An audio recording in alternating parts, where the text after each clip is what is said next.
Blackstone Audio presents The Red Sphinx, or The Comte de Moret, a sequel to The Three Musketeers by Alexandre Dumas, edited and translated by Lawrence Ellsworth. This book is read by John Lee. Dedications. Alexandre Dumas, to Monsieur Dmitri Pavlovich Narishkina. Lawrence Ellsworth, dedicated to my son, Wyatt, and about time too. Part 1. The Red Sphinx. 1. The Inn of the Painted Beard.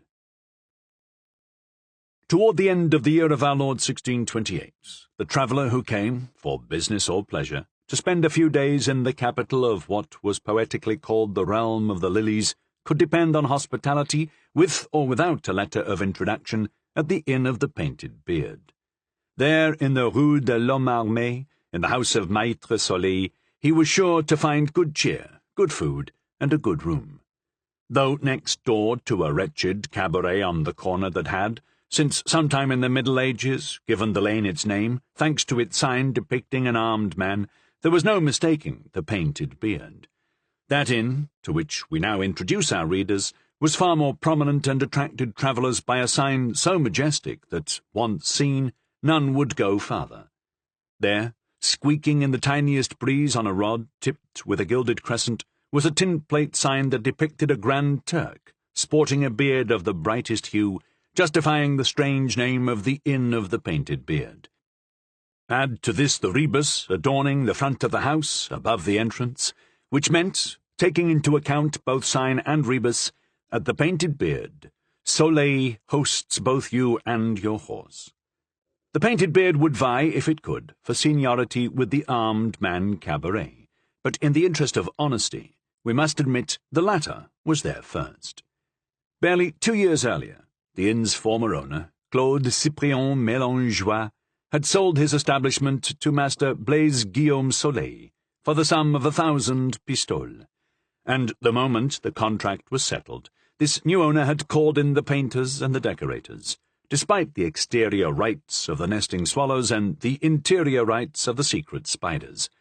He refurbished the facade, renovated the guest chambers, and finally, to the surprise of his astonished neighbours, who wondered where Maître Soleil could have found the money for it, emblazoned that rebus we've had the honour to present to our readers.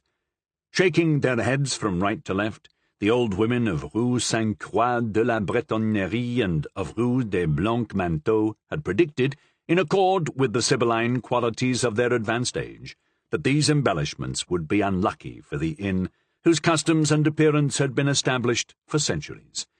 But despite these old ladies, and to the astonishment of those who took them for oracles, their predictions of disaster were false. On the contrary, the establishment thrived, thanks to an entirely new clientele which, though without meaning to disrespect the old ways, nonetheless increased and even doubled the trade of the Inn of the Painted Beard. Meanwhile, the swallows quietly built new nests in the corners of the windows, and the spiders no less quietly wove new webs in the corners of the chambers. Gradually, light was cast on this great mystery. The rumour went around that Madame Marthe Pélagie Soleil, alert, charming, self-possessed, still young and pretty at barely 30 years old, was the foster sister of one of the great ladies of the court, whose funds, or the funds of another even more powerful lady, had been advanced to help establish Maître Soleil. Furthermore, it was this foster sister who sent the Inn of the Painted Beard its new clientele, noble foreigners, who now frequented the streets of the glassmakers' quarter around Rue Saint-Avoyer, previously almost deserted. What was the truth and what was invention in these rumours? This story will tell us. We start by recounting what took place in the common room of the Inn of the Painted Beard on December 5th, 1628, that is, 4 days after the return of Cardinal Richelieu from the famous siege of La Rochelle, which provided one of the episodes of our novel The Three Musketeers. It was 4 o'clock in the afternoon, which, given the height of the houses and the way they leaned toward each other, meant that twilight was already falling in the Rue de l'Homme Armé. At that time, the common room was occupied by only one person, a regular of the house, but this person occupied as much space as 4 ordinary drinkers. He had already emptied 1 mug of wine and was halfway through a second, lying across 3 chairs and shredding with his spurs the wicker seat of the 4th, while with the point of his dagger he carved a miniature hopscotch pattern into the table. His rapier, whose pommel was never far from his hand, extended along his thigh and between his crossed legs. His face was just visible, thanks to the last ray of light that filtered through the narrow, mullioned window and found its way under his broad hat. He was in his late 30s, with the dark hair, eyebrows, and moustache of the sun-touched men of the South. There was steel in his eye and scorn on his lips, which curled like those of a tiger to reveal bright white teeth. His straight nose and prominent chin indicated a strong will. His animal jaw reflected a reckless courage that wasn't a matter of choice, but rather the heritage of the carnivore. Finally, his face, rather handsome, displayed a brutal and frightening candour that was immune to lies, tricks, or treason, and was no stranger to anger or violence. His costume was that of the petty gentility of the time, half civil, half military, doublet open to show the sleeves, shirt puffing out over the belt, with broad knee-breeches and tall boots from the knees down. All clean and, though not luxurious, worn with ease and almost elegance. 2 or 3 times the host, Maître Soleil, passed through the common room. Doubtless in hopes of avoiding an outburst of anger or violence, he didn't complain about the double devastation in which the man seemed so absorbed. On the contrary, he smiled as agreeably as he could, easy for this host, whose face was as placid as that of the drinker was mobile and irritable. However, appearing for his 3rd or 4th time, Maître Soleil could no longer refrain from addressing his customer. "Well, my gentleman," he said in a benevolent tone, "it seems to me that lately your business has suffered. If that goes on, this merry fellow, as you call him," he pointed at the regular's sword, "risks rusting in his sheath." "Indeed," replied the drinker in a mocking tone, "and that worries you because of the 10 or 12 bottles I owe you for." "Jesus above, monsieur! I swear you could owe me for 50 bottles, or even 100, and I wouldn't lose sleep over it. I know you well. For 18 months you frequented my inn, and I wouldn't think of worrying about you. But, you know, in every trade there are ups and downs, and the return of His Eminence, the Cardinal Duke, means that, for a few weeks at least, all swords must remain in their sheaths. I say for a few weeks, because no such limit lasts long in Paris, and soon he and the king will set out again to carry the war beyond the mountains. Once more it will be as it was during the siege of La Rochelle. To the devil with the edicts, and gold will once more fill your purse."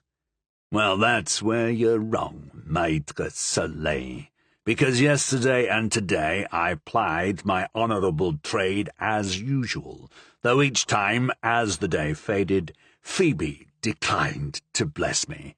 But as for the cash that so concerns you, you see, or rather you hear—" The drinker jingled his pouch. "There are still a few coins in my purse, if the sound is to be believed. So if I don't pay my bill right here and now, it's only because I hope to have it settled by the first gentleman who comes to engage my services. And perhaps," he continued, turning from Maître Soleil and peering out the stained glass of the window, "perhaps my new employer will be that one there, coming from the Rue Sainte-Croix de la Bretonnerie, nose in the air, like a man looking for the sign of the painted beard. In fact, he's seen it, and couldn't be happier. Eclipse yourself, Maître Soleil, as it's clear this gentleman wants to speak with me. Back to your kitchen, and leave men of the sword to their business. But first, light the lamps. Within a few minutes this place will be dark as a tomb, and I like to see the faces of those I do business with." The drinker was not mistaken, because just as his host, hastening to obey him, disappeared through the kitchen door, a figure, silhouetted by the last light of the day, appeared in the street doorway. The newcomer, before venturing into the doubtful twilight of the common room of the Inn of the Painted Beard, peered cautiously into its depths. Then, seeing that the room was occupied by only one individual, and that this individual was probably the one he sought, he drew his cloak up to his eyes and approached him. If the cloaked man feared to be recognized, his caution was rewarded, for just then Maître Soleil, glowing like the star that bore his name, re-entered the room with a lit candle in each hand, which he set in 2 tin plate sconces on the wall. The stranger watched with an impatience he didn't try to conceal. Obviously he preferred the room's former twilight, a gloom that would further thicken as night fell. However, he said nothing, satisfied to watch the activities of Maître Soleil over the edge of his cloak. It was only after the kitchen door had closed again behind the host that he addressed the other occupant, saying, "Are you the one called Etienne Latil, formerly with the Duc d'Epernon, later a captain in Flanders?" The drinker, who was lifting his mug to his mouth as the question was asked, looked as if the tone of the question didn't quite satisfy him. He turned and said, "If I did answer to that name, what would that be to you?" And he finished lifting the mug to his mouth.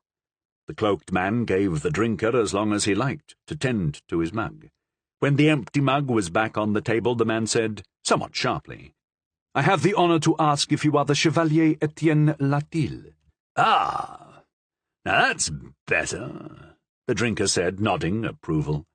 "Do me the honour to answer." "Very well. Yes, monsieur, I am Etienne Latil in person. What can I do for you?" "I have a proposition for you." "A proposition?" "Yes, a good one.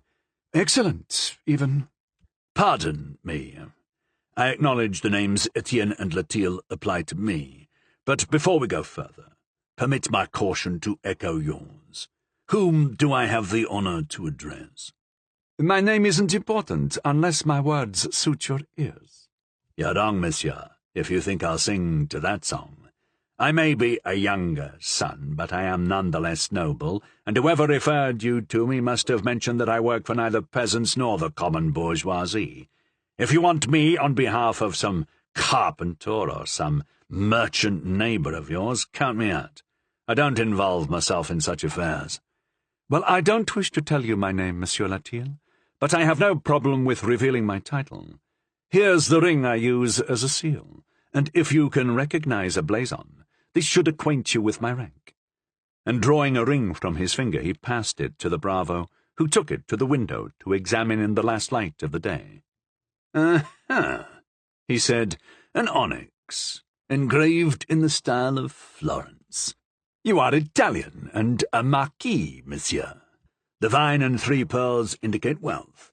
The gem alone, mounting aside, is worth 40 pistoles." "Enough to warrant a talk?" asked the stranger, replacing the ring on a hand long, white, and fine. A second gloved hand appeared and regloved the first. "Quite enough, and it proves your bona fides, monsieur le marquis. But as down payment on the bargain we're sure to conclude, it would be gallant of you to pay the price of the 10 or 12 bottles I owe to this cabaret. I don't make a condition of this, but I'm an orderly man, and if I had an accident during our enterprise, I'd hate to leave a debt behind me, no matter how small." "That's no problem. And it would top off your gallantry if, as the 2 mugs in front of me are empty, you could summon 2 more to replace them," said the drinker. "My throat is dry, and I feel a need to moisten it. Arid words just scorch the mouth as they leave it." "Maître Soleil!" called the stranger, as he wrapped himself even further in his cloak. Maître Soleil appeared as if he'd been right behind the door, ready to obey whatever commands were given him. "This gentleman's bill, and 2 mugs of wine. Your best." The landlord of the painted beard disappeared as quickly as if he were an Olympic circus clown dropping through a trapdoor, and reappeared almost at once with 2 mugs, one of which he deposited in front of the stranger, the other before Etienne Latil. "Voilà," he said. "As for the bill, it is 1 pistole, 5 sous, and 2 deniers." "Here's a gold crown worth 2.5 pistoles," said the stranger, tossing a coin on the table. As the landlord reached for his pouch to make change, the stranger said, "Don't bother. Keep the balance on behalf of monsieur here." No mistaking it, murmured the bravo. His words betrayed the merchant from a league away. These Florentines are all tradesmen, and even their dukes are moneylenders as bad as the Jews of Frankfurt or the Lombards of Milan. However, as our host said, times are hard, and one can't always choose one's clients. Meanwhile, Maître Soleil was withdrawing behind bow after bow. He'd found that lords were rarely eager to pay debts, so he regarded his new guest with profound admiration. 2. What came of the proposition the stranger made to Etienne Latil? The stranger followed Maître Soleil with his eyes until the door had once more closed behind him. When he was quite sure that he was alone with Etienne Latil, he said, "And now, since you know you're not dealing with a baker, are you inclined, my dear monsieur, to help a generous cavalier rid himself of a rival?" "I am often made such offers, and I rarely refuse. But before going further, I think I should acquaint you with my fees."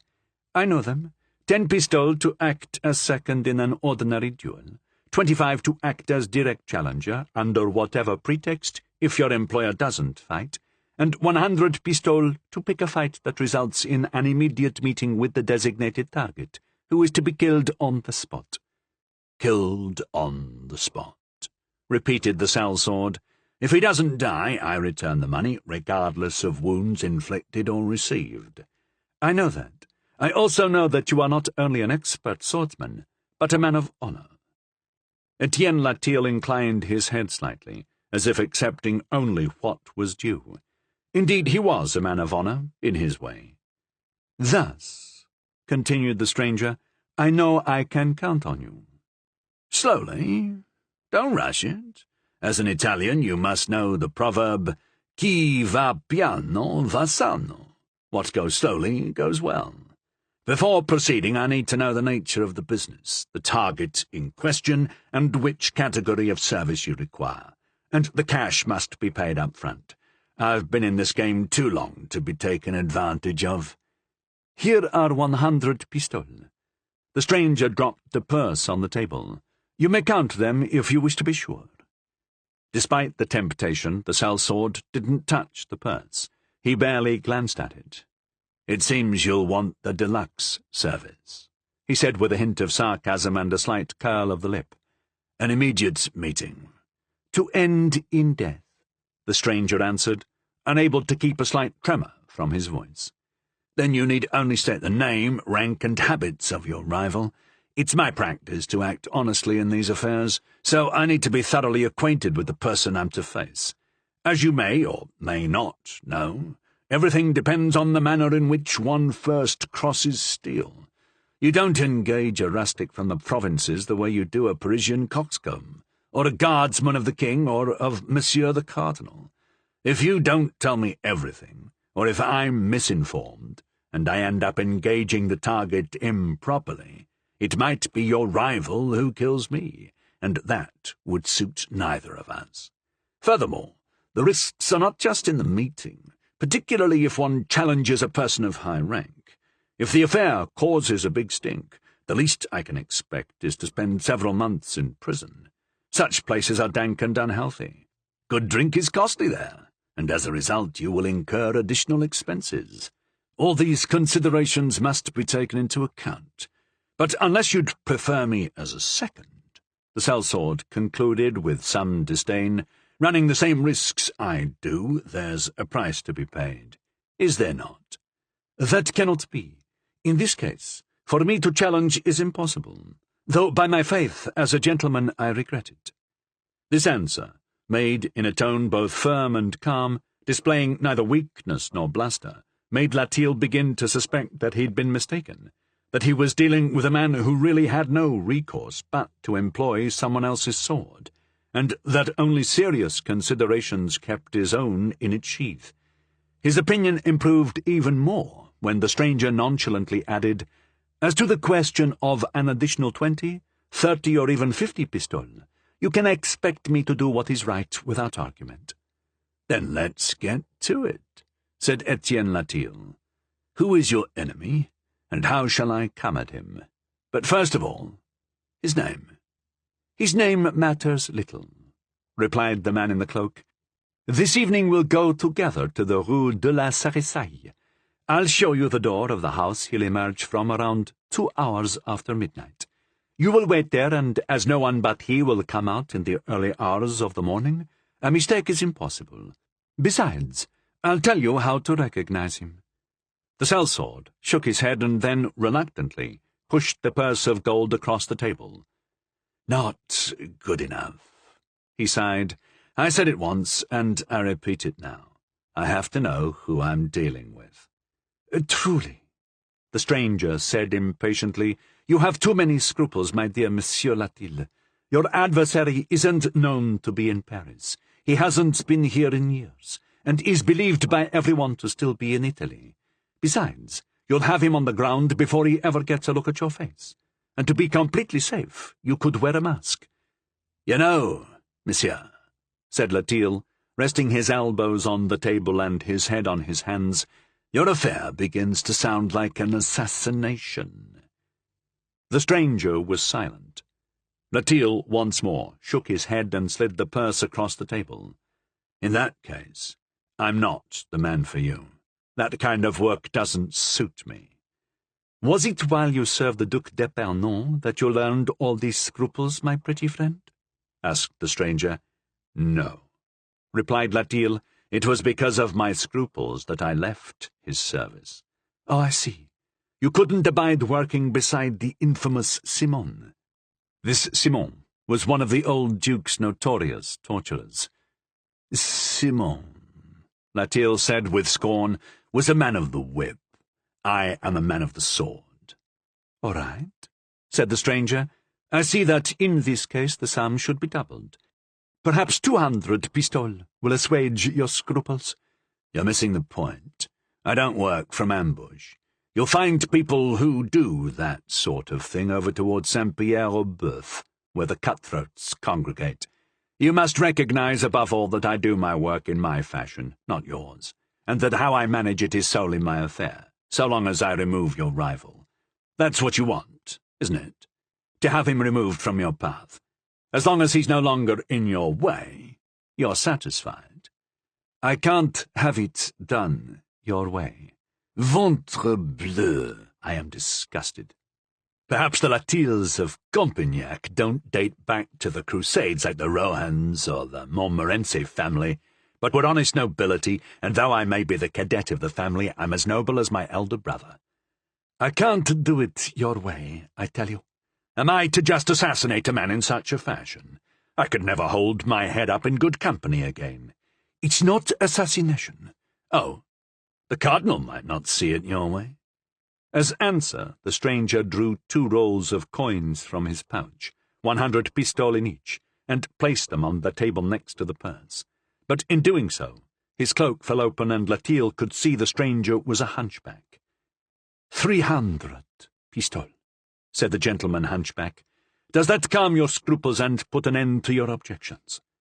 Latil shook his head and sighed. You're very persuasive, monsieur, and it's hard to resist you. Indeed, I'd have to have a heart like a rock to disappoint a lord in such a predicament. So let's try to find a compromise. This is certainly plenty. I couldn't ask for more. I don't know what else I could offer, replied the stranger, other than 2 more rolls like these 2. But, the stranger added, I must warn you, that's all I have. Take it or leave it. Ah, tempter, murmured Latil, swayed by the purse and 4 rolls of gold. You'll have me betray my principles and forego my practices. Then let's go, said the gentleman. We can finish our discussion on the way.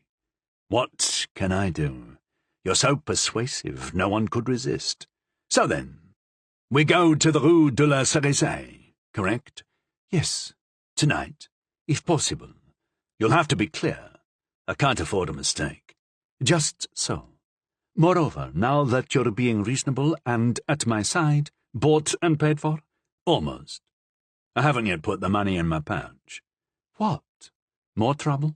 No. I'm just stating some exceptions.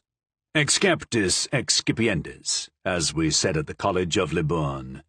States your exceptions. First, the target is neither the king nor the cardinal. No, their enemy, if anything. No ally of the king? Hardly, though I must say a favourite of the queen. No retainer of old Cardinal Berulle. No, he's a man of only 23. Ah, then he's in love with Her Majesty. Possibly. Is that all your exceptions? My God, yes. Latil began transferring the gold from the table to his pouch. Our poor queen.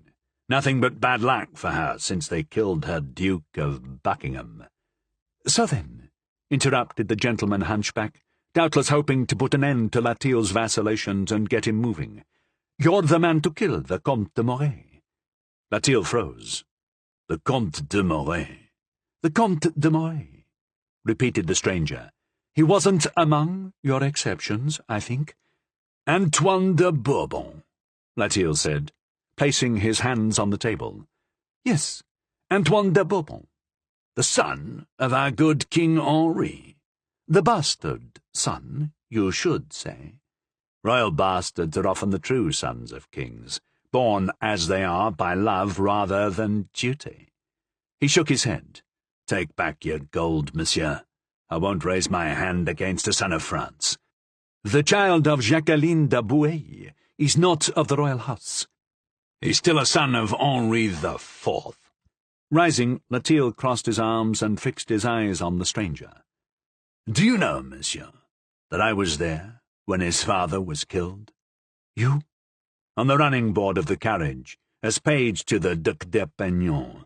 The assassin had to shove me aside to get to the king. Thanks to me, perhaps, he failed to get away. I'm the one who grabbed him by the lapel and held him. Latil showed his hands, patterned with scars. Here are the marks from his knife, the blood of our great king, mixed with my own, and I'm the one you try to hire to assassinate his son. I'm no Jacques Clermont, no Ravaillac, no Kingslayer. But you, monsieur, are a miserable wretch. Take back your gold before I nail you to the wall like a venomous snake. Silence, lackey, said the stranger, recoiling a step, or I'll make you silent. You call me lackey? You, an assassin? I'm no policeman, and it's not my business to keep you from hiring someone else who might actually do it, but I'll thwart both your plot and your ugly self. En garde, you wretch. And with these words, Latil drew his rapier and lunged. But the stranger, though backing away, was by no means in retreat. Latil's thrust, strong and skilled, and intended to nail its target to the wall like a butterfly, just missed its mark. The stranger was on his guard, and replied with such a series of thrusts and rapid feints that the sellsword had to draw on all his skill, caution, and coolness. Latil even, as though delighted to unexpectedly meet a skill that could rival his own, seemed to want to prolong the fight for the sheer love of the art. He fenced with his opponent as if in an academy of arms, prolonging the bout until his opponent's fatigue or some error would give him the opportunity to employ one of those final thrusts, attacks he knew so well and could use to such advantage. However, the irascible hunchback, less patient than Latil and tired of making no headway, in fact, feeling more pressed than he liked, and seeing himself cut off from the door, cried out suddenly, "To me, friends! Help! I'm being assassinated!" The gentleman hunchback had barely made his cry when 3 men, who were waiting for him outside the door to the street, rushed into the common room and attacked the unfortunate Latil. Turning to face them, he had no defence against the boot put in his back by his first adversary. Meanwhile, one of his attackers thrust from the other side. Suddenly he took 2 sword wounds, one running him through from chest to back, the other from back to chest. Latil fell in a heap to the floor. 3. In which the gentleman hunchback realizes his error in desiring the death of the Comte de Moray. After the execution there was silence for a few moments, as rapiers were wiped quietly and carefully and returned to their sheaths. But then, thanks to the noise that preceded the silence, the cries of Latil and the clashing of swords, Maître Soleil and his cooks rushed in through the kitchen door, while a few curious heads appeared in the door to the street. All gazed in amazement at the man stretched out on the floor, and at the blood, streaming in all directions, that flowed from the 4 wounds he'd taken. Into this silence a voice said, "Someone should call the watch." But from among the 3 friends who had come to the rescue of the gentleman hunchback, the one who had attacked poor Latil from behind cried, "Stop! Nobody move. We can explain everything. You see how things are. You're all witnesses that all we've done is help our friend, the Marquis de Pisani, defend himself against that infamous cutthroat Latil, who'd lured him into a trap. Don't worry. You see before you nobles of high name, and friends of the cardinal." Though the commoners then took their hats in their hands, it was with scepticism that they nonetheless eyed those who tried to reassure them. This was a serious incident, though perhaps less rare than now. The speaker realized he still needed to convince his audience. Indicating one of his companions, he said, "First of all, you see before you Monsieur Vincent Voiture, poet, wit about court, and one of the first of those invited when Monsieur Conrart founded the French Academy. He is also the receiver of ambassadors for Monsieur the King's brother." A small man, alert, elegant, with a ruddy face, dressed all in black and angling his sword straight out behind him, acknowledged these titles to the respect and admiration of the audience. "Then," the speaker said, "we have here Monsieur Charles, Comte de Brancas, son of the Duc de Villars, and Knight of Honour to Her Majesty the Queen Mother. Finally, there is me," he continued, raising his voice and lifting his head like a horse, shaking its mane. "I am Sieur Pierre de Bellegarde, Marquis de Montbrun, Seigneur de Soucarrière, son of the Duc de Bellegarde, Grand Equerry of France, officer of the Crown, close friend of the late King Henri IV, and loyal servant of King Louis XIII, our glorious monarch. If these guarantees aren't good enough for you, you'll have to appeal to our eternal Father. Now," he continued, "those who must wash the floor and bury the body deserve recompense. Here's your pay." And taking the purse from the table, the Sieur Pierre de Bellegarde, Marquis de Montbrun, Seigneur de Soucarrière, threw it at the feet of the host of the Inn of the Painted Beard. As it spilled forth a score of golden coins, Soucarrière slipped Pisani's 4 rolls of pistole into his purse. This prestidigitation escaped the notice of the Marquis de Pisani, who, eager to avoid compromise in the affair, had slipped out the door and taken to his heels, an easy matter for one with such long legs.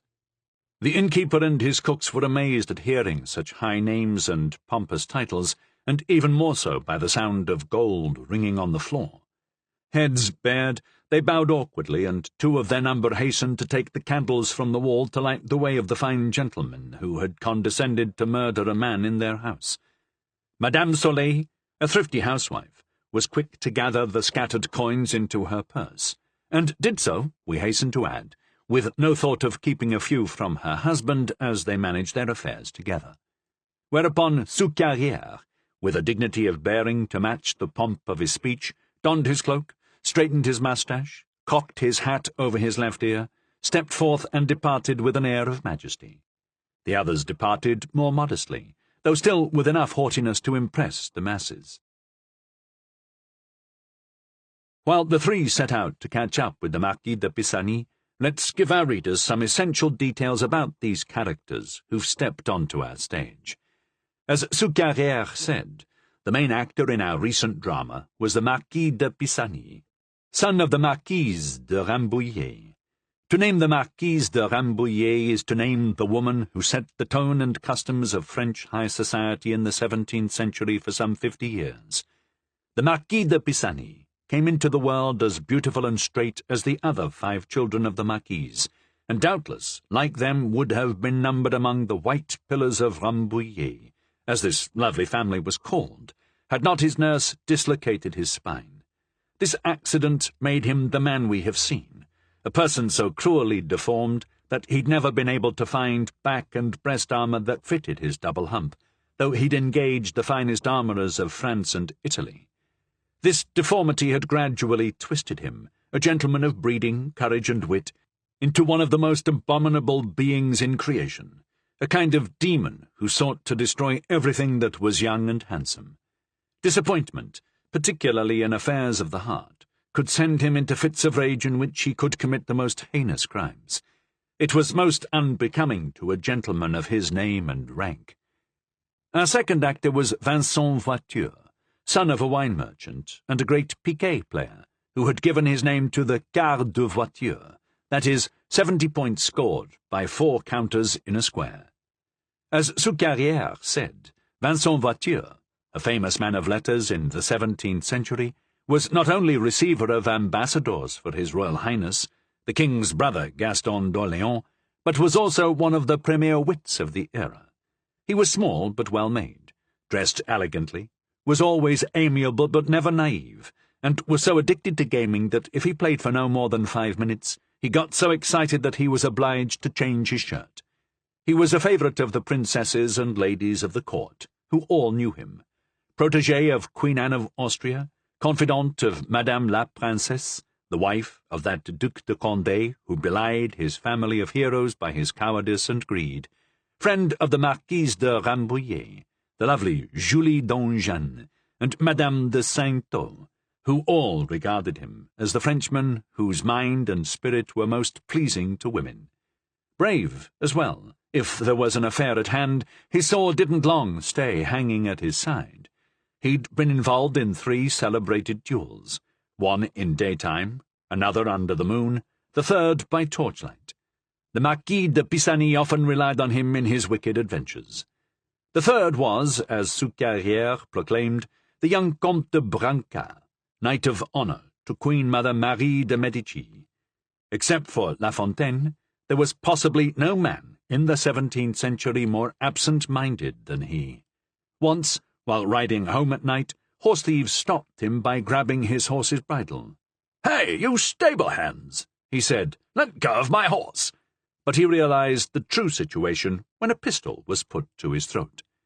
On his wedding day, he told the fellow with whom he sometimes shared a bed, as was usual at the time between roommates, to keep it ready for him, as he would spend that night at home. "What are you thinking, Monsieur le Comte?" objected his roommate. "You're getting married this morning." "Why, by my faith, that's true. I'd forgotten." The fourth and final actor was Soucarrière, about whom we'll add nothing to what we've already said, as the story will soon provide us an opportunity of making his full acquaintance. We've already provided a sample of his manner of speech, which hopefully will give you a glimpse of his unusual character. These 3, as we've said, exited in triumph from the Inn of the Painted Beard and crossed the barricade that closed both ends of the Rue de l'Homme Armé, 2 by jumping over, and 1 by ducking under. They were pursuing the Marquis de Pisani, and had every hope of catching up to him on his way to the Hôtel de Rambouillet in the Rue Saint-Thomas du Louvre, where in our time the Vaudeville Theatre stands. In fact, they did catch up with him, but only at the corner of Rue Froidmanteau and Rue des Orties, about 100 paces from the Hôtel de Rambouillet. Hearing the sound of their approach, the Marquis turned and recognized them. He was glad to give his long legs a rest and catch his breath as he waited for his friends. The 3 newcomers, like the curiati of myth, had been left behind, not due to their wounds, but because of their lengths of leg. Soucarrière, who was quite athletic despite being no more than 5'6", was in the lead, followed by the Comte de Brancas, who had already forgotten what had happened and was wondering why they were running this race. Last came the Petite Voiture, who, though no more than 30, was already tending toward obesity. Wiping his forehead, he kept up with Soucarrière and Brancas only by great effort. Soucarrière stopped when he reached Pisani, who was seated on a bourne, a corner barricade. With arms crossed, eyes dark and expression grim, he looked like one of those fantastic sculptures that 15th-century architects had set staring down from roof corners. "So, Pisani," Soucarrière said, Are you so consumed by rage that you must continually drag us into your evil affairs? Now a man has been killed. True, it was no great loss. He was a known ruffian, and I can testify it was self-defence, so you should escape prosecution.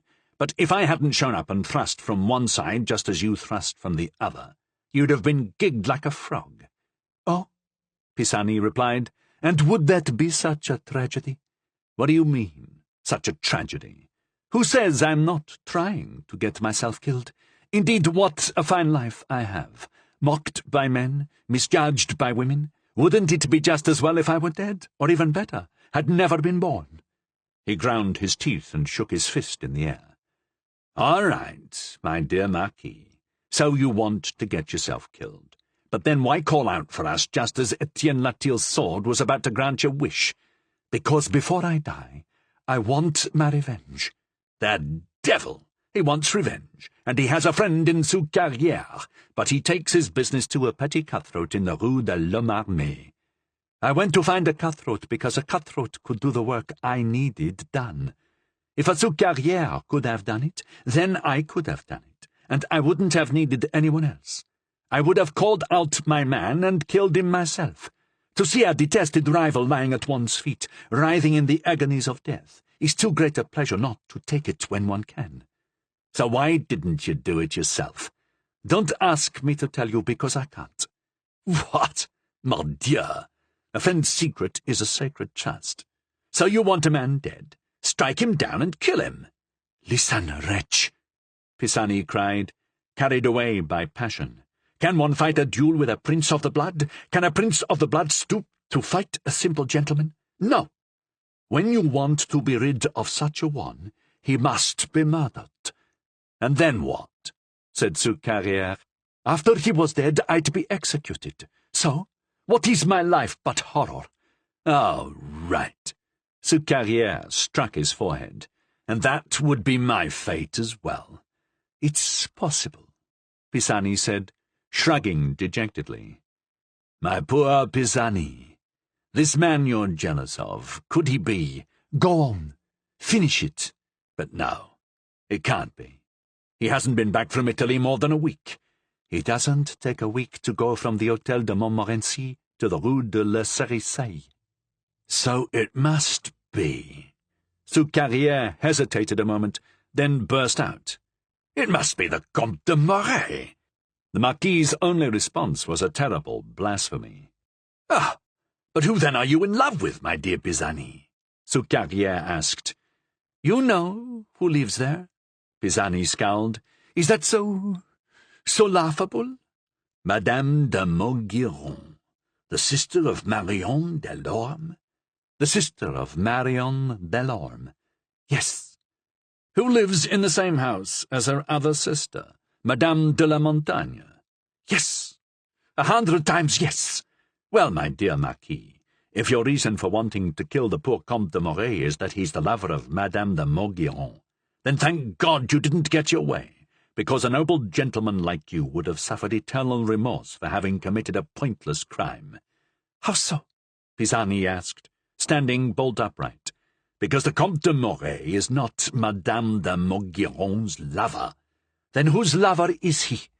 Her sister, Madame de la Montagne. Impossible. Marquis, I swear it. The Comte de Moret is Madame de la Montagne's lover? You swear this? Faith of a gentleman. But the other night, when I visited Madame de Maugiron, the night before last, yes, at 11 in the evening. How do you know that? I just know, as I know that Madame de Maugiron is not the Comte de Moret's mistress. You're wrong, I tell you. Here we go again. I'd seen her that day, and she'd said that if I came by, I should find her alone. Once past her servant, I came to the door of her bedroom, and within the bedroom I heard a man's voice. I don't say you didn't hear a man's voice. I only say it wasn't the voice of the Comte de Moret.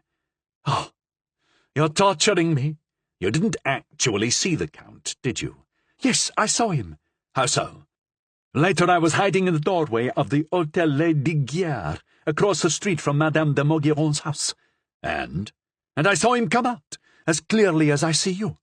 Except you didn't see him leave Madame de Maugiron. You saw him leave Madame de la Montagne. But then, cried Pisani, who was the man I heard in Madame de Maugiron's bedroom? Ha, Marquis! Be a philosopher. A philosopher? Yes. Why worry about it? What do you mean, why worry about it? If the man isn't a son of France, I mean to kill him. Kill him? Ha! Said Soucarrière with an accent that plunged the Marquis into a world of strange doubts. That's right, the Marquis said. Kill him. Really? No matter who he was, said Soucarrière, in a manner increasingly arrogant. Yes, 100 times yes. Well then, Soucarrière said, kill me, my dear Marquis, because I was the man. You villain, Pisani said through his teeth. He drew his sword. Defend yourself. No need to ask me twice, my dear Marquis, said Soucarrière, sword in hand and falling on guard. At your service. They fell to, and despite Voiture's cries and Brancard's incomprehension, the Marquis de Pisani and the Seigneur de Soucarrière began a furious combat, all the more terrible as there was no more light than that of a cloud-veiled moon. Each combatant, as much from pride as the will to live, displayed all his fencing skill. Soucarrière, who excelled at athletics, was clearly the stronger and more skilful, but Pisani's long legs, employed to their full, gave him an advantage in sudden attacks and quick retreats.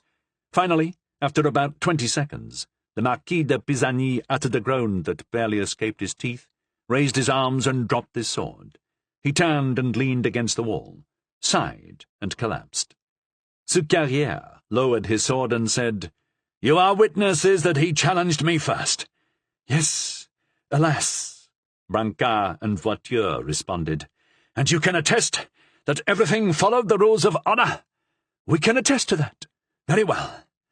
Now, as I prefer this sinner's health over his death, carry Monsieur de Pisani to the house of Madame his mother, and then send for Bouvard, the king's surgeon. The very thing. We'll do it, said Voiture. Help me, Brancard. Fortunately, we're barely 50 paces from the Hôtel de Rambouillet. Ah, said Brancard, what a shame. And the party had begun so well. While Brancard and Voiture carried the Marquis de Pisani as carefully as they could to his mother's house, Soucarrière disappeared around the corner of the Rue des Orties. These damned hunchbacks, he said. I don't know why they infuriate me so. This makes 3 I've had to dispose of by running them through. 4. The Hôtel de Rambouillet. The Hôtel de Rambouillet was located between the Church of Saint Thomas du Louvre, which was built in the late 12th century to commemorate Saint Thomas the Martyr, with the Hospital of the 300, founded during the reign of Louis IX upon his return from Egypt, to house those 300 gentlemen whose eyes had been gouged out by the Saracens. The Marquis de Rambouillet, who had built the hôtel, will tell how later, was born in 1588, that is, the year the Duc de Guise and his brother were murdered at Blois by order of Henri III. She was the daughter of Jean de Vivonne, the elder Marquis de Pisani, and Julie Savelli, a Roman lady of a family so illustrious that it sired 2 popes, Honoré III and Honoré IV, and a saint of the church, Saint Lucina. At the age of 12, she married the Marquis de Rambouillet of the House of Anjou, another illustrious family renowned for both the famous Cardinal de Rambouillet and that Marquis de Rambouillet who was Viceroy of Poland before Henri III assumed that title. The Rambouillet family was known for both wit and propriety. A parable of the grandfather of the Marquis de Rambouillet bears witness to the one, as an anecdote about his father illustrates the other. The grandfather, Jacques de Rambouillet, had married a woman of questionable character. One day he was arguing with her in a dispute that was becoming an actual fight, when he stopped suddenly, lowered his voice, and, speaking as calmly as can be, said, "Madame, pull on my beard." "Why?" she asked in amazement. "Just pull on it. I'll tell you afterwards." The Marquis de Rambouillet's grandmother grabbed her husband's beard and pulled on it. "Harder," he said to her. "But I'll hurt you." "Don't worry." "That's what you want?" "Yes, but much harder. Harder still. Now with all your might. There! That didn't hurt me. Now it's my turn." He yanked on a lock of her hair. She shrieked. "You see, madame," he said calmly, "I'm stronger than you. Argue with me if it pleases you, but don't try to fight me." In that way this new Xantippe was warned that, though her husband might be as wise as Socrates, he was not as patient. The Marquis de Rambouillet's father was, as we've said, appointed Viceroy of Poland, while that country awaited the arrival of Henri III. While performing this duty, he had saved 100,000 crowns in cash, which he presented to the king. "Do you mock me, Monsieur de Rambouillet?" said Henri III. 100,000 crowns isn't much to a king." "Take them, sire," said Monsieur de Rambouillet. "If you don't need them on this day, you'll need them on another." He made the king accept them, and later Henri wasn't sorry he had. At the Battle of Ziomek, where the Prince de Condé was so brutally murdered, the same Monsieur de Rambouillet had worked wonders, so much so that the Duc d'Anjou had sent his brother, King Charles IX, a letter in which he gave Rambouillet credit for the victory. The family displayed that letter in a golden frame. In 1606, that is to say after 6 years of marriage, Monsieur de Rambouillet found himself in financial difficulty, and sold the Hôtel de Pisani to Pierre Forget-Dufresne for 35,500 livres. In 1624, Forget-Dufresne turned around and sold it, at a great profit, to the cardinal minister. By the time of our story, Richelieu was busy building on that site what would later become the Palais Cardinal. While waiting for this palace of marvels to be made habitable, Richelieu had 2 country houses, one at Chaillot, the other at Rueil, as well as a townhouse in the Place Royale, next door to that of the celebrated courtesan, Marion de Lorme. Meanwhile, for 30 years, Paris expanded, building daily. You could say that it was Henri IV who laid the groundwork for what would become modern Paris. At the end of the reign of Henri III, Paris had covered an area of 1,414 acres. During the reign of Henri IV, the Tournelle Park, the suitable parts of the Marais, and the neighbourhood around the Temple were all built up with new houses. The Rue Dauphine and the Place Royale were constructed, the suburbs of Saint-Antoine, Montmartre, Saint-Martin, Saint-Denis and Saint-Honoré were increased by half, and the new Faubourg Saint-Germain became the 17th quarter. Paris grew to enclose over 1,660 acres. In 1604, the Pont Neuf, begun by Henri III in 1578, was finally completed. In 1606, the Hôtel de Ville, City Hall, begun by François I in 1533, was likewise completed. In 1613 were built the Saint-Gervais Gate and the Aqueduct of Acrueil. From 1614 to 1616, the houses and bridges of the new Ile Saint-Louis were constructed. The equestrian statue of Henri IV was placed on the Pont Neuf, and the foundations of the Palais du Luxembourg were laid. Marie de Medici, during her regency, established the long ranks of trees along the Cours la Reine. In a new burst of building, from 1624 to 1628, Paris grew even further. The western walls were extended to contain the Palais des Tuileries, the neighbourhood of Butte-des-Moulins, and that of Villeneuve. The new walls began at the Seine at the Porte de la Conférence, at the far end of the Tuileries Gardens, ran to the Rue Saint-Honoré, with its new Porte Saint-Honoré, to Rue Gallion, where they built the Porte Montmartre, and joined the old walls at the corner of the Rue Neuve Saint-Denis, at the gate of the same name. The Marquise de Rambouillet, after the sale of the Hôtel de Pisani, resided in her father's small house in Rue Saint-Thomas-du-Louvre. But this dwelling was too cramped for the lady, her 6 children, and numerous domestics. It was then that she decided to build the famous Hôtel de Rambouillet, so celebrated thereafter. However, dissatisfied with the plans submitted by the architects, which she felt didn't make good use of the available area, she decided to draw up the plans herself. For a long while she laboured uselessly at this endeavour, until one day she cried, like Archimedes, "Eureka!" She took pen and paper and quickly sketched both the interior and exterior of the mansion, all with such excellent taste that it impressed Queen Regent Marie de Medici, then employed in building the Luxembourg. She, who had seen in her youth in Florence the most beautiful palaces in the world, and who had brought to this new Athens the leading architects of the time, sent them to ask for advice from Madame de Rambouillet, and to use her mansion as an example. The eldest child of the Marquise de Rambouillet was the beautiful Julie Lucine d'Angen, more celebrated even than her mother. Since the days of Helen, that adulterous wife of Menelaus, who drew Europe into war with Asia, no woman's beauty had been more highly praised, in every key and with every instrument. No one whose heart she stole ever recovered it. The wound inflicted by the surpassingly lovely eyes of Julie d'Angen, the famous Madame de Montausier, was mortal, or at least incurable. Ninon de l'Enclos may have had her martyrs, but Julie's admirers were known as the Perishing. Born in 1600, she was now aged 28, and though her first youth was past, she had arrived at the full bloom of her beauty. Though Madame de Rambouillet had 4 other daughters, her eldest eclipsed them all, and today the younger are nearly forgotten. 3 of them took the veil: Madame d'Hyères, Madame de Saint-Étienne, and Madame de Pisani. The youngest, Claire Angélique d'Angen, was the first wife of Monsieur de Grignon. In our previous chapters, we made the acquaintance of her eldest son, the Marquis de Pisani. Madame had had a second son who died at the age of 8, when his nurse, who'd visited a plague victim at the hospital, had recklessly kissed the child upon her return. Within 2 days, the plague had taken them both.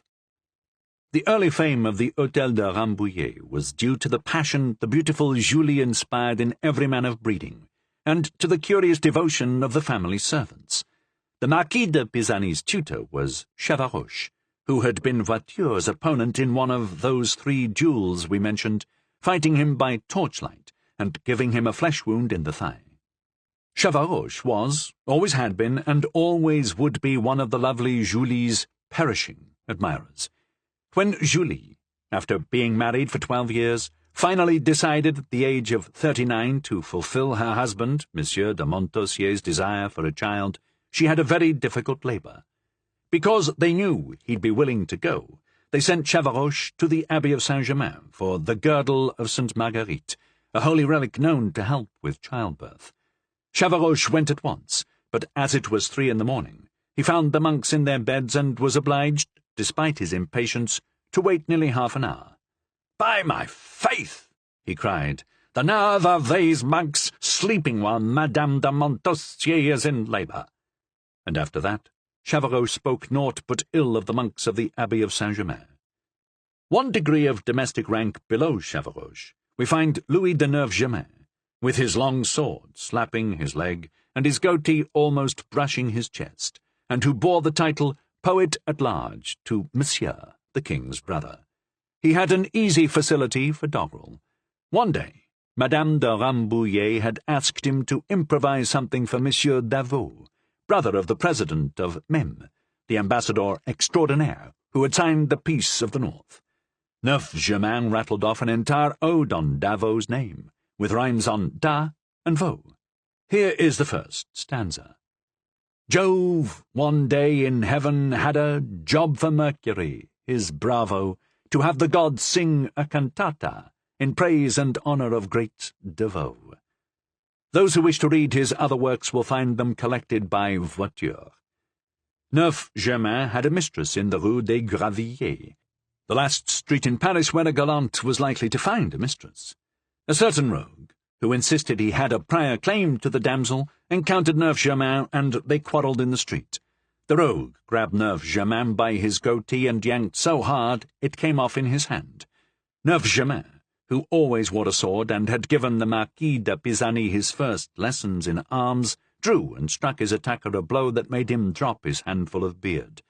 The rogue, wounded, fled screaming, pursued by half the watching mob, while Neuf-Germain gleefully slashed the air with his rapier, mocking the rogue and loudly calling for him to return. After Neuf Chemin left, a cobbler, who knew that the victor belonged to the Hôtel de Rambouillet, the reputation of which had reached even the lowest commoners, noticed that the goatee torn from his chin was still on the battlefield.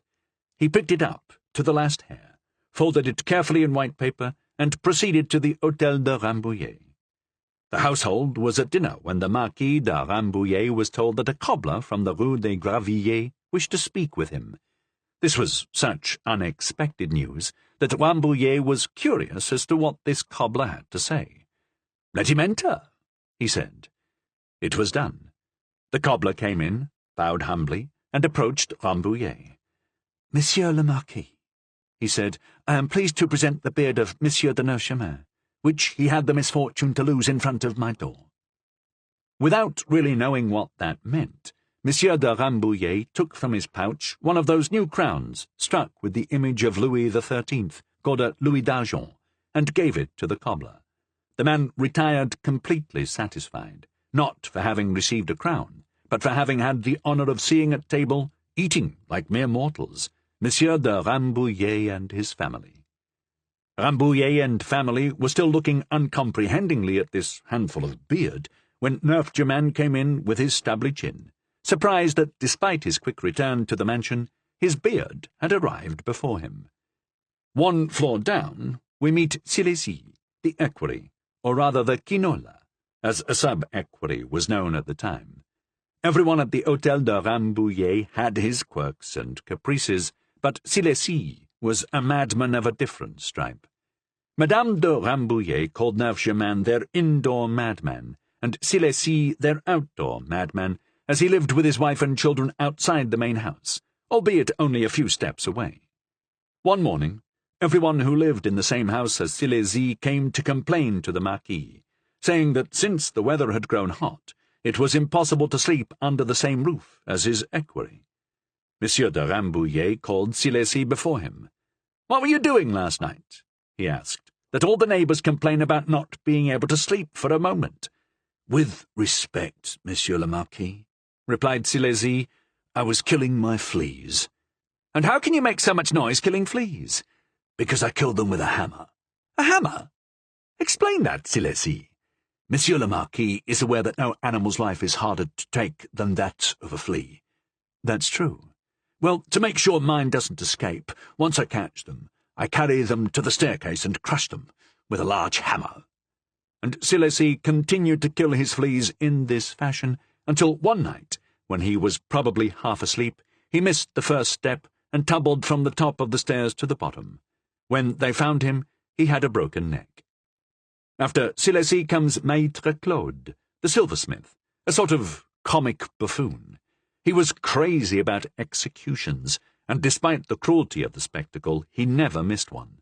But once, 3 or 4 were held in quick succession, and yet Maître Claude never left the house. Worried, the Marquise asked him the cause of this aberration. "Ah, Madame la Marquise," replied Maître Claude, shaking his head with an air of melancholy, "I can no longer take pleasure in criminals' death throes." "And why is that?" she asked her servant. "Because since the beginning of the year, the executioners have been strangling the condemned before hanging them. Can you believe it? If some day they return to hanging them outright, on that day are returned to the execution ground." One night he went to see the fireworks in honour of Saint-Jean, but as they launched the first rockets, he found himself behind a very tall onlooker, whose large head blocked his view. He thought, rather than bother anyone, he would go up to Montmartre, only to find, when he arrived breathless at the top of the hill and turned toward the Hôtel de Ville, that the fireworks were over. Thus, instead of seeing poorly, Maître Claude saw nothing at all. So instead he went to Saint-Denis to see the treasures, and greatly enjoyed himself. Upon his return, when questioned by the Marquise, he said, "Ah, madam, what beautiful things they have, these rascals of churchmen." And he began to list the bejewelled crosses, the surplices studded with pearls, the golden monstrance and silver candlesticks. "But there was one thing most important of all," he added. "What thing do you think the most important, Maître Claude?" "Ah, madam, they have our neighbour's arm." "Which neighbour?" asked Madame de Rambouillet, who wondered who among their neighbours could spare a limb to donate to the treasure trove of Saint-Denis. Why, pardieu, the arm of our neighbour, St. Thomas, madame. His church is so close we can practically touch it. There were also 2 other servants at the Hôtel de Rambouillet who were a credit to the collection, the secretary, Adriani, and the embroiderer, Dubois. The first published a volume of poetry dedicated to Monsieur de Schomberg. The second, who felt called to the vocation, became a Capuchin monk. But the calling didn't last, and he left his monastery before the end of his novitiate. Not daring to reapply for a place with Madame de Rambouillet, he became supervisor of the actors at the Hôtel de Bourgogne, because that way, as he said, if Madame de Rambouillet ever chanced to go to the theatre, I might see her. Indeed, the Marquis and Marquise de Rambouillet were worshipped by their servants. One evening, the lawyer, Patru, so influential on the modes of polite speech at the Académie Française, was dining at the Hôtel de Nemours with the Abbé de Saint-Spire. One of the 2 mentioned the Marquise de Rambouillet. The sommelier, Audry, who was crossing the room after telling the waiters which wine to serve, heard the Marquise's name and stopped. When the 2 guests continued to talk about her, the sommelier sent all the other servants from the room. "Why the devil did you do that?" Patru asked. "Ah, monsieur," the sommelier said, "I was with Madame de Rambouillet for 12 years. If you have the honour to be friends of the Marquise, no one shall serve you but me." And despite the dignity of his position, he placed a waiter's towel over his arm, stood behind the guests, and served them until the end of the meal. Now that we have made the acquaintance of the masters and servants of the Hôtel de Rambouillet, we will bring our readers inside the mansion on a night when it was host to the leading celebrities of the age. 5. What occurred in the Hôtel de Rambouillet as Soucarrière was disposing of his 3rd hunchback. On the evening of December 5th, 1628, which we began at the Inn of the Painted Beard in the first chapter of this book, all the literary luminaries of the era, those whose society was ridiculed by Molière as they ridiculed him in return, were gathered in the Marquise's mansion. That night they were not ordinary visitors to the Marquise's salon, but specially invited guests, each having received a note from Madame de Rambouillet announcing a special soirée. The guests had rushed to attend. This event took place during that happy era when women were beginning to have an influence on society. Poetry was in its infancy, born in the previous century with Marot, Garnier, and Ronsard, and was just then prattling out its first tragedies, pastorals, and comedies by way of Hardy, Desmarais, and Raciguier. Dramatic literature would follow, thanks to Rotrou, Corneille, Molière, and Racine, elevating France above all other nations, while perfecting that beautiful language created by Rabelais, purified by Boileau, and distilled by Voltaire. Due to its clarity, French would become the diplomatic language of all civilized nations. In language, clarity is integrity. William Shakespeare, the great genius of the 16th century, or rather of all centuries, had been dead only 12 years, and was as yet known only to the English. Make no mistake, the European popularity of Elizabeth's great poet is a modern phenomenon. None of the fine minds gathered at Madame de Rambouillet's had even heard the name of the man who, a century later, Voltaire would call a barbarian. Moreover, at a time when the theatre was dominated by plays such as The Deliverance of Andromeda, The Conquest of the Boar of Caledon, and The Death of Bradamante, works like Hamlet, Macbeth, Othello, Julius Caesar, Richard III, and Romeo and Juliet would have seemed harsh to the delicate French palate. No, due to the influence of the Queen and of the Catholic League of the Guises, it was Spain who set the fashion in literature, through Lope de Vega, Alarcón, and Tirso de Molina. Calderón had not yet appeared. To end this long digression, which began of its own accord due to the force of circumstance, we'll repeat our own words. This event took place during a happy era, and we would add that an invitation from Madame de Rambouillet made it doubly special. All knew the Marquise's grand passion for surprising her guests. For example, consider the day she'd presented the Bishop of Lisieux, Philippe de Cospillon, with a quite unexpected surprise. In the park at Rambouillet was a large, round boulder from which a fountain sprang. Veiled by a curtain of trees, it was dedicated to the memory of Rabelais, who had worked sometimes in his study and sometimes in his dining room. One bright morning, the Marquise led the Bishop of Lisieux toward the fountain. The prelate squinted as he approached, trying to make out something that shone through the branches. Soon he could clearly distinguish 7 or 8 young women dressed as nymphs, that is to say, barely dressed at all. Leading them was Mademoiselle de Rambouillet, attired as Diana, quiver on her shoulder, bow in her hand, and circlet on her brow. Beyond her, all the demoiselles of the household posed prettily on the great rock, presenting, according to Tallemant des Réaux, the loveliest tableau in the world. A bishop of our day might be scandalized by such a spectacle, but Monseigneur de Lisieux, on the contrary, was quite charmed. He never saw the Marquise thereafter without asking for news of the rocks of Rambouillet.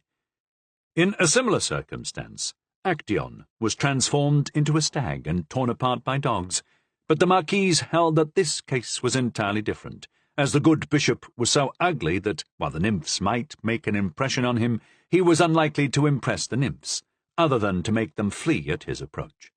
Besides, the Bishop of Lisieux was well aware of how ugly he was, going so far as to joke with the Bishop of Riez that he was far from being an Adonis. "That's why I owe you my thanks," replied the Bishop of Riez, "because before you became my colleague, I was the ugliest bishop in France." It may be that Madame de Rambouillet's male guests, who outnumbered the females, rushed to the mansion in hopes that the Marquise was staging a surprise like the one she'd prepared for Monseigneur de Lisieux. Certainly the exquisites invited that evening had elevated hopes, and were ready for whatever the evening might reveal. Their conversation turned on all matters of love and poetry, but most particularly on the recent piece performed by the actors of the Hôtel de Bourgogne, which the exquisites had begun to patronize, since the team of Belrose, La Villiers, Mondory, La Beaupré, and his wife, Mademoiselle Vaillot, had taken over direction of the theatre. Madame de Rambouillet had made plays fashionable by staging Frédégonde and Hardy's Chaste Love in her home. After that, it was decided that decent women, who until then had avoided it, could go to the Hôtel de Bourgogne. The play under discussion that evening was a piece titled The Hypochondriac, the debut work of a young protégé of the Marquise named Jean Rotrou. Though of middling rank, thanks to the support of the Rambouillets, he had enjoyed enough success for Cardinal Richelieu to hire him into his household at the Place Royale. There he joined the company of Richelieu's famous collaborators, Maret, L'Étoile, and Colletet, as well as the even more celebrated Desmarais and Bois-Robert. As they were discussing the merits of Rotrou's questionable comedy, which Scudéry and Chapelain were chopping into mincemeat, a handsome young man in an elegant suit came in. With the air of a complete cavalier, he crossed the salon to pay his respects to the ladies in order of precedence, starting with Madame la Princesse, who, in her quality as wife of Monsieur de Condé, first prince of the blood, was entitled to preeminence. After her, he addressed the Marquise, then the lovely Julie. He was followed by a companion, 2 or 3 years older and dressed all in black, who advanced into the midst of this learned and imposing company a step behind his friend. "Here he is now," said the Marquise, indicating the first of the 2 men, "the conqueror himself. It must be fine to ride to the Capitoline at such a young age, and without, I hope, someone behind you in the chariot saying, 'Caesar, remember you are mortal.'" "On the contrary, Madame la Marquise," replied Rotrou, for that's who it was. "No critic could ever complain of my poor work more than I do myself. I swear I am only here because I received a direct order from the Comte de Soissons to leave off work on my The Dead Lover, as if it were actually dead, in order to begin on the comedy I'm working on now." "So what is the subject of this comedy, my fine cavalier?" asked Mademoiselle Paulet. "A ring that no one would wish to put on his finger once he's seen you, adorable lioness. The ring of forgetfulness." A nod greeted this flattery from the one to whom it was addressed. Meanwhile, the young man dressed in black stayed as far in the background as he could. But as he was totally unknown to everybody, and as everyone to be presented to the Marquise either had a name already or was on his way to making one, all eyes were fixed upon him nonetheless. "And how do you have time to write a new comedy, Monsieur Rotrou?" asked the lovely Julie, "now that you've accepted the honour of working with the Cardinal's company?" Monsieur le Cardinal had so much to do at the siege of La Rochelle that we were left to ourselves, replied Rotrou, so I took the opportunity to do some work on my own.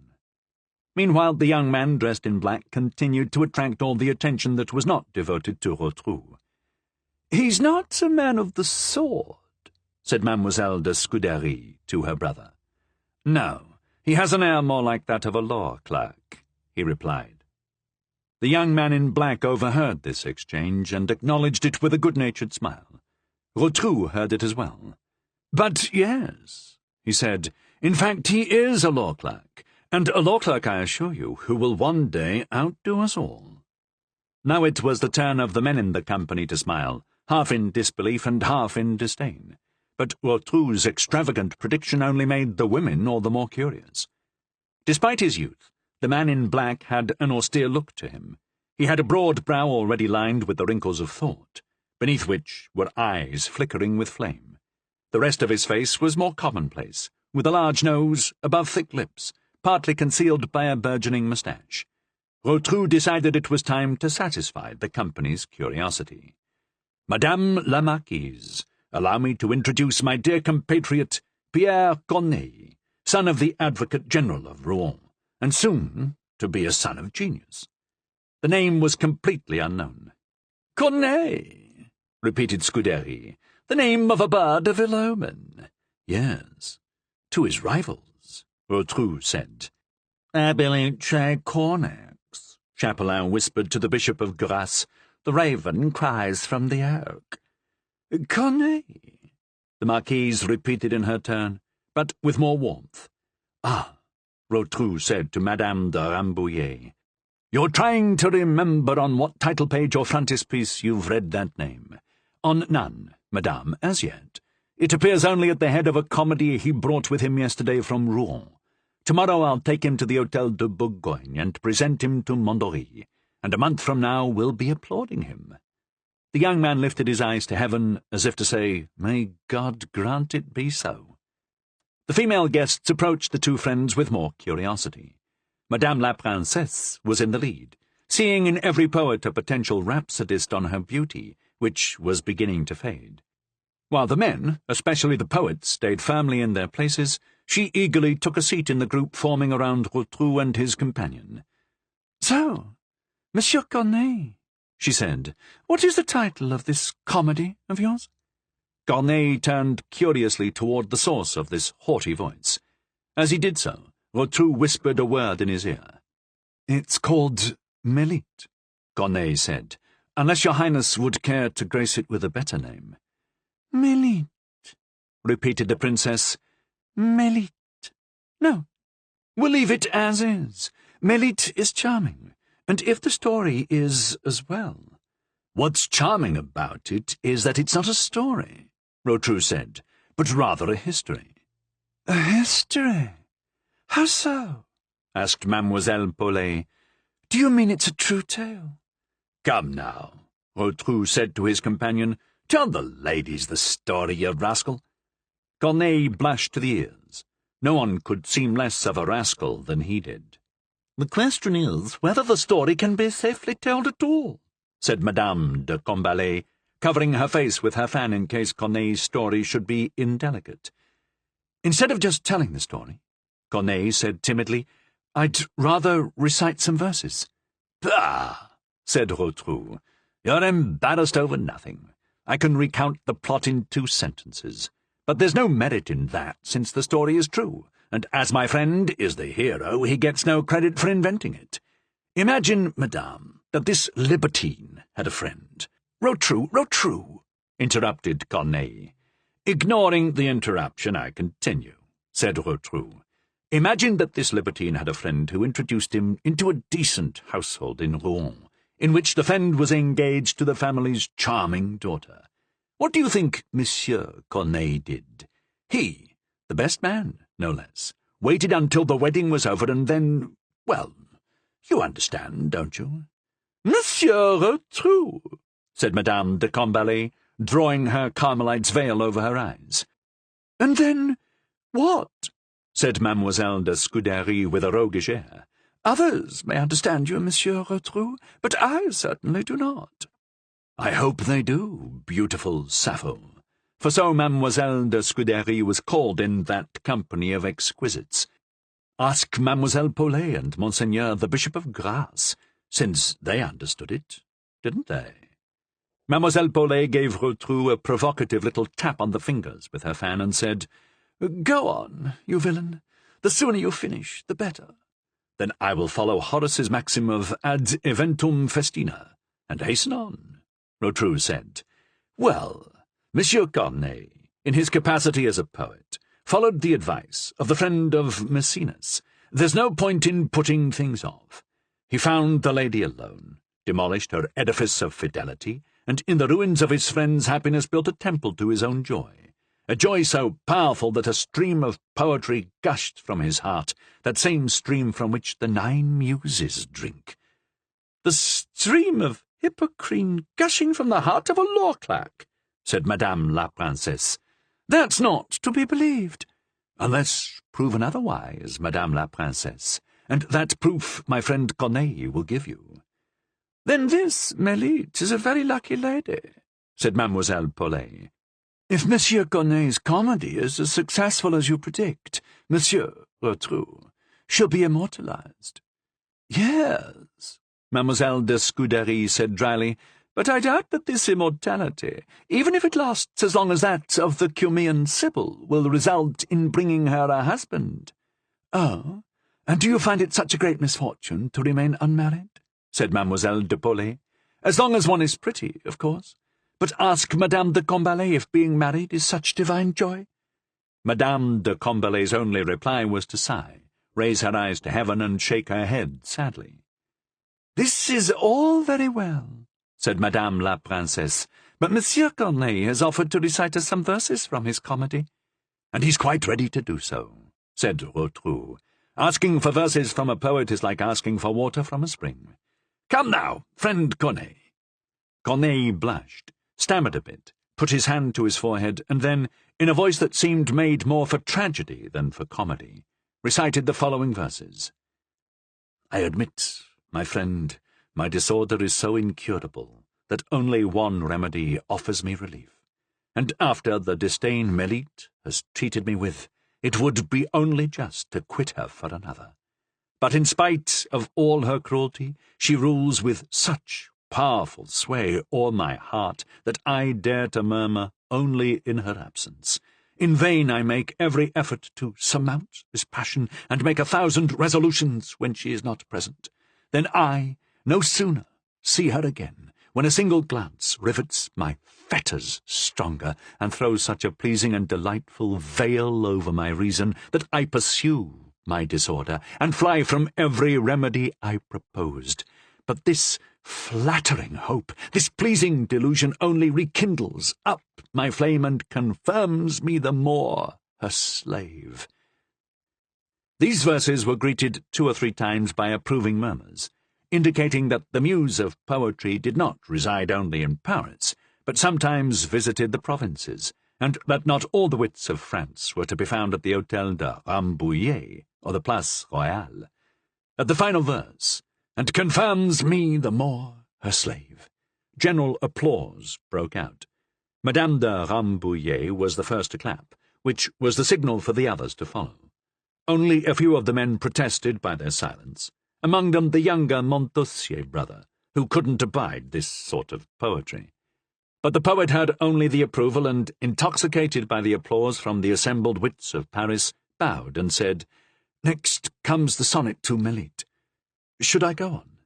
Yes, yes, cried Madame la Princesse, Madame de Rambouillet, the beautiful Julie, and Mademoiselle Paulet, all together, along with all those who echoed the tastes of the mistress of the house. Corneille continued, What beauty with Mélite can compare? What more than my passion can prove. So matchless her charms, I declare, can be equalled by naught but my love. Though new beauties appear to my eyes, though her coldness embitters my heart, too cruel, she hears not my sighs, too lovely, she fixes the dart.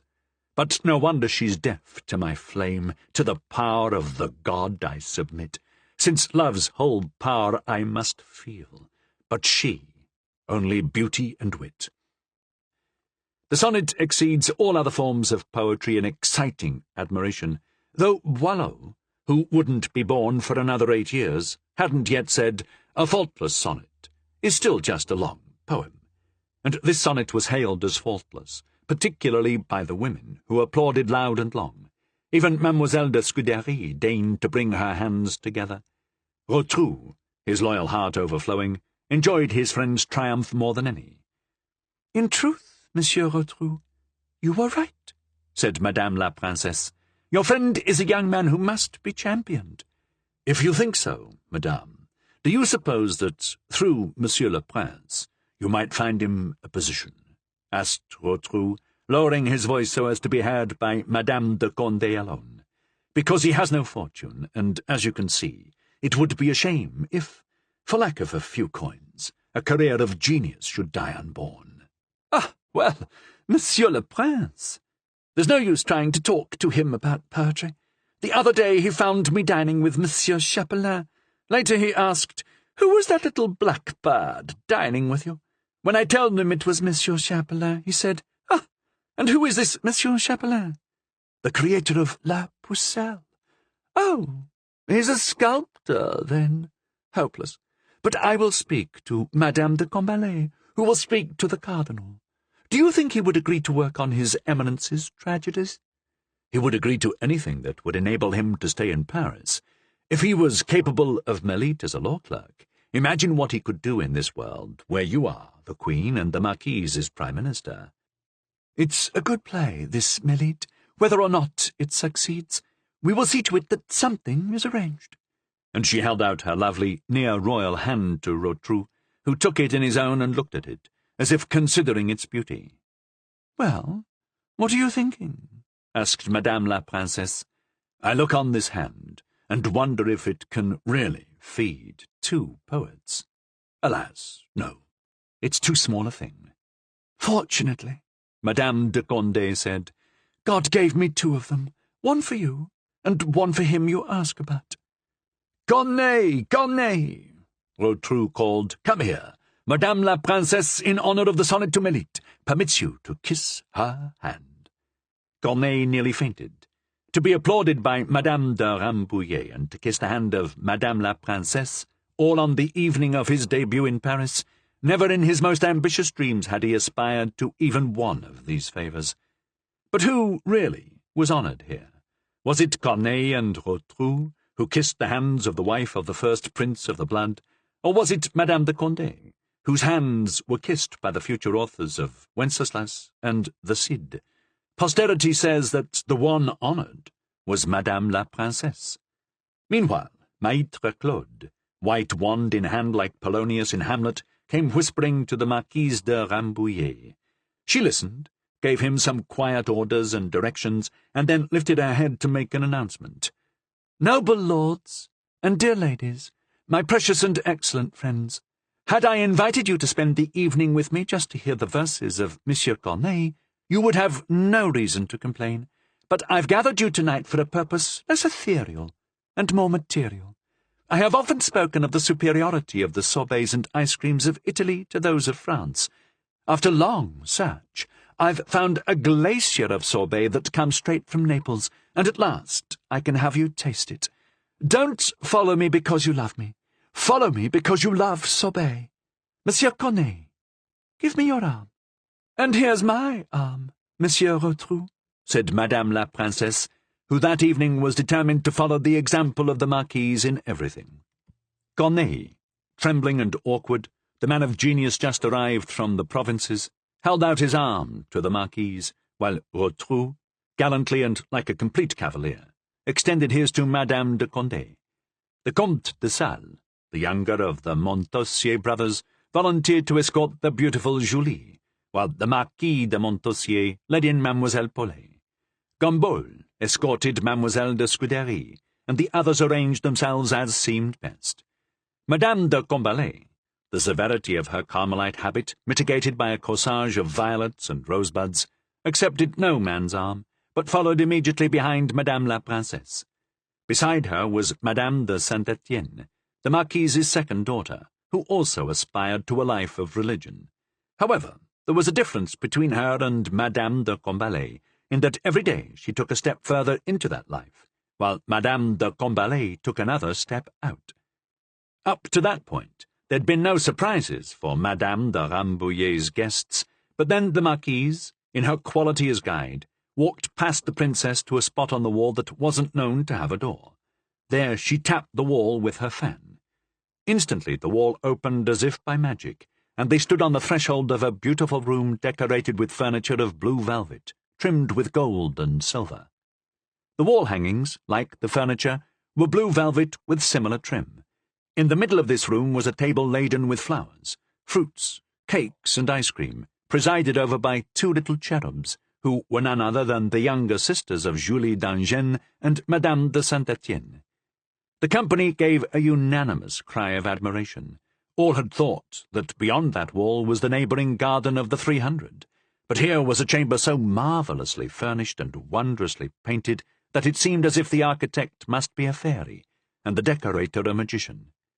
While everyone raved about the tasteful opulence of the chamber, which was to become famous as the Blue Room, Chapelain took pencil and paper into one corner of the salon, sat and sketched out the first 3 stanzas of his Ode to Zirphé, a work that was to be nearly as celebrated as his La Pucelle.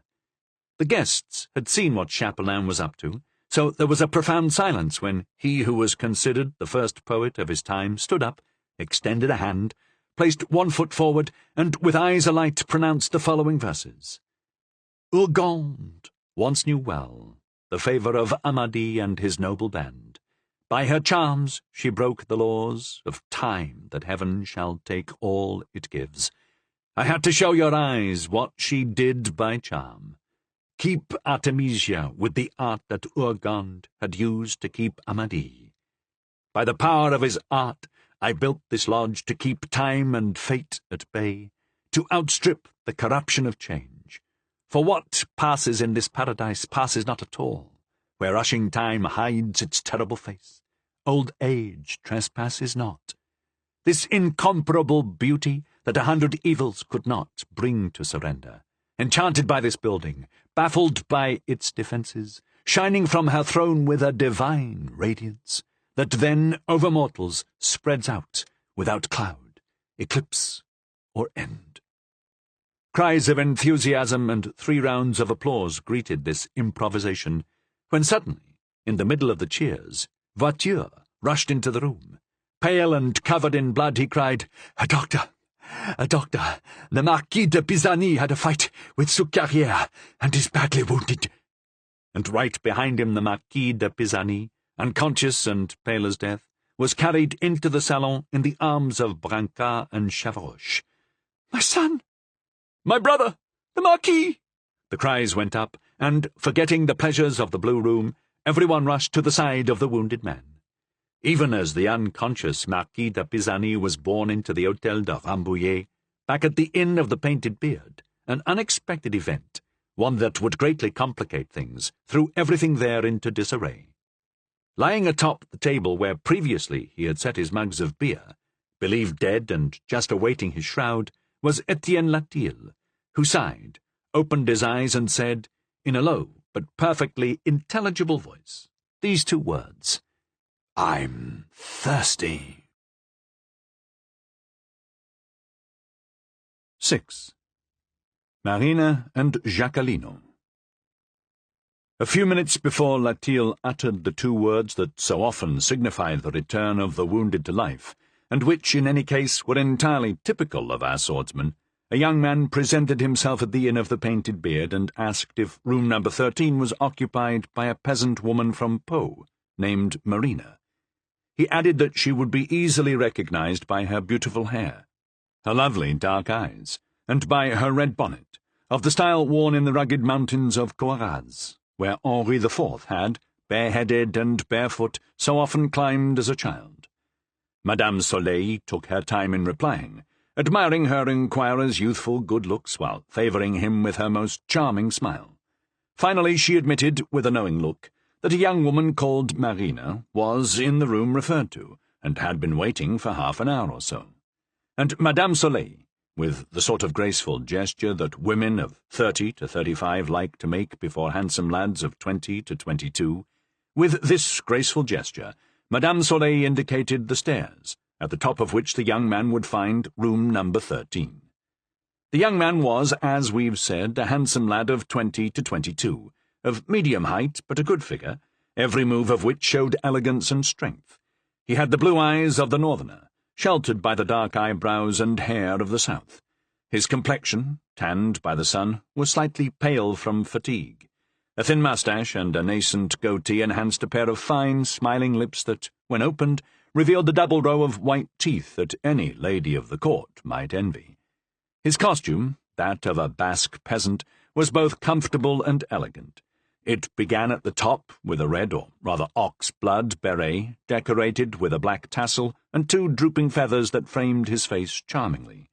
Below, he wore a doublet of the same colour as the beret, trimmed with black lace, with the left sleeve open and hanging loose so that it could, in this period of assaults by day and ambushes by night, serve as a quick defence against the slash of a dagger or sword.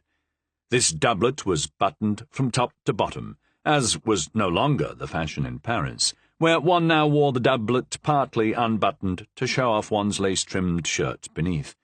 Below the waist the young man wore a sort of buff grey trousers, and a pair of high-heeled shoes rather than boots. A dagger was thrust through the leather belt at his waist, from which a long rapier hung down along his legs. These were the arms of a gentleman, not exactly compatible with the costume of a peasant. He arrived at the door, made sure the room was, in fact, number 13, and then carefully knocked in a deliberate pattern. 2 quick taps, a pause, 2 more taps, and then finally a 5th. At the 5th knock, the door opened, indicating that the visitor was expected. The person who opened the door was a woman of 28 to 30, a lush flower at the peak of her beauty.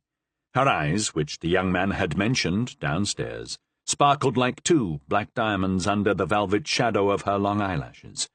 Her hair was so dark and lustrous that no comparison with India ink or a raven's wing could do it justice. Her pale cheeks were flushed with the heat that speaks of sudden passion rather than enduring regard. Her neck, draped in strings of coral, descended to a generous bosom that trembled provocatively with each breath. Though her contours, sculpturally speaking, were more those of Niobe than of Diana, she was none the less rather petite, slim of waist above the flare of her rather Spanish hips. Her skirt, which was on the short side, was striped red and white, and displayed a lower leg rather more aristocratic than her costume would indicate, and feet that seemed almost too small to support the bounties above. It was wrong to say that the door opened, as in fact it was only half opened until the young man said, "Marina," spoken more as a password than a name. The reply was, "Jacquelino," at which the door opened completely. The guardian stood aside to let the man enter, after which the door was shut and bolted. She turned quickly and surveyed him, as if to make sure of whom she was dealing with. They regarded each other with equal curiosity. Jacquelino, arms crossed, head high, smile on his lips. Marina, head forward, her figure relaxed yet slightly coiled, in a manner reminiscent of a panther ready to spring. "Ventre saint gris," the young man said suddenly. "I had no idea I had such a delicious cousin." "Neither did I, upon my soul. Cousin," the young woman replied.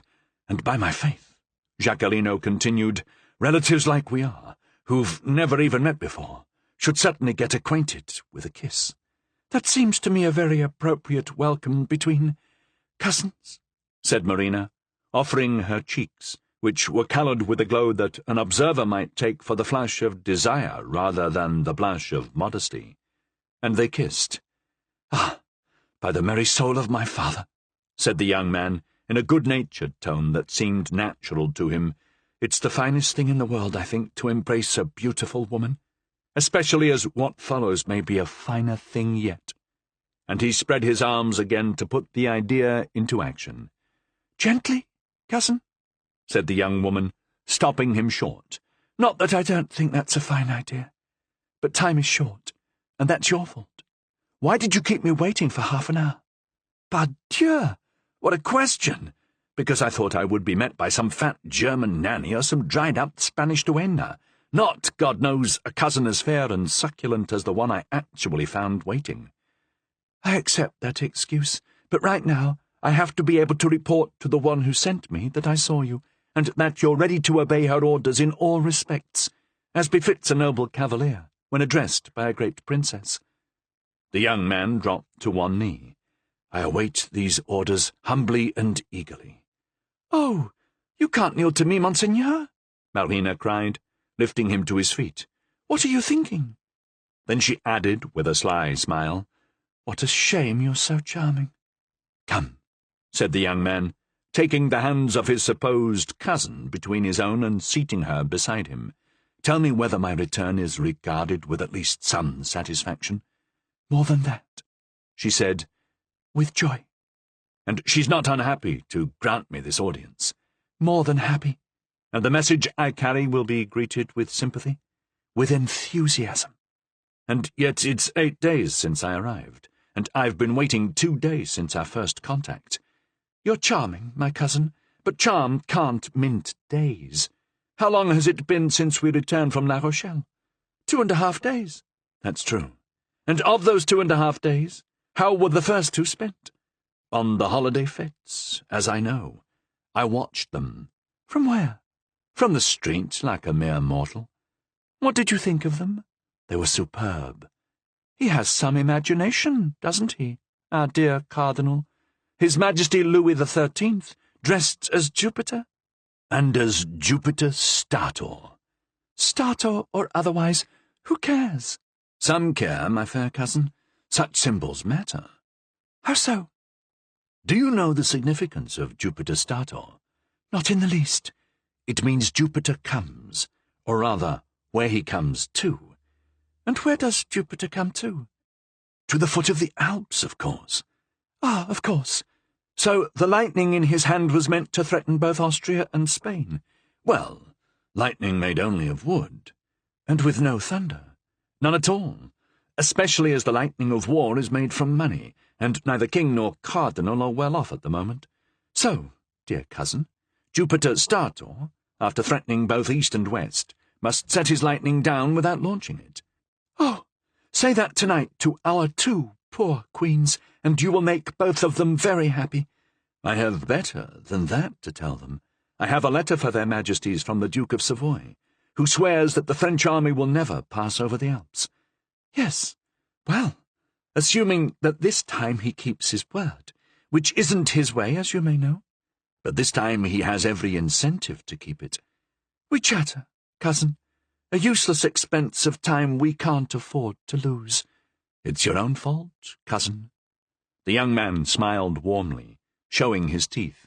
"You're the one who didn't want to put the time to better use." "So because I'm devoted to my mistress, this is how I'm repaid? With reproaches? Mon Dieu, men are so unjust." "I'm listening, cousin." The young man adopted the most serious expression he could manage. "Well then, their Majesties expect to receive you this evening, around 11 o'clock. "What? Tonight? I have the honour to be received by their Majesties tonight."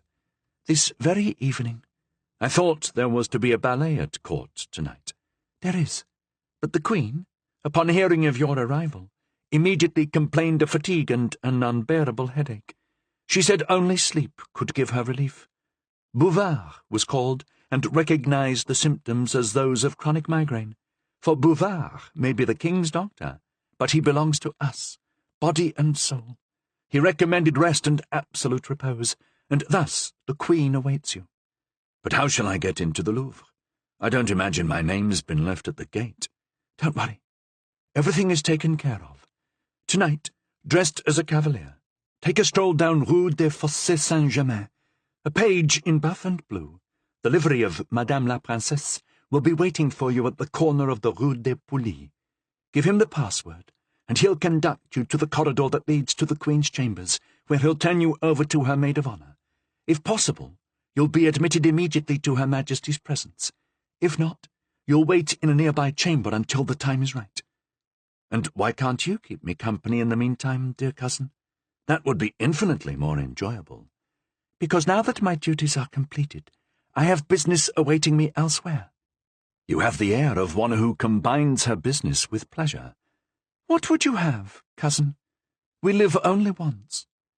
At that moment they heard the chime of the clock from the Blanc-Manteau convent. 9 o'clock, Marina cried. Kiss me quick, cousin, and hurry me out. I barely have time to report to the Louvre and say that my cousin is a charming fellow who brings— What is it you bring the Queen? My life. Is that enough? It's too much. Don't offer something that once lent can't be returned. Au revoir, cousin. Wait a moment. The young man stopped her. What's the password I must give the page? Of course. I forgot.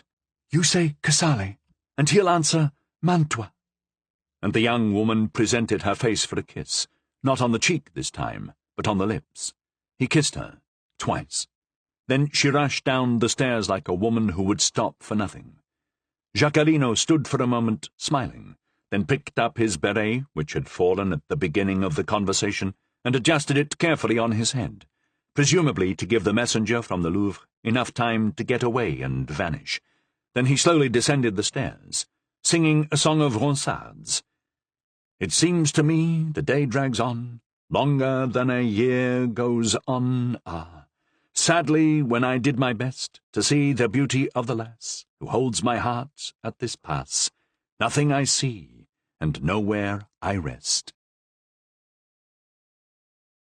He was on the third verse of the song and the last step of the stairs when he glanced into the ground-floor common room and saw, by the glow from a wall sconce, a man lying on a table, pale, bloody, and apparently dying.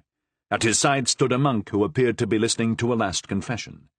Curious folk peered in at the doors and windows, but dared not enter, restrained by the presence of the monk and the solemnity of the man's final act. At this sight, he ceased his song, and, as the innkeeper was at hand, said, "Hey, Maître Soleil." Soleil approached, hat in hand. "What can I do for you, my handsome young man? Why the devil is this man lying on a table with a monk beside him? He's making his confession. Pardieu, I can see that. But who is he? And what does he have to confess? Who is he?" The innkeeper sighed. "He's a brave and honest fellow named Etienne Latil, and my best client. Why confess? Because he probably has no more than a few hours to live. He was calling for a priest, so when my wife saw this worthy friar coming out of the Blanc-Manteau, she begged him to come. And how does your honest man come to be dying? Oh, monsieur, anyone else would already be dead 10 times over. He took 2 terrible sword wounds through the chest, one from the front and one from the back. So he had a fight with 2 men. 4, monsieur, 4. A sudden quarrel? A deliberate murder. A murder? Yes, to keep him from talking. And if he'd talked, what would he have said? That they'd offered him 1,000 crowns to assassinate the Comte de Moret, and he'd refused. The young man stared at the name, fixed his attention on the innkeeper, and said, "Assassinate the Comte de Moret? Are you sure of this, my good man? I got it from his own mouth. It was the first thing he said after asking for drink."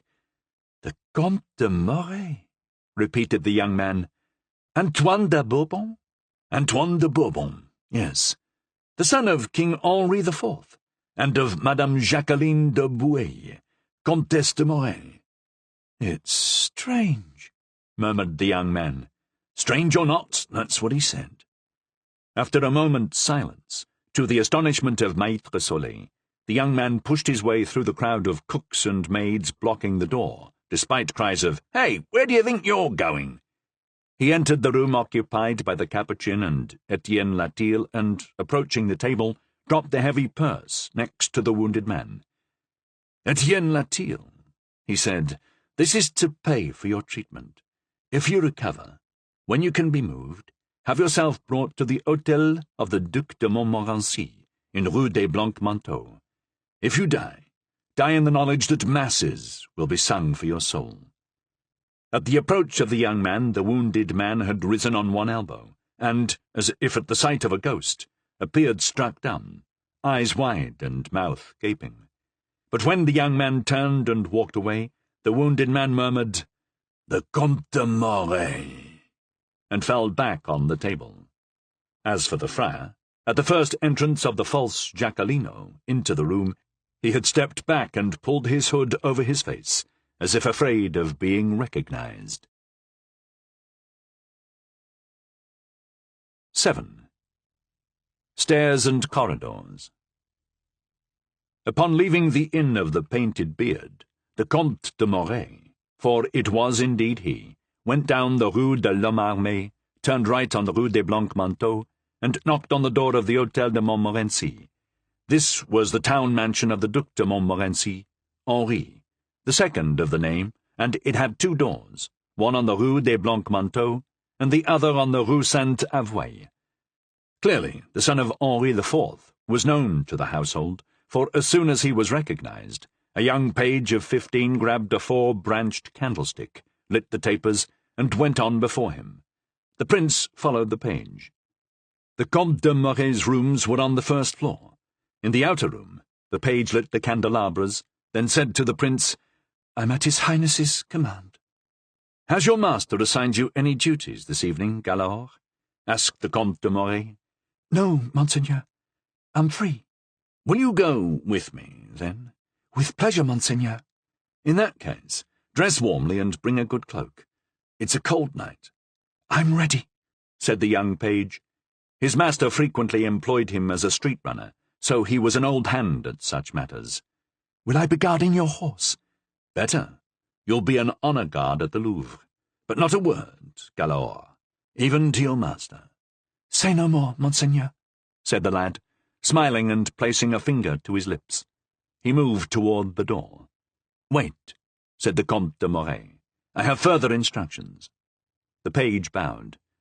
"Get a horse ready to go, and put loaded pistols in both holsters." "Just one horse?" "Yes, just one. You'll ride behind me. A second horse would attract attention." "Just as monseigneur orders." 10 o'clock sounded. The Count listened, counting each bronze beat. 10 o'clock, he said. "Go, and have everything ready within a quarter of an hour." The page bowed and went out, proud of being in the confidence of the Count. As to the latter, he went to his wardrobe and dressed in the outfit of a cavalier, simple but elegant, with a red doublet and blue breeches, both of velvet. His fine cambric shirt was trimmed with magnificent Brussels lace, showing through his doublet-slashed sleeves at cuffs and wrist. He drew on tall knee-boots, and donned a grey felt hat, decorated with feathers that echoed the colours of his clothes, red and blue, pinned in place with a diamond brooch. Then he draped a rich baldric over his shoulder, and hung from it a red-hilted sword, a weapon both handsome and practical. Finally, with that vanity natural to youth, he spent a few minutes on his appearance, making sure his naturally curly hair framed his face correctly, and that his fashionably long love-lock, which he wore because his moustache and goatee refused to grow as thick as he would have liked, fell properly to the left. He took a purse from a drawer to replace the one he'd left with Latil, and then, as if that reminded him, murmured, "But who the devil would want me killed?" He reflected for a moment, but as he could think of no satisfactory answer to his question, with the insouciance of youth, he set the matter aside. He patted himself to make sure he hadn't forgotten anything, glanced once more at the mirror, then went down the stairs, singing the last verse of the song he'd begun at the Inn of the Painted Beard. "Song, go where I'm thinking of, into the chamber of my love, there to kiss those fingers that brought to me such healing, promise them all the feeling that in my heart still lingers." At the street door, the Count found the page waiting for him with a horse. He leapt into the saddle with the lightness and elegance of a consummate horseman. At his invitation, Galore climbed up behind. After making sure the page was well seated, the Count set his horse at a trot down Rue Maubuée, took the Rue Trousse-Vache to the Rue Saint-Honoré, and finally reached the Rue des Poulies. At the corner of the Rue des Poulies and the Rue des Fossés Saint-Germain, beneath a lamp-lit Madonna, a young lad sat on a bourne. Seeing a cavalier with a page on his crupper, and thinking it was probably the gentleman he was waiting for, he rose and opened his cloak. Beneath it he wore a jacket of buff and blue, the livery of Madame la Princesse. The Count recognized the page as the one he was to meet. He set Galahor on the ground, dismounted, and approached the lad. The page got down from his bourne and waited respectfully. "Casale," the Count said. "Mantua," the page replied. The Count gestured to Galahor to stay back, came near his guide, and said, "So I'm to follow you, my pretty lad?" "Yes, Monsieur le Comte, if you would," the page replied, in a voice so musical the prince immediately suspected he was dealing with a woman. "Well then," he said, abandoning the tone a man takes with a boy, "please be so kind as to show me the way." The Count's altered tone didn't escape the notice of the person he addressed. The page gave him a sidelong glance, tried and failed to stifle a laugh, then gestured in the direction they were to go and marched on before him. At the drawbridge, the page whispered a password to the sentry, and they crossed over to the gate of the Louvre. Passing into the courtyard, they headed for the northeast corner. Arriving at the inner gate, the page removed his cloak, displaying his livery of buff and blue, and said, in as masculine a voice as possible, "Household of Madame la Princesse?" But in doing so, the page's face was exposed to the light from the gate lantern. The rays glanced from golden hair that fell to rounded shoulders, glinted from blue eyes full of mischief and merriment, and glowed on a mouth full and fine, as ready to bite as to kiss. And the Comte de Morey recognized Marie de Rohan-Montbazon, Duchesse de Chevreuse. He caught up with her at the turn of the stairs, saying, "Dear Marie, did my friend the Duke send you to make me jealous of him?" "No, my dear Count," she said, "especially since he knows you're making a fool of yourself over Madame de la Montagne." "Good answer," laughed the prince. "I see that, as well as the most beautiful, you're still the wittiest creature in the world. If the end result of my journey from Holland is to hear compliments from you, Monseigneur," she said with a bow, "then the trip was worth it." "Indeed. But I thought you'd been exiled after that little intrigue in the garden at Amiens." "Oh, that. In recognition that I and Her Majesty were both quite innocent, and at the insistence of the Queen. The Cardinal has deigned to forgive me." "Unconditionally?" "Well, I did have to take an oath to forego meddling in intrigue." "And how are you keeping that oath?" "Scrupulously, as you see." "Does your conscience have nothing to say to you?" "Why should it? I have a papal dispensation." The Count laughed. "And besides," she continued, "is it intrigue to conduct a brother-in-law, to meet his sister-in-law?" "Dear Mary," said the Count, taking her hand and kissing it with the passion he had inherited from his royal father, as we already saw with his cousin at the Inn of the Painted Beard. "Dear Marie, will you surprise me by revealing that your room is on the way to the Queen's chamber?" "Ah, you truly are the only genuine son of Henri IV. All the others are just bastards." "Even my brother, Louis XIII," laughed the Count. "Especially your brother Louis XIII, whom God preserve. How can he have so little of your blood in his veins?" "We don't have the same mother, Duchess." "And maybe not the same father, either." "Ah, Marie," the Comte de Morey cried, "you're too adorable not to be kissed." "Are you crazy? Trying to kiss a page on the staircase? It will be the ruin of your reputation, especially for one who just came from Italy." "We can't have that," said the Count, "and that's it. There goes my mood." He dropped the Duchess's hand. "Well," she said, "the Queen sends one of her loveliest women to meet him at the Inn of the Painted Beard, and he complains." "My cousin Marina." "Your cousin Marina. Who else?" "Ah, ventre saint gris. Who was that little enchantress?" "What? You don't know?" "No." "You don't know Fargy?" "Fargy? The wife of our ambassador to Spain?" "Exactly. She was given a position near the Queen after that affair in the Amiens garden got the rest of us exiled. Well, well, the Comte de Morey laughed. I see the Queen is well guarded, with the Duchesse de Chevreuse at the head of her bed and Madame de Fargy at the foot. My poor brother Louis. You must admit, Duchess, he has no luck at all. You're so delightfully impertinent, Monseigneur, that it's a good thing we've arrived. We're there. The Duchess took a key from her pouch and opened the door of a dark corridor. Here is your path, Monseigneur, she said. You're not going to take me all the way? No, you're going by yourself. Am I? Well, I swore an oath I'd do this. Now a trap-door will open beneath my feet, and it'll be good night to Antoine de Bourbon. Not that I have much to lose, since the women treat me so badly. Ingrate, if you knew who waited for you at the other end of this corridor. What? Does another woman await me at the end of the passage? Yes, the third one this evening. Any more complaints? No, no complaints from me. Au revoir, Duchess. Watch out for that trap-door. I'll risk it. The Duchess shut the door, and the Count found himself in complete darkness. He hesitated for a moment. He had no idea where he was. He considered turning back, but the sound of the key turning in the lock forestalled that idea. Finally, after hesitating a few more seconds, he decided to press on. Ventre saint gris, he said.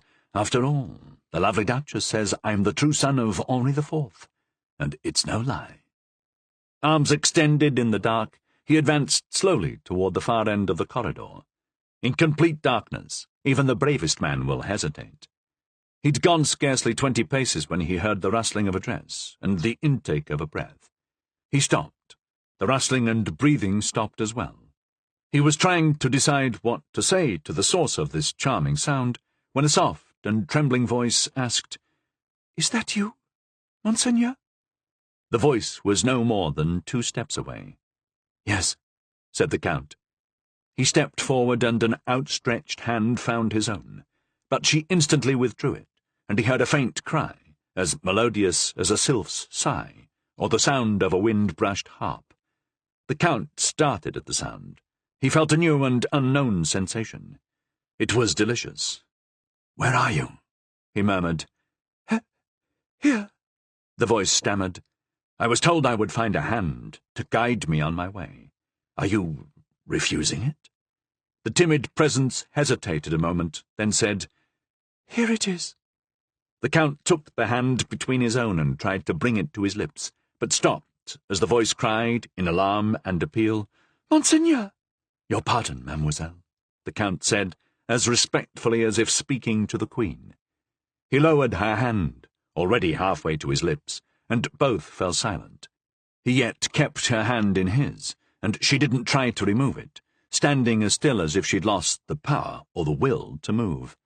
Her hand, resting in his, was as still as she was, but that didn't keep the Count from realizing that she, was small, fine, elegant, aristocratic, and, above all, virginal.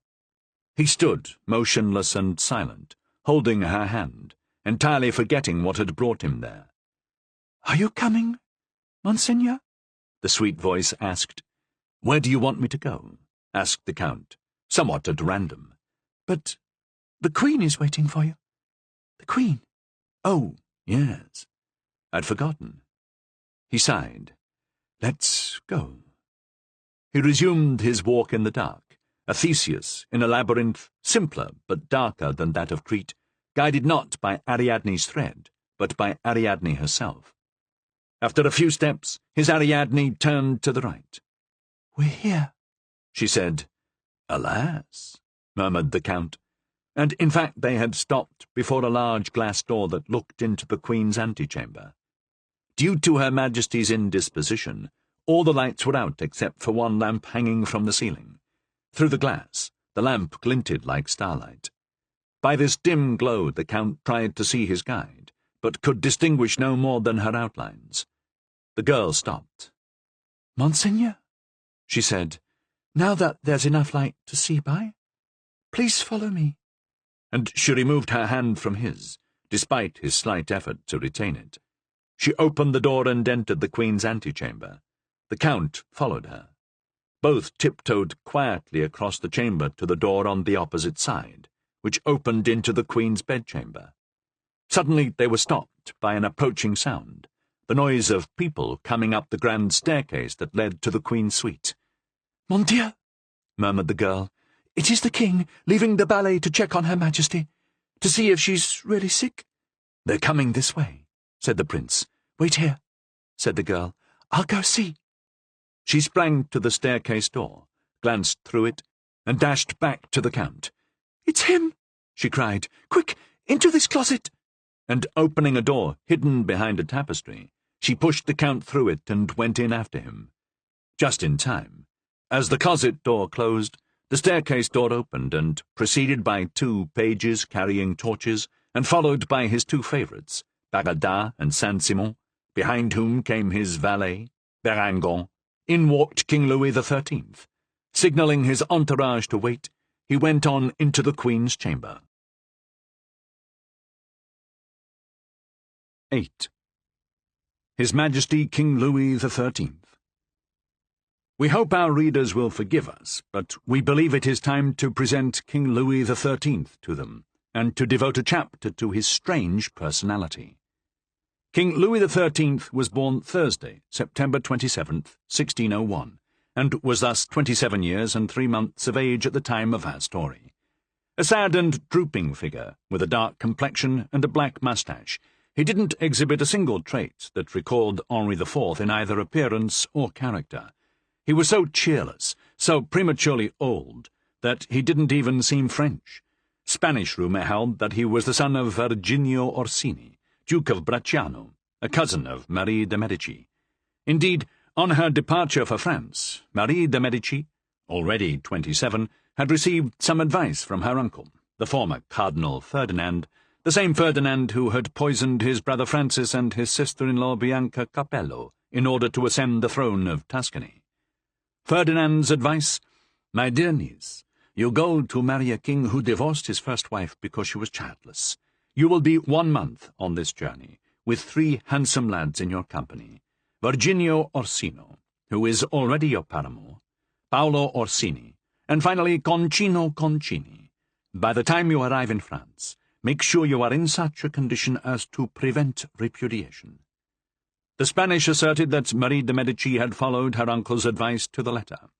The trip from Genoa to Marseille alone had taken 10 days. Henri IV, though not particularly eager to see his fat banker, as he called her, thought the journey strangely prolonged. The poet Malherbe sought a reason for this delay and, right or wrong, thought he'd found one. Neptune was so fond of the bride of the King of France that he was loath to give her up. 10 days at sea spent on pleasure, such a thought would betray her. The Sea King, fond of such treasure, was just trying to delay her. In Rubens's painting of Queen Marie's arrival, which hangs in the Louvre, her ship is surrounded by Neptune's Nereids. Perhaps this mythic excuse for her delay wasn't very credible, but Henri's former wife, Queen Margot, had never found his excuses very credible either. 9 months later, Grand Duke Ferdinand was reassured to hear of the birth of the Dauphin Louis, immediately dubbed the Just, because he was born under the sign of Libra. From childhood, Louis XIII displayed the melancholy that was the hallmark of the house of Orsini. From birth, he had the tastes of a decadent Italian. A passable composer and musician, and an adequate painter, he was always cut out to be more of an artisan than a king, despite his reverence for the idea of royalty. Never physically strong and subjected as a child to the abominable medical practices of the time, as a young man he was so sickly that 3 or 4 times he was almost given up for dead. His first doctor, Héroard, kept a journal for 28 years with daily records of everything he ate and everything he did.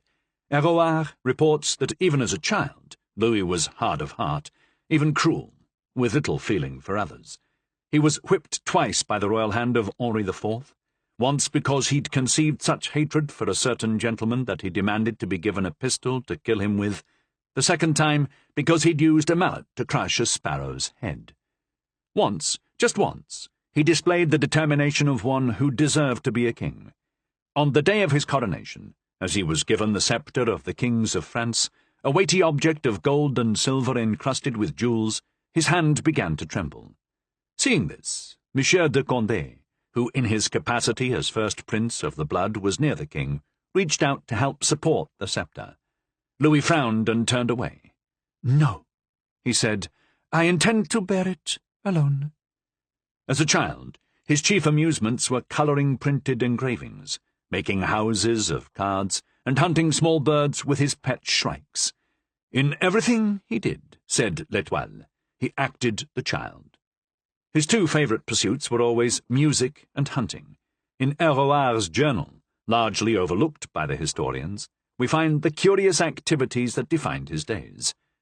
At noon, he played with his dogs, Patelot and Grisette, in the gallery. At 1 o'clock he returned to his room and went into the corner with Ygre, his nurse, to play his lute, because he loved making music and singing to himself, above all else. Sometimes, for fun, he wrote poems about trifles, in the form of proverbs or maxims, and when that was his mood, he wanted others to be in the same frame of mind.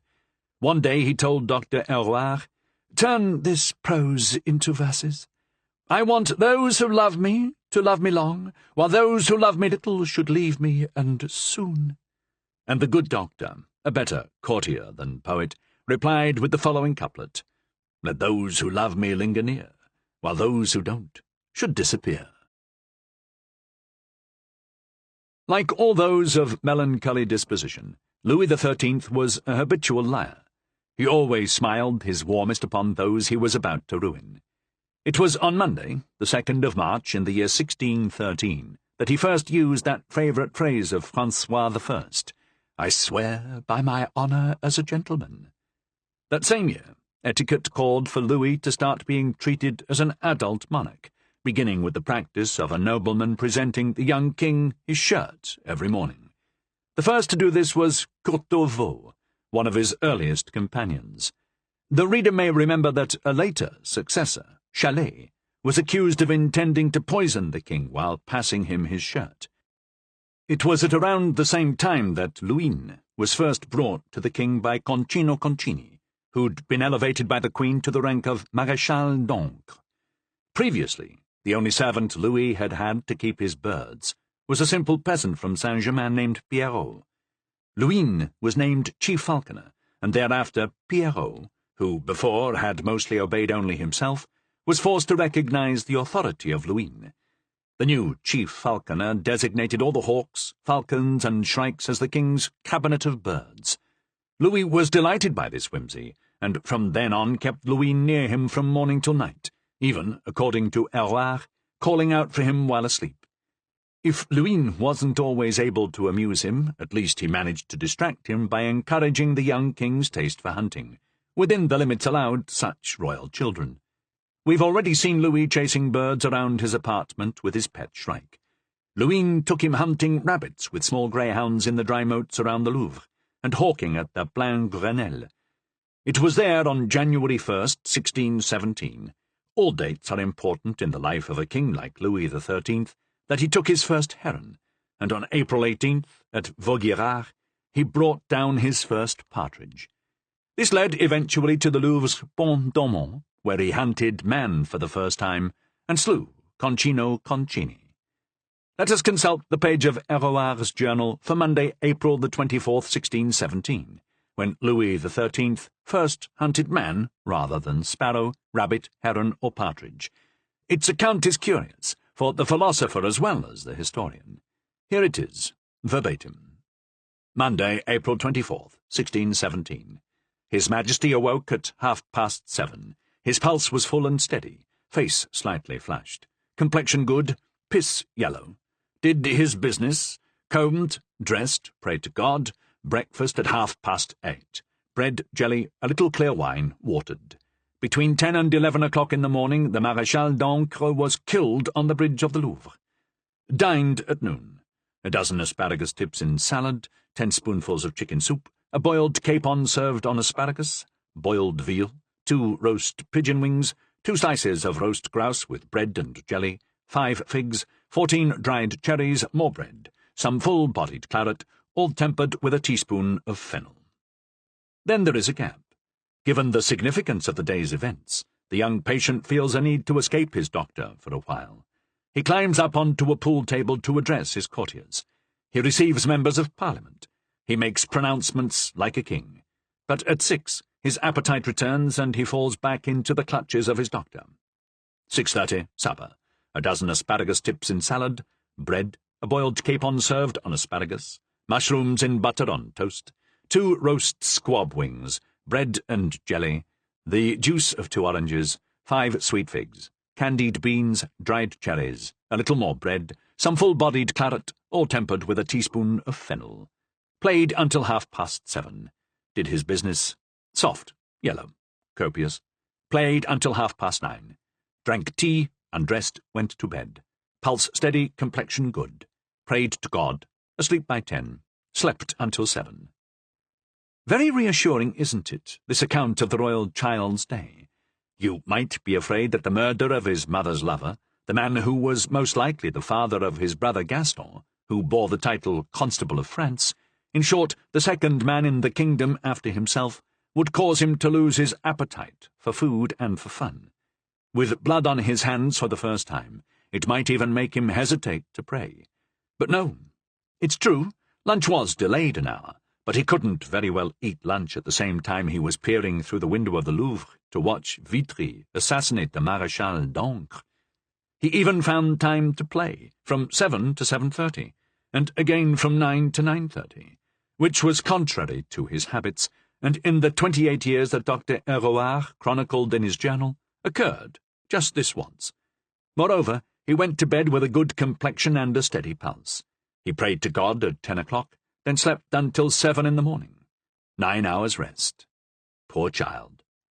When he awoke, he was king in fact as well as in name. After the manly activities of the day before, his good night's sleep gave him the strength to behave like a king. The Queen-Mother was not only disgraced, but exiled to Blois. She was forbidden to see her daughters, the princesses, or her beloved son Gaston. Her ministers were dismissed, and only the Bishop of Luçon, later to become the great cardinal, was permitted to follow her into exile, where he would try to fill the place in her heart left empty by the murdered Concini.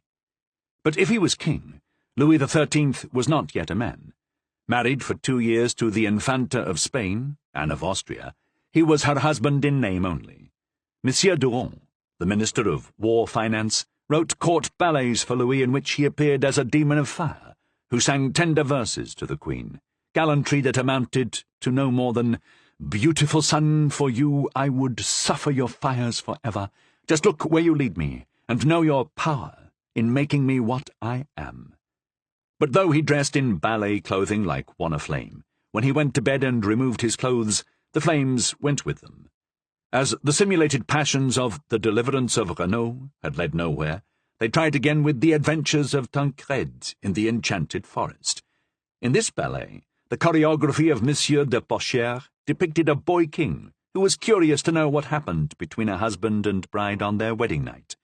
Monsieur d'Elbeuf and Mademoiselle de Vendôme even gave the king a personal, private reprise of the action of the play on their own wedding night. No good. The king spent 2 hours in their nuptial chamber, sitting on the edge of the bed, and then retired quietly to his own chamber, still a boy. Finally, it was Luynes who, tired of being harassed by the Spanish ambassador and the papal nuncio, undertook to force the consummation of the king's marriage, despite the risk to his favour and position. The big day was set for January 25th, 1619. We turn once more to Dr. Héroard's journal for the entry of that date. On January 25th, 1619, the king, unaware of what awaited him at the end of the day, arose in excellent health and good countenance, and was even relatively cheerful. After breakfasting at 9:15, he heard Mass at the Chapelle de la Tour, presided over the King's Council, dined at noon, made a visit to the Queen, went to the Tuileries by the River Gallery, returned the same way at 4:30 to meet the Council once more, went to Monsieur de Luynes' rooms to practice ballet, supped at 8, visited the Queen again, leaving her at 10 o'clock, returned to his apartments and went to bed. But he had barely settled in before Luynes entered his room and urged him to get up. The king looked at Luynes, as astonished as if the man had proposed a trip to China. But Luynes insisted, saying that Europe was beginning to worry about seeing the throne of France without an heir, and it would be a shame for him if his sister, Madame Christine, who had just married Prince Victor Amadeus of Piedmont, son of the Duke of Savoy, should have a child before the Queen had a dauphin. But as these reasons, which appealed only to the head, didn't seem to move the king, Luynes simply picked him up and carried him to where he didn't want to go. If you doubt this little detail because you hear it from a novelist instead of from the historians, read the dispatch of January 30th, 1619 of the papal nuncio, in which you will find a sentence that seems conclusive. Luynes took the king against his will and led him almost by force into the queen's bed. But if this didn't lose Luynes his favour, on the contrary, he won the title of Constable of France, he gained little else for his pains. The Dauphin, in his race to appear before the first-born of the Princess of Piedmont, failed to win the day, as he wasn't born until 19 years later, in 1638, while Luynes, who should have had the pleasure of seeing the tree he'd planted bear fruit, died in 1621 of spotted fever. His death left the way open for the return to Paris of Marie de Medici, and with the end of her exile, she brought Richelieu back to the king's council. A year later, he was a cardinal, and the year after that, prime minister. Thereafter it was Richelieu who ruled, and who, by opposing the policies of Austria and Spain, fell out with both Anne of Austria and Marie de Medici. From that moment, he earned their hatred and became the object of their plots. Marie de Medici, like the king, had a cleric presiding over her council, and as with the king, he was a cardinal, Bérulle. But Cardinal Richelieu was a man of genius, while Cardinal Bérulle was a fool. Meanwhile, Monsieur, the king's brother, for whom Richelieu had arranged a marriage, used the immense fortune he'd gained from Mademoiselle de Montpensier to conspire against the cardinal. A secret council was organized around Dr. Bouvard, who'd replaced the brave Dr. Héroard as the king's physician.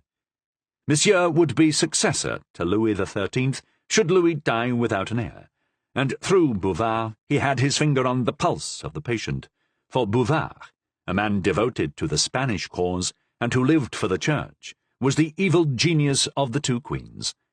Everyone knew that this melancholy king, consumed by ennui, wrought by care, who felt loved by none and hated by all, whom the doctors plagued with the lethal medicine of the time, purging relentlessly and bleeding repeatedly, might vanish from one moment to the next, disappearing into the black humours that defined his life. If the king died, Richelieu would be at the mercy of his enemies and, within 24 hours of the death of the king, would be hanged. The Comte de Chalais was disinclined to wait for this event, however, and offered to kill the cardinal. Marie de Medici seconded the motion, Madame de Conti bought the daggers, but sweet Anne of Austria voiced an objection of only 3 words: "He's a priest." Thus the king, who since the assassination of Henri IV had hated his mother, since the conspiracy of Chalais had suspected his brother, since the love affair with Buckingham, and especially since the scandal of the Garden of Amiens, despised the queen. The king, who abhorred his wife as he loathed all women, lacking the virtues of the Bourbons, but with only half the vices of the Valois, became increasingly cold and aloof from his family.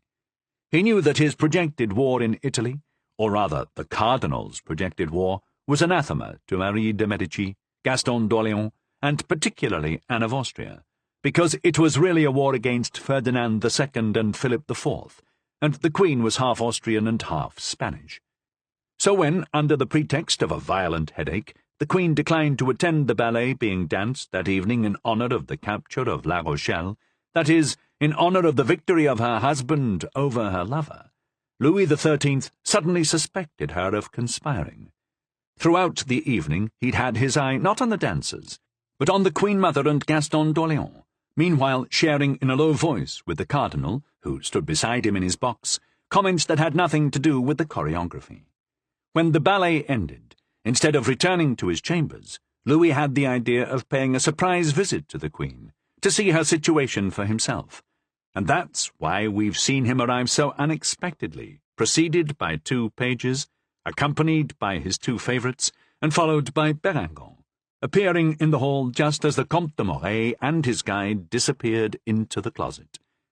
5 minutes after entering the Queen's chambers, Louis XIII left them. Here's what happened during those 5 minutes. Royal etiquette decreed that when the King slept under the same roof as the Queen, it was forbidden to bar the doors of the Queen's chambers. The King thus had no difficulty in passing through the 3 doors that separated the gallery from the Queen's bedroom. Upon entering her bedroom, he took a quick look around, peering into all the darkest shadows and farthest corners. Everything was in perfect order. The Queen was sleeping with a calm that spoke only of chastity, breathing smoothly and deeply as Louis XIII, more jealous of his power as king than of his right as a husband, left the doorway and approached the bed. But queens are light sleepers, and though thick Flanders carpets muffled the footsteps of her august husband, her breathing fluttered and paused, and a hand of wonderful whiteness and elegance drew aside the bed-curtain. A head, hair adorably disarranged, rose from the pillow, and 2 large, astonished eyes fixed for a moment on the unexpected visitor, as a voice, trembling with surprise, exclaimed, "What? Is it you, sire?" "Myself, madam," the King coldly replied, while taking his hat in his hand, as every gentleman must before a lady. "And by what happy chance do you favour me with a visit?" continued the Queen. "I heard that you are unwell, madam. Concerned for your health, I wanted to come myself to say that, unless you take the trouble to visit me, I will probably not have the pleasure of seeing you tomorrow or the day after." "Your Majesty goes hunting?" asked the Queen. "No, madam. Bouvard felt that after all these festivals, which are fatiguing for me, I should be purged and bled. So tomorrow, and the day after, I shall bleed. Good night, madame, and excuse me for having awakened you. By the way, who is serving you tonight? Madame de Fargy or Madame de Chevreuse?" "Neither, sire. It is Mademoiselle Isabelle de Lautrec." "Ah, very good," said the King, as if the name were reassuring. "But where is she?" "In the next room, where she sleeps fully clothed on a couch. Does your Majesty wish me to call her?" "No, thank you. Au revoir, madame." "Au revoir, sire." And Anne, with a sigh of regret, feigned or real, but under the circumstances, we suspect feigned, released the curtain of the bed and dropped her head to the pillow. As for Louis XIII, he resumed his hat, gave the room a final look, which showed he was still suspicious, and went out muttering, "It seems this time the cardinal was mistaken." He entered the antechamber where his retinue awaited him. "The Queen is indeed very ill," he said. "Follow me, monsieur." And in the same order they had come, the procession resumed its march toward the chambers of the King. 9. What passed in Queen Anne of Austria's bedchamber after the departure of King Louis? No sooner was the sound of footsteps fading down the hall, along with the last reflections of the flickering torches, when the door of the closet, in which the Comte de Mornay had taken refuge, was gently opened by his guide, and the head of the young lady peeked from the opening. Then, seeing that all had returned to silence and darkness, she ventured out and looked down the gallery, where the last rays of the pages' torches were disappearing. Finding that the danger passed, she returned to the closet and said to the Count, light as a bird, "Come out, monseigneur." Then, remaining always at a distance, where the young man could not quite see her face clearly, she opened one after another the 3 doors which the King had closed behind him. The young man followed her, speechless, breathless, bewildered. In the narrow, dark closet, the girl had had no choice but to squeeze up against him, and although protected by the powerful hand of chastity, she couldn't prevent the Count from becoming drunk on her breath, absorbing through every pore the sensuous scent that emanates from the body of a young woman, the very fragrance of nubile youth. Before opening the last door, hearing his footsteps approaching, she extended her hand toward the Count and said, in a voice not entirely steady, "Monseigneur, be so kind as to wait here.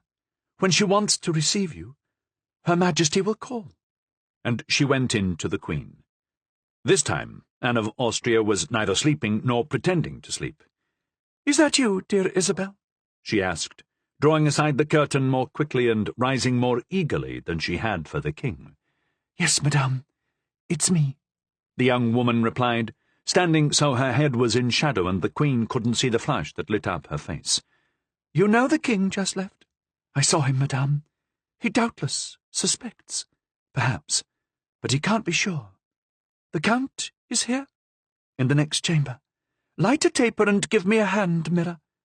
Isabel obeyed, giving the mirror to the queen and holding the candle to illuminate it. Anne of Austria was pretty rather than beautiful.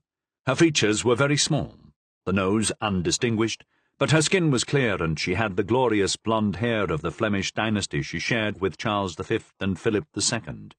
A thorough coquette, she was well aware of its effect on men, even her brother-in-law, Monsieur, so she took the trouble to arrange a few locks that had become ruffled, straightened the folds of her long silk robe, and raised herself to pose on one elbow.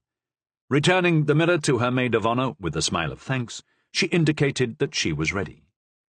Isabel put the mirror and the candle on the vanity, bowed respectfully, and retired through the door where the queen had told the king her maid of honour was asleep on a couch. The bedchamber remained lit by the double glow of the candle and a small lamp, both placed so as to shed their rays on the side of the bed where Anne of Austria had spoken to the king, and now waited to give audience to the Comte de Moray. However, left alone, the queen, before calling him, seemed to be awaiting someone or something. Several times she turned toward the rear of the room, gesturing and muttering impatiently. Finally, almost together, two doors opened at the back of the room. From one came a young man of 20, with a lively face, black hair and hard eyes, which softened into insincerity. He was splendidly attired in white satin, with a red cloak embroidered with gold. He wore the Order of Saint-Esprit at his neck, as shown in contemporary portraits of him, and held a white felt hat, decorated with 2 feathers, the colour of his cloak. This young man was Gaston d'Orléans, usually referred to as Monsieur, and according to the scandal-mongers of the Louvre, was the particular favourite of his mother, because he was the son of the handsome Concino Concini, and anyone who sees the image of the one next to the other, as we did the other day at the Museum of Blois, where hang the portraits of the Maréchal d'Ancre and the second son of Marie de Medici, would note the extraordinary resemblance between the two that gives credence to that grave accusation. We said that since the Chalais affair, the king had held Monsieur in contempt. Indeed, Louis XIII did have a kind of conscience. He was sensitive to what was then called the honour of the crown, and is now called the honour of France. His egotism and vanity had, in Richelieu's hands, been moulded from vices into a sort of virtue. But Gaston, both disingenuous and cowardly, had been deeply implicated in the conspiracy of Nantes. He had wanted to enter the king's council, and to keep the peace, Richelieu had consented. But when Monsieur wanted to bring with him his adviser, the corrupt Ornano, Richelieu had refused. The young prince had shouted, sworn, stormed, and declared that the council could either accept Ornano voluntarily or by force. Richelieu, who couldn't arrest Gaston, instead arrested Ornano. At that, Gaston had burst through the door of the council and in a haughty voice demanded to know who had dared to arrest his adviser. "It was I," Richelieu calmly responded. And that would have been the end of it, leaving Gaston seething in quiet shame, if Madame de Chevreuse, at the urging of Spain, had not herself urged Chalais on. Chalais went to Monsieur and offered to rid him of the cardinal. This is what he proposed, or rather whispered to Gaston. He would go with his followers to dine with Richelieu at his chateau of Fleury, and there, at his table, betray his hospitality by having his men-at-arms assassinate the defenceless priest. For 60 years, Spain had extended its hideous yellow-stained hand in this way, to remove anyone great enough to oppose it. In politics, removal means death. Thus she had removed Coligny, William of Nassau, Henri III, Henri IV, and now it was Richelieu's turn. It was a process as crude as it was effective. But this time it failed. After that incident, Richelieu, like Hercules in the Augean stables, began cleaning the court of its treacherous princes. The Vendôme, 2 bastards of Henri IV, were arrested. The Comte de Soissons fled, Madame de Chevreuse was exiled, and the Duc de Longueville was disgraced. As for Monsieur, he signed a confession in which he denounced and renounced his friends. He was then married and enriched, but dishonoured. Chalais bore the shame of the conspiracy alone, and it cost him his head. And yet Monsieur, already so deep in dishonour, was then only 20 years old. Entering by the other door, at almost the same time as Monsieur, was a woman of 55 or 56, royally dressed, wearing a small gold crown atop her head, a long ermine-trimmed purple robe, and a dress of white satin with gold embroidery. The ensemble was new, but neither beautiful nor distinguished. Her corpulent bulk showed why Henri IV had called her his fat banker. Marie de Medici, resentful and discontented, delighted in intrigue. Though she was the mental inferior of Catherine de Medici, she eclipsed her in debauchery. If we are to believe all that was said, only one of her children belonged to Henri IV, Henriette, later Queen of England. But of all her children, she loved none but Gaston. She was willing to advance his interest even if it meant the death of her eldest son, an event she already welcomed as inevitable. As with Catherine de Medici and her son Henri III, her obsession was to see Gaston on the throne. But Louis XIII hated her as much as she hated him for a more serious charge than that. It was said that she as good as placed the knife in the hands of the assassin Ravaillac, who killed Henri IV. A confession taken from Ravaillac on the wheel had been said to implicate both her and the Duc d'Epernon, but a fire at the Palace of Justice had removed all trace of this confession. The day before, mother and son had been summoned by Anne of Austria, who informed them that the Comte de Morey, who had arrived in Paris a week earlier, had letters for them from the Duke of Savoy. They came to the Queen, as we have seen, by 2 different doors, which led to their own apartments. If caught, they planned to plead concern for the indisposition of Her Majesty, learned of only at the ballet, an illness that so worried them that they came directly, without even changing their clothes. As for the Comte de Morey, in the event of surprise, he was to hide somewhere. A young man of 22 is always easy to hide. Anne of Austria had experience with that sort of conjuring trick. Meanwhile, the Comte de Morey waited in the next room where he, to the bottom of his heart, thanked God for the delay. How could he appear before the Queen troubled and trembling after parting from his unknown guide? The 10-minute reprieve was barely enough to enable him to calm the beating of his heart and steady his voice. From this agitation he passed into a reverie, more sweet than any he'd known before. All at once, the voice of Anne of Austria made him start and break out of his reverie. "Count?" she asked. "Are you there?" "Yes, madame," replied the Count, "here and awaiting the orders of your Majesty." "Come in, then, for we are eager to receive you." 10. Letters read aloud and letters read alone.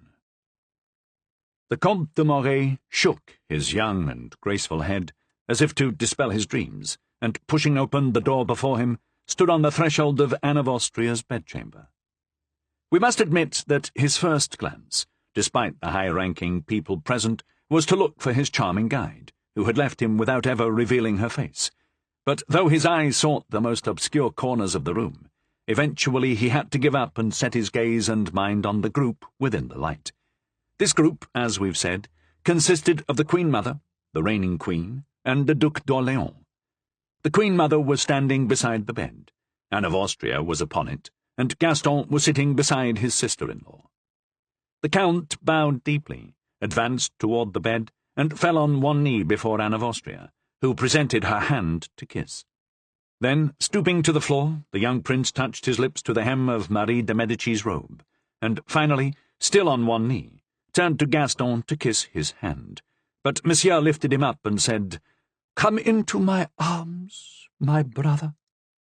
The Comte de Morey, who, as a true son of Henri IV, had a frank and honest heart, could not believe all that was said of Gaston. He'd been in England during the Chalais conspiracy, and afterward had known Madame de Chevreuse there, who'd been careful in what she'd said about the affair.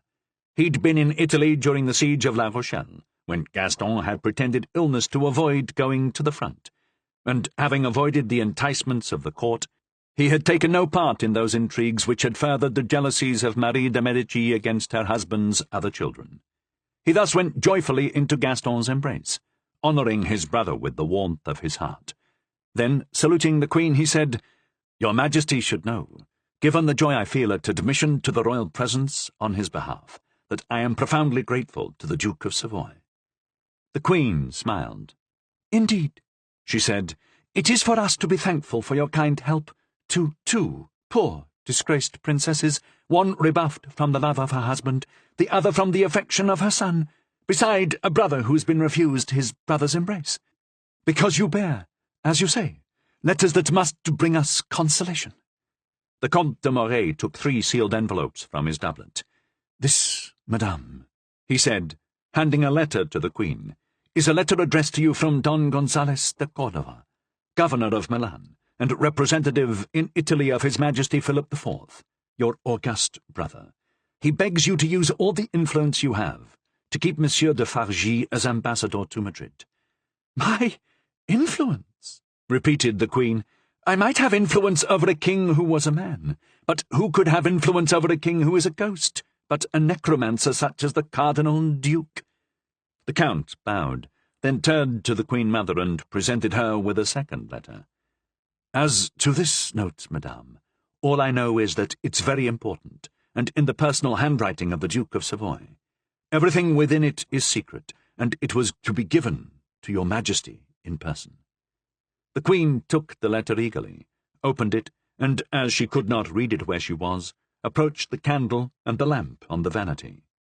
"And finally," continued the Comte de Moray, presenting the 3rd letter to Gaston, "here is a note addressed to Your Highness, from Madame Christine, your august sister, who is more beautiful and charming than August itself." As each read the letter addressed to him or her, the Count took advantage of the time to sweep his gaze once more into every corner of the room, but it held only the 2 queens, Gaston and himself. Marie de Medici returned to her daughter-in-law's bedside and said, addressing the Count, "Monsieur, when we deal with a man of your rank, who makes himself available to a disgraced prince and to such oppressed women, it's best to keep no secrets from him. Better to accept his word of honour that, as an ally or a neutral, he will religiously keep any secret entrusted to him." "Your Majesty," said the Comte de Moray, bowing and pressing his hand to his chest, "you have my word of honour to remain silent, whether as neutral or ally. But my silence should not be regarded as a commitment of devotion." The 2 queens exchanged a look. "You have reservations, then?" Marie de Medici asked with her voice, as Anne of Austria and Gaston asked with their eyes. "I have 2, madame," replied the Count in a soft but firm voice. "To my regret, I must remind you that I am the son of King Henri IV. I cannot draw my sword against the Protestants or against the king my brother. Likewise, I cannot refuse to draw steel upon any foreign enemy against whom the King of France makes war, if the King of France calls for this honour." "Neither the king nor the Protestants are our enemies, Prince," said the Queen-Mother, emphasizing the word prince. "Our enemy, our sole enemy, our mortal enemy, who has sworn our destruction, is the Cardinal. I have no affection for the Cardinal, madame, but I have the honour to point out that it's difficult for a gentleman to make war on a priest. However, on the other hand, if it pleases God to send him adversity, I shall regard it as punishment for his improper conduct toward you. Is that enough for your Majesty to trust me?" "I believe you already know, monsieur, what Don Gonzales de Cordova wrote to my daughter-in-law. Gaston will tell you what his sister Christine wrote to him. Gaston?" The Duc d'Orléans held out his letter to the Comte de Moray, inviting him to read it. The Count took it and did so. The Princess Christine wrote to her brother reasons why it was best to give her father-in-law, Charles Emmanuel of Savoy, possession of Mantua and Montferrat, rather than allowing the Duc de Nevers the legacy of the Gonzaga, as the Duke was no friend to Louis XIII, while the heir to the Duke of Savoy, her husband, Victor Amadeus, was brother-in-law to the King of France. The Comte de Moray returned the letter to Gaston with a friendly salute. "What do you think, brother?" asked the latter. "I am no politician," replied the Comte de Moray, smiling, "but as regards the family, it certainly sounds reasonable." "And now for my turn," said Marie de Medici, presenting to the Comte de Moray her letter from the Duke of Savoy. "It's only right that you know the contents of what you are carrying." The Count took the sheet and read the following. "Do everything possible to prevent the war in Italy, but if, despite the efforts of our friends, war is declared, be confident that Susa Pass will be defended vigorously." That was, ostensibly at least, all the letter contained. The young man bowed before Marie de Medici with every mark of profound respect. "Now," said the Queen-Mother, "it remains for us to thank our young and able messenger for his skill and dedication, and promise that if we succeed in our projects, his fortune will follow ours." "A thousand thanks to your Majesty's good intentions, but as soon as devotion sees the hope of reward, it is tainted by calculation and ambition. My own fortune is sufficient to my needs, and I ask little personal glory to justify my birth." "Then," said Marie de Medici, while her daughter-in-law presented her hand for the Comte de Moray to kiss, "any such obligations are ours alone. Gaston, give your brother your love, but quickly. When midnight strikes, he must be out of the Louvre." The Count sighed and took one last look around. He'd hoped that the same guide who'd brought him here would lead him to the exit. With a sigh of regret, he gave up that hope. He saluted the two queens and then, somewhat agitated, followed the Duc d'Orléans. Gaston led him to his own apartments, where he opened a door to a secret staircase. "Now, my brother," he said, "receive my thanks once more, and believe in my sincere gratitude." The Count bowed. "Is there a password?" he asked. "Something I need to say to escape?" "None. Just knock on the window of the Swiss Guards and say, 'Household of the Duc d'Orléans, night service,' and they'll let you pass." The Count took one last look behind him, sent his most tender sigh toward his unknown guide, then went down 2 flights, knocked on the window of the Swiss Guards, spoke the necessary words, and immediately found himself in the courtyard. Then, as one needed a password to enter the Louvre, but none to leave it, he crossed the drawbridge and found himself again at the corner of the Rue des Fossés Saint-Germain and the Rue des Poulies. There, waiting for him, were his page and his horse, or rather the page and the horse of the Duc de Montmorency. "Ah," he whispered, "I'll wager she's less than 18 and ravishingly beautiful. Ventre Saint Gris! I think I must conspire against the Cardinal, if that's the only way to see her again." Meanwhile, Gaston d'Orléans, after making sure the Comte de Moray had made it safely into the courtyard, returned to his chambers, locked himself in his bedroom, closed the curtains to ensure that no prying eyes could see him, and, taking the letter from his sister Christine from his pocket, held it with trembling hand over the flame of a candle. Slowly, under the influence of the heat, in between the lines written in black, new lines appeared, written in the same hand, but traced in secret ink, now appearing in yellow and red. The newly revealed lines read, "Continue your apparent courtship of Marie de Gonzague, but secretly reassure the Queen. It is only upon our older brother's death that Anne of Austria can assume the crown, and if she does not, my dear Gaston, then with the support of Madame de Fragy and Madame de Chevreuse, she must find a way to be, if not queen, then regent." "Oh," murmured Gaston, "don't worry, my dear little sister. I'll be on guard." And opening a desk, he locked the letter in a secret drawer. As for the Queen-Mother, as soon as the Duc d'Orléans had departed, she took leave of her daughter-in-law and returned to her apartment, where she undressed, donned her night-clothes, and then dismissed her women. Left alone, she pulled a bell-sash hidden by curtains. Within moments, a man of 45 to 50, with a yellow face and black hair, eyebrows and moustache, answered the bell, entering through a door hidden by the tapestry. This man was musician, physician, and astrologer to the Queen-Mother. He was, sad to say, the successor of Henri IV, of Vittorio Orsino, Concino Concini, Bellegarde, Bassompierre, and Cardinal Richelieu. The Provençal Vautier, who had made himself a doctor to manage her body and an astrologer to manage her mind. Richelieu's fall, if you can call it such, had been succeeded by the rise of Cardinal Berulle, a fool, and of Vautier, a charlatan, and those who knew what influence he had on the Queen Mother said that, if anything, his exceeded that of the Cardinal. Vautier came into the antechamber outside the Queen's bedroom. "Quick, quick," she said. "Bring here, if you have it, the liquid that reveals the invisible writings."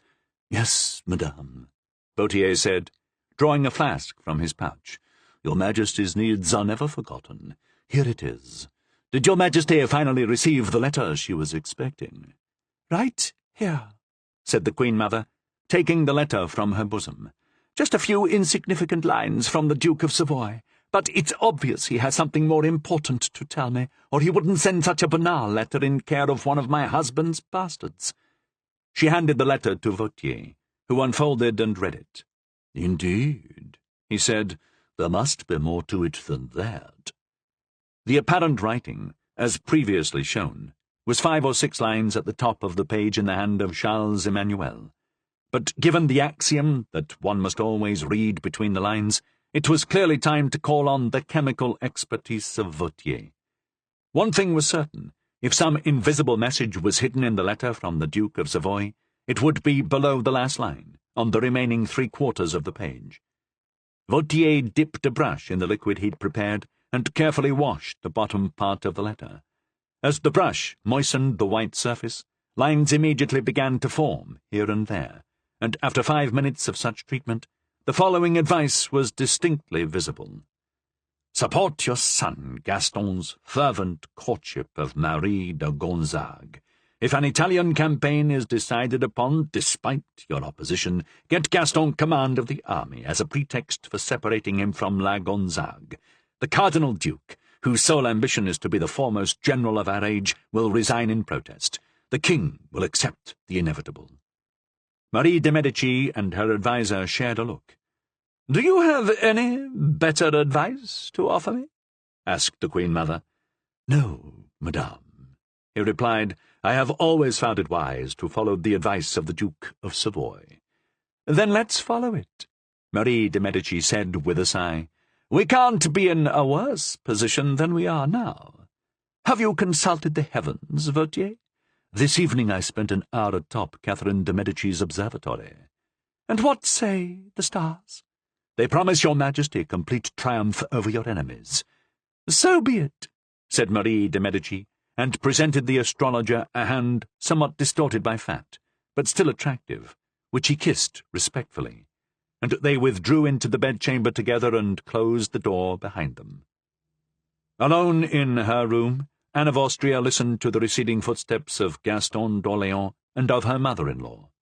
When the sound had completely faded, she slowly rose, pushed her petite feet into her Spanish slippers of sky-blue satin embroidered with gold, and sat down next to her vanity. From a drawer, she took out a small canvas bag containing iris powder, a perfume she preferred for her clothes above all others, and which her mother-in-law had brought her from Florence. This powder she sprinkled on the blank second page of the letter from Gonzales de Cordova, just as, by different means, the same result was obtained from the note from Christine to Gaston, and from that of Charles Emmanuel to the Queen Mother. Under the powder, letters soon appeared on the sheet sent from Gonzales de Cordova to the Queen. This message was from King Philip IV himself. She read, "Sister, I know from our good friend Monsieur de Fargy of the plan by which, in the event of the death of King Louis XIII, you promised to marry his brother and heir to the throne, Gaston d'Orléans. However, it would be even better if, at the time of Louis's death, you were with child. The queens of France have a great advantage over their husbands in that they can produce dauphins without them, an ability their husbands lack. Ponder this incontestable truth, and as you do not need my letter to inspire your meditations, burn it. Philip." The Queen, after reading this letter from her brother, the King, a second time, no doubt in order to engrave its every word upon her memory, took it by one of its corners, put it to the candle, set it alight, and held it in the air until the fire consumed it, illuminating her beautiful hand and making the tips of her fingernails glow pink. Only then did she drop the letter, which dissolved into thousands of sparks before it struck the floor. But, to reinforce her memory, she then transcribed the entire letter on paper and locked it in a secret drawer in her desk. She then returned slowly to her bed and slipped her satin dressing gown from her shoulders to her hips, emerging like Venus in a wave of silver. She lay down slowly and, with a sigh, dropped her head on her pillow, murmuring, "Oh, Buckingham, Buckingham!" And thereafter only a few stifled sobs troubled the silence of the royal chamber. 11. The Red Sphinx. In the gallery of the Louvre there hangs a portrait by the Jansenist painter Philippe de Champagne depicting Cardinal Richelieu as he truly was, a figure fine, keen, and vigorous. Unlike the Flemish, his countrymen, or the Spanish, his masters, Philippe de Champagne was spare in his use of colour, avoiding the bright hues seen in the palettes of Rubens and Murillo. In fact, he bathed the sombre minister in a flood of half-light, as if emerging from the twilight of politics, he whose motto was Aquila in nubibus, an eagle in the clouds. The image could be more flattering, but that would elevate a lie above the truth. Study this portrait, all you men of conscience who would, after 2.5 centuries, resurrect the illustrious dead and get a sense of this physical and moral genius, a man maligned by his contemporaries, ignored and almost forgotten during the following century, who found the respect he was entitled to by posterity only after 200 years in the grave. This portrait has the power to stop one short and almost force contemplation. Is it a man or is it a ghost? That creature in the red robe, white capa magna, Venetian collar, and red biretta, with the broad forehead, grey hair and moustache, piercing grey eyes and hands fine, though thin and pale. This figure, burning with eternal fever, seems alive only in the flush of the cheeks. Does it not feel like the more you contemplate this portrait, the less you know if it's a living being or, like St. Bonaventure, a dead man returned from beyond the grave to write his own memoirs? Does it not seem as if he might suddenly emerge from the canvas, step out of the frame, and walk up to you, causing you to recoil as if from a ghost? What is clear and undeniable in this painting is that it depicts a man of mind and intelligence, and nothing more. Here is neither heart nor spirit. Fortunately for France, in the vacuum of the monarchy between Henri IV and Louis XIV, with a king so weak and diffident, and a court so turbulent and dissolute, among princes so greedy and faithless, to bring order out of chaos required a brain above all. God created this terrible automaton, placed by Providence exactly between Louis XI and Robespierre, in order to crush the great nobles, as Louis XI had crushed his grand vassals, and as Robespierre would crush the aristocrats. From time to time, like red-stained comets, there appear these machines of history, these great harvesters that advance of their own accord, cropping the field of state, remorseless, relentless, stopping only when their work of scything is done. So Richelieu would have appeared to you on that evening of December 5th, 1628, when, aware of the hatred that surrounded him, he was none the less intent on the great projects he contemplated, exterminating heresy in France, driving the Spanish from Milan, and expelling Austria from Tuscany. He it is who appears before you in his study, trying to speak without betraying himself, to see without revealing, that impenetrable minister whom the great historian Michelet called the Red Sphinx.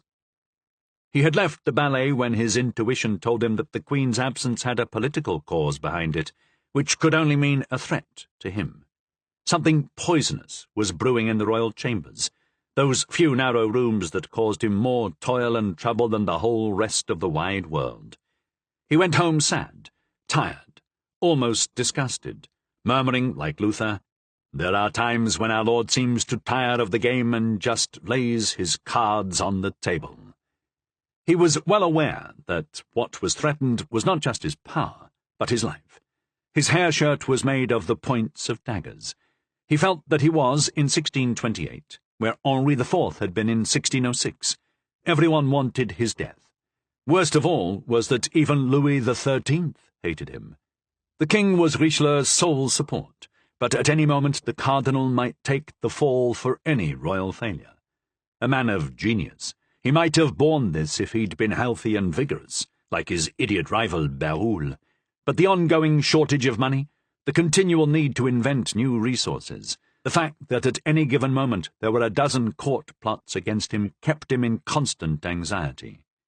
That was the source of the fever that reddened his cheeks, while making his forehead and hands as pale as ivory.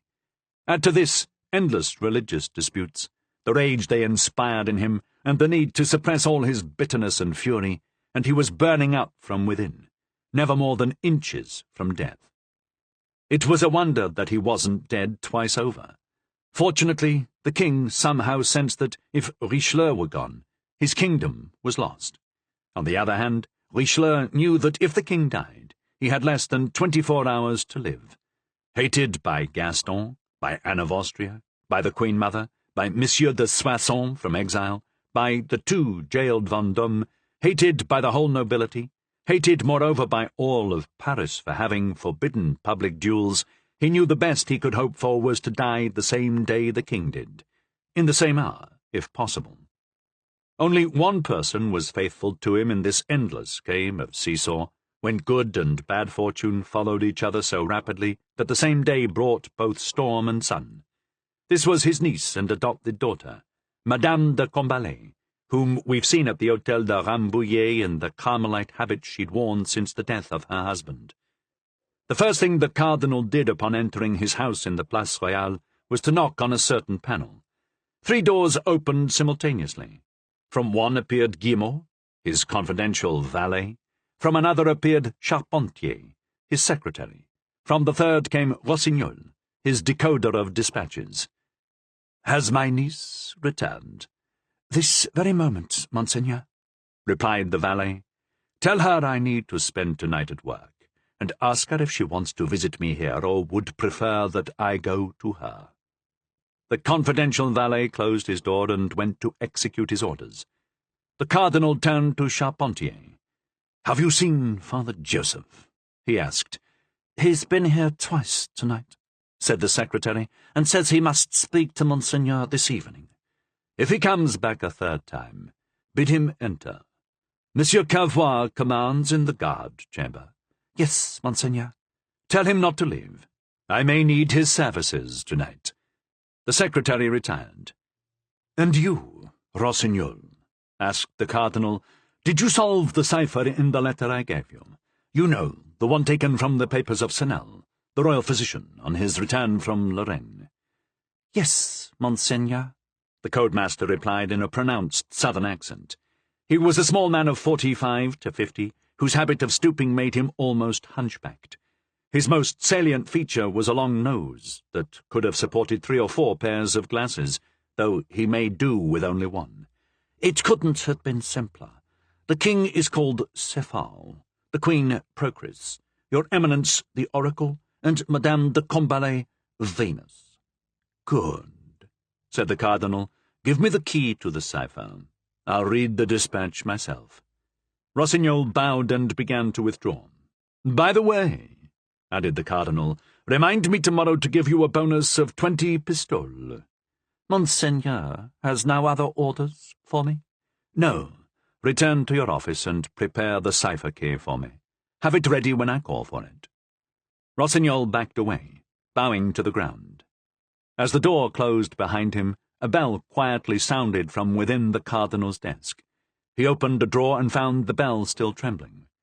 His immediate response was to press his finger upon a small button that must have communicated with the apartment of Madame de Combalet, for less than a minute later she appeared across the room in yet another doorway. A great change had taken place in her attire. Gone were her veil and bandeau, her scapular and wimple, and now she was dressed only in a sheer tunic, confined at the waist by a leather belt. Her beautiful auburn hair, released from restraint, fell in silken curls to her shoulders above a décolletage considerably more generous than a strict Carmelite would have allowed, displaying the curve of her bosom beneath a bouquet of violets and rosebuds, a bouquet indicating both birth and beauty, and one we've previously remarked upon, though at Madame de Rambouillet's it had been on her shoulder. The deep brown of her blouse highlighted the white satin of her elegant neck and her beautiful hands, and, as its fabric was not imprisoned in the iron corset common at that period, its folds were free to drape her shapely form. At the sight of this adorable creature, who appeared in a heavenly cloud of perfume, and who was, at 25, in the full flower of her beauty, made even more lovely and graceful by the simplicity of her outfit, the cardinal's furrowed forehead relaxed, his sombre face lit up, and he stretched his arms toward her, saying, "Oh, come to me, Marie." The young woman needed no encouragement, and came to him with a charming smile. She detached her bouquet, brushed it against her lips, and presented it to her uncle. "Thank you, my lovely child," said the cardinal, who, under the pretext of scenting the bouquet, brought it to his own lips. "Thank you, beloved daughter." Then, drawing her toward him, and kissing her on the forehead as a father would his child, he said, "I love these flowers, as fresh as you, and scented like you." "We are yours 100 times over, dear uncle. You said you wanted to see me. It would make me happy to know you needed me." "I always need you, my dear Marie," said the cardinal, regarding his niece with delight. "But tonight I need you more than ever." "Oh, my good uncle," said Madame de Combales, trying to kiss the cardinal's hands, who resisted by drawing her own hands to his lips. "I see you're worried again tonight." She added with a sad smile, "By now I think you'd be accustomed to worries. What do they matter so long as you succeed?" "Yes," said the cardinal, "I know. I shouldn't be simultaneously high and low, happy and unhappy, powerful and helpless. But so I am, as you know better than anyone, Marie. Public success brings no private happiness. You love me with all your heart, don't you?" "With all my heart, with all my soul." After the death of Chalais, you remember, I seemed to have won a major victory. I had the Queen, the 2 Vendôme, and the Comte de Soissons on their knees before me. I pardoned them, and what did they do in return for my pardon? They chose to attack me in my very heart. They know I love nothing in the world so much as you, that your presence is as necessary to me as the air I breathe, as the sun that shines. Yet they condemn you for living with that damned priest, that man of blood. Live with me? Yes, you live with me, and more than that. I live because of you. Yet this life, so devoted on your side, so pure on mine, so that even seeing you as lovely as you are now within my arms, no idea of sin has crossed my mind. This life, of which we should be proud, they denounce as a disgrace. You were so frightened of them you renewed your vow to take the veil and enter a convent. I even had to ask the Pope, with whom I was in conflict, for the favour of a brief delay of your retreat. Worried? How should I not be worried? They can kill me, that's nothing. At the siege of La Rochelle I risked my life 20 times over. But if I'm dismissed, exiled or imprisoned, how am I to live apart from you?" "My beloved uncle," said the beautiful Carmelite, bestowing on the cardinal a look that seemed to reflect more than the tenderness of a niece for her uncle, and perhaps even more than the love of a daughter for her father, "when I took that vow, though you'd been as good as it's possible to be, I didn't know you as I know you now, didn't love you as I love you today. I made a vow, but the Pope has waived it, and today that vow is no more. Today I swear that no matter what, I'll follow you wherever you go. Palaces and prisons are all the same to me. Wherever a heart may be, it lives where it loves. Well, my dear uncle, my heart is with you, for I love you and will always love you." "Yes, but when they defeat me, will the victors allow you to continue your devotion to me? Look, Marie, what I fear more than dismissal, more than lost power, more than thwarted ambition, is to be separated from you.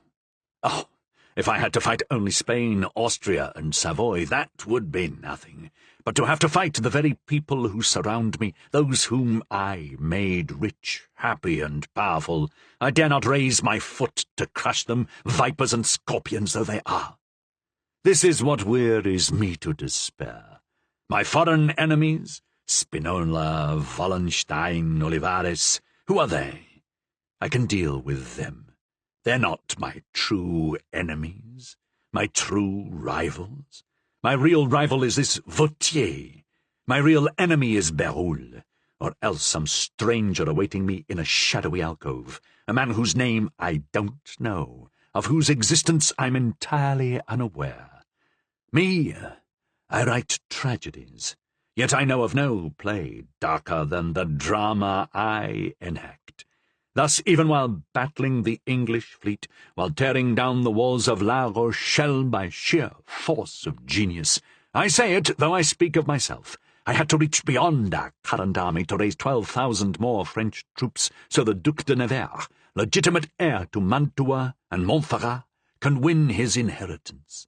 It would be enough if I just had to fight Philip IV, Ferdinand II, and Charles Emmanuel. That is to say, Spain, Austria, and Savoy. But this astrologer, Vautier, sees in the stars that the army will never pass over the mountains, while the pious Berulle fears that the success of Nevers might imperil the understanding between his Catholic Majesty of Spain and his most Christian Majesty of France. They send word through the Queen Mother to Créqui, that same Créqui I made a peer of the realm, a Marshal of France, the Governor of Dauphiné, that Créqui who also hopes to become constable at the expense of Montmorency, that Créqui whom nothing will sate. And suddenly there is hunger in the army, which causes desertion, and who benefits but Savoy? And who is it who prepares to roll boulders from the mountains of Savoy upon French troops? Who but a Queen of France, Marie de Medici? She who is the daughter of an assassin, and the niece of a defrocked cardinal who poisoned his own brother and sister-in-law. But the astrologer Vautier saw it in the stars. Very well, let them try to stop me, or rather my army. They hope to undermine me here, to sabotage me and forestall our march. But for the good of France we march to Mantua and Montferrat, small domains perhaps, but in strategic positions. The fortress of Casale is the key to the Alps. In the hands of Savoy that key would be at the disposal of Austria and Spain. Then there's Mantua, the domain of the Gonzaga family. After Venice, the last centre of the arts in Italy. Mantua, which at once overlooks Tuscany, Venice, and the Papal States. What use to raise the siege of Casale if one fails to save Mantua? I'm negotiating with Gustavus Adolphus, but what use to ally with the Protestants of the north before I have crushed the Protestants of the south? If this southern campaign succeeds, I could concentrate in these hands power both spiritual and temporal, and guide France for the rest of my life. And to think that what stands in my way is a charlatan, Vautier, and an idiot, Berulle. He rose. And moreover, he added, to think that I'm balked by this daughter-in-law and this mother-in-law, when I hold proof of the adultery of one and the complicity in the murder of Henri IV of the other. But though the words are nearly bursting from my mouth, I dare not breathe them, because it would mean a stain upon the glory of the crown of France. "Uncle!"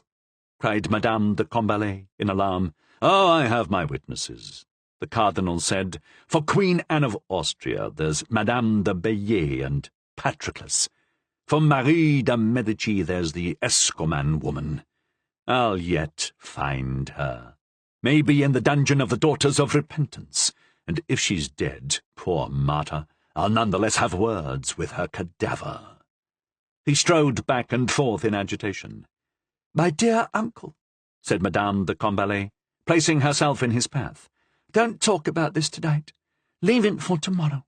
"You're right, Marie," Richelieu said, stopping himself by sheer force of will. "What have you done today? Where have you been?" "I went to Madame de Rambouillet's." "What happened there? Anything good? What says the illustrious Artenis?" asked the cardinal, trying to smile. "She presented us with a young poet, just arrived from Rouen." "Do they make poets in Rouen? It's only 3 months since Rotrou arrived, fresh off the boat. In fact, It was Rotrou who presented him. And what is this poet called? Pierre Corneille. The cardinal shrugged, as if to say, an unknown. And I suppose he arrives with a tragedy in his pocket. With a comedy in 5 acts. And the title? Mélite. That's not a name from history. No, its source is pure fantasy.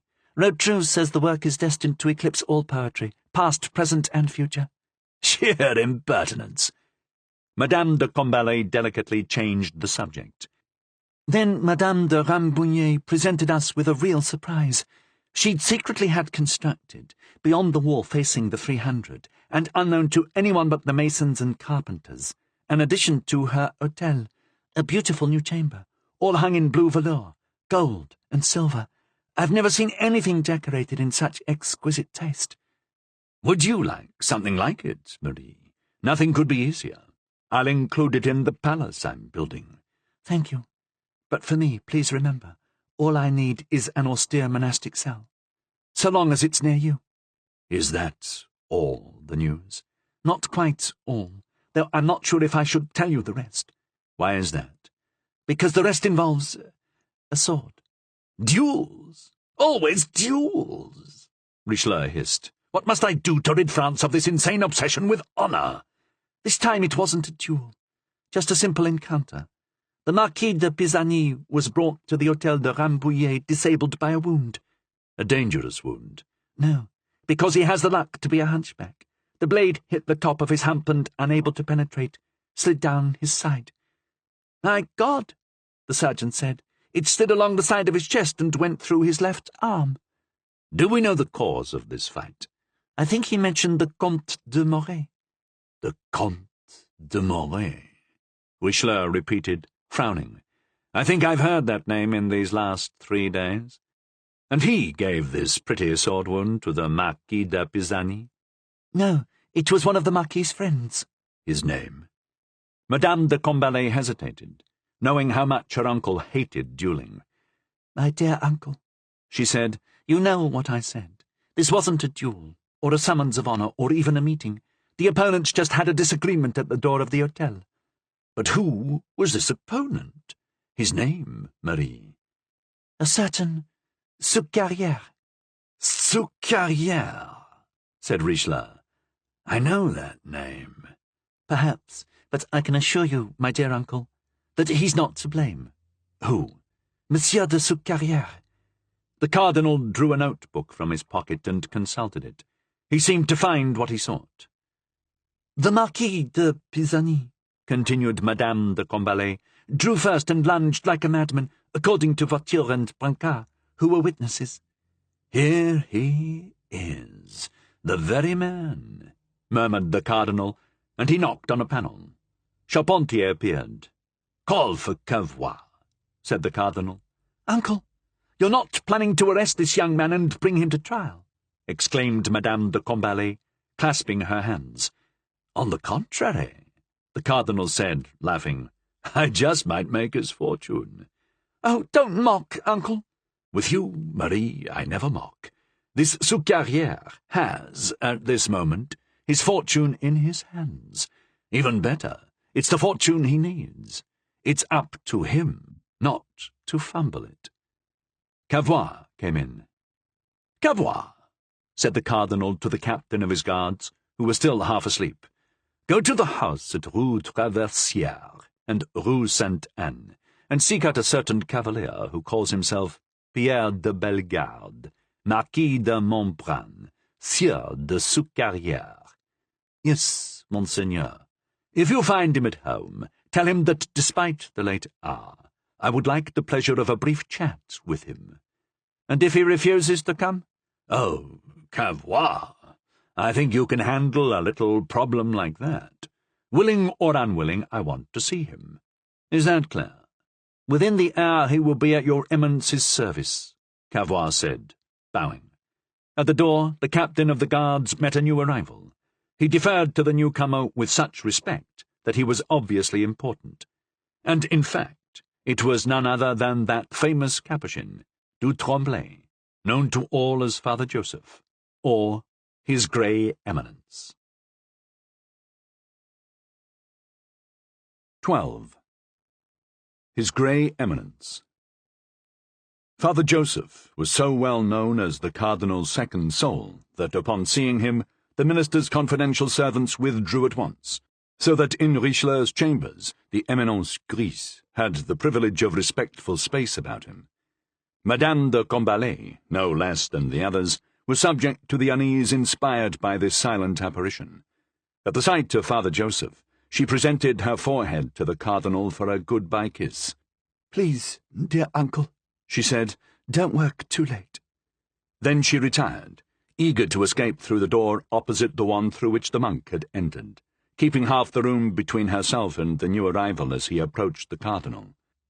By the date of our story, the religious orders, except the Oratory of Jesus, founded by Cardinal Berulle in 1611, and confirmed, after long opposition, by Pope Paul V in 1613, had mostly fallen under the influence of the cardinal minister. He was recognized as the protector of the Benedictines of Cluny, the Cistercians of Saint-Maur, the Premonstratensians, the Dominicans, the Carmelites, and finally the whole hooded family of the monks of St. Francis, the Minors, Minims, Franciscans, Capuchins, and so on. In recognition of this protection, all these orders, whether preaching, begging, teaching, or spreading propaganda, wherever they travelled, acted as a covert source of intelligence, all the more trustworthy since the main source of information was the confessional. Chief over all this religious police, zealous in its duty of surveillance, was the Capuchin Father Joseph, experienced in the ways of diplomacy and intrigue. Like those who came after him, such as Sartine, Lenoir, and Fouché, he had a genius for espionage. Through his influence, his brother, Leclerc du Tremblay, had been named governor of the Bastille, so that a prisoner detected, denounced and arrested by du Tremblay the Capuchin, was shackled, jailed, and guarded by du Tremblay the governor, and if the unfortunate died in prison, as was so often the case, his confession and last rites were administered by du Tremblay the Capuchin, which kept it all in the family. Father Joseph's ministry was divided into 4 divisions, each headed by a Capuchin. He had a secretary named Father Ange Sabini, who acted as Joseph to Father Joseph. When his business required him to travel, he rode on horseback, followed by Father Ange on a second horse. But one day, Father Joseph rode a mare, while Father Ange's mount was a stallion, and the 2 animals formed a conjunction in which their riders found themselves in roles so grotesque that Father Joseph felt his dignity required him to abandon that means of mobility. Thereafter, he rode in a litter, or carriage. However, in the usual course of his duties, when he needed to remain incognito, Father Joseph travelled on foot, pulling his cowl down over his eyes so as not to be recognized. Easy enough in the Paris of that time, thronged as it was with monks of every order. That very night, Father Joseph had been out, anonymous and afoot. The Cardinal, sitting keen-eyed at his desk, waited until the first door had closed on his captain and the second on his niece, then turned to Father Joseph. "Well," he said, "so you have something to tell me, my dear du Tremblay." The Cardinal had retained the habit of calling the monk by his family name. "Yes, Monseigneur," he replied, "and this is the second time I've had the honour of trying to see you." "I've heard. It led me to hope you might have learned something about the Comte de Morey, of his return to Paris, and of the reasons for that return." "I don't know exactly what your Eminence wants to know, but I think I've picked up the trail." "Ah, your white cloaks have been at work. They've found—" "Nothing special. They've learned only that the Comte de Morey was staying at the Hôtel de Montmorency with Duke Henri II, and came out at night to visit a lady who lives in the Rue de la Sarisaille, opposite the Hôtel Lesdiguières." "Rue de la Sarisaille, opposite the Hôtel Lesdiguières. But that's the house of the 2 sisters of Marion Delorme."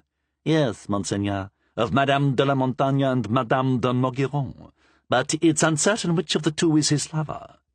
"Well, I'll soon know," said the Cardinal, and signalling the Capuchin to pause in his report, he began to write on a slip of paper, Which of your two sisters is the Comte de Moret's lover, and who is the other's lover?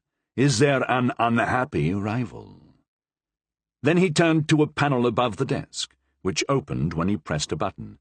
The panel communicated with the neighbouring house, and, when opened, revealed a gap the thickness of the wall to another panel on the other side. Between the doors were two doorbells, one left, one right, that activated an invention so new that it was unknown to any but the cardinal. The cardinal placed the paper in between the doors, rang the bell on the right, and then closed his panel. "Go on," he said to Father Joseph, who had watched without any evidence of surprise. "I was saying, Monseigneur, that the white cloaks had done some work for us, but that Providence, which watches over Monseigneur's affairs, had done the most." "You're sure, du Tremblay, that Providence watches over me in particular?" "What better occupation, Monseigneur?" The cardinal, who asked nothing better than to believe it, smiled and said, "Let's hear the report of Providence on Monsieur le Comte de Moret." "Well, Monseigneur, I'd learned from the white cloaks, as I'd had the honour to tell your Eminence, that the Comte de Moret had been in Paris for 8 days, that he lodged with Monsieur de Montmorency, and had a mistress in the Rue de la Cerisaille, which was little enough." "I think you are unfair to the good fathers. Who does what he can, does all he must, and there is always Providence, which can do all. Let's hear what Providence has done." "Only set me face to face with the Count himself." "You've seen him?" "As certain as I have the honour to see you, Monseigneur." "And he saw you?" asked Richelieu anxiously. "He saw me, but didn't recognize me." "Sit down, du Tremblay, and tell me all about it." Richelieu was accustomed to offer the Capuchin the false courtesy of a seat, knowing he wouldn't take it. Joseph nodded and continued. "Here's how the thing happened, Monseigneur. I had just left the white cloaks and was on my way to bring their information to you, when I saw people running toward the Rue de l'Homme Armé." "Speaking of the Rue de l'Homme Armé, isn't there an inn there which you've had under your eye? The Inn of the Painted Beard?" "That's where the crowd was running, Monseigneur." "And you joined the crowd?" "Your Eminence knows well I wouldn't fail to do so. It seems a kind of assassination had been performed upon a poor devil named Etienne Latil, a former retainer of Monsieur d'Epernon." "Of Monsieur d'Epernon? Then remember this Etienne Latil, du Tremblay. He may be useful some day." "I doubt it, Monseigneur." "Why is that?" "I think he's taken a voyage from which no one returns." "Ah, yes. You said he'd been murdered." "Exactly, Monseigneur. Believed dead at first, he'd revived and called for a priest.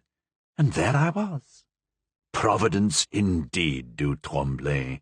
And you gave him his confession, I presume?" "In full." "And there was something of import in it?" "Monseigneur shall judge," said the Capuchin with a laugh, "but only if you absolve me of revealing his confession."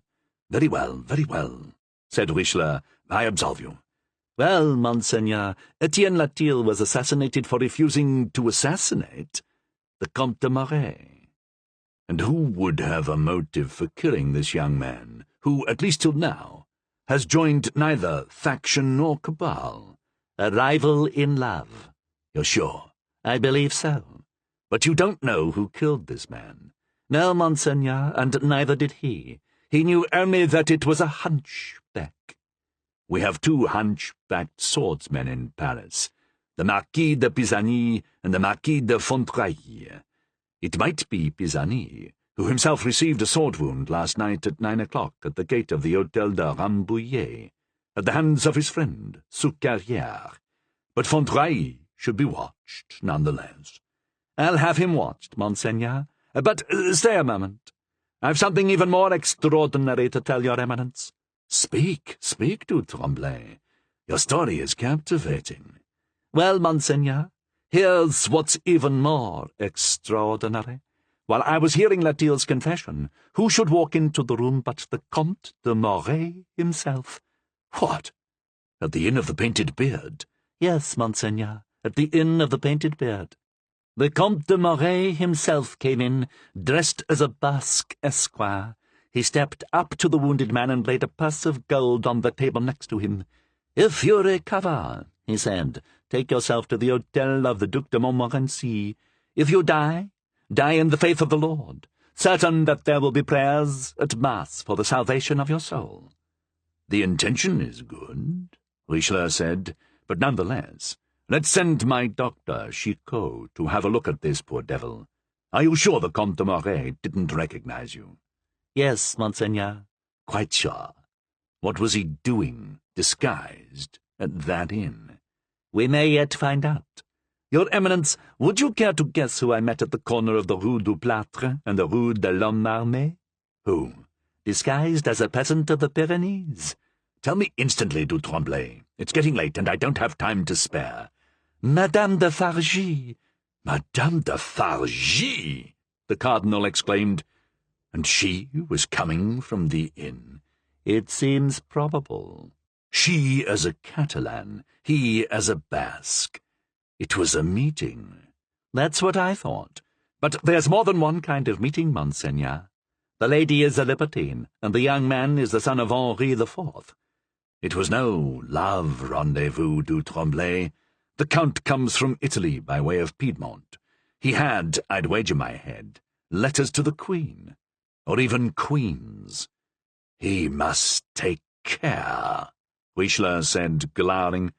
"I already have 2 other sons of Henri IV in prison." "In short, Monseigneur, that was my evening. I thought it important enough to report it." "With good reason, du Tremblay. And you say this young man is staying with the Duc de Montmorency?" "Yes, Monseigneur." "So he's in it as well? Has Montmorency forgotten that I've already had to behead one of his family? He wants to be constable, like his father and grandfather before him. He already has a rival in Créqui, who thinks he deserves the title because he married a daughter of the Lady Guerre. As if it were so easy to bear the sword of Du Guesclin. At least Montmorency is a true knight who values honour. Well, he who wants the constable's sword must go look for it before the walls of Casale. It's been a good evening so far, du Tremblay, and I hope to complete it as well." "Does Monseigneur have anything else he'd like me to do?" "Keep an eye, as I've said, on the Inn of the Painted Beard, but discreetly. Don't lose sight of that wounded man until he's either healed or buried. I thought the Comte de Moret was already busy with another woman than Fargy, who's already juggling Cramail and Marillac. But if Providence points to her, du Tremblay, that changes the entire affair. But Providence, as you know, doesn't do everything for us. And on this occasion we should recall the proverb, or rather the maxim, 'Heaven helps those who help themselves.'" "You are bursting with insight, my dear du Tremblay, and I would have been sad to have missed you.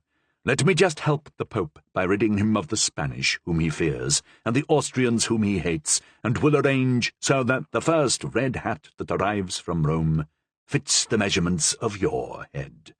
If it were not for the size of my head, I would beg Monseigneur just to give me one of his old hats, as a sign that whatever favours heaven brings me, I will always be his servant, and never his equal." And crossing his hand on his chest, Father Joseph bowed humbly. At the door he met Cavois, who stood aside to let him leave, as the others had withdrawn upon his arrival.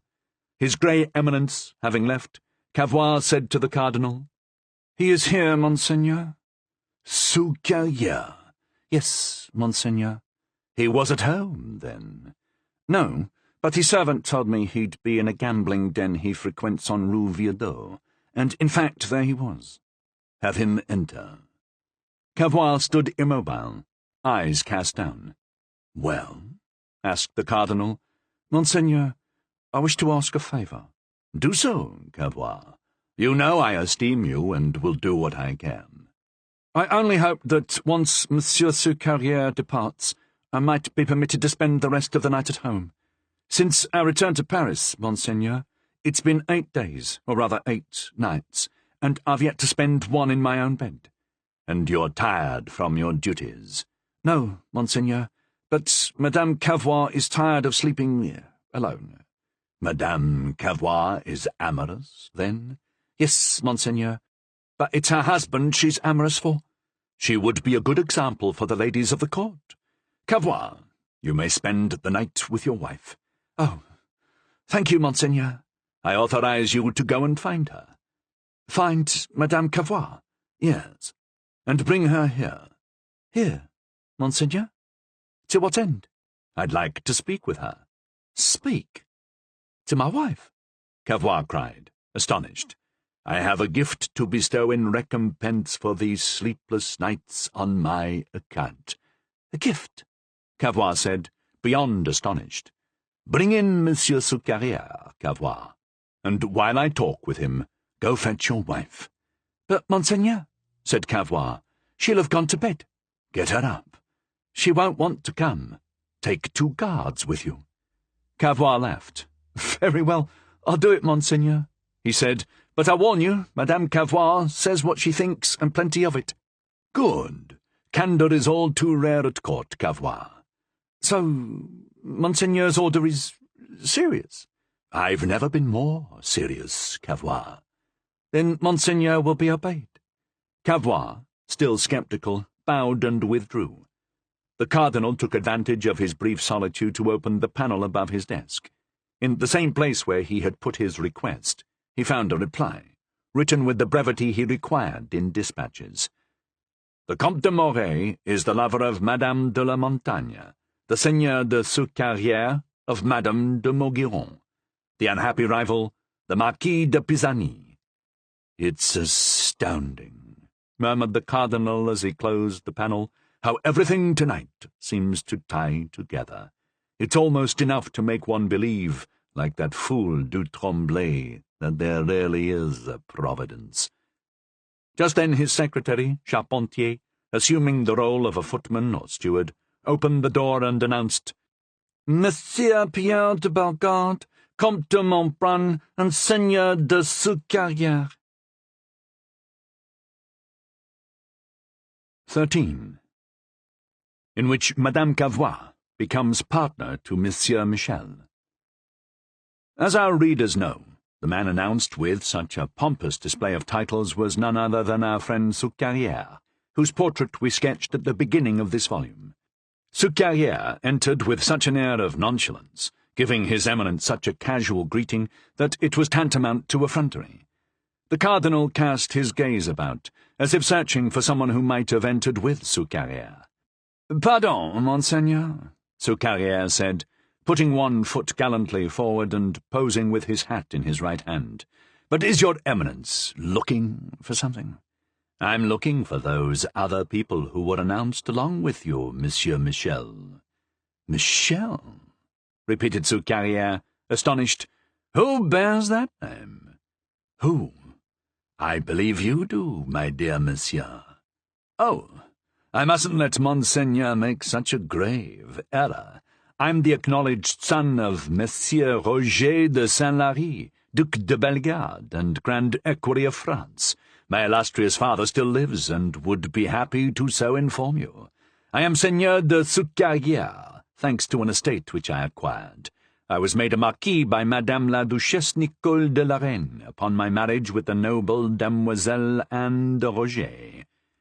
"My dear Monsieur Michel," replied Richelieu, "allow me to relate your history.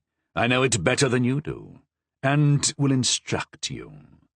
"I'm aware," Soucarrière said, "that great men such as your Eminence, after days of hard work, sometimes enjoy an hour of amusement. Blessed are those who can provide such a genius with some amusement, even if it's at their own expense." And Soucarrière, delighted with the compliment he'd concocted, bowed before the cardinal. "You are wrong from start to finish, Monsieur Michel," the cardinal continued, stubbornly clinging to that name. "I'm not tired, I'm in no need of amusement, and wouldn't take such at your expense. But as I have a proposal for you, I'd like to demonstrate that I do so because of your personal merit, and not because I'm deceived by your purported names and titles." The cardinal accompanied this last sentence with one of those wry smiles that, in his moments of good humour, were particular to him. "Then let your eminence speak without any beating around the bush," said Sous-Carrière. "Shall I begin, then, Monsieur Michel?" Sous-Carrière, in no position to resist, just bowed. "You know the Rue des Bourdonnais, do you not, Monsieur Michel?" asked the cardinal. "One would have to be from Cathay not to know of it, Monseigneur." "Well, in your youth there was a notable baker who kept the Inn of the Chimneys there. This worthy man, who was a fine cook and whose fare I sampled many times when I was Bishop of Luçon, was named Michel, and had the honour to be your father. I thought I'd already mentioned to your eminence that I'm the acknowledged son of the Duc de Bellegarde," insisted the Seigneur de Sous-Carrière, albeit with less confidence. "Quite so," replied the cardinal, "and I can tell you how this recognition came about. This worthy baker had a wife, very pretty, to whom all the gentry who came to the Inn of the Chimneys paid court. One happy day she gave birth to a son. This son was you, my dear Monsieur Michel, and as you were born during a marriage in which your father, or, if you will, your mother's husband, was still living, you must bear the name of your parents. Remember, my dear Monsieur Michel, that only kings have the right to legitimize the children of adultery." "The devil!" muttered Sous-Carrière. "Let's get to your acknowledgment. A pretty child, you became a handsome young man, excelling at athletics, fleet of foot, playing tennis like Dalichon, and flashing a sword like Fontenay. Having reached such a degree of perfection, you resolved to turn these talents to making your fortune. To commence your campaign, you crossed over to England, where your success at sports won you 500,000 francs. Is that accurate?" "Yes, Monseigneur, give or take a few pistoles. It was there that you had, one morning, a visit from a certain Lalonde, who was tennis-master to His Majesty the King. Here's what he said, more or less. 'Pardieu, Monsieur de Sous-Carrière.' Pardon me, I forgot. I don't know why you've never liked the name Michel, which is a very pleasant name. But the first time you came into some money, you spent 1,000 pistoles to buy a crumbling hovel in the country near Grosbois that went by the name of Sous-Carrière. Thereafter you were no longer Michel, but Sous-Carrière, and eventually the Seigneur de Sous-Carrière. I apologize for the long digression, but I think it's essential to understanding the story." Sous-Carrière bowed. "So this Lalonde said to you, 'Pardieu, Monsieur de Sous-Carrière, you've done well. You have spirit, you have heart, you excel at sports, and you're lucky in love. You lack only the advantage of birth. I know one is unable to choose one's father and mother, or we'd all choose for father a peer of France, and for mother a duchess of the Queen's circle. But when one is wealthy, there are ways to correct these small aberrations of chance. I wasn't there, my dear Monsieur Michel, but I imagine that your eyes widened at this preamble. Lalonde continued, 'You have only to choose, you understand, between all the great nobles who made love to Madame your mother, and select the least fastidious. Monsieur de Bellegarde, for example, his heavenly reward is approaching. Your mother will be delighted to make you a gentleman. She need only inform Monsieur Legrand that you're not the baker's son, but his, and his conscience won't allow such a fine youth to call the wrong man his father. Since his memory is failing, he won't even remember if he was her lover or not. He'll acknowledge you, and that acknowledgment will be worth 30,000 francs. Isn't that how it went?' More or less, Monseigneur, but I must say your eminence has overlooked one thing. What's that? Though my memory may be better than Monsieur de Bellegarde's, if it's at fault, I'm ready to acknowledge my mistake. That in addition to the 500,000 francs your eminence mentioned, I brought back from England the innovation of the sedan chair, and for the last 3 years I've sought the French patent for it. You're mistaken, dear Monsieur Michel. I've forgotten neither that invention nor your application to me for the patent. On the contrary, that's exactly why I've sent for you. But everything in its turn. A proper order, says the philosopher, is one half of genius. First, let's discuss your marriage. Couldn't we skip that, Monseigneur? By no means. Where did you get your title of Marquis, if not from the Duchesse Nicole de Lorraine, on the occasion of your wedding? At the time, there were many rumours linking you and the worthy Duchess, rumours you were careful not to deny, and when she died 6 months ago, you dressed your 5-year-old child in mourning. But everyone has the right to dress their children as they will, so I won't admonish you for that. Monseigneur is very good, said Soucarrière. Anyway, you returned from Lorraine with a young girl you brought away with you, Mademoiselle Anne de Roger. You claimed she was the daughter of a grand seigneur, but in fact she was simply the daughter of the Duchess. It was on the occasion of your marriage with her that you were, you say, made Marquis de Montbrun. But for that elevation to be valid, it would have to have been Monsieur Michel who was made Marquis, and not Monsieur de Bellegarde, for an illegitimate son could not be so recognized. Since you don't have the right to use the name Bellegarde, you couldn't become a Marquis of that name, which is not and cannot be yours. Monseigneur is very hard on me. On the contrary, dear Monsieur Michel, I'm as sweet as syrup, as you'll see. Madame Michel, who had no idea what circumstance she'd fall into by marrying a man like you. Madame Michel allowed herself to be beguiled by Viaudry. You know Viaudry, the younger son of the man Meurson killed. You caught wind of something going on when you heard she'd given Viaudry a bracelet made from a lock of her hair.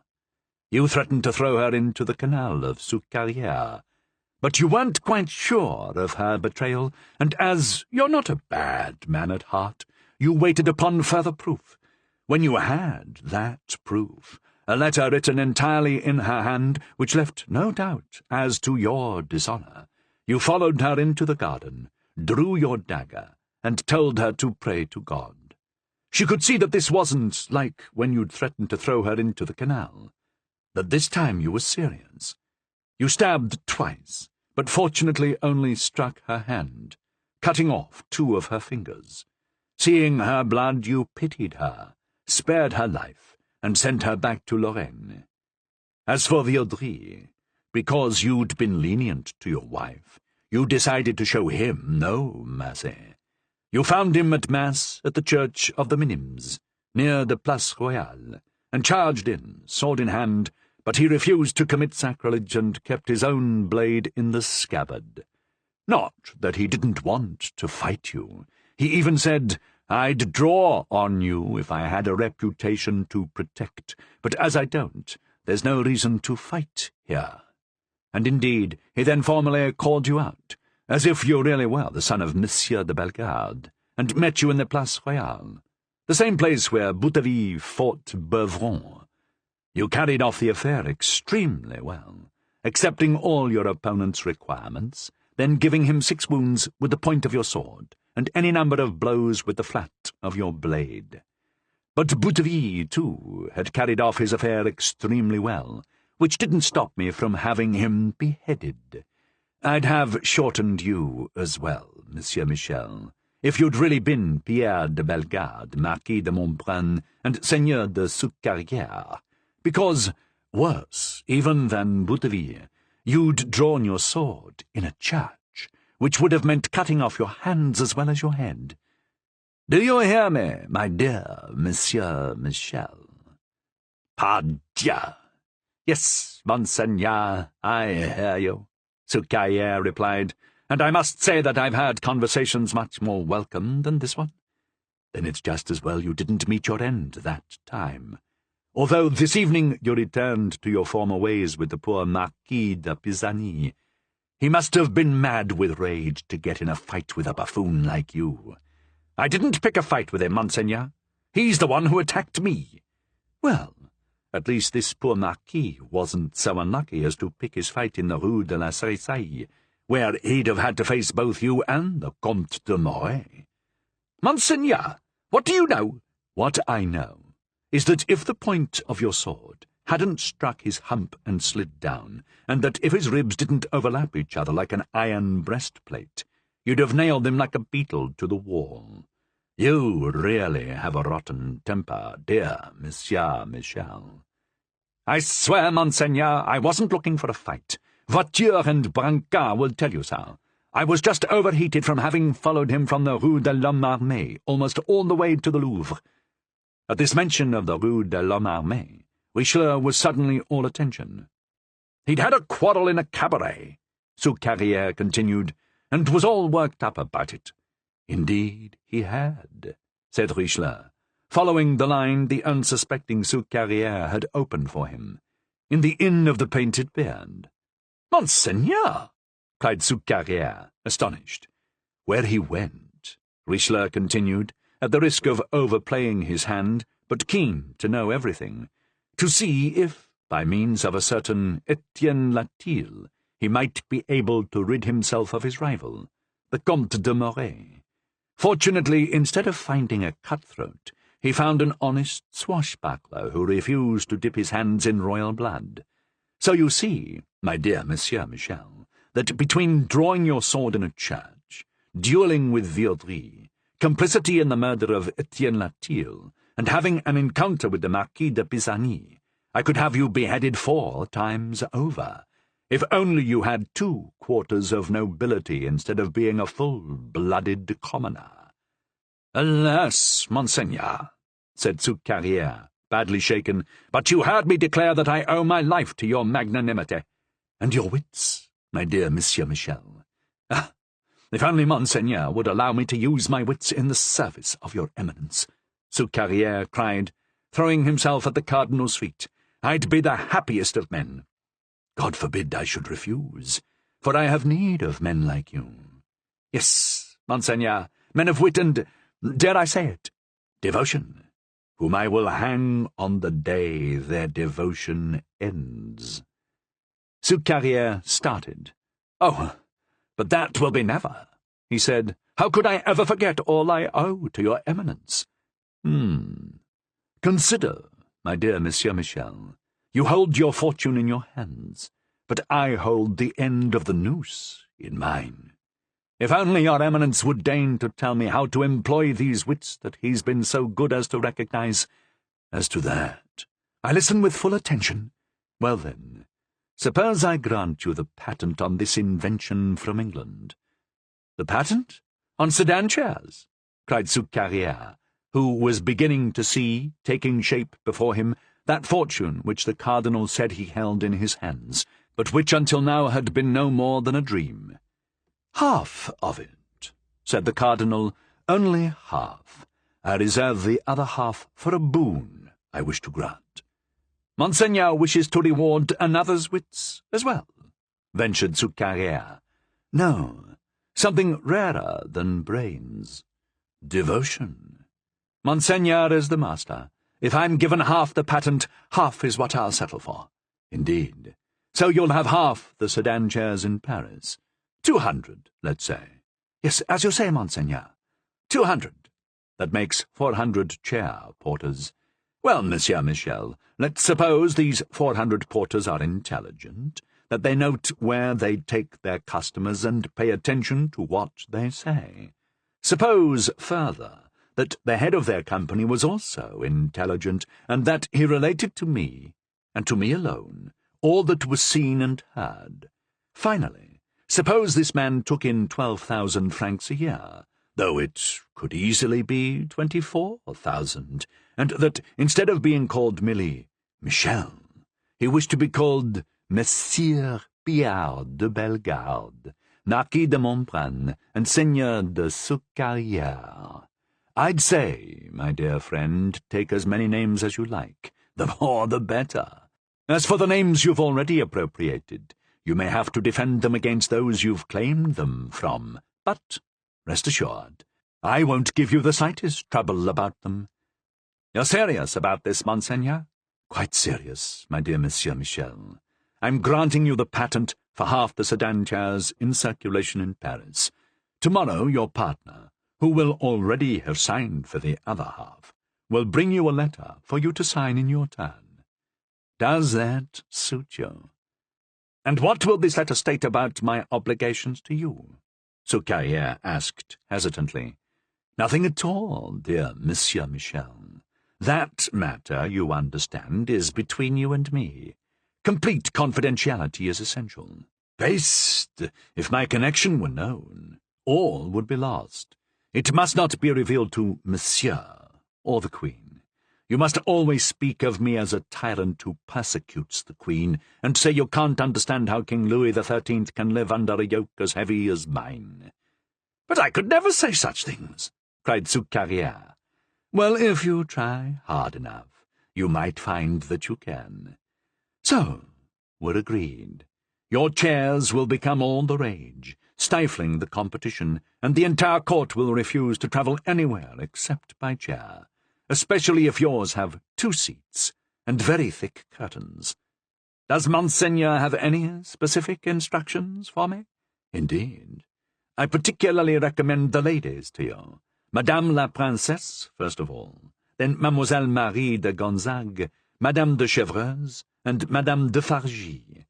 Then the men, the Comte de Moret, Monsieur de Montmorency, Monsieur de Chevreuse, and the Comte de Cramail.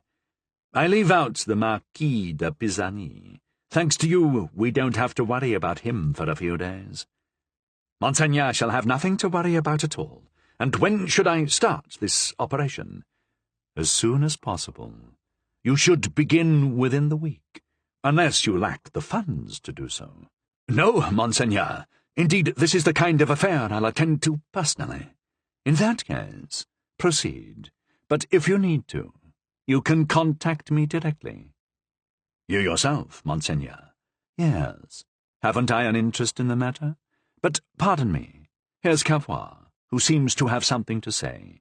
He's the one who will bring you the little agreement to sign tomorrow, and as he will be aware of all its conditions, even those between us alone, he's the one who will remind you of them should you forget. Come in, Cavois, come in. You see Monsieur here, do you not? Yes, Monseigneur, Cavois said, obeying the Cardinal's order. Good. He's my friend, but only among those who come to see me between 10 o'clock at night and 2 in the morning. To me, and to me alone, he'll be known as Monsieur Michel. To everyone else he's Monsieur Pierre de Bellegarde, Marquis de Montbrun, Seigneur de Soucarrière. Goodbye, dear Monsieur Michel. Soucarrière bowed to the ground and departed, unable to believe his good luck, and wondering if the Cardinal was serious, or was merely mocking him. But considering the Cardinal's many concerns, he eventually realized that the Cardinal didn't have time to make fun of him, and in all probability had been quite serious. As for the Cardinal, convinced that he'd managed to recruit the efforts of a capable ally, his good humour had returned, and it was in his most pleasant voice that he called out, "Madame Cavois! Come in, Madame Cavois."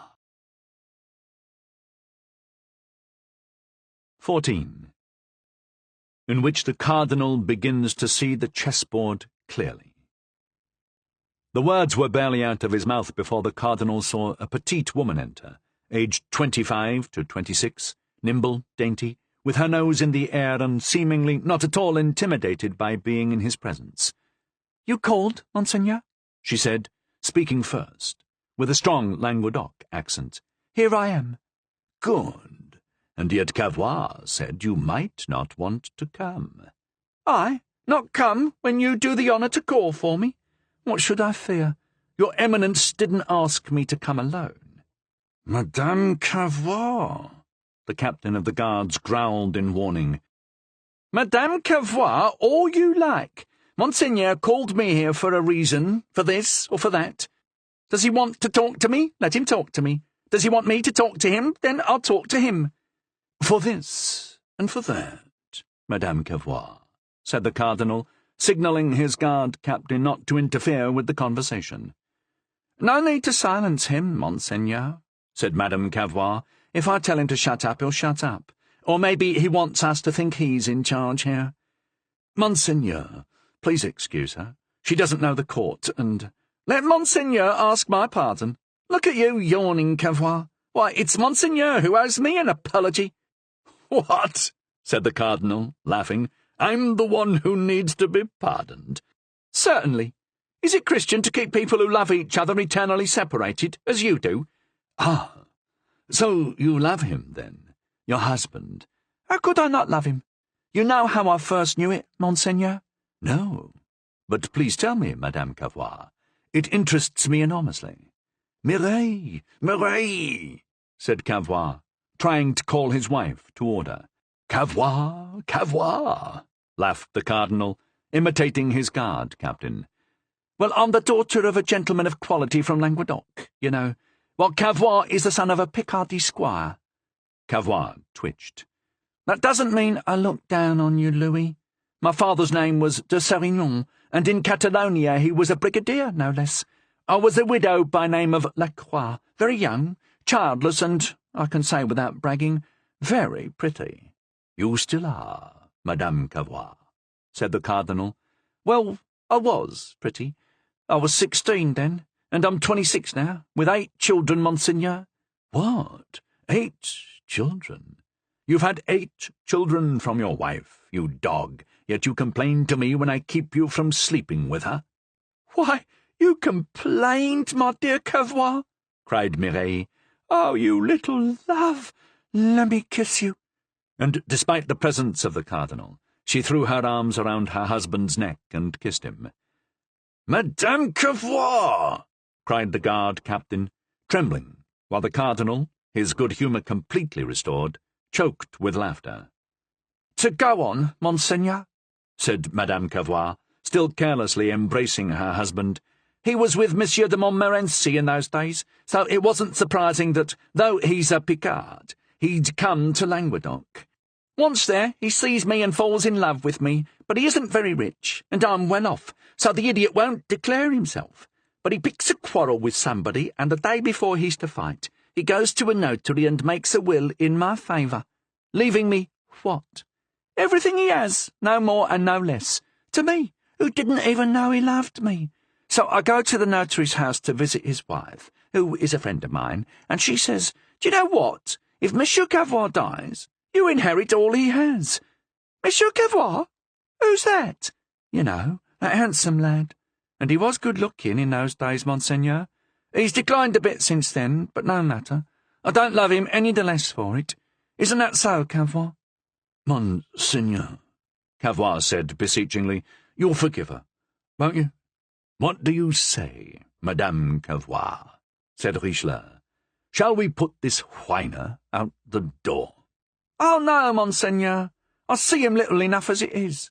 So, my friend tells me he loves me like crazy, that he's fighting a duel the next day, and that if he's killed, he leaves me his entire estate. This moves me, you understand, and I tell my father, my brothers, and my friends all about it. The next morning I ride out to try to stop this encounter between Cavour and his opponent. But I arrive too late. Monsieur here, who has a deft hand, has already given his opponent 2 sword wounds. Himself, nothing. He comes through safe and sound.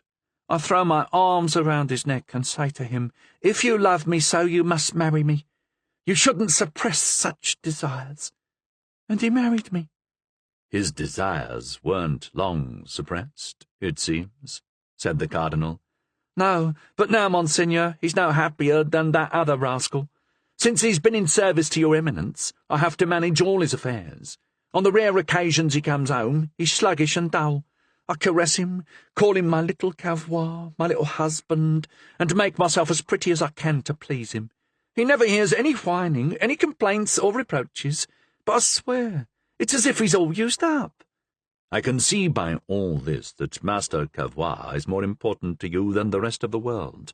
Oh, yes, Monseigneur. More than the king. I wish the king every prosperity, but if the king dies, I won't die, whereas if my poor Cavour died, the only thing I'd want would be to go with him. More than the queen. I respect Her Majesty. However, I find that, for a Queen of France, she doesn't have enough children. If the king had a misfortune, we'd all be in trouble, and for that I blame her. More than me? I believe even more than you, Monseigneur. You don't do it to hurt me, but he wears himself out for you, and sometimes you take him away with you even to war, as you did for almost a year at La Rochelle, and that doesn't please me.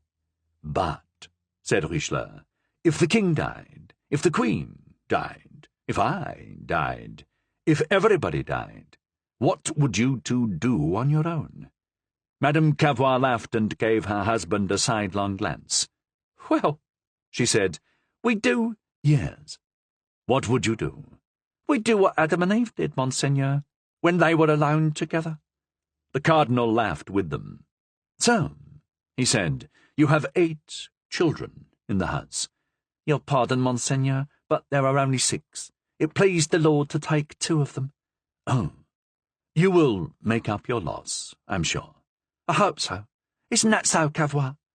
Well then, we must provide for these poor children. They're not suffering, Monseigneur, thank the Lord. Yes, but if I'm taken by death, they will suffer. Heaven preserve us from such a misfortune, the 2 spouses cried. I hope it will preserve you and me as well. Meanwhile, we must look to the future. Madame Cavois, I am granting you, in share with Monsieur Michel, called Pierre de Bellegarde, Marquis de Montbrun, and Seigneur de Soucarrière, 1/2 of the monopoly on all sedan chairs in Paris. Oh, Monseigneur! And now, Cavois, continued Richelieu, go off with your wife, if she's still satisfied with you, or I'll put you under arrest and confine you to her bedroom for a week. Oh, Monseigneur! cried the husband and wife, throwing themselves at his feet and kissing his hands. The cardinal held his hands out to them. What the devil are you muttering there, Monseigneur? asked Madame Cavois, who didn't know Latin. The loveliest phrases of the gospel, which, unfortunately, cardinals are forbidden to preach. Now, go. And he pushed them out of that study where, in just 2 hours, so much had happened. Left alone, the cardinal's expression resumed its usual gravity. Come, he said, let's summarize and recapitulate the events of the evening. And drawing a notebook from his pocket, with a pencil he wrote the following. The Comte de Morey arrived 8 days ago from Savoy, in love with Madame de la Montagne. Rendezvous with Lafargie at the Inn of the Painted Beard. He, disguised as a Basque, she as a Catalan. Charged in all probability with letters to the 2 queens from Charles Emmanuel. Etienne Latil assassinated for refusing to kill the Comte de Morey. Pisani, rejected by Madame de Morgion, wounded by Soucarrière, saved by his hump. Soucarrière granted patent for sedan chairs and recruited as intelligence chief in secular counterpart to Du Tremblay, chief of religious intelligence. The Queen absent from the ballet due to a migraine. And what else? Let's see. He searched his memory. Ah, he suddenly said, there's that letter taken from the bag of the king's doctor, Senel, and sold to Du Tremblay by his valet. Let's see what it says, now that Rossignol has had time to solve the cipher. And he called, Rossignol! Rossignol! The little man in spectacles reappeared. The letter and its code? asked the cardinal. Right here, Monseigneur. The cardinal took them. Very good, he said. Until tomorrow, then, and if I'm pleased with the translation, it's worth 40 pistoles to you instead of the usual 20. Then I hope your eminence will be satisfied. Rossignol withdrew. The cardinal opened the letter and read it. Here, verbatim, is what it said. If Jupiter is driven from Olympus, he can take refuge in Crete. Minos will offer him hospitality with great pleasure, but Cephalus's health can't be sustained. In the event of his death, why shouldn't Jupiter marry Procris? The rumor at court is that Oracle wants to get rid of Procris so as to marry Cephalus to Venus. Meanwhile, if Jupiter continues to woo Hebe, in a pretence of passion, Juno must feign disapproval. It's important, even at this late hour, that Oracle be fooled into believing Jupiter is in love with Hebe. Minos. "Now," said the cardinal after reading this, "let's see the cipher." The cipher, as we've said, accompanied the letter. We reproduce it here for our readers. Cephalus, the king. Procris, the queen. Jupiter, Monsieur. Juno, Marie de Medici. Olympus, the Louvre. Oracle, the cardinal. Venus, Madame de Combalet. Hebe, Marie de Gonzague. Minos, Charles IV, Duc de Lorraine. Crete, Lorraine. Replacing the real names with their substitutes created the following dispatch, which shows that Rossignol had not exaggerated its importance. "If Monsieur is driven from the Louvre, he can take refuge in Lorraine. The Duc de Lorraine will offer him hospitality with great pleasure, but the king's health can't be sustained. In the event of his death, why shouldn't Monsieur marry the queen? The rumour at court is that the cardinal wants to get rid of the queen, so as to marry the king to Madame de Combalet. Meanwhile, if Monsieur continues to woo Marie de Gonzague in a pretence of passion, Marie de Medici must feign disapproval. It's important, even at this late hour, that the cardinal be fooled into believing Monsieur is in love with Marie de Gonzague. Charles IV, Duc de Lorraine." Richelieu read the dispatch one more time, and then said, with the smile of a triumphant player, "So, I begin to see the chessboard more clearly." 15. The State of Europe in 1628. We've arrived at a point where we believe there would be no harm in helping the reader, like Cardinal Richelieu, to see the chessboard more clearly. This clarity will be easier for us, after 237 years, than for the cardinal, surrounded as he was by 1,000 different schemes, conspiracy upon conspiracy, fending off one plot after another, while smoke and mists veiled the far horizon he needed to perceive in order to see past the parochial interests blocking his overall vision.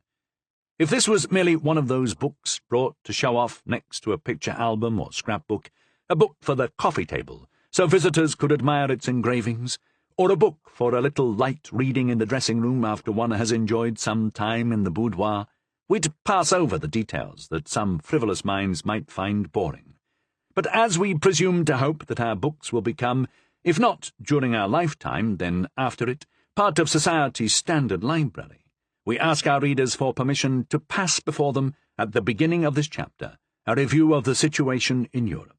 This will clarify the coming chapters and, in retrospect, illuminate the previous ones. During the final years of the reign of Henri IV, and increasing in the early years of Richelieu's ministry, France not only joined the ranks of the great nations, she became the object upon which all eyes were fixed. Already at the head of the other European kingdoms, due to her culture and intelligence, she was about to advance to the same rank in material and martial power. Here, in a nutshell, is the state of the rest of Europe. We'll start with that great centre of religion, influencing at once Austria, Spain, and France. We'll start with Rome. Ruling over Rome physically, and the rest of the Catholic world spiritually, is a morose little old man of 60, born in Florence and glorying in Florentine greed. An Italian first, a prince always, but above all a grasping patriarch. He is forever pondering how to add territory to the Holy See, and thus wealth for his many nephews, who include 3 cardinals, Francis and 2 Antonios, as well as a 4th nephew, Thaddeus, general of the papal troops. Rome has been plundered to feed this nepotism. As Marforio, that Cato, that scourge of the popes, has said, it needed no barbarians to do that, just the Barberini. And indeed, Matteo Barberini, elevated to the papacy as Urban VIII, has reunited the lands of St. Peter under the duchy that bore that saint's name. Under him, Jesuit propaganda, begun by that good nephew of Gregory XV, Monsignor Ludovico, flourishes and spreads. Under the flag of Ignatius Loyola, the Jesuits have become the world's religious police, using propaganda as their weapon of conquest. From Rome marches their army of preachers, as gentle in China as they are severe in Europe. At the moment, the Pope is hoping to contain the Spaniards in their Duchy of Milan and keep the Austrians from crossing the Alps, so long as it can be done without personal effort or risk.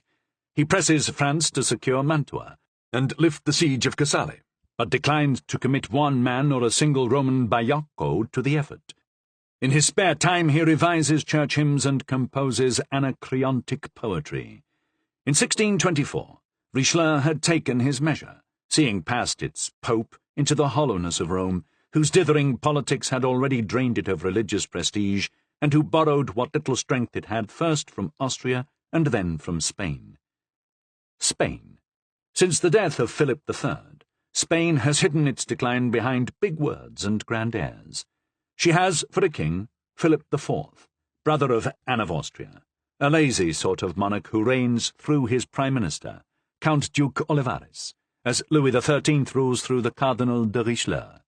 However, where the French minister is a man of genius, the Spanish minister is a mere reckless autocrat.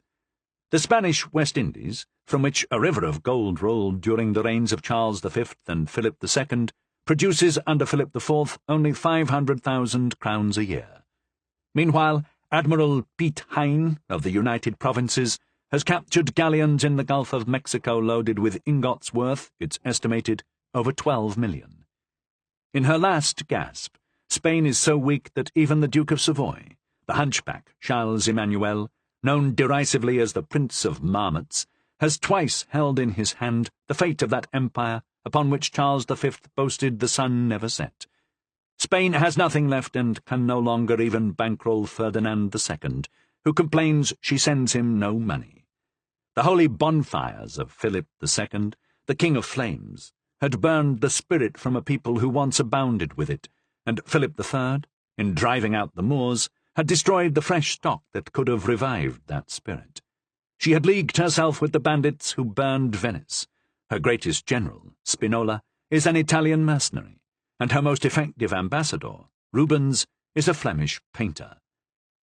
Germany, since the beginning of the 30 Years' War, that is, since 1618, has been a human slaughterhouse, with butchers retailing death in its east, north, west, and centre. Anyone desperate to avoid being killed, or turning monk, the suicide of the Middle Ages, has to find a way to buy passage across the Rhine, the Danube, or the Vistula. Europe's eastern marches are held by old Bethlen Gabor, who calls himself King of Hungary, and who will die having taken part in 42 battles, after having invented all those tricks of military costume, the bearskins of the Uhlans, the billowing sleeves of the hussars, which our modern troops use to intimidate each other. His army is the school that teaches all Europe the principles of light cavalry. And what does he promise his recruits? No pay, no food, just whatever they can find to eat and whatever they can take to enrich themselves. He gives them war without law, loot without limits. The northern marches are held by Gustavus Adolphus, good-hearted Gustav, who, unlike Bethlen Gabor, catches looters and hangs them. This illustrious captain, student of the Frenchman Lagardy, has, through his victories in Poland, gained the strongholds of Livonia and Polish Prussia.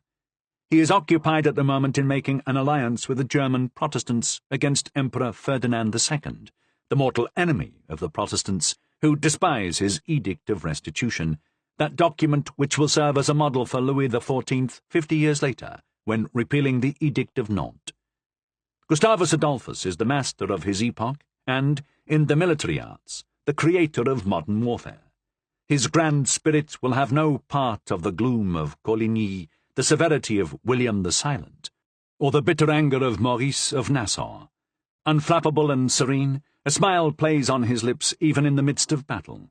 6 feet tall and broad into the bargain, he rides an enormous horse, and though his obesity is sometimes a problem, it can serve him as well. A bullet that would have killed that lean Genoese Spinola only lodged in Gustav's fat, which closed over it, never to be seen again. The western marches are held by Holland, which is confused and divided against itself. Holland had two heads, Barneveldt and Maurice, and severed them both. Barneveldt, that gentle spirit, was a friend of freedom, but placed peace above all.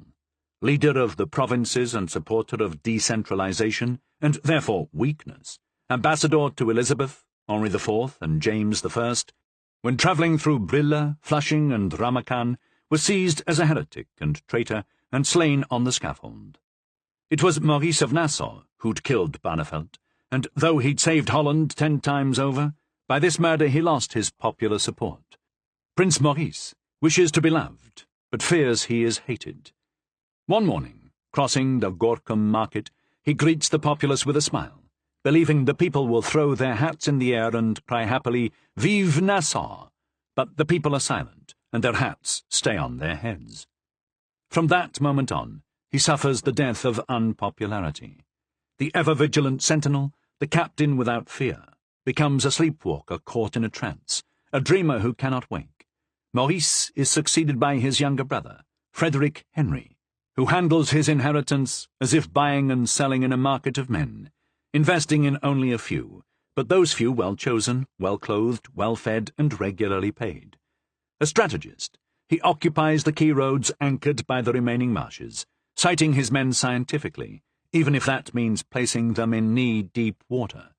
The brave men put up with it, though the thrifty Dutch government, when it sees its soldiers exposed to guns and musketry, cries, "Careful there! Each of those men represents a capital expense of 3,000 francs." But the key battlefield isn't to the east, the north, or the west. It's the centre of Germany, occupied by a man of doubtful race, a leader of robbers and bandits whom Schiller will later make out to be a hero. Is he a Slav? Is he a German? His round head and blue eyes proclaim him Slavic.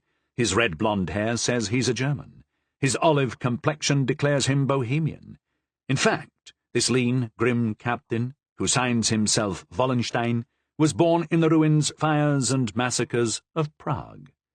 He holds to neither faith nor law, but he does have a belief, or rather 3. He believes his fate is ruled by the stars. He believes in luck, and he believes in money. Wallenstein has established in Europe the reign of the soldier, just as sin established in the world the reign of death. Enriched by warfare, protected by Holy Roman Emperor Ferdinand II, who will eventually have him assassinated, he is a general wearing the mantle of a prince, though he has neither the serenity of Gustavus nor the agility of Spinola. Bereft of emotion, even anger, he is as insensible to the cries, tears, and complaints of women as he is to the curses, threats, and accusations of men. Worse than that, he treats the world as a contest, and life as a lottery. He lets his soldiers play for any stake, the lives of men, the honour of women, the blood of the people. Now anyone with a whip in his hand may play the prince. Anyone with a sword at his side can be a king. Richelieu has long studied this demon. In his eulogy for Wallenstein, he cites not the crimes he committed, but the crimes whose commitment he enabled, and to characterize his diabolical amorality, he merely repeated the man's own words. As for all that, so what? But the 30 Years' War is not yet through with Germany. Far from it. Its first, or Palatine period, ended in 1623, when the Elector Palatine, Frederick V, attempted to assume the crown of Bohemia and was defeated by the Emperor. Now the Danish period is in full swing, as Christian IV, King of Denmark, contends with Wallenstein and Tilly. Not for long. A year from now the war will enter its final Swedish period. So much for Germany. Let's move on to England. Though richer than Spain, England is no less sick. The king is simultaneously at odds with his country and his wife, and quarrelling with half of Parliament. Soon he will dissolve his Parliament, though, as with his wife, he'll want it back again. Charles I had married Princess Henriette of France, that daughter of Henry IV, who was probably his only true child. Henriette was a lively and witty brunette, seductive rather than agreeable, pretty rather than beautiful, peevish and obstinate, sensual and flirtatious. She'd had a difficult childhood. Brought to England when only 17, she'd been escorted there by Berulle, who'd recommended that she adopt the repentant Mary Magdalene as her model. Compared to France, she thought England morose and uncivilized. Accustomed to our cheerful and boisterous folk, the English seemed grim and austere. She found her husband lukewarm at best. Danish on his mother's side, Charles I had a bit of the Arctic in his veins. Marriage to a king, especially one so cold, haughty, and disparaging, seemed a penance. At least he seemed honest. She tried exerting her power with petty squabbles, but the king always won out. Still unafraid, she became even more difficult and began to scold. The king's marriage had opened the door to a Catholic invasion. Bérulle, who'd escorted Henriette to her husband, and who'd advised her to emulate Magdalen's forbearance, knew how much the English had come to hate the popish religion. But his new bishop's hat filled him with zeal and ambition, especially after the weak King James had allowed him to confirm 18,000 Catholics in London in one day. Bérulle thought to test his new strength by demanding that, since the children of Catholics were allowed to remain in their mother's care until the age of 13, and as the young Queen had a Catholic bishop, the bishop and his clergy should be allowed to appear in the streets of London in full regalia.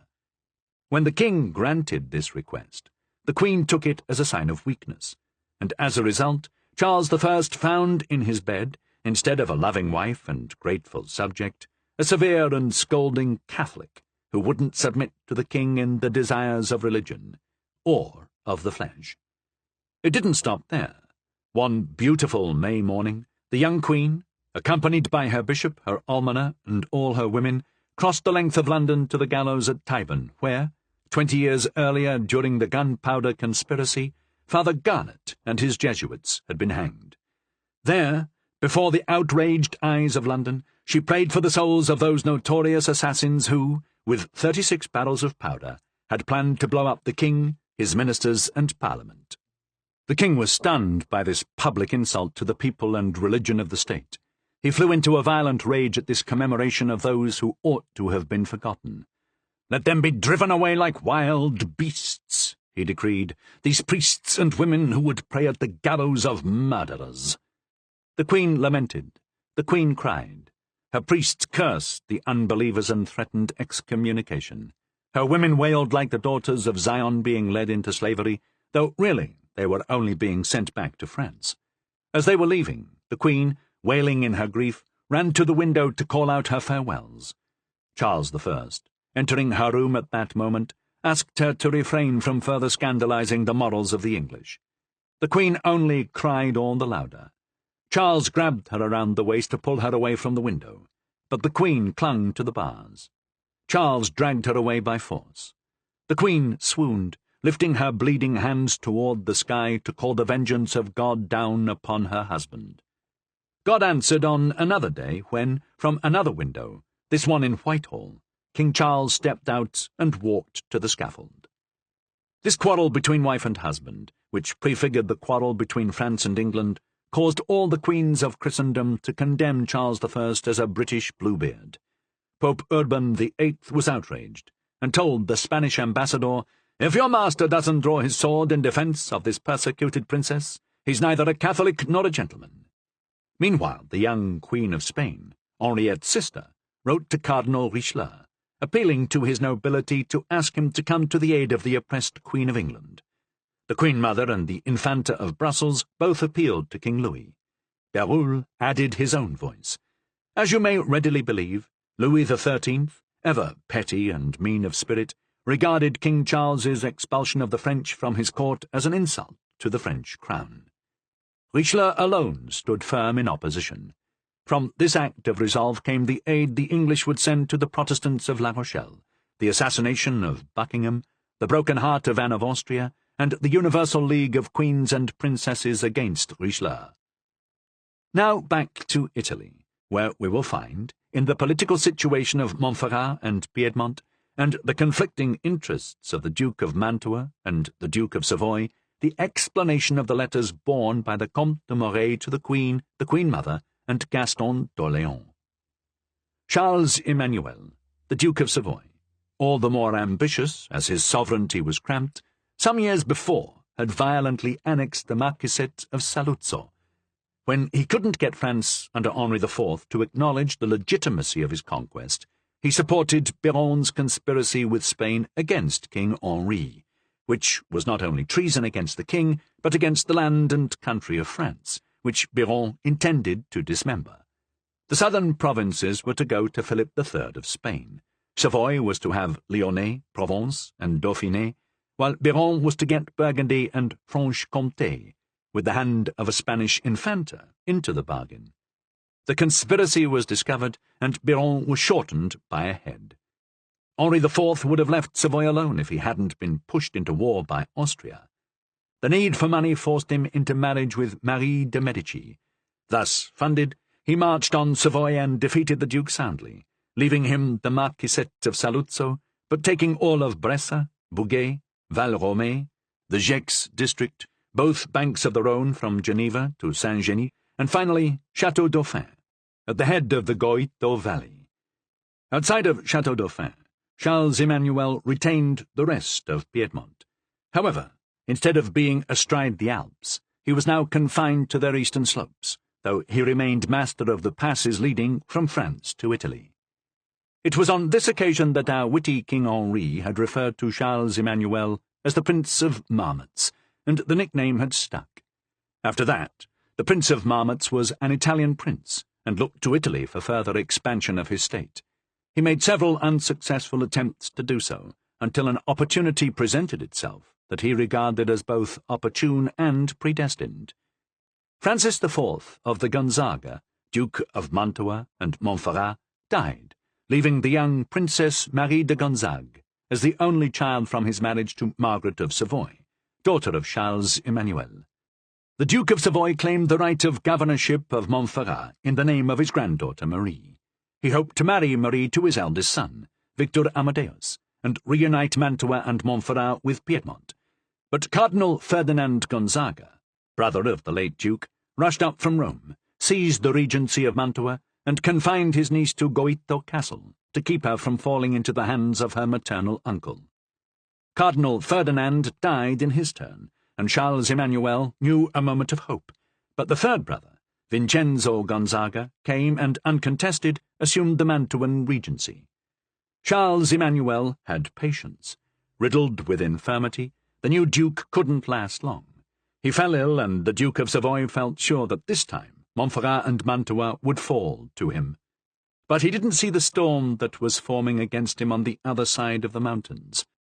There was in France a certain Louis de Gonzague, Duc de Nevers, the eldest of a cadet branch of the Gonzaga family.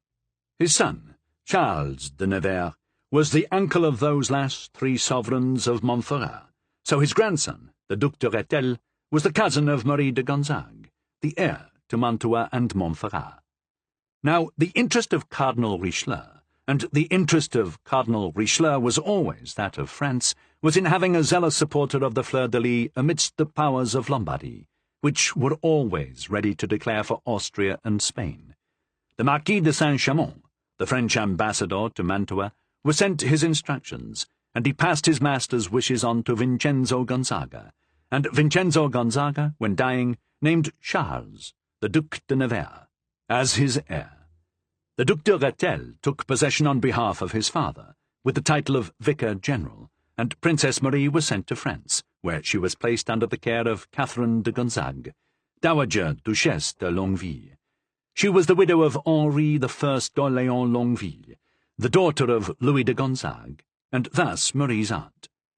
One rival to Charles de Nevers was César Gonzaga, the Duke of Guastalla, whose grandfather had been accused of having poisoned the Dauphin, the elder brother of Henri II, and of murdering the infamous Pierre-Louis Farnese, Duke of Parma, and son of Pope Paul III. The other rival, as we know, was the Duke of Savoy. The policies of France pushed him closer, moment by moment, to Spain and Austria. On his behalf, the Austrians marched into Mantua with an army commanded by Spinola, while Don Gonzales de Cordova undertook to wrest from the French Nice de la Paille, Montcalvo, the Pont de Stur, and Casale. The Spaniards took everything except Casale, and within 2 months the Duke of Savoy found himself master of the valleys of the Po, Tanaro, and Belbo, and all the land in between.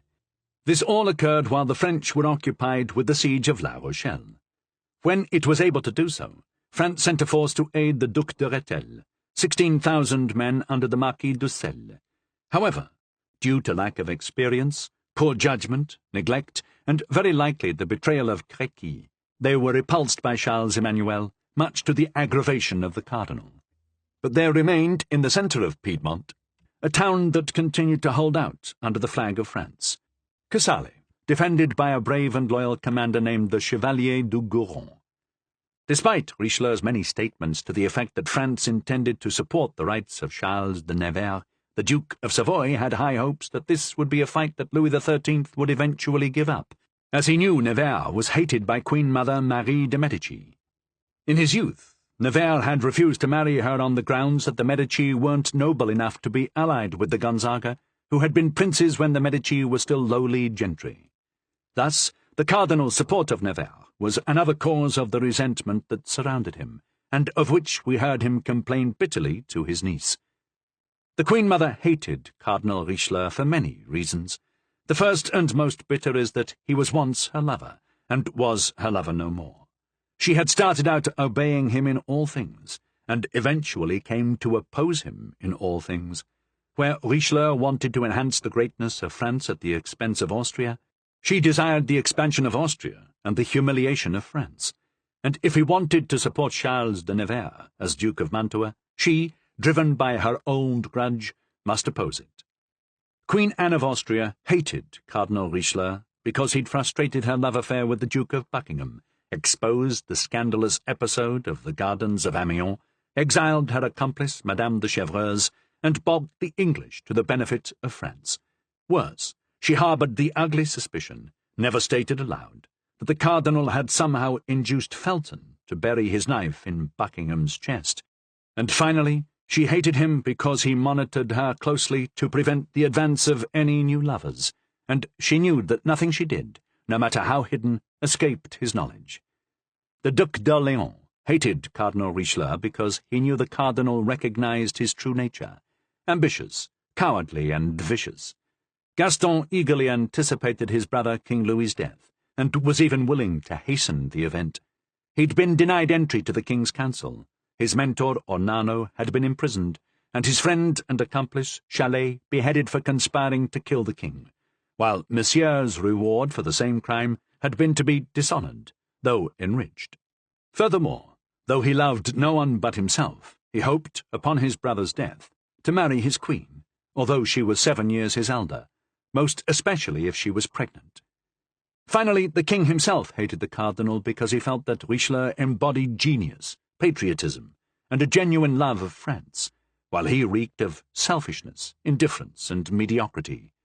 Because he felt he would never really rule while the cardinal lived, and rule only badly if the cardinal died. But one thing always drew him back to the cardinal, though it too was a source of resentment.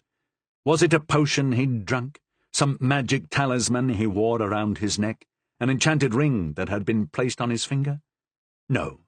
The magic charm was an ever-full chest of gold, one that was always open for the king. Concini had kept him in misery, Marie de Medici in poverty. Louis XIII had never had any money until this wizard had touched his wand to the ground, and under the wondering eyes of the king, the golden river of Pactolus sprang forth. Richelieu was careful to ensure that the king always had money to spend, even when he himself had none. Now, in the hope that everything on the chessboard is as clear to our readers as it was to Richelieu, we will resume our story where we left off. 16. Marie de Gonzague. 8 days have passed since the events last told of. To resume our story where we left off, we ask our readers to be so good as to follow us to the Hôtel de Longueville, which, backed up against that of the Marquise de Rambouillet, shared with it the block between Rue Saint-Thomas-de-Louvre and the Hospital of the 300.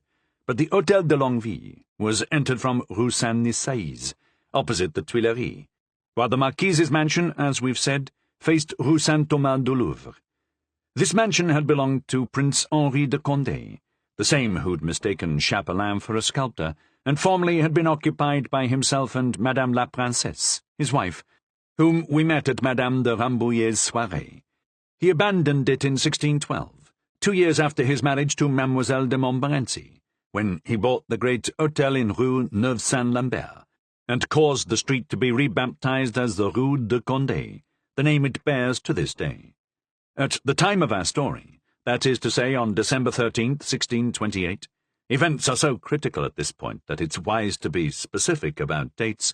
This former mansion of the Prince de Condé was occupied by the Dowager Duchesse de Longueville and her ward, Her Highness Princess Marie, daughter of François de Gonzague, whose estate was causing such tumult not only in Italy but in Austria and Spain, and Margaret of Savoy, the daughter of Charles Emmanuel. Marie de Gonzague, born in 1612, had then attained her 16th year.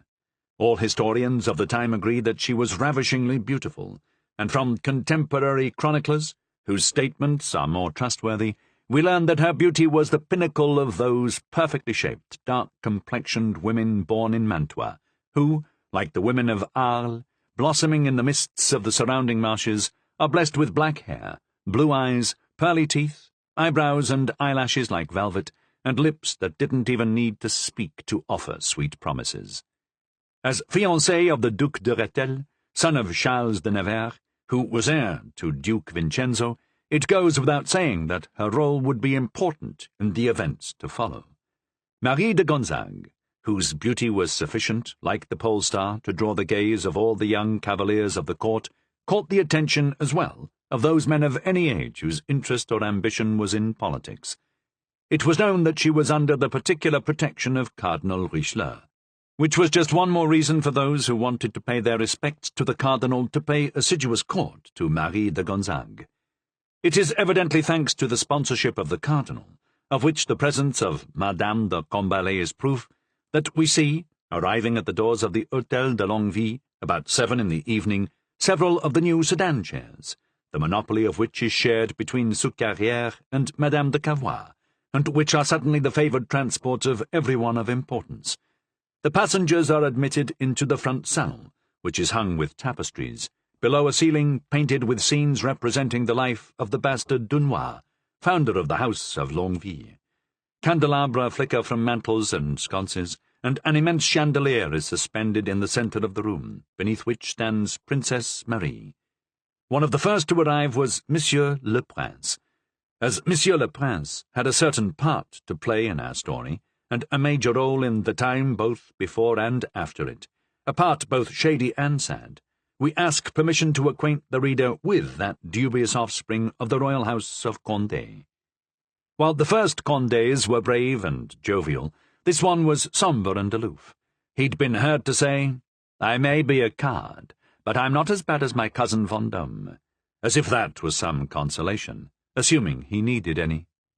How to explain this difference from his forefathers? The first Prince de Condé, though he was small and a little hunchbacked, was every woman's darling. Of him it was sung, "The little prince so fair, that laughing, singing lad, with lovers everywhere, God guard him though he's bad."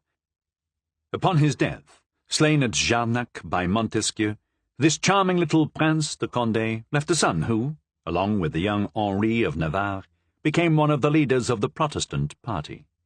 That man, Henri de Condé I, was a worthy son of his father, leading a charge at the Battle of Jarnac at the head of 500 gentlemen, despite having one arm in a sling and a broken leg with its bone jutting from his boot.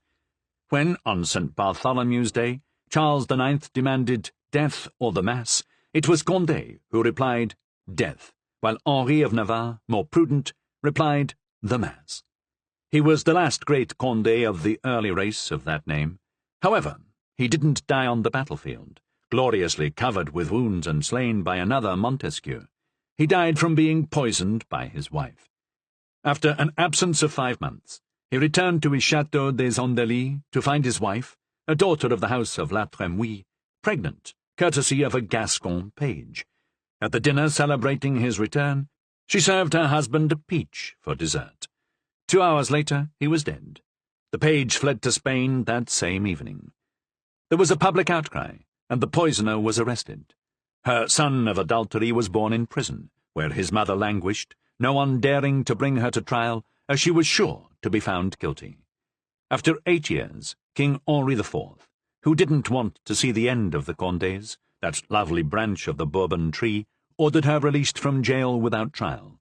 The widow was absolved by royal clemency, though convicted in the eye of the public. Her son was the second Henri, Prince de Condé, the one who mistook Chapelain for a sculptor, and we can relate in just a few words how he came to marry Mademoiselle de Montmorency. It's a curious story that deserves its own parenthesis, despite the risk of making this digression overlong. But there's no harm in learning about history from a novelist, especially those details that historians find unworthy to relate, assuming they even know them. In 1609, Queen Marie de Medici put on a court ballet. During rehearsals, King Henri IV sulked because, though the ballet had all the prettiest women of the court for its dancers, the Queen had refused to admit Henri's mistress, Jacqueline de Bray, mother of the Comte de Moray. And since all the dancers on their way to the rehearsal hall in the Louvre were obliged to pass the door of Henri IV, the king, to show his displeasure, had shut that door. One day he left it ajar, and through the gap beheld Mademoiselle Charlotte de Montmorency. "There was nothing under heaven," said Bassompierre in his memoirs, "more beautiful than Mademoiselle de Montmorency, nothing more graceful or perfect." She was a vision so radiant that the king's bad mood immediately took wing and fluttered off like a butterfly. He rose from his chair and followed her, drawn like Aeneas following cloud-wrapped Venus. On that day, for the first time, he attended the ballet. There was one scene in which the ladies dressed as nymphs, and scanty as the costume of a nymph is today, it was scantier in the 17th century, and there was a point at which all the nymphs raised their spears, as if to strike at once. At this moment, Mademoiselle de Montmorency turned with hers and almost ran the king through. The king, not anticipating any danger, wasn't wearing a cuirass, and could easily have been stabbed to the heart, which, he later said, is exactly what happened when he saw the beautiful Charlotte's graceful thrust. Madame de Rambouillet and Mademoiselle Paulet were both at the ballet that day, and immediately befriended Mademoiselle de Montmorency, though they were 5 or 6 years older than her. From that day on, good King Henri IV completely forgot Jacqueline de Bailly. He was forgetful that way, as we know. Thereafter his only thought was to find a way to possess Mademoiselle de Montmorency. His plan was to find the beautiful Charlotte a complacent husband who, for a dowry of 400,000 or 500,000 francs, would look the other way when the king sought to take advantage of his wife's proximity. He'd done the same thing for the Comtesse de Moray, when he'd found her a husband in Monsieur de Cessy, whom he'd sent overseas as an ambassador on the night of her wedding. The king thought he had just the man close at hand, because if a son of murder and adultery married the daughter of a constable of France, with the king as his patron, the stain on his birth would disappear. The man was open to such a negotiation, and all his conditions were agreed to. The constable gave his daughter a dowry of 100,000 crowns. King Henri added 500,000 more, and Henri II de Condé, who the day before had an income of 10,000, found himself on the morning of his wedding with 50,000 a year. Of course, that evening he would have to depart. Only he didn't. However, he did stick to his agreement insofar as to spend his wedding night in a room separate from that of his wife. Meanwhile, Henri IV, the eager 50-year-old lover, obtained Charlotte's promise that, to prove she was alone and mistress of herself, she would appear on her balcony between 2 torches, with her hair down on her shoulders. When he saw her there, the king nearly died from joy. It would take too long to follow Henri IV through all the turns of his final amour, his mad fury when Condé fled with his wife to the Netherlands, his royal mania cut short by the knife of Ravaillac, while he was on his way to visit the lovely Mademoiselle Paulet, for what consolation the charming lioness could provide. After the king's death, Monsieur de Condé returned to France with his wife, who was still technically Mademoiselle de Montmorency, as the marriage wasn't consummated until during the 3 years they spent together in the Bastille. It's probable that, given Monsieur de Condé's preference for the schoolboys of Bourges, without those 3 years in the Bastille, neither the Grand Condé nor Madame de Longueville would ever have been born. Monsieur le Prince was best known for his greed and parsimony. When going to visit his attorneys, he rode through the streets of Paris on an everyday hackney, accompanied by a single valet. La Martellière, a famous lawyer of the time, had, like doctors, those days when he would consult with clients for free. Condé visited him on those days. Though always badly clothed, on the evening of which we speak, he had dressed more carefully than usual, perhaps because he knew his brother-in-law, the Duc de Montmorency, would be paying his respects to Princess Marie, and the Duke had said that should he encounter Condé, dressed in a manner unworthy of a prince of the blood, he would pretend not to know him. Indeed, Henri II, Duc de Montmorency, was the complete opposite of Henri II, Prince de Condé. He was the brother of the beautiful Charlotte, and was as elegant as Monsieur de Condé was coarse, as generous as Monsieur de Condé was stingy. One day, upon hearing that a certain gentleman's fortune would be made if he could find 20,000 crowns to borrow for 2 years, he said, "Seek no further, they are found." Taking a piece of paper, he wrote on it, "Good for 20,000 crowns. Bring this to my steward tomorrow," he said to the gentleman, "and may you prosper." And indeed, 2 years later the gentleman offered to return Monsieur de Montmorency his 20,000 crowns. Go, monsieur," the Duke said. "It's enough that you offer them to me. Keep them with my good wishes." He was deeply in love with the Queen, as was Roger de Bellegarde, whose throat he almost cut over it. The Queen flirted with both, and though Monsieur de Montmorency had 30 years, while Monsieur de Bellegarde had 60, she couldn't decide between them, until Buckingham came to court and settled the matter. The older gentleman made so much noise about the affair that the younger Duke coined a couplet that was soon heard in all the alcoves. "Roger's star shines no more at the Louvre. Everyone finds he's had to move. The arrival from Dover has shoved him over." Kings, when they marry, are no more tolerant than other husbands, so Louis XIII had exiled Monsieur de Montmorency to Chantilly. Restored to favour through the influence of Marie de Medici, he had returned to spend a month at court, then left for his governorship of Languedoc. It was there that he heard the news of the duel and execution of his cousin François de Montmorency, Comte de Bouteville. The Queen-mother's fondness for Montmorency came from the fact that his wife, Maria Felice Orsini, was the daughter of that Virginio Orsini who'd accompanied Marie de Medici to France. This made Montmorency her nephew-in-law.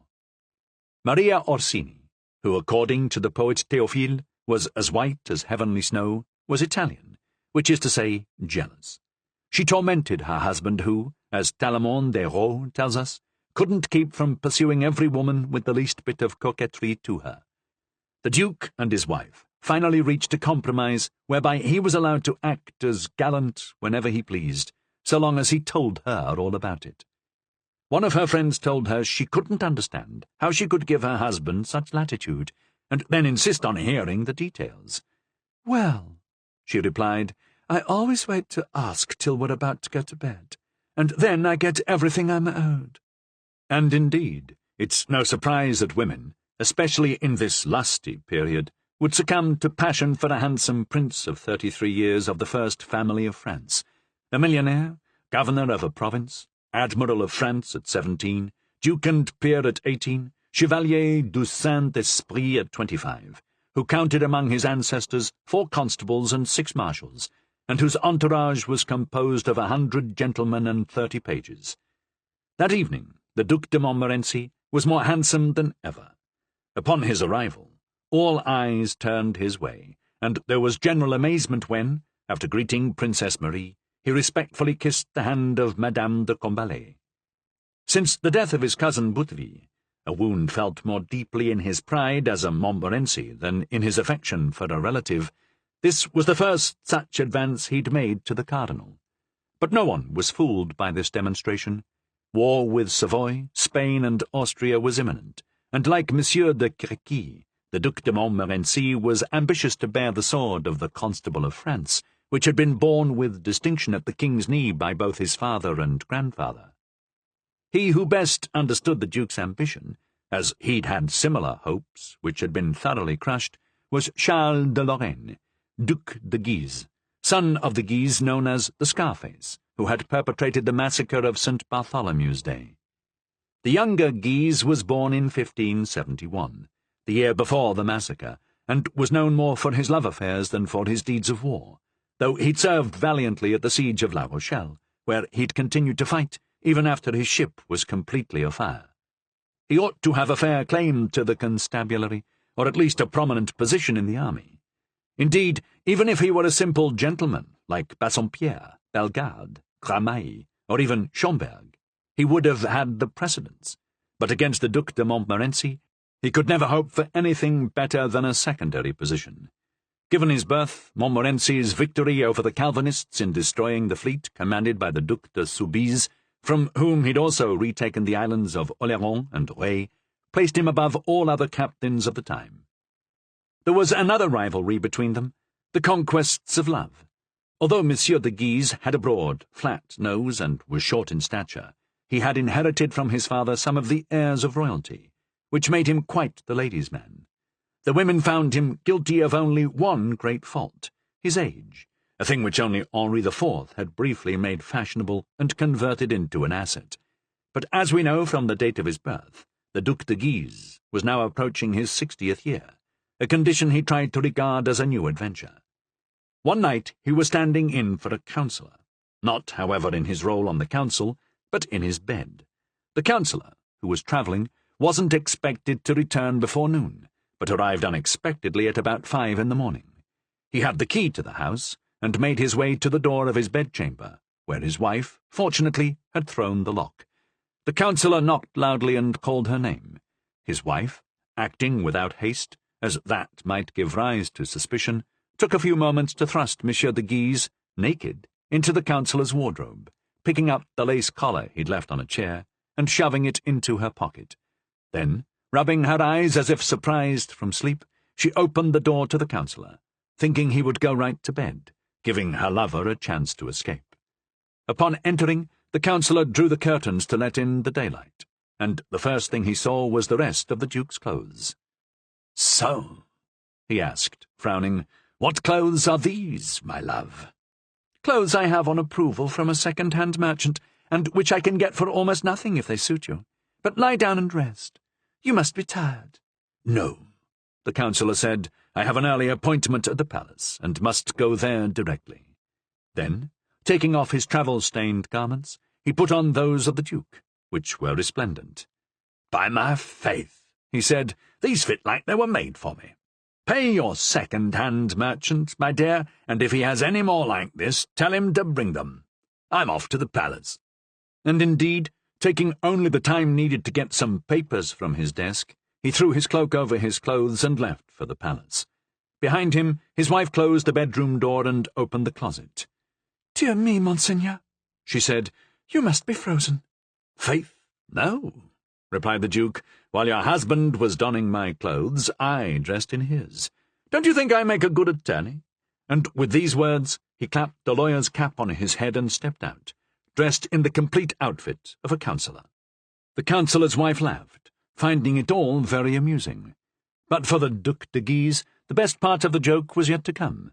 As he had an audience at the Louvre that morning with King Henri IV, he thought it would be funny to go in his counsellor's garb. The king didn't recognize him at first, and when he finally did, he asked, half seriously and half laughing, what was the meaning of his masquerade. Monsieur de Guise recounted his adventure, and as he told it well, and the king laughed heartily, he decided to press the point. "Sire," said the Duke, "if you doubt me, send a guard to the palace to escort the counsellor back to the Louvre. You'll see that he's dressed in my clothes." The king, who never passed up an opportunity for amusement, approved of this joke, and summoned the counsellor to appear before him within the hour. The counsellor, dumbfounded, with no idea what could have earned him this honour, hastened over to the Louvre. The king, who was never at a loss when it came to gouailler, to use the old Gallic word for shenanigans, a term much in vogue at the time, which we're sorry to see has almost been lost from the language, drew the counsellor aside, and, while chatting with him about 100 trivialities, began undoing the man's cloak. The counsellor, astonished, didn't dare to protest. Suddenly the king cried, "Hey, ventre saint gris! Monsieur Councillor, you're wearing the clothes of Monsieur de Guise." "Of who? Monsieur de Guise?" asked the councillor, fearing the king had gone mad. "My wife bought these from a merchant." "My faith," said the king, "I didn't think the house of Guise had fallen so low that its head was reduced to selling his old clothes. Thank you, Monsieur Councillor, for showing me something I didn't know." And he sent the proud councillor off, glorying in the knowledge that he wore the clothes of a prince of Lorraine. When he arrived at home, the first thing he said to his wife was, "Do you know, my dear, whose clothes I'm wearing?" "My faith, no," she replied anxiously. "Well, these are the clothes of Monseigneur le Duc de Guise," said the councillor, preening. "Who told you that?" asked his wife in alarm. "The king himself, and if you can find any more at the same price, buy them." "Very well, my love," said his wife. "Under those conditions, I believe I may be able to get his entire wardrobe."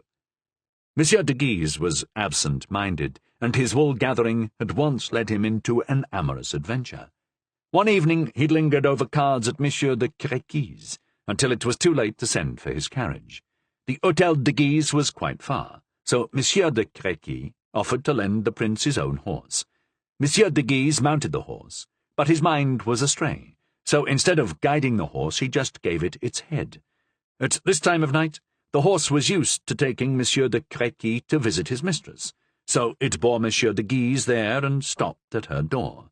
Guise didn't recognize the door, but he was amused and amenable. Wearing his hooded cloak, he dismounted and knocked. The door was opened by a pretty maidservant, who slapped the hackney, sending it straight back to the stable where it knew it would find its oats. Then the maid led Monsieur de Guise up a staircase, lit just well enough to keep him from breaking his neck, to a room no more well lit than the stairs. The rider was apparently as expected as his horse, and he fell into a pair of open arms. No one spoke. Everything happened in the dark. Monsieur de Guise, who was a friend of Monsieur de Créquy, must have known him well enough to imitate his performance, as the lady fell asleep without noticing her mistake. But in the morning she was awakened by Monsieur de Guise, as he turned in the bed. "Bon Dieu, my love," she said, "why do you turn so?" "Because," said Monsieur de Guise, who was as indiscreet as he was absent-minded, "I need to get up so I can go tell all my friends that, instead of spending the night with Monsieur de Créquy, you've spent it with Monsieur de Guise." Monsieur de Guise offset his faults with the virtue of generosity. One morning the Président de Chevry sent him, by way of Raphael Corbinelli, father of that Jean Corbinelli, famous for his friendship with Madame de Sévigné, 50,000 livres that the Duke had won the day before at cards. The sum was divided into 5 sacks, 4 large bags each containing 10,000 livres in silver, and a smaller bag containing 10,000 livres in gold. Corbinelli wanted to count it out for him, but the Duke wouldn't allow it. He just saw that one bag was smaller than the others, and, without looking inside it, said, "Here, my friend, take this for your trouble." Corbinelli went home, opened the bag, and found 10,000 livres in gold. He immediately returned to Monsieur de Guise. "Monseigneur," he said, "I think you made a mistake, and gave me a bag of gold, believing it was a bag of silver." The Duke drew himself up as far as his small stature would allow. Keep it, monsieur," he said. "The princes of my house don't make a practice of taking back what we once have given." And Corbinelli kept his 10,000 livres. When Monsieur de Montmorency was announced, the Duc de Guise immediately sought out Monsieur de Gramont, in order to commence a quarrel as only he could. "Well, my friend," he said, "I must say I have a bone to pick with you." "It can't be about gaming, Duke," Gramont responded. "Every year, good or bad, you win from me around 100,000 livres. My wife even offered you 10,000 crowns a year if you'd promise not to play with me." "Which I refused. No, my faith, there's no question of that." "What is it, then?" "What? Why, since I know that after me you're the most talkative of men, last week I told you that I'd won Madame de Sablé's ultimate favours. I assumed you'd tell all of Paris, but you haven't said a word." Monsieur de Gramont laughed. "I was afraid to get on Monsieur de Montmorency's bad side." "Oh," said Monsieur de Guise, "I thought it was all over between them." "You can see by the way they argue that it isn't. and indeed the Marquise and the Duke were arguing. "Find out what it's about, my dear Comte," said the Duke, "and then come and tell me." The Count approached. "Monsieur," said the Marquise, "it's intolerable. I've heard that at the last ball at the Louvre you took advantage of the fact that I was sick and danced with all the most beautiful women of the court." "But, my dear Marquise," said the Duke, "what would you expect me to do?" "To dance only with the ugly ones, monsieur." The Comte de Gramont, who'd arrived in time to hear this dialogue, reported it to the Duke. "My faith, Comte," replied the Duke, "this is the moment, I think, to go to Monsieur de Montmorency and share with him what I confided to you." "By my faith, no," said the Count. "I wouldn't say such a thing to a husband, let alone a lover." "So," said the Duke with a sigh, "I'll go and tell him myself." But as he took his first step toward Montmorency, both halves of the double door were thrown open, and the usher announced, "His Royal Highness Monseigneur Gaston d'Orléans." All conversation stopped. Those who stood remained that way, and everyone sitting arose, including Princesse Marie herself. "Well," said Madame de Combalet, the confidante of the Cardinal, as she rose in her turn, bowing more respectfully than anyone, "now the comedy begins. I mustn't miss a word of what's said in the theatre, and, if possible, behind the scenes." 17. The commencement of the comedy. And indeed, it was the first time, publicly and in the midst of a grand soirée, that the Duc d'Orléans had presented himself to Princesse Marie de Gonzague. It was easy to see he'd paid particular attention to his appearance. His doublet was white velvet laced with gold, as was his cloak, which was lined with scarlet satin. His velvet breeches were the same colour as the lining of his cloak. Below he was clad in silk stockings and white satin slippers. He wore, or rather had in his hand, because against his usual custom he'd entered the room uncovered, a white felt hat with diamond braid and scarlet feathers. Ribbons in the two colours he'd adopted flowed and curled from every seam. Monsieur Gaston wasn't much liked, let alone esteemed. We've mentioned how much damage had been done to his reputation in this brave, elegant, and chivalrous society by his conduct at the trial of Chalais. His entrance was greeted by a general silence. Hearing the announcement, Princess Marie cast a knowing glance toward the Dowager of Longueville. That day, Madame de Longueville had received a letter from His Royal Highness notifying her of his intended visit, and requesting, if possible, a few minutes' conversation with Princess Marie, to whom he had matters of the utmost importance to communicate. He advanced toward Princess Marie, whistling a little hunting tune, but as everyone knew, he never stopped whistling, even before the Queen. No one worried about the impropriety, not even Princess Marie, who gracefully offered him her hand. The prince kissed it, holding it long and firmly against his lips. Then he bowed courteously to the Dowager, bowed slightly less to Madame de Combalet, and, addressing both lords and ladies, said, "My faith, Mesdames et Messieurs, I must recommend this new invention of Monsieur de Succarrière's. Upon my honour, nothing could be more convenient. Have you tried it, Princess?" "No, Monseigneur. I've only heard of this vehicle from some who used it to come here tonight. It's quite comfortable, and although Monsieur de Richelieu and I aren't great friends, I can only applaud his award of the rights to this invention to Monsieur de Bellegarde. His father, who is master of the horse, never in all his life invented anything the like, and I propose to give his son as much income as I can from this service. Imagine, Princess, a sturdy wheelbarrow, lined with velvet, where one sits comfortably, with windows when one wants to see, and curtains when one does not want to be seen. Some carry only one, but others can take two. I was carried by some lads from Auvergne, who could walk, trot, or gallop as required, without damaging the car. I tried it slowly within the Louvre, then at a trot once we were outside. Their pace was strong, but gentle. When the weather is bad, they can come right into a hall at the carriage door, so one can step in without even getting muddy. A marvellous convenience. They put the chair, they call it a chair, you know, right down on the floor, so one needn't step up. I will make it my business, I swear, to ensure that this invention becomes fashionable. I recommend it, Duc. he said, addressing Montmorency with a little bow of his head.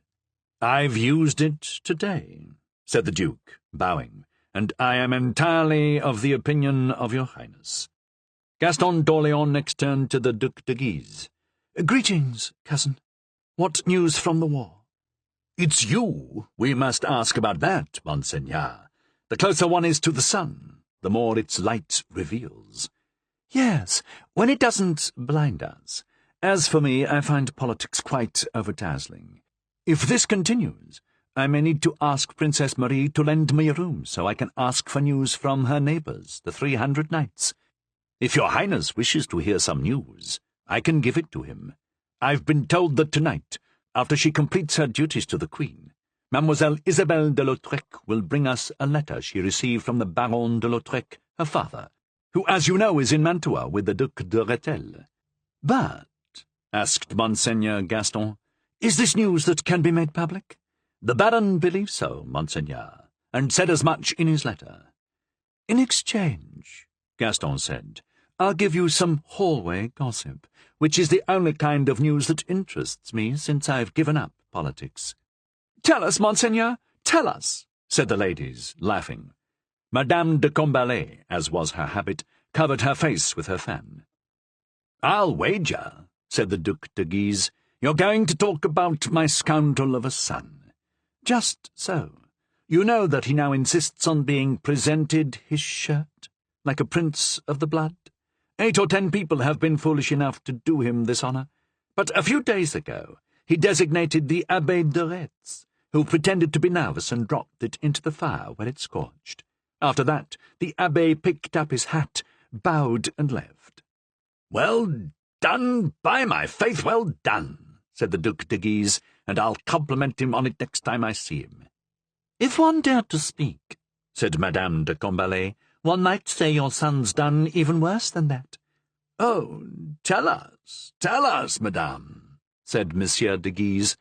"Well, on his last visit to his sister, Madame de Saint-Pierre, the abbess in Reims, he dined with her in the parlour, and then went right into the convent like a prince.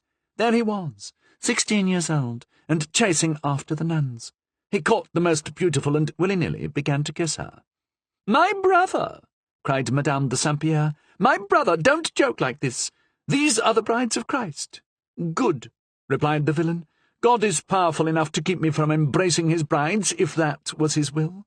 "I'll complain to the Queen," cried the nun, who was quite pretty. This frightened the abbess. "Embrace that other one too," she said to the prince. "But, sister, she's very ugly," he replied. "All the more reason. It will look like you were acting childish and didn't know any better." "Must I, sister? If you don't, the pretty one will complain." "Well, then, ugly it is." And he kissed the ugly one, who was grateful, and kept the pretty one from complaining. "And how, beautiful widow, do you know of this?" the Duke asked Madame de Combalet. "Madame de Saint-Pierre made her report to my uncle, but my uncle has such a weakness for the House of Guise, he only laughed." "When I saw the lad last month," said Monsieur le Prince, "he had a yellow silk stocking as a feather in his hat. What does that folly mean?"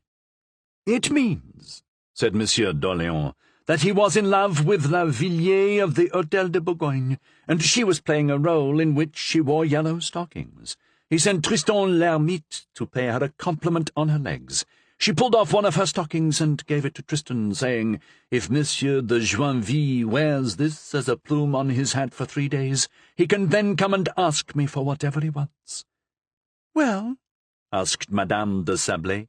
"Well, he wore it for 3 days, and my cousin de Guise, his father, can tell you that on the 4th he returned to the Hôtel de Guise at 11 in the morning." "A fine life for a future archbishop," said Madame de Sablé. "But these days," His Royal Highness continued, "he's in love with Mademoiselle de Pons, a great big blonde. The other day she went for a purgative. He asked for the address of her apothecary and took the same drug, writing her, 'No one can say that if you're being purged, I'm not being purged as well.'" "Ah," said the Duke, "this amour with an actress explains why, the other day, the great ninny invited every trained dog buffoon in Paris to the Hôtel de Guise. Imagine me coming into the mansion and finding the courtyard full of dogs dressed in all sorts of costumes. There were about 300, with about 30 clowns standing around, each with his pack. "What are you up to now, Joinville?" I asked. "I'm putting on a show, father," he replied. Guess why he'd invited all these buffoons? He promised each one a crown if, 3 days hence, 300 trained dogs of Paris would jump at once for Mademoiselle de Pons. "By the way," said Gaston, too impatient to stay with one subject for long, "as his neighbour, dear Dowager, have you heard about poor Pisani? Voiture saw him yesterday and said he's not doing too badly. I called this morning and was told that the doctors were still hovering around him." "I have fresher news than that," said the Duc de Montmorency. "I left the Comte de Moret at the door of the Hôtel de Rambouillet, where he'd decided to go in person." "What? The Comte de Moret?" said Madame de Combalet. "The man whom Pisani wanted killed?" "Quite so," said the Duke. "It seems it was all a misunderstanding." At that moment the door opened and the usher announced, "Monseigneur Antoine de Bourbon, Comte de Moret." "Stay a moment," said the Duke. "Here he is. He'll tell you all about it himself, and much better than I would, as I start mumbling every time I have to say more than 20 words. The Comte de Moret came in, and all eyes turned toward him, especially, we must say, those of the women. Having not yet been presented to Marie de Gonzague, he waited at the door till Monsieur de Montmorency came to lead him to the Princess, which the Duke hastened to do with the same elegant grace he did everything. No less elegant, the young Prince bowed to the Princess, kissed her hand, gave her the regards of the Duc de Rethel, whom he'd seen in passing in Mantua, kissed the hand of Madame de Longueville, and pricked up her bouquet, which had fallen from her bodice as she'd stepped aside to make room for Madame de Combalet. He returned it with a charming gesture, bowed profoundly before Monseigneur Gaston, and then took a modest place near the Duc de Montmorency. "My dear Prince," Montmorency said when the ceremony was over, "we were talking about you just before you came in." "Me? Bah! What could you have to say about me in such celebrated company?" "You're right, Monseigneur," said a female voice. "A man wants to murder you just because you're a lover of Marion Delorme's sister. Why ever would we care about that?" "Ah," said the Prince, "there's a voice I know. Is that not my little cousin?" "Master Jacqueline," replied Madame de Fagy, approaching and holding out her hand. The Comte de Moret bent over her hand, whispering, "You know I must see you again. Simply must speak with you. I'm in love. With me? A little. But with another, a lot." "Impudence. What's her name?" "I don't know her name." "Is she pretty, at least?" "I don't know what she looks like." "Is she young?" "She must be." "And why do you think that?" "From the voice I heard, the hand I touched, the breath I drank in." "Ah, my cousin, how can you say things like that?" "I'm 21. I say what I feel." "Oh, youth, youth," said Madame de Fagy, "priceless diamond that tarnishes so quickly." "My dear Count," interrupted the Duke, "you're making all the ladies jealous of your cousin, as I believe you called Madame de Fagy. They want to know why you were visiting a man who tried to have you assassinated." "First," said the Comte de Moret, with a charming air, "because I'm a cousin of Madame de Rambouillet." "A cousin? How?" asked Monsieur d'Orléans, who prided himself on his knowledge of noble genealogy. "Please explain, Monsieur de Moret." "Through my little cousin Fagy, who married Monsieur de Fagy of Angers, cousin of Madame de Rambouillet." "And how are you the cousin of Madame de Fagy?" "That," said the Comte de Moret, "is our secret. Isn't that so, Cousin Marina?" "Yes, Cousin Jacqueline," laughed Madame de Fagy. "Then, besides being a cousin to Madame de Rambouillet, I'm one of her friends." "But I've seen you at her house only once or twice," said Madame de Combalet. "She asked me to stop paying visits." "Why's that?" asked Madame de Sablé. "Because Monsieur de Chevreuse was jealous of me." "Had he the right to be?" How many of us are there in this salon? 30 or so. I'd tell each one for 1,000. That makes 30,000. To dogs we give our words away, said Monsieur. Then he had the right, on behalf of his wife. A roar of laughter greeted the Count's admission. But, said Madame de Montbazon, who was afraid she might not get the whole tale to pass on to her stepsister Chevreuse, that still doesn't tell the story of the assassination. Ah, ventre saint gris. That's simple enough. Who compromised Madame de la Montagne by saying I was her lover? None other than Madame de Chevreuse, said Madame de Sablé. Well, poor Pisani believed it was Madame de Maugiron who was my delight. Certain issues with his shape make him touchy, while certain truths told by his mirror make him positively irascible. Instead of calling me out for a duel, which I would have been happy to grant him, he decided to pay a bravo to pick a quarrel. His luck was out. He tried to hire an honest man who refused. He tried to kill the bravo, but failed. He tried to kill Soucarrière and failed. And that's the story. But that's not what we want to hear, insisted Monsieur. Why did you go to visit a man who tried to assassinate you? Because he couldn't come to me. I'm a good soul, Monseigneur. I thought poor Pisani might think I was out to get him, and would have nightmares. So I shook his hand and told him that if, in the future, he believes he has reason to complain of me, he should just call me out for a duel. I'm just a simple gentleman, and have no right to refuse someone who believes his honour offended, though I'd rather not offend anyone. As the young man spoke these words so gently and yet, at the same time so firmly, a murmur of approval answered the frank and honest smile on his lips. He'd hardly finished speaking when the door opened again, and the usher announced, Mademoiselle Isabelle de Lautrec.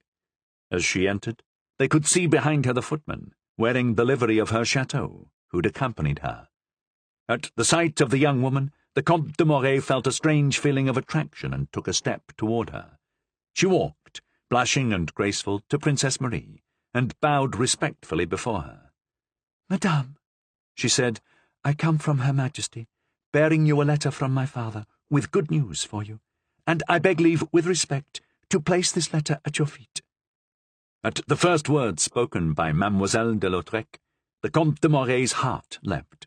He seized Madame de Fargy's hand, and pressing it, he murmured, It's she, the one I love. 18. Isabelle and Marina. As the Comte de Moray had foreseen, without truly knowing anything, even a name, but by the wonderful insight of youth that makes a feeling more reliable than the senses, Mademoiselle Isabelle de Lautrec was perfectly lovely, albeit with a beauty different from that of Princess Marie. Marie de Gonzague was a brunette with blue eyes, while Isabelle de Lautrec was blonde, with eyes, eyelashes, and eyebrows of black. Her skin was a dazzling white, fine and transparent, with the delicate shading of a rose petal. Her neck had that long, lovely curve seen in women painted by Perugin, and in the early work of his pupil, Saint-Cyr. Her hands were long, slim and white, the very models of the hands of Leonardo da Vinci's La Ferronnière. Her long flowing dress didn't reveal even the shadow of her feet, but one could guess that if they were in harmony with her hands, they would be slender and delicate. As Isabelle knelt before the princess, Marie embraced her and kissed her forehead. God forbid, she said, I should allow to kneel before me the daughter of one of the best servants of our house. Just give me your good news. Now, daughter of our dear friend, does your father say this is news for me alone, or may I share it with those who love us? As you'll see in the postscript, madam, His Majesty's ambassador, Monsieur La Saloudie, has authorized the news to be spread in Italy, and your Highness may, in turn, let it be known in France. Princess Marie turned an inquiring look toward Madame de Combalet, who, with a slight nod, confirmed what the beautiful messenger had said. Marie read the letter to herself. While she was reading it, the young woman turned her eyes to the rest of the assembly. Until then she'd seen only the princess, the other 25 or 30 people in the salon appearing as in a mirage. When her look reached the Comte de Moray, their eyes met, and along their gaze flashed an electric jolt that went right to both their hearts. Isabelle paled and leaned against the princess's chair. The Comte de Marais saw the emotion strike her, and seemed to hear a choir of heavenly angels singing Glory to God. The usher had named her as a member of the old and illustrious family of Lautrec, whose noble history almost equalled that of the prince's. And she had never been in love. He knew it. He had hoped as much, but now he was sure. Meanwhile, Princess Marie had finished her letter. "Monsieur," she said, "here is the news from my dear Isabelle's father. On his way to Mantua, he met Monsieur de la Saludie, His Majesty's envoy extraordinaire to the Italian powers. Monsieur de la Saludie was charged by the cardinal with telling both the Duke of Mantua and the Venetian Senate of our conquest of La Rochelle. He was also responsible for declaring that France was prepared to come to the aid of Casale, and to support Charles de Nevers in the possession of his new dominions. Passing through Turin, he had seen the Duke of Savoy, Charles Emmanuel, and had enjoined him, in the name of his son-in-law, our king, and on the behalf of the cardinal, to abandon his claim to Montferrat. He was empowered to offer the Duke of Savoy, in return, the city of Trino, with a sovereign income of 12,000 crowns a year. Monsieur de Beautrou has departed for Spain, and Monsieur de Charnas for Austria, Germany, and Sweden, with the same message." "I hope," said Monsieur, "this doesn't mean the cardinal plans to ally us with the Protestants." "As for me," said Monsieur le Prince, "if that was the only way to keep Wallenstein and his bandits in Germany, I wouldn't be against it." "That's your Huguenot blood talking," replied Gaston d'Orléans. "I would think," laughed the prince, "that there's more Huguenot blood in your Highness's veins than in mine. Between our fathers, Henri de Navarre and Henri de Condé, the only difference is that one took the mass to gain a kingdom and the other didn't." "Just the same, monsieur," said the Duc de Montmorency. "This is great news. Do we have any idea who will be given command of the army we send to Italy?" "Not yet," replied Monsieur. "But it's likely, Monsieur le Duc, that the cardinal, who paid you 1 million for the office of admiral, so he could conduct the siege of La Rochelle as he saw fit, will spend another 1 million for the right to direct the Italian campaign in person, even 2 million if need be. But confess, Monseigneur," said Madame de Combalet, "that if he ran the campaign as well as he led the siege of La Rochelle, neither the king nor France would have cause for complaint. Some others might demand 1 million to undertake the task, and yet not fare as well." Gaston bit his lip. He hadn't appeared for a moment at the siege of La Rochelle, after having received 500,000 crowns for his campaign expenses. "I hope, Monseigneur," said the Duc de Guise, "that you won't let this opportunity to assert your rights escape you." "If I go," said Monsieur, "so will you, cousin. I've received quite a bit from the house of Guise through the hands of Mademoiselle de Montpensier, and would be glad for a chance to show I'm not ungrateful. And you, my dear Duke," Gaston said, going up to Montmorency, "would be particularly welcome, as it would give me an opportunity to correct some injustices. Among your father's trophies of arms is the sword of the constable, which I don't think would be too heavy for the son. But remember, my dear Duke, in that event I would be delighted to see at your side, making his debut under such a fine mentor, my dear brother the Comte de Moray." The Comte de Moray bowed, while the Duke, flattered in his supreme ambition by Gaston's speech, said, "Those words are not planted in sand, Monseigneur. If the opportunity presents itself, your Highness will see that I'll remember them." Just then the usher came in through a side door and said something to the dowager Duchesse de Longueville, who immediately left with him by the same door. The gentlemen all gathered around Monsieur. The chance of a war, all the more likely as everyone knew Savoy had no intention of raising the siege of Casale, and that the Spanish were determined to deny Mantua to the Duc de Nevers, granted Monsieur sudden importance. It was impossible that such an expedition could be undertaken without him, and in that case his high position in the army would give him the disposal of some important commands. The usher returned after a moment and spoke quietly to Princess Marie, who followed him through the same door Madame de Longueville had used. Madame de Combalet, who was nearby, heard the name Vautier, and shuddered. Vautier, the reader will recall, was the secret confidant of the Queen Mother. 5 minutes later it was to Monseigneur Gaston that the usher came to ask him to join Madame de Longueville and the Princesse Marie. "Gentlemen," he said, bowing, "remember that I am no one special, that I aspire to nothing in the world other than to be a devoted knight to Princess Marie, and being no one, I can promise nothing to anyone." With these words he put his hat on his head and skipped off, both hands tucked into the top of his breeches, as was his habit. He was hardly gone before the Comte de Morey, taking advantage of the general astonishment at the successive disappearances of the Duchesse de Longueville, the Princesse Marie, and His Royal Highness Monsieur, went straight across the salon to Isabelle de Lautrec. Bowing before the blushing and tongue-tied young woman, he said, "Mademoiselle, please know that there is in the world a man who, the night he met you without even glimpsing you, vowed to be yours through life and death, and tonight, after seeing you, he renews that oath. This man is the Comte de Morey." And without waiting for an answer from the young lady, more blushing and tongue-tied than ever, he bowed respectfully and left. Passing through a dim-lit corridor leading to an antechamber, itself poorly lit, as was customary at the time, the Comte de Morey felt an arm slipped through his, while a black hood lined with rose satin appeared before his face.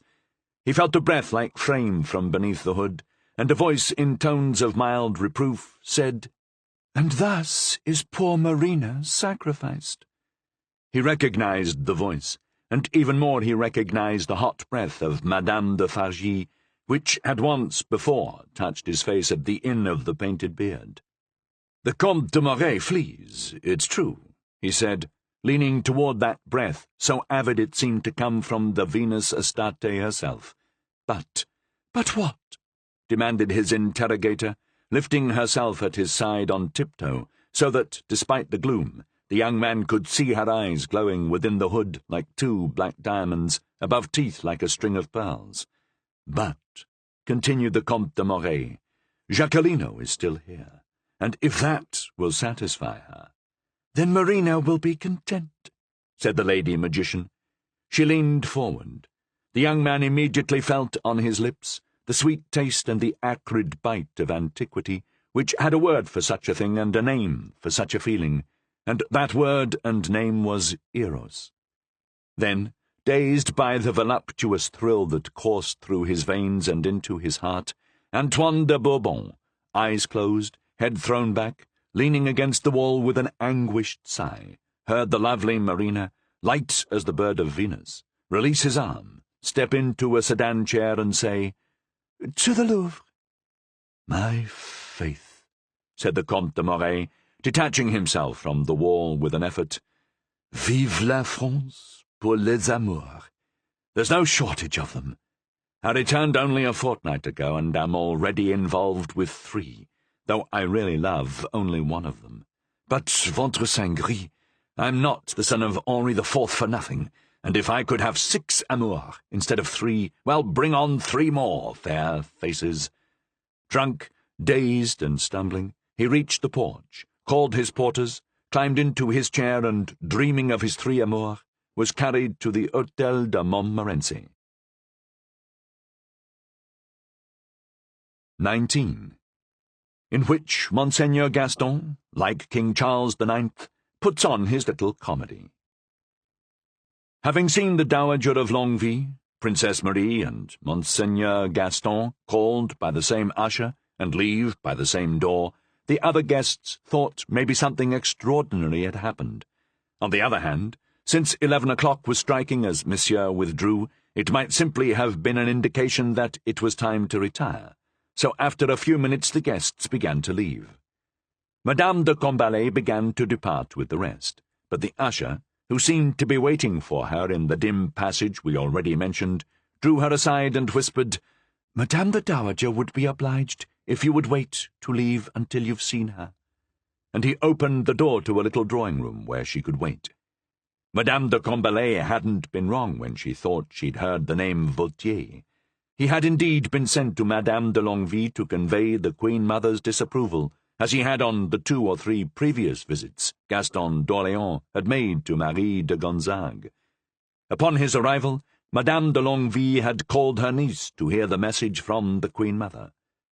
Princess Marie, who was honest and forthright, proposed at once to call the prince and ask for an explanation. Vautier was about to retire, but the dowager and the princess insisted he remain and repeat his message to the prince. We've already seen how the prince left the salon. Guided by the usher, he was led to the room where he was awaited. At the sight of Vautier, he appeared, or pretended to appear, surprised. Giving him a hard look, he approached and said, "What are you doing here, monsieur? And who sent you?" Vautier was well aware that Gaston's anger was feigned, as he'd read the letter from the Duke of Savoy. He just hadn't known until then when the apparent quarrel that would divide mother and son was supposed to begin. "Monseigneur," he said, "I'm only a humble servant of your august mother, the Queen. I'm forced, therefore, to execute her commands, and I come at her command to beg Madame de Longueville and the Princesse Marie not to encourage a courtship that is contrary to the wishes of the King and of herself." "You hear, Monseigneur?" said Madame de Longueville. "A royal desire so expressed is almost a command. We must wait for your Highness to inform Her Majesty the Queen as to the purpose of your visits." "Monsieur Vautier," said the Duc d'Orléans, in the superbly haughty tone which he could assume at need, "you are too well aware of this century's key events at the court of France to be ignorant of the day and year of my birth. God forbid, Monseigneur. Your Highness was born on April 25th, 1608. Well, monsieur, today is December 13th, 1628, which makes my age 20 years, 7 months and 19 days. I'm no longer of an age to take lessons from women. Moreover, when I was married before, it was against my will. I am wealthy enough now to enrich my wife if she is poor, and of high enough rank to ennoble her if she is common. The state has no say over who a younger son may marry, and at this time I intend to marry as I see fit." "Monseigneur," said both Madame de Longueville and her niece, "you need not insist, out of regard for us, that Monsieur Vautier take such a response to Her Majesty the Queen, your mother. If it suits Monsieur Vautier, he can say I told him nothing. When I return to the Louvre, I'm the one who will reply to Madame, my mother." And he motioned for Vautier to leave. Vautier bowed his head and obeyed. "Monseigneur," said Madame de Longueville. But Gaston interrupted. "Madame, for several months now, in fact, ever since I first saw her, I've loved Princess Marie. The respect I have for her and for you is such that I would probably not have confessed this before my 21st birthday, as, being only 16, she has time to wait, God willing. But since, on the one hand, I face the ill will of a mother who would keep me from her, while on the other hand is the policy of state that would marry her to a petty Italian prince, I must say to your Highness, Madame, my rosy-cheeked youth may undermine my attempts at gallantry, but if I was older and paler, I could love her no less. It's up to you to consider my offer, because, as you must know, to offer my heart is to offer my hand.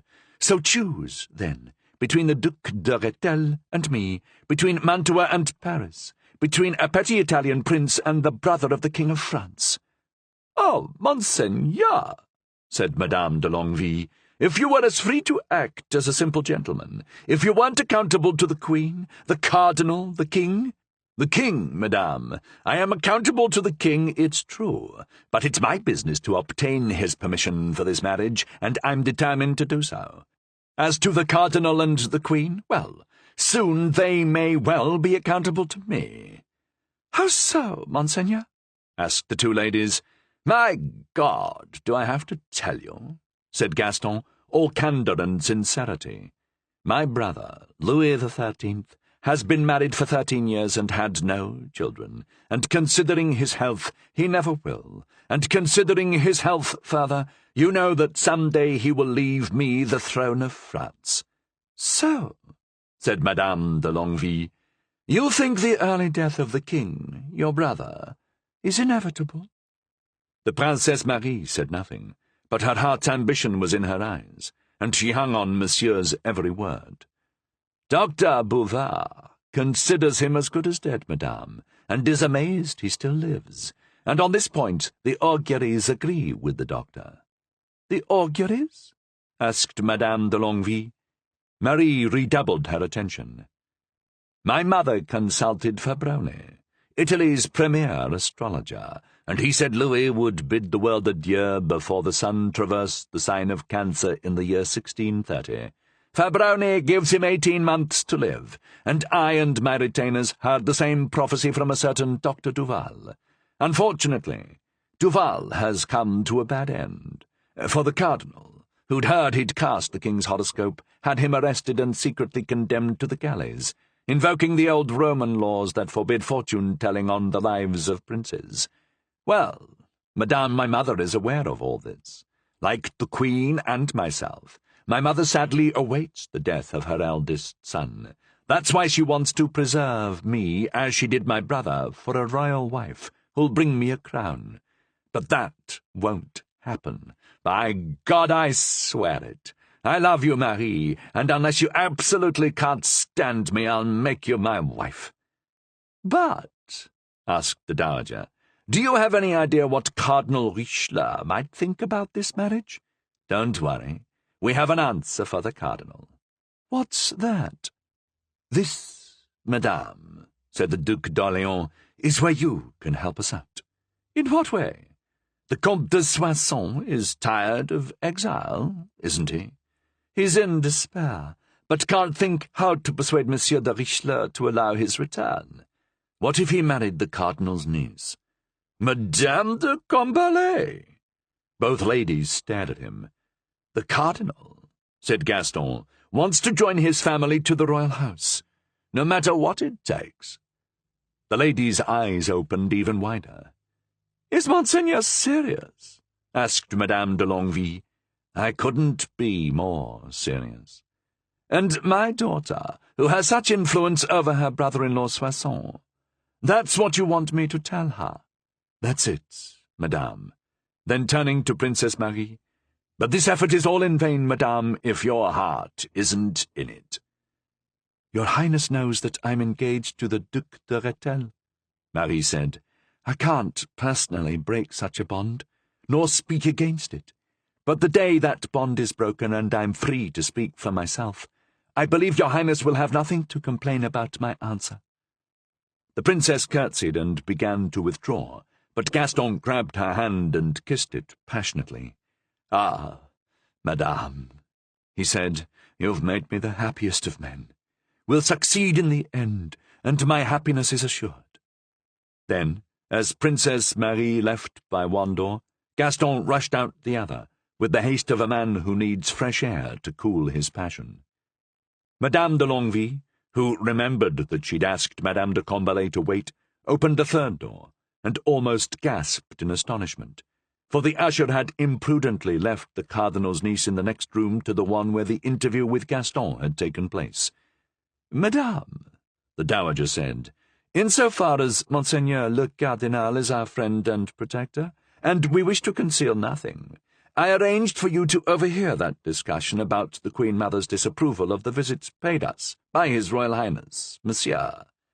"Thank you, dear Duchesse," said Madame de Combalet, "and I appreciate your thoughtfulness in allowing me to slightly open the door between the rooms so I wouldn't lose a word of the conversation." "And," the Dowager asked with some hesitation, "you heard the parts concerning yourself. As for me, after the pleasure of seeing my niece as Duchesse d'Orléans, nothing could make me happier than to see you enter our family, madame. My daughter will use all her powers of persuasion on the Comte de Soissons to that end, assuming that's what's desired." "Thank you, madame," replied Madame de Combalet, "and I fully appreciate what an honour it would be for me to be the wife of a prince of the blood. But when I donned widow's weeds, I made 2 vows. First, never to remarry, and second, to devote myself entirely to my uncle. But believe me, madame, I would dearly regret it if your connection with Monsieur didn't happen because of me." And bowing respectfully, showing a tiny yet gracious smile, she took her leave of Madame de Longueville, who couldn't believe that any oath, no matter how proudly taken, could keep a lady from becoming the Comtesse de Soissons. 20. Eve and the Serpent. "To the Louvre," Madame de Fargy had said, and, obeying her order, the porters had carried her chair to the foot of the stairs that led to both the King's and Queen's chambers.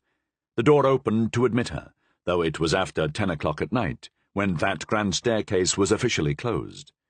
Madame de Fargy was to serve the Queen for the next week, resuming her service that very evening. The Queen was very fond of her, and loved her much as she still loved Madame de Chevreuse. But the Duchesse de Chevreuse had been involved in a whole host of indiscretions, and the King and the Cardinal had their eyes on her. Her eternal laughter irritated Louis XIII, who, even as a child, had never laughed 10 times in his life. When Madame de Chevreuse was exiled, her place, as we've said, was taken by Madame de Fargy, who was pretty, bold, passionate, and even less inhibited than La Chevreuse.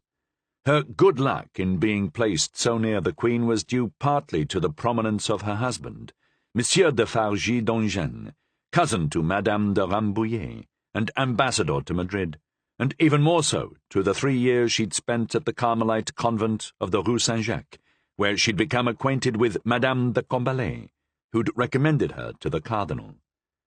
The Queen was waiting impatiently. This romantic princess, while still weeping for her lost Buckingham, was none the less ready for new emotions and other loves. Her 26-year-old heart, in which her husband had never been tempted to take the slightest place, needed at least the semblance of love. In the absence of real passion, her heart cried out, like an Aeolian harp from the top of a tower, to every other heart that passed. The future promised no more joy than the past. This morose king, this sad monarch, this husband without desire, was keen to keep her from fulfilling her own desires. What more could she hope for than the happy hour of his death that everyone insisted was imminent? Then she might marry Monsieur, who, though 7 years her junior, would be eager to wed her, for fear that, out of personal ambition or love for another, she might get herself declared regent, and keep him from the throne forever. If the king did die, she had 3 possible fates: marry Gaston d'Orléans, assume the regency, or abdicate and return to Spain.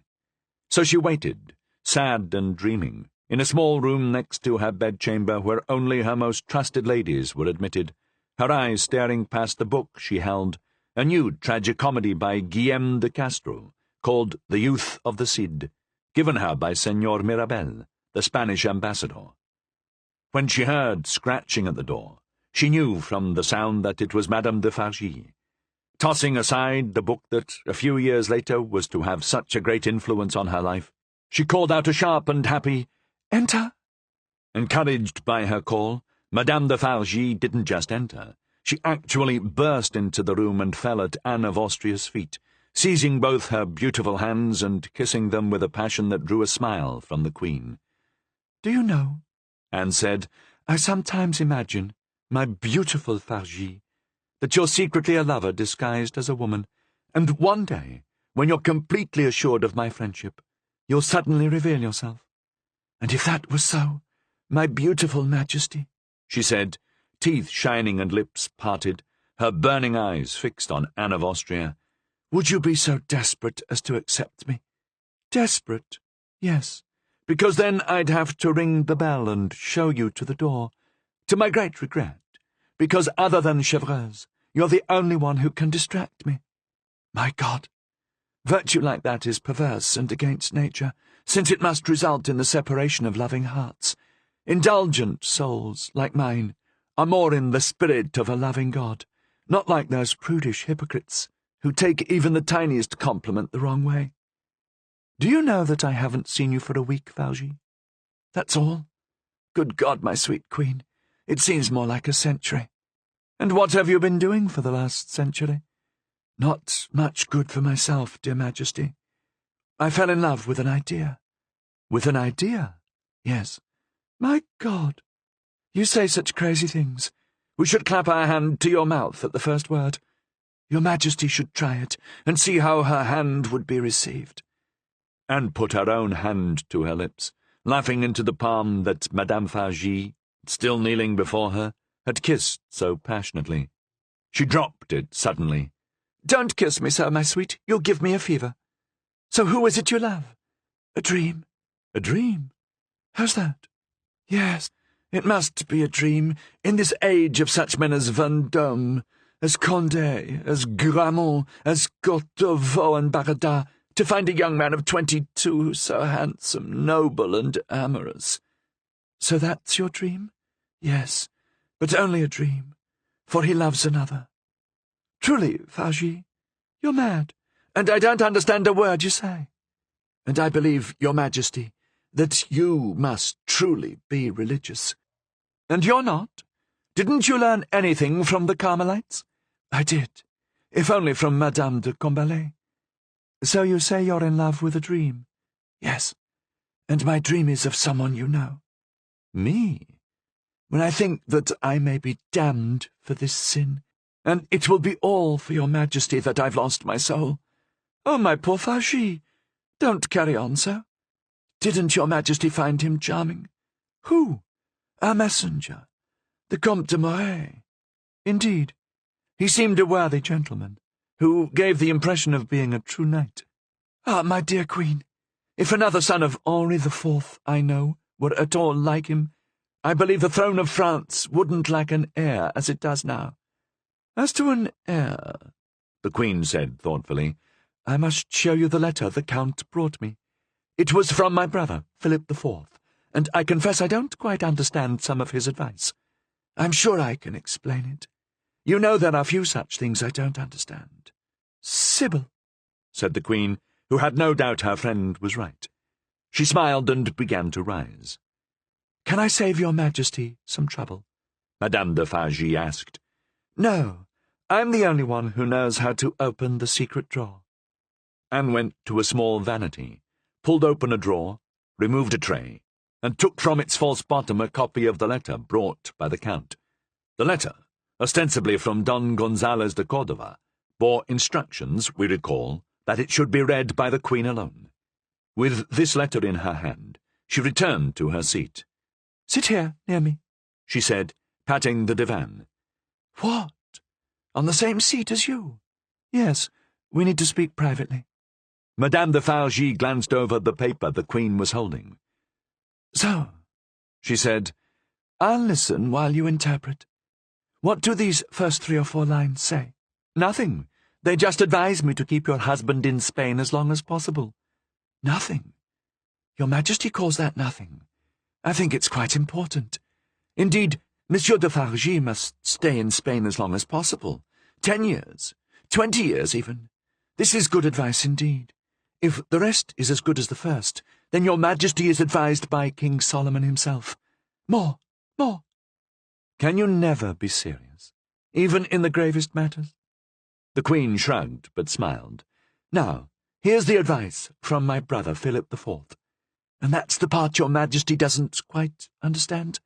"The part I don't understand at all, Fargy," said the Queen, adopting a perfect air of innocence.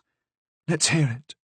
"My sister," the Queen read, "I know from our good friend Monsieur de Fargy of the plan by which, in the event of the death of King Louis XIII, you promised to marry his brother and heir to the throne, Gaston d'Orléans." "A vile plan," interrupted Madame de Fargy, "by which you'd trade bad for worse." "Wait, there's more." The Queen continued, "However, it would be even better if, at the time of Louis's death, you were with child." "Oh, yes," murmured Madame de Fargy, "that would be better for everyone."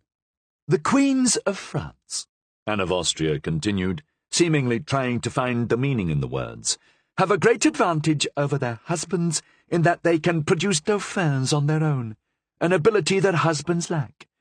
And that's the part your Majesty doesn't understand. Or at least, I don't understand how it's possible." "What a pity," said Madame de Fargy, raising her eyes to heaven. "In matters like these, which involve not only the happiness of a great queen, but the future of a great people, what a pity, on top of everything else, to have to deal with an honest woman." "What do you mean?" "I mean that if, in the gardens of Amiens. You'd done what I'd have done in your place, in the arms of a man who loved your Majesty more than life itself, and who gave that life for you. If, instead of calling for La Porte and Boudange, you hadn't called at all, well, perhaps your brother wouldn't need to give you the advice he does, and a dauphin wouldn't be so hard to find. But that would have been a double crime. Does your Majesty really see crime in an act advised not only by a great king, but by a king renowned for his piety? I would have wronged first my husband, and second the throne of France, by placing on it the son of an Englishman. That first wrong is, in every country of the world, no more than a venial sin, and your Majesty has only to look around to see that the majority of her subjects share that opinion. Furthermore, to deceive a husband like King Louis XIII, who's so far from being a husband he's unworthy of the name, is more virtue than vice. Fagis! You know, madame, in your heart of hearts, what you lost by that untimely scream, when by your silence you could have won all. Alas! So that addresses the first matter, and your alas tells me you agree. But the second matter, that of a foreigner's dauphin, remains, and there I must say, your Majesty and I are in agreement. Do you say so? But consider this. Suppose, for example, that instead of dealing with an Englishman, who, though charming, was none the less a foreigner, suppose you were dealing with a man no less charming. Anne gave a sigh. But a Frenchman, and even better, a Frenchman of royal blood, a true son of Henri IV, unlike King Louis, who seems to me by his tastes, his habits, and his character, to instead be the son of a certain Virginio Orsini. You, Fagis, you believe these slanders? Slanders, perhaps, but they come from your Majesty's home country. But suppose, in short, that you'd taken the Comte de Moray in place of the Duke of Buckingham. Would the crime be so great? Or, on the contrary, would it be an act of Providence that brought the true blood of Henri IV to the throne of France? But Fagis, I'm not in love with the Comte de Moray. Well, there, madam, you'd have to sacrifice, which would atone for the sin. And in this case, your sacrifice would be more to the glory and future of France than to your own interests. Fagis, I don't understand how a woman could give herself to a man who isn't her husband and not die of shame the first time she comes face to face with him. Oh, madame, said Fagis, if all women thought as your Majesty, how many husbands would be in mourning for their wives without knowing why they died? Perhaps in the past, facing a lover was such a problem, but since the invention of fans, deaths from shame have become far less frequent. Fagis, you must be the most immoral person in the world. I don't know if even Chevreuse is as perverse as you.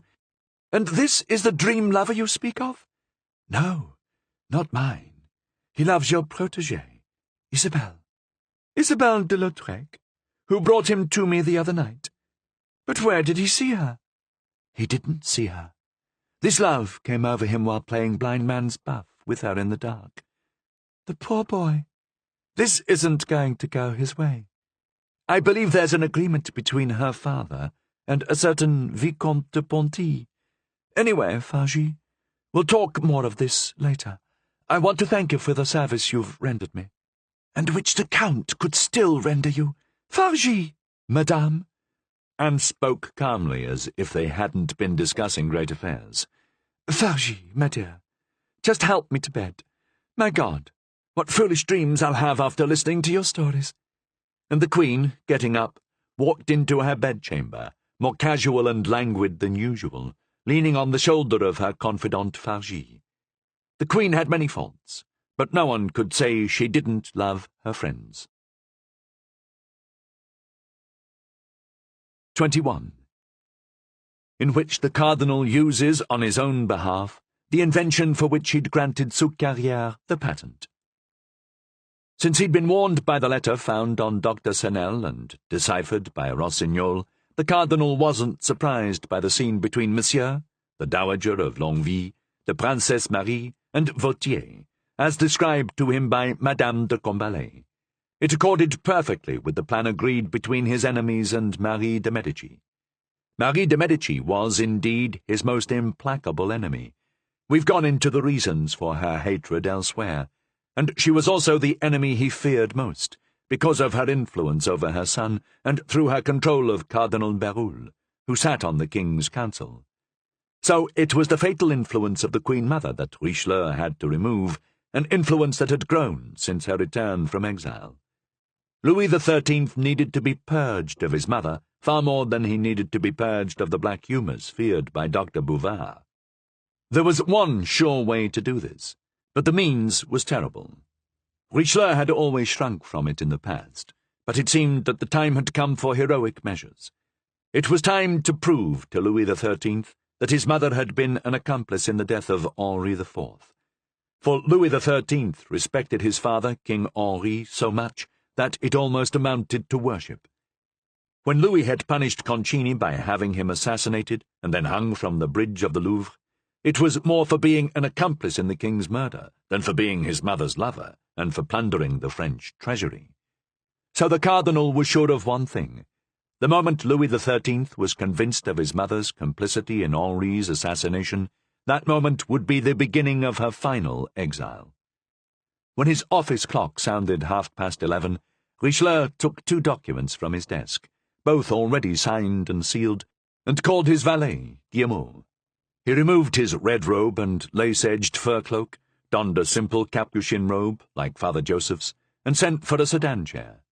Pulling his hood over his face, he entered the chair and gave orders to be taken to the Inn of the Painted Beard in the Rue de l'Homme Armé. From the Place Royale to the Rue de l'Homme Armé wasn't far. They went by the way of Rue Neuve-Sainte-Catherine and Rue des Francs Bourgeois, turned left on the Rue du Temple, then right past the convent of the Blancs-Manteaux and onto the Rue de l'Homme Armé. The cardinal noticed something that, to his mind, spoke well of Maître Soleil. Though midnight was ringing from the belfry of the Blancs-Manteaux, his inn was still well lit, ready to receive travellers, and a lad was posted at the door to welcome potential customers. The cardinal ordered his porters to wait at the corner of the Rue du Plâtre. He descended from the chair and made his way to the door of the Inn of the Painted Beard, where the lad, taking him for Father Joseph, asked if he wanted to see the penitent, Latil. It was for just that purpose that the cardinal had come. Latil was the kind of man who, since he hadn't been instantly killed, had immediately begun to recover. He'd taken so many previous sword wounds that new ones just followed the tracks of the old. Though still very weak, he could foresee the day when he could be carried to the Hôtel de Montmorency, with what was left of the Comte de Moret's gold still jingling in his purse. Father Joseph, to whom he'd confessed all unknowing, hadn't returned, but to his amazement he'd been visited by the cardinal's own doctor, who'd been ordered by His Eminence's secretary to take good care of him. Latil had no idea to what he should attribute this good fortune. No longer laid out on a table in the lower hall, Latil had been carried up to the bed in room number 11, which was adjacent to number 13, the room the beautiful Marina, or Madame de Fargy, if you will, kept on a monthly retainer. He awoke to the glow of the candle borne before the minister by the lad from the door. The first thing he saw by this candle, which the lad set on a table before withdrawing, was a long grey figure in a hooded robe. Latil thought here was yet another Capuchin monk, possibly even the same one, because it must be admitted, even if it offends our more religious readers, that the confession had been his first acquaintance with that ancient and venerable branch of the tree of St. Francis. It occurred to him that perhaps the worthy friar thought he was worse, and might need to be confessed a second time, or was even dead, and ready to be buried. "Hold on, Father," he said. "No need to rush. By the grace of God, and thanks to your prayers, there's been a miracle on my behalf. It seems Etienne Latil is going to live on, in his poor, honest way, despite marquises and viscounts who, 4 against 1, try to cut his throat. I know of your noble conduct, brother, and I congratulate you on your convalescence." "The devil," Latil said. "Is that why you got me up at such an hour? Couldn't you wait until daytime to pay me such compliments?" "No, my brother," said the seeming Capuchin, "for I needed to speak with you urgently and secretly." "On affairs of state, I suppose," Latil laughed. "Exactly. On affairs of state." "Well," continued Latil, still laughing, "if you need to speak to me despite my 2 injuries and 4 wounds, you must be no less than His Grey Eminence." "Oh, better than that," said the Cardinal, laughing in his turn. "I am His Red Eminence." And he lowered his hood so Latil could see who he was. "What?" Latil started back in fear. "By my patron saint, stoned before the gates of Jerusalem! It really is you, Monseigneur." "Yes, and that should tell you the importance of my business, since I come to speak to you by night and alone, despite the risk that entails. Monseigneur will find me his obedient servant, so far as my strength allows." "Good. Now take a moment and collect your memory." There was a moment of silence during which the Cardinal's eyes were fixed on Latil, as if to penetrate the depths of his mind. "Though young at the time, you must have been devoted to the late king," the Cardinal said, "since you refused to kill his son, despite the enormous sum you were offered." "Yes, Monseigneur. I must say that I've remained loyal to his memory.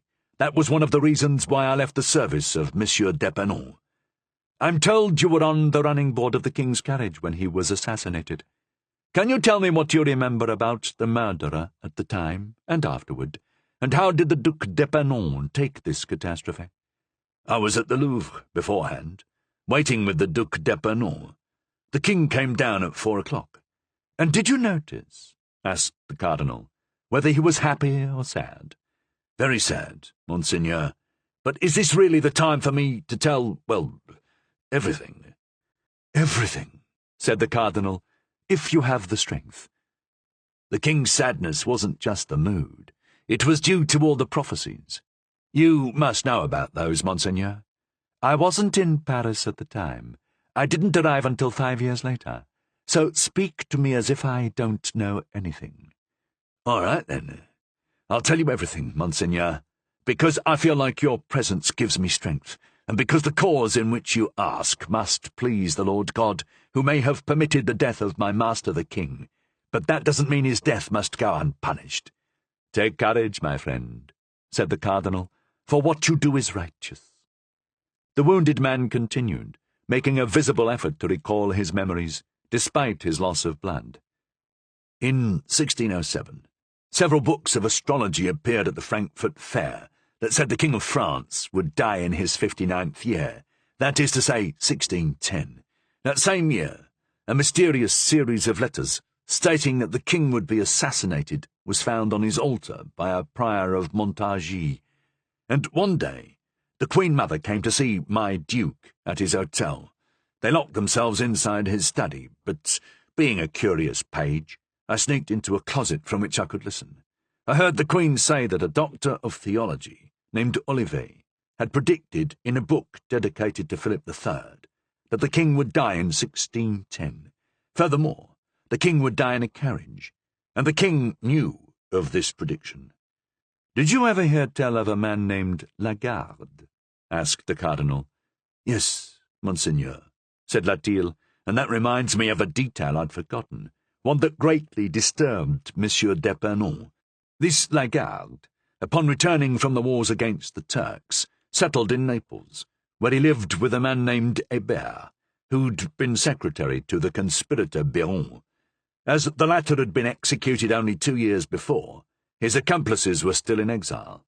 One day, Hébert invited Lagarde to dinner, and while they dined, a big man dressed in purple entered the room and announced that all refugees would soon be able to return to France, because before the end of 1610 he would kill the king. Lagarde asked his name, was told he was called Ravaillac, and that he served Monsieur d'Epernon. "Yes," the Cardinal said, "I knew about that. Monseigneur would like me to be more succinct." "No, don't leave out a word. Too much is better than not enough." While Lagarde was in Naples, he was taken to visit a Jesuit named Père Aragon. This Jesuit was committed to the assassination of Henri IV. "We'll choose a hunting day," he said. "Ravaillac will strike him on foot, and I from horseback." On his way to France, he received a letter outlining the same plan. When he reached Paris, he took the letter to the king. Ravaillac and d'Epernon were both named. "Did you hear whether the king took this letter seriously?" "Oh, very seriously. Nobody in the Louvre knew why he was so melancholy. For a week he kept the fatal secret to himself. Then he left the court to spend some time alone in Ivry, at a small house of the captain of his guards. Finally, too worried to sleep, he came to the arsenal and told everything to his minister Sully, begging him to lend him a place to stay, just 3 or 4 rooms, where he could rest and change his clothes. To this, murmured Richelieu, to this he came, so good a king, the best France has had, obliged, like the wretched Tiberius, to sleep in a different room every night, for fear of being murdered.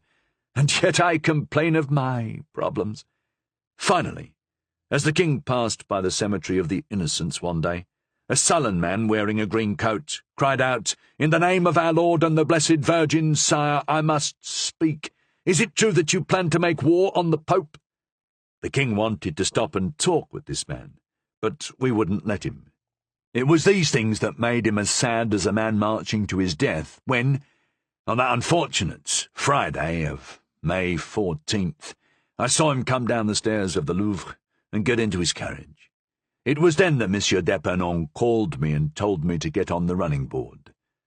"Do you recall," asked Richelieu, "how many people were in the carriage, and how they were sitting?" "3 people, Monseigneur. The king, Monsieur de Montbazon, and Monsieur d'Epernon. Monsieur d'Epernon was on the left, and the king in the middle. I distinctly saw a man leaning against the wall of the Louvre, as if waiting for the king to come out. Seeing the open carriage, which enabled him to recognize the king, he left the wall and followed us." "This was the assassin?" "Yes, though I didn't know it at the time. The king was without guards. He was on his way to see Monsieur de Sully, who was ill, but on the Rue de l'Arbre Sec he changed his mind and directed them to take him to visit Mademoiselle Paulet, saying he wanted to ask her to undertake the education of his son, Vendôme, who was developing nasty Italian tastes." Continue, the cardinal insisted. "Don't leave out a single detail." "Oh, Monseigneur, it's as if I'm still there. It was a beautiful day, about 4 o'clock in the afternoon, though everyone recognized Henri IV. No one shouted Vive le Roi. The people were surly and defiant. When you reached the Rue des Bourdonnais, didn't Monsieur d'Epernon bring something to the king's attention?" "Ah, Monseigneur," Latil said, "it seems you know as much as I." "On the contrary, as I said, I know nothing. Continue." "Yes, Monseigneur, the Duke gave him a letter. The king began to read it and paid no further attention to what was happening around him." "That's it," murmured the cardinal. About a third of the way up the Rue de la Ferronnerie, a wine cart and a hay wagon had collided. There was quite a commotion. Our driver steered to the left, his wheels almost touching the wall of Saint-Innocent. I leaned against the door for fear of being crushed. The carriage slowed to a halt. Just then, a man stepped up on a bourne, thrust me aside, pushed himself in front of Monsieur d'Epernon, who leaned back, and struck the first blow at the king. "To me!" the king cried. "I'm hurt!" And he raised the arm that held the letter. This gave the assassin the opening for a second blow. He struck.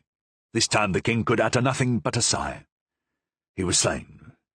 "The king is only wounded," Monsieur d'Epernon cried, and threw his cloak over him. Meanwhile I fought with the assassin and tried to hold him, as he carved my hands with his knife. My life was nothing. I finally let go when I saw they had him. "Don't kill him!" cried Monsieur d'Epernon. "Take him to the Louvre." Richelieu placed his hand on that of the wounded man, as if to interrupt, and asked, "The Duke said that?" "Yes, Monseigneur, but only after the murderer was already taken, and there was no danger they'd kill him. They took him to the Louvre. I followed. I thought of him as my captive. I waved my bloody hands and cried, "That's him! He's the one who killed the king!" "Who?" the people cried. "Who? Him, the one dressed in green!" They wept, they screamed, they threatened the assassin. At times the king's carriage couldn't even move. So great was the press around it. Halfway back I saw Concini, the Maréchal d'Ancre. Someone told him the fatal news, and he forced his way to the castle. He went straight to the Queen's chambers, opened her door, and, without mentioning any names, as if she'd know who he meant, he cried in Italian, "È ammazzato!" "He is slain," repeated Richelieu. "This matches the other reports perfectly. Now for the rest."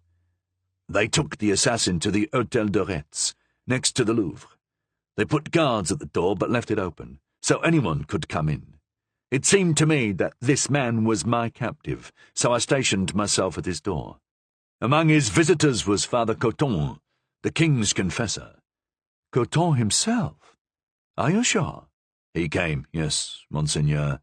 "Did he speak with Ravaillac?" "He spoke with him." "Did you hear what they said?" "Yes, certainly, and I can repeat it word for word." "Do so." Coton said with a paternal air, "My friend." "He called Ravaillac his friend?" "Yes. He said, 'My friend, take care not to upset your betters.'" "And how did the assassin take this?" "Calmly, like a man who felt he was well protected." "Did he stay in the Hôtel de Retz?" "No. Monsieur d'Epernon took him back to his own mansion, where he was kept from the 14th through the 17th. The Duke had plenty of time to talk to him in private. It wasn't until the 17th that he was taken to the conciergerie." "At what time exactly was the king slain?" "At 20 minutes past 4. "And by when was his death known throughout Paris?" "Within 9 hours. By 6:30 the Queen had been proclaimed regent." "Proclaimed regent? A foreigner who still spoke Italian," Richelieu said bitterly. "An Austrian, the grandniece of Charles V, cousin of Philip II. In other words, the Catholic League incarnate. But let's deal with Ravaillac's end." "No one can tell you better than I how it happened. I was there when he was on the wheel. I had privileges," they said. "This is Monsieur d'Epernon's page, who arrested the murderer." And the women kissed me, while the men shouted, "Long live the king," though he was dead. The people, who at first had been stunned and oppressed by the news, had gone insane with fury. There were demonstrations outside the conciergerie, where the people, unable to stone the culprit, stoned the walls in his place. Ravaillac never named any accomplices, not during the interrogations. To me it was evident that until the very end he expected some sort of last-minute reprieve. He did say he'd spoken to some priests at Angoulême, confessing that he hoped to kill a heretic king, and instead of dissuading him, they'd given him absolution and a small reliquary that they said contained a piece of the true cross. This reliquary, when opened before the court, was empty. Thank God that at least the priests hadn't dared to make the Lord Jesus an accomplice in such a crime. "What did he say when he saw he'd been deceived?" "He only said, 'The guilt of fraud is on the fraudulent.'" "I've seen myself," the cardinal said, "only a summary of the process verbal, which said, 'What happened when the prisoner was put to the question is the secret of the court.'" "I wasn't there when the question was put," Latil said, "but I was next to the executioner at the wheel. The sentence was that the prisoner be tortured and quartered, but they didn't limit themselves to that. The king's attorney, Monsieur Leguel, proposed adding molten lead, pitch and boiling oil, accompanied by a mixture of wax and sulphur. His proposal was adopted with enthusiasm. If we'd let the people handle things, Ravaillac would have been torn to pieces in 5 minutes. When he came out of the prison and marched to the scaffold, there was such a storm of curses, threats, and cries of rage that only then did he realize the magnitude of his crime. On the scaffold, he turned to the people and begged for mercy, asking in a doleful voice for the consolation of a Salve Regina. And was he granted this consolation? Oh, yes. With one voice the entire crowd around the scaffold shouted, "Damnation to Judas!"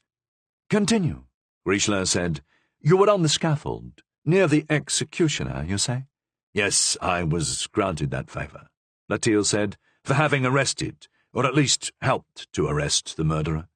Quite so, the cardinal said. I've been told he was confessed on the scaffold. Here's what happened, Monseigneur. Your Eminence understands that when one has witnessed such a scene, days, months, and years may pass, but it will be remembered for a lifetime. After the first tugs of the horses, which failed to pull off any of his limbs, wounds were slashed into his arms, chest, and thighs with a razor, into which they poured, successively, molten lead, boiling oil, and sulphur. By then his body was one great wound, and he cried out to the executioner, "Stop! Stop! I'll talk!" The executioner paused. The court clerk, who was at the foot of the scaffold, came up and, on a sheet separate from the official process verbal, took down what the prisoner said. "Well," the cardinal asked eagerly, in that final moment, what did he confess? "I wanted to get closer," Latil said, "but they stopped me. The only words I could clearly hear were the names of d'Epernon and of the Queen. But the process verbal, and this separate sheet, did you never hear of them while in the house of the Duke? In fact, Monseigneur, I heard them spoken of often." "What was said?" "It was said that the corrupt reporter kept the process verbal hidden in a strong-box in the wall next to his bed. As for the single sheet, it was reputed to be in the possession of the family of Joly de Fleury, who denied having it. However, much to Monsieur d'Epernon's dismay, he was said to have shown it to some friends, who, due to the clerk's poor handwriting, had found it very difficult to make out the names of the Duke and the Queen.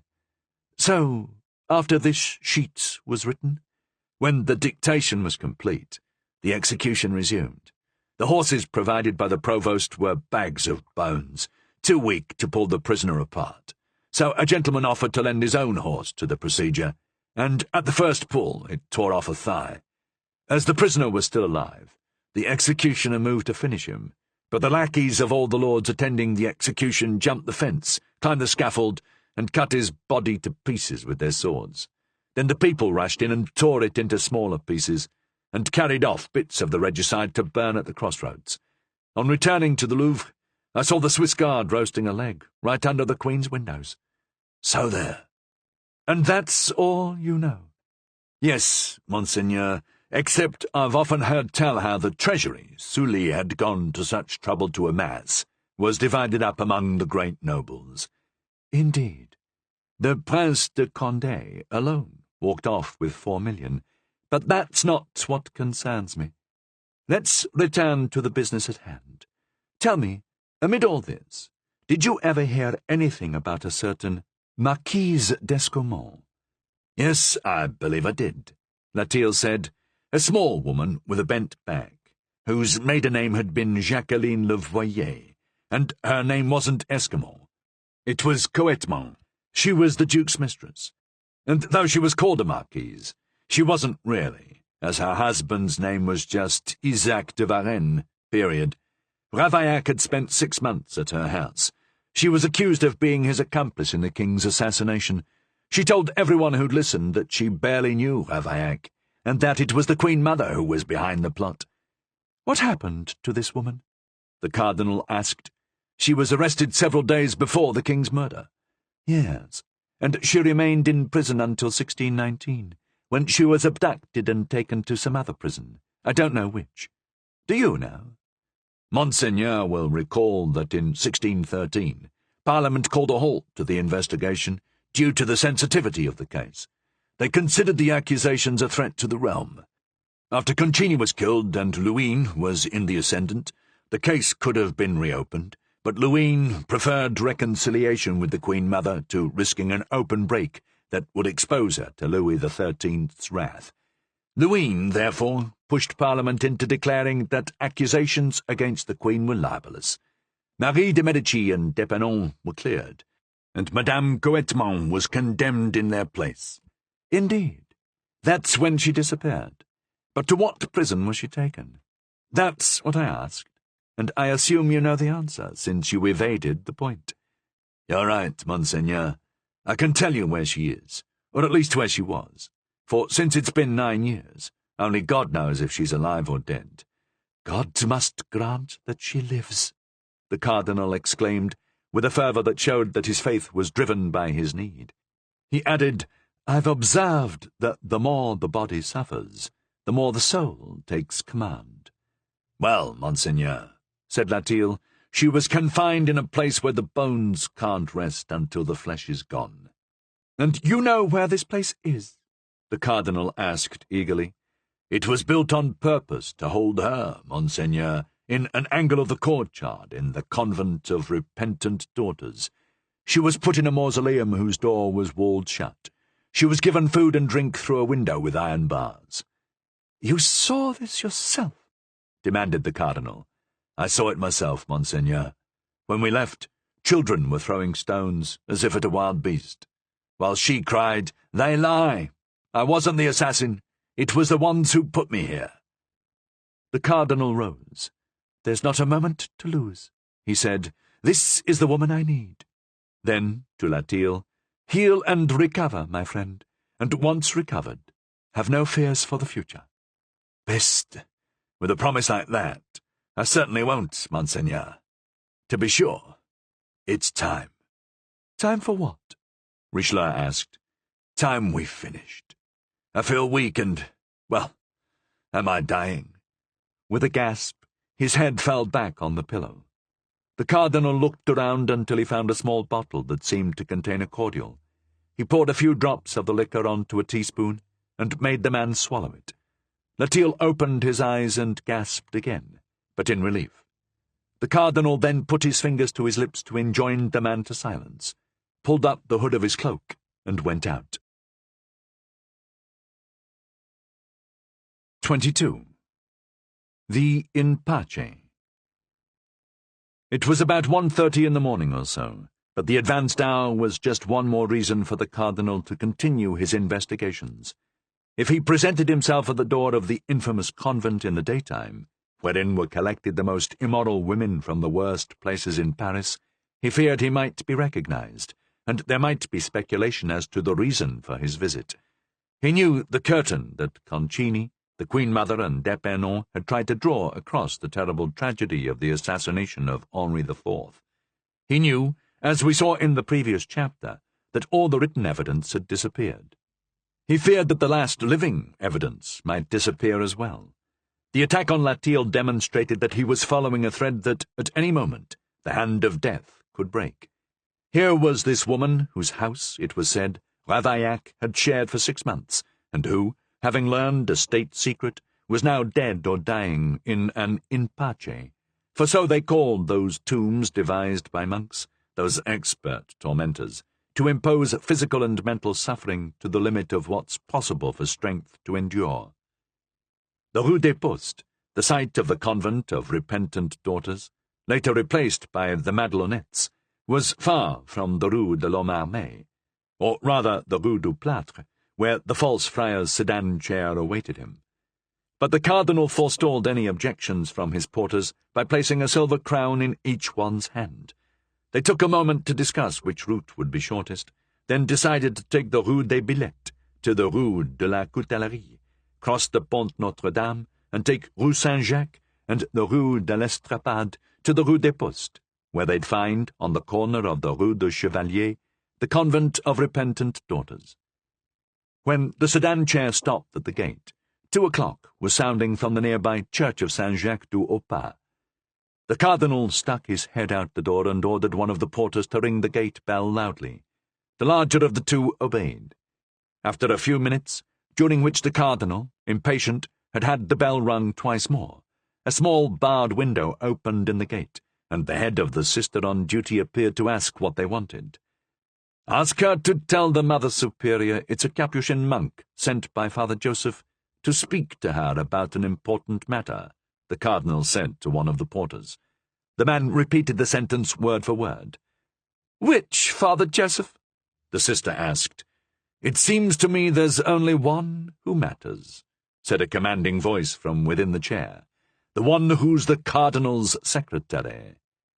This voice had such a tone of authority that the sister asked no further questions, just closed her window and disappeared. The chair was set on the ground, and the false monk climbed out. "Is the superior coming down?" he asked the sister when she reappeared at the window. "This very instant. But if your reverence has just come to call on one of our prisoners, there was no need to wake the Mother Superior. I have the authority to let any worthy servant of God into one of our cells, whether that servant wears a frock or a robe." The cardinal's eyes flashed like lightning. He knew she spoke the truth. The unlucky women who were locked in the convent in order to repent of their sins were often led, on the contrary, to commit new ones. His first indignant reaction was to refuse, but then it occurred to him that this might more easily get him to his goal. "Very well," he said. "Lead me to the cell of the Dame de Coetmont." The sister stepped back. "Jésus Dieu," she said, crossing herself. "What name did your reverence say?" "That is the name of one of your prisoners, I believe." The sister said nothing. "Is the prisoner I wish to see dead?" the cardinal asked anxiously, for he feared the answer might be yes. The sister continued to remain silent. "I am asking if she is alive or dead," the cardinal said, in a voice beginning to reveal his impatience. "She is dead," said a voice from the darkness of the convent beyond the window. The cardinal thrust his keen gaze into the darkness whence the voice came, and saw a human form he recognized as that of another sister. "Who are you?" Richelieu demanded, "who respond so peremptorily to a question not addressed to you?" "I am the proper person to answer questions of this nature, though I don't recognize you as one with the right to ask them." "I have that right," the cardinal replied, "and you will answer my question whether you like it or not." Then, turning to the first sister, he said, "Bring a light." There was no mistaking the tone of the speaker. Here was a man who had the right of command. The sister, without waiting for confirmation from her superior, went back inside and came out with a lighted candle. "By order of the cardinal," said the false monk, drawing a letter from within his robe. He unfolded it to reveal, beneath a few lines of writing, a large red wax seal that gleamed in the light from the candle. He held up the letter to the superior where she could see it through the bars of the window. Meanwhile, the sister passed the candle through the grille, so the superior could read the following lines. "By order of the cardinal minister, all are directed, in the name of his spiritual and temporal power, on behalf of the Church and the State, to answer any questions whatsoever, on any subject whatsoever, the bearer chooses to ask, and to bring him to any and all prisoners he shall name. December 13th, in the year of our Lord Jesus Christ, 1628. Amen. Cardinal de Richelieu." "Before commandments like these," said the superior, "I have no choice but to bow." "Then please order the sister to return inside and lock up." "You heard, Sister Perpetua?" the superior said. "Obey." Sister Perpetua placed her candle on top of the stairs leading up to the gate, returned inside, and locked the door behind her. The cardinal, meanwhile, ordered his porters to pick up the sedan chair, back away from the door, and await his signal. The superior opened the gate, and the cardinal entered. "Why did you say, my sister," he asked in a stern voice, "that the Dame de Coetmont was dead, when she is not?" "Because," the superior replied, "I regard as dead anyone whom society has completely rejected." "The only ones who are truly denied the company of their fellows are the dead and buried," said the cardinal. "The stone of the tomb was closed over the one you named." "The stone closed on a living person is not a tombstone. It's the stone of a prison, and any prison door can be reopened."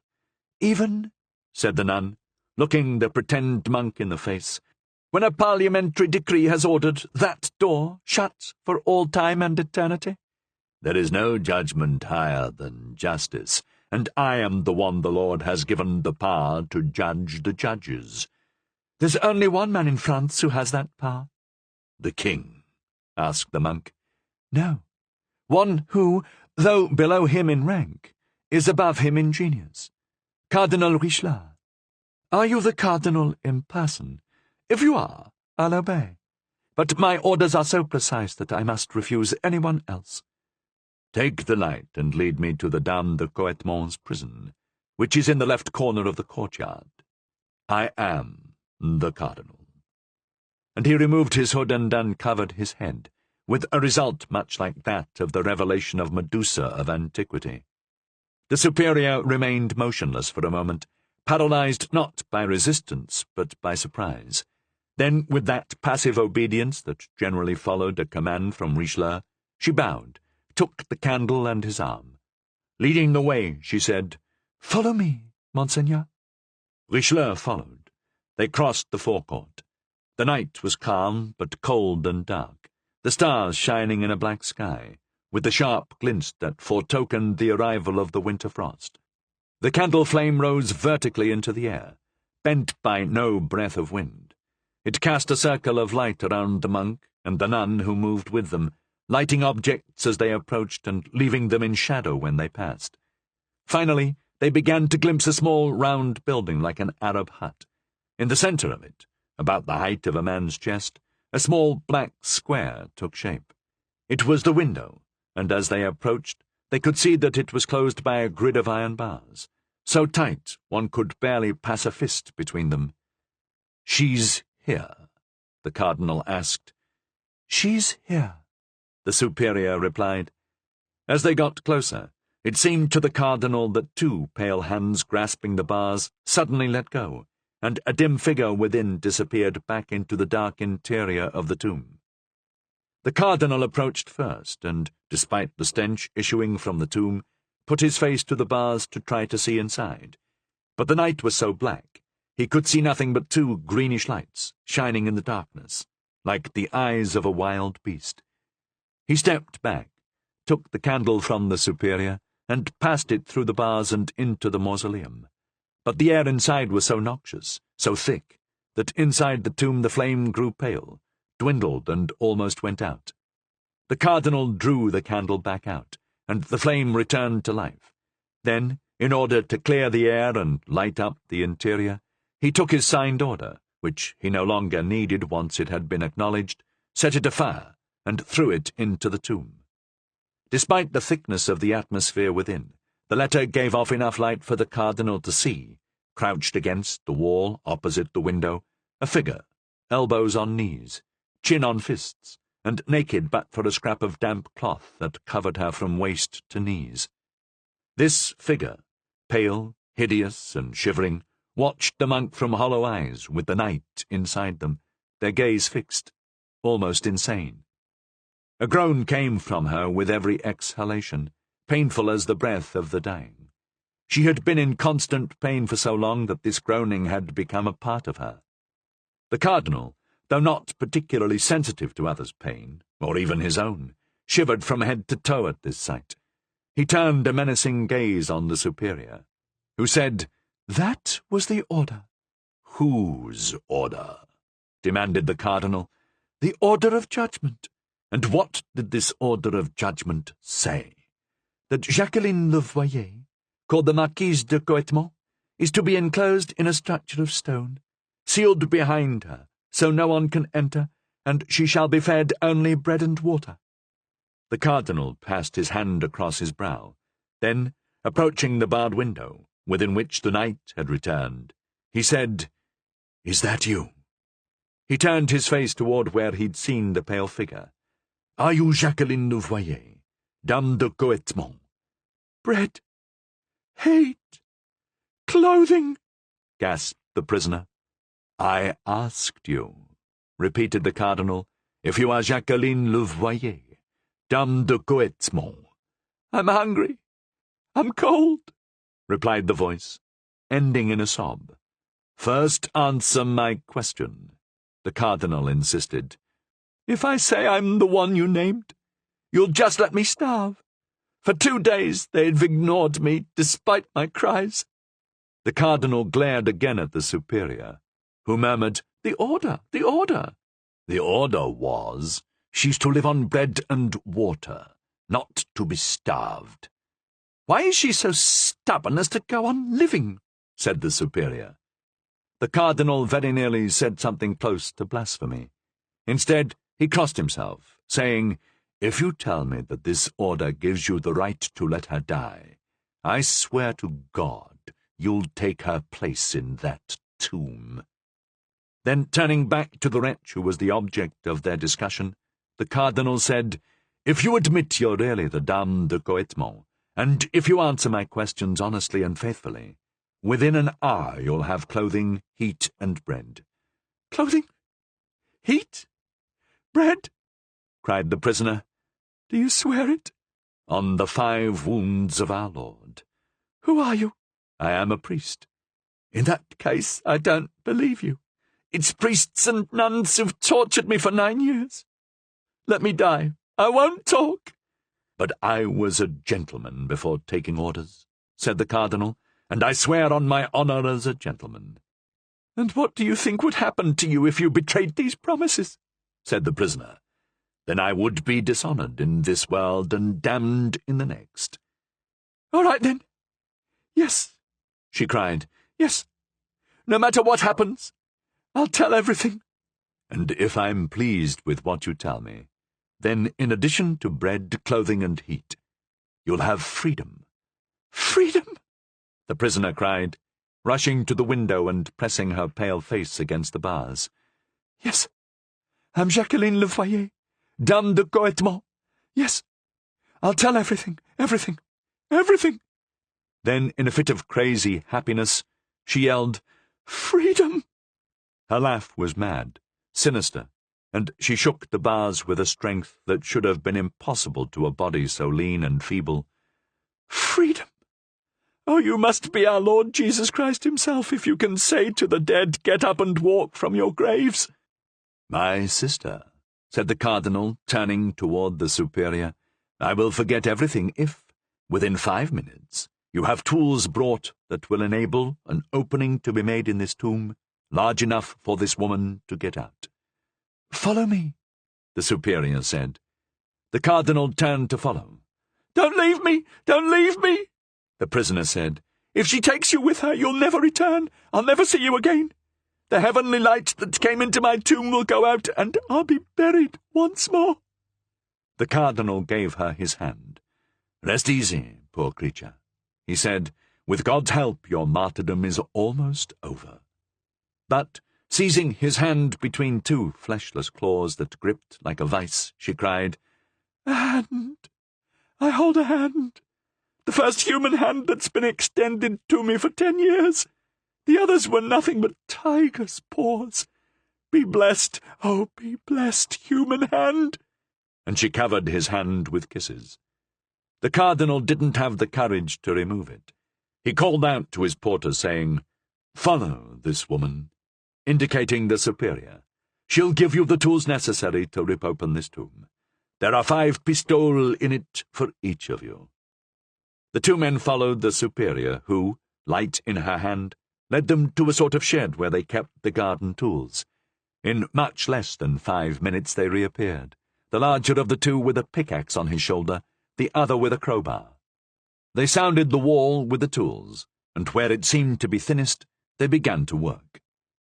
"What should I do now, Monseigneur?" asked the superior.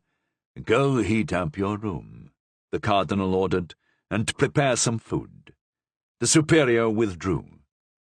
The cardinal's eyes followed her, glinting from the candle she carried. He watched her enter the convent. Probably it never even occurred to her to resist what was happening.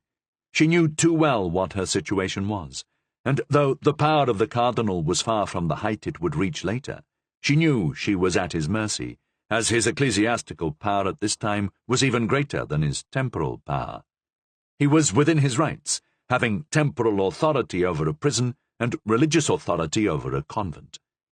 When the prisoner heard the pickaxe and the crowbar echoing from the stone, only then did she believe what the cardinal had promised. "So it's true! It's true!" she cried. "Oh, who are you that I may bless you in this world and through all eternity?" Then she heard the first stones crack and tumble into the interior, and her eyes, accustomed to darkness like those of night birds, saw light infiltrating her tomb from an opening other than her barred window, which, for 9 years, had been her only source of light and air. She dropped the cardinal's hand, rushed to the opening, and despite the risk of being struck by the pickaxe, she grabbed the stones and tugged on them, doing whatever she could to hasten her deliverance. Even before the hole was big enough for her to get out, she stuck her head through, then her shoulders, ignoring cuts and bruises, and saying through her tears, "Help me! Oh, help me! Pull me from my grave, blessed Saviours, beloved brethren!" And since she was already halfway out, they took her under the arms, her body as cold as the stone from which she issued, and dragged her out. Once she was out, the poor creature's first act was to fill her lungs with the clean air. She extended her arms to the stars with a painful cry of joy, and fell on her knees to thank God. Then, seeing her Saviour, she held out her arms and rushed toward him. But he, either out of pity for this half-naked woman, or out of shame for her condition, had already taken off his monk's robe, which for convenience opened in front.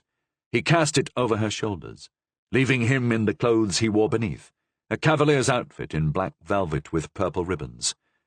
"Cover yourself with this robe, my sister," he said, "until you receive the clothes you've been promised." Then, as she staggered from either emotion or lack of strength, he called, "Good men, come here." Giving them twice what he'd promised, he said, "Take this woman, who's too weak to walk, and carry her to the superior's room." He went up to the room where, according to his orders, the superior had laid a fire in the hearth, while 2 candles burned on a table. "Now," the cardinal said, "bring paper, pen, ink, and leave us." The superior obeyed. Left alone, leaning on the table, the cardinal murmured, "This time, I think the Spirit of the Lord is truly with me." At that moment, the larger of the 2 porters came in, carrying the unconscious prisoner as if she were a child.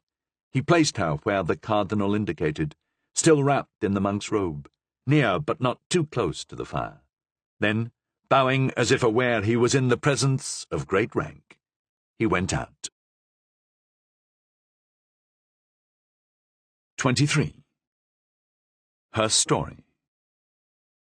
The cardinal remained alone with the poor creature, who lay so motionless that one might have thought her dead, but for the nervous chills that occasionally agitated the coarse cloth of the robe that covered her. She was so shrouded that no part of her body was showing, and her shape, revealed in relief, seemed more like that of a corpse than a living person. But, little by little, as the warmth of the fire penetrated the robe, the trembling beneath it became more frequent. 2 hands, which might have been taken for a skeleton's if they hadn't had such long nails, emerged from the sleeves, stretching instinctively toward the fire, proving that the body they belonged to had not yet reached its limit of suffering. Then the pale face, eye sockets wide with pain, swarthy cheeks and lips drawn back from the teeth, appeared in its turn, like the head of a turtle protruding from its shell. Legs as well stretched toward the fire, revealing from under the hem of the robe 2 feet as cold and hard as marble. Then, stiffly, the figure sat up, and a voice came as if from the chest of a corpse. "The fire! Oh, how good is the fire!" She crept closer to the flames, like an infant, unaware of the danger, too chilled to really feel its heat. "Take care, my sister," said the cardinal, "lest you burn." The Dame de Coettement shuddered and turned rigidly toward the voice. She hadn't noticed that anyone else was in the room, hadn't seen anything but the fire, that to her was as compelling as the dizzying edge of an abyss. She gazed for a moment at the cardinal, but didn't recognize him in his cavalier's outfit, having seen him only in a monk's robe. "Who are you?" she asked. "I know your voice, but not your look." "I'm the one who has already given you clothing and heat, and next will give you bread and freedom." She made a mental effort to remember, then said, "Oh, yes." She dragged herself toward him. "Yes, you promised." But then she looked around and, lowering her voice, said, "But can you keep your promise? I have enemies, terrible and powerful enemies." "Don't worry. You have a protector more terrible and powerful than they are. Who is that? God. The Dame de Coetmont shook her head. He's forgotten me for a very long time, she said. Yes, but once he remembers, he won't forget again. I'm very hungry, she said. At that moment, as if at her order, the door opened and 2 nuns came in, bringing bread, wine, a cup of broth, and a plate of cold chicken. At the sight of them, the Dame de Coetmont screamed with fright. "My tormentors!" she cried. "Protect me!" And she crouched behind the cardinal's chair, placing her unknown defender between her and the nuns. "Is that enough, Monseigneur?" the superior asked from the doorway. "Yes, but you see how the sisters are frightening the prisoner. Have them put what they've brought on the table and go." The nuns placed the broth, chicken, bread and wine on the table opposite the Dame de Coetmont, with a spoon in the broth, and a fork and knife with the chicken. "Go," said the superior. The nuns departed. The superior turned to leave, but the cardinal raised a finger. The superior saw that the gesture was directed at her and stopped. "Keep in mind," he said, "that I will taste everything this woman will eat and drink." "There's nothing to fear, Monseigneur," replied the superior, and with a curtsy she withdrew. The prisoner waited until the door was closed before reaching a lean arm toward the table, but she stopped short. The cardinal picked up the cup of broth and took a sip from it, and then turned toward the starving woman, whose arms were stretched toward him. "You say you haven't eaten for 2 days?" 3, Monseigneur." "Why do you call me Monseigneur?" "I heard the superior call you that, and indeed you must be a great noble to dare to defend me like this." "If you haven't eaten for 3 days, you must be cautious. Take this cup, but drink the soup, 1 spoonful at a time." "I'll do whatever you tell me, Monseigneur, in this and in everything." Eagerly she took the cup from the cardinal's hand and brought the first spoonful to her mouth. But her throat was so tight, her stomach so shrunken, that the broth went down painfully and with difficulty. Gradually, however, it eased, and by the 5th or 6th spoonful she was able to drink right from the cup. But by the time she finished it, she was so weak that a cold sweat burst from her forehead, and she was ready to faint. The cardinal tasted the glass of wine, and then passed it to her, telling her to take only a sip. She drank several sips. Her cheeks flushed with sudden fever, and placing a hand to her chest, she said, "Oh, I'm drinking fire." "And now," said the cardinal, "after a moment more we will talk." And he helped her to get up and sit in a chair near the fireplace. No one, seeing this man gently nursing this human debris, would recognize in him the terrible prelate, the terror of the French nobility, who had struck off heads that even royalty had been unable to bend. You may say he was a cruel man, and this show of mercy was entirely in his own interest. But to this we answer that a policy of cruelty is only necessary where it serves justice. "I'm still hungry," said the poor woman, looking avidly at the food on the table. "You'll have plenty of time to eat," said the cardinal. "Meanwhile, I've kept my promise. You're warm, you're fed, you'll have clothes, and you'll be free." "What do you want to know?" "How did you know Ravaillac, and where did you first meet him?" "In Paris, at my home. I was the confidant in all matters of the king's former mistress, Madame Henriette d'Entragues. Ravaillac had been living in Angoulême, under the protection of the Duc d'Epernon. He'd been involved in 2 felonies. He'd spent a year in prison on a murder charge and racked up a number of debts. Though he'd been released, he was due to go back inside." "Have you ever heard about his visions?" "He told me of them himself. In the first and most important, he lit a fire and, bending over it, saw a vine grow out of it and change shape, becoming the sacred trumpet of the archangel. It formed itself to his mouth and, without his blowing into it, sounded the fanfare of holy war, while out of it a torrent of the hosts burst, right and left." "Had he studied theology?" asked the cardinal. He'd confined his studies to a single question of law. When was it the duty of a Christian to kill an enemy of the Pope? When he was released from prison, Monsieur d'Epernon, knowing he was a religious man who'd been visited by the Spirit of the Lord, and knowing the solicitor in charge of his case, had him brought to Paris for the next phase of his trial.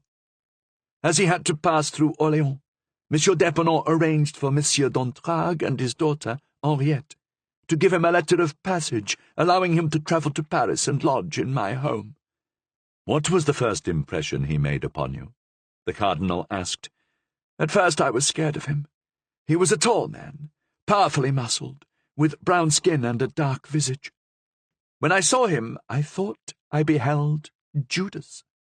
But after I'd opened the letter from Henriette, read that he was very devout, and saw how mildly he behaved, I had no more fear. And from your home he went to Naples? Yes, on behalf of the Duc d'Epernon. He lodged with a man named Hébert, the traitor Biron's secretary. It was there that he first announced that he planned to kill the king. Yes, a certain Latil told me the same thing. Do you know this Latil? Oh, yes. At the time I was arrested, he was Monsieur d'Epernon's confidential page. He must know quite a lot. And what he knows, he's told me. Continue. I'm hungry, said the Dame de Coetmont. The cardinal poured her a glass of wine and allowed her to dip some bread in it. After eating the bread and drinking the wine, she felt more composed. He sought you out when he returned from Naples? The cardinal asked. Who? Ravaillac? Yes, and twice, on Ascension Day and Corpus Christi. He told me that is to say, it had been decided, was to kill the king. And why do you think he took you into his confidence? He said he was torn by doubts, but he was obliged to do it. By what? By the debt he owed Monsieur d'Epernon, who wanted the king assassinated to get the Queen Mother out of danger. And what danger was the Queen Mother in? The king wanted to put Concini on trial for extortion and condemn him for treason, and accuse the Queen Mother of adultery and send her back to Florence. And given his revelations, what did you decide to do about it? Ravaillac didn't seem to realize that the Queen Mother was involved in the plot, so I thought about telling him all. Instead, I wrote to the king, requesting an audience, but received no response. And indeed, at that time he was completely preoccupied by his infatuation for the Princesse de Condé, so I wrote to the Queen, saying that I had something important to tell her, and waited 3 days for an audience. But the 3 days passed without a response, and on the 4th she left for Saint-Cloud. Who told you of this? Vautier, who was the Queen's apothecary at the time. And what conclusion did you draw? That Ravaillac was wrong, and that the Queen Mother really was involved in the plot. So, then, I resolved to talk to the king at any cost. So I went to the Jesuits of Rue Saint-Antoine and asked to speak to the king's confessor. And how were you received? Poorly. But were you able to speak to Father Coton? No, Father Coton was away. I was taken to the Father Examiner, who told me I was imagining things. What? Disturb His Majesty's confessor? He said. On what grounds? Because they planned to kill the king, I cried. Ah, tend to your own affairs, he said. Take care, I said. If any harm comes to the king, I'll go straight to the judges and tell them you refuse to listen. Well then, go tell Father Coton yourself, he said. Where is he?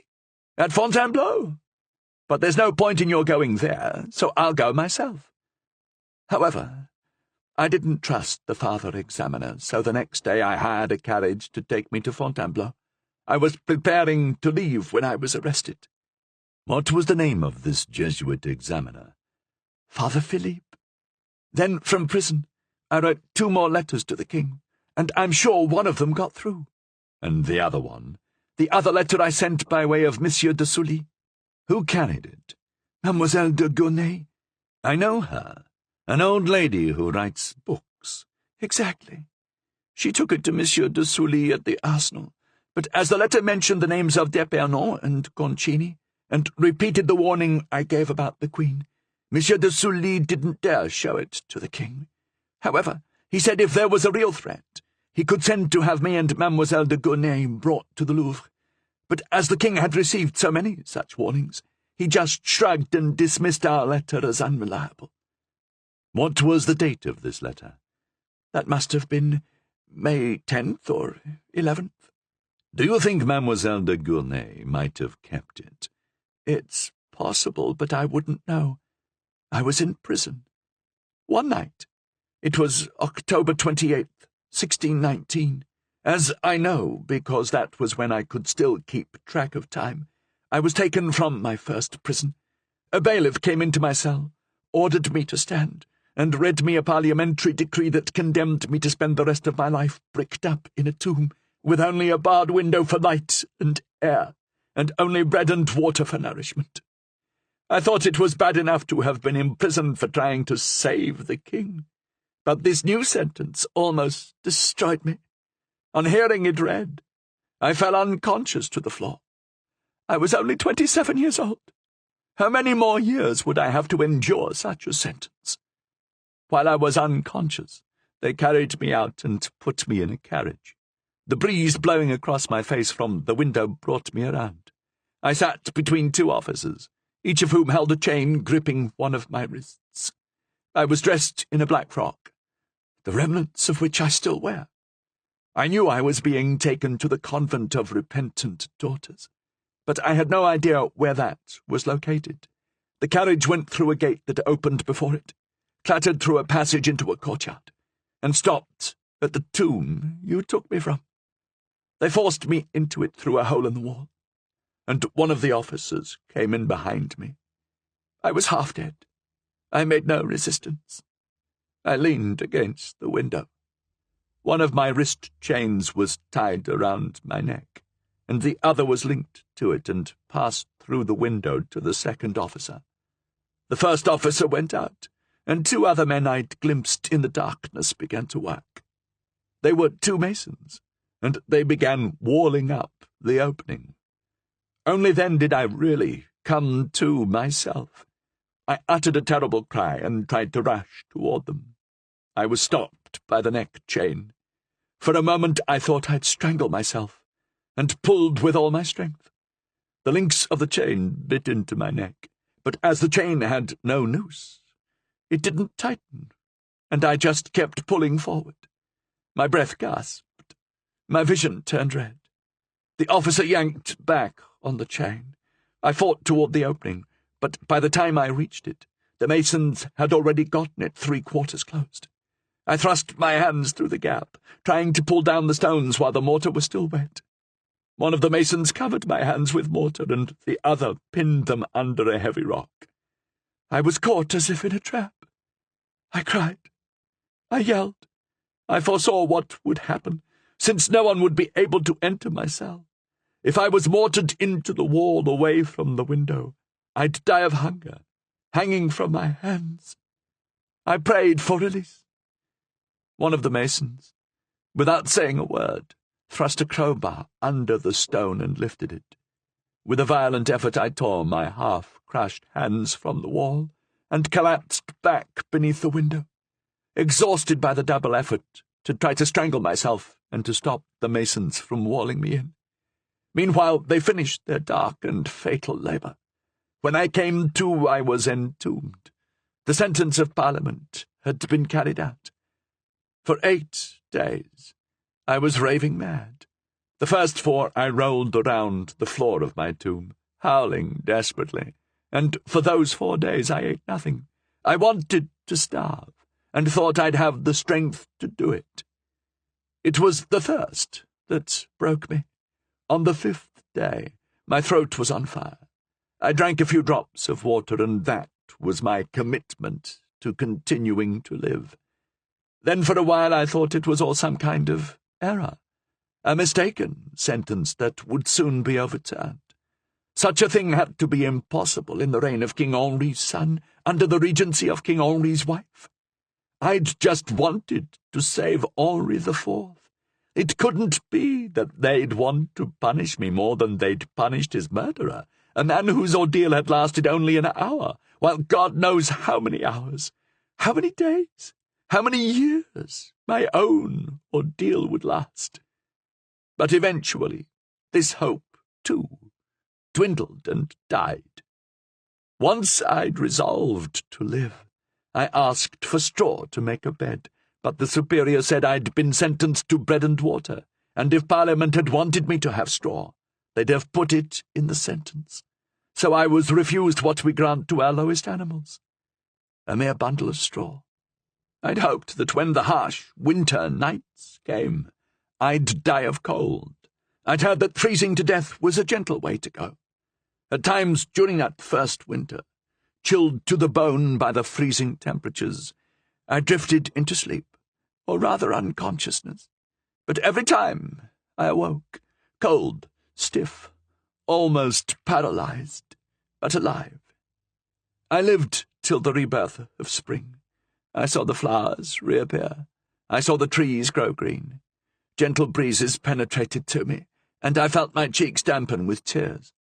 I thought the winter had dried up my tears, but with spring, with life, they returned. It's impossible to describe with what sweet melancholy I watched the first ray of spring sunshine slant through my window and into my tomb. I reached my arms into it. I tried to grab it and take it into my heart. Alas, it escaped me, as ephemeral as the hopes of which it seemed a symbol. For the first 4 years, and part of the 5th, I marked the passing days on the wall with a piece of stone the children had thrown at me during my madness. But when I saw winter return for a 5th time, the hearts went out of me. What matter the count of days past? Better to think only of the days I had left. After a year of sleeping on bare stone and leaning against damp walls, my clothes began to wear thin. After 2 years, they tore like wet paper and fell to pieces. I waited till my clothing was nearly gone before asking for more, but the superior said the sentence spoke of bread and water, and nothing else. Little by little my clothes tore and fell apart. Winter came again, the terrible nights I'd previously endured wearing a warm woolen dress. I now suffered naked, or nearly so. I picked up the tattered rags that fell from me and tried to reattach them, but they fell like leaves in autumn, leaving me bare.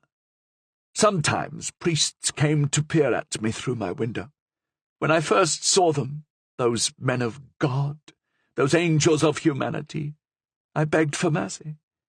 They laughed. More of them came after I was naked, but I gave up talking to them, and just tried to cover myself with my hands and my hair. I lived the simple, mechanical life of an animal. I drank, I ate, I barely even thought. I slept as much as I could, for while asleep I couldn't feel the pain of life. 3 days ago they failed to bring me my food at the usual time. I thought it was just some kind of mistake. I waited. Evening came. I was hungry. I called out. There was no answer. That night, though already suffering, I was still able to sleep. The next morning at daybreak, I was waiting at the bars of my window for my food. It didn't come. Nuns passed by. I called to them, but they just told their rosaries and said nothing. Night came again, and I saw they planned to starve me. What a sad and weak nature is ours. Once I would have welcomed death, but now I was afraid. That second night I slept only an hour or 2, and when I did I had terrible dreams. The pain in my stomach and belly was excruciating, and woke me whenever sleep closed my eyes. At daybreak I rose to see if they might bring food, though I knew they wouldn't. That day was one long agony. I cried out, not for bread, but because the pain made me scream. Needless to say, no one responded to my cries. I tried to pray over and over, but it was useless.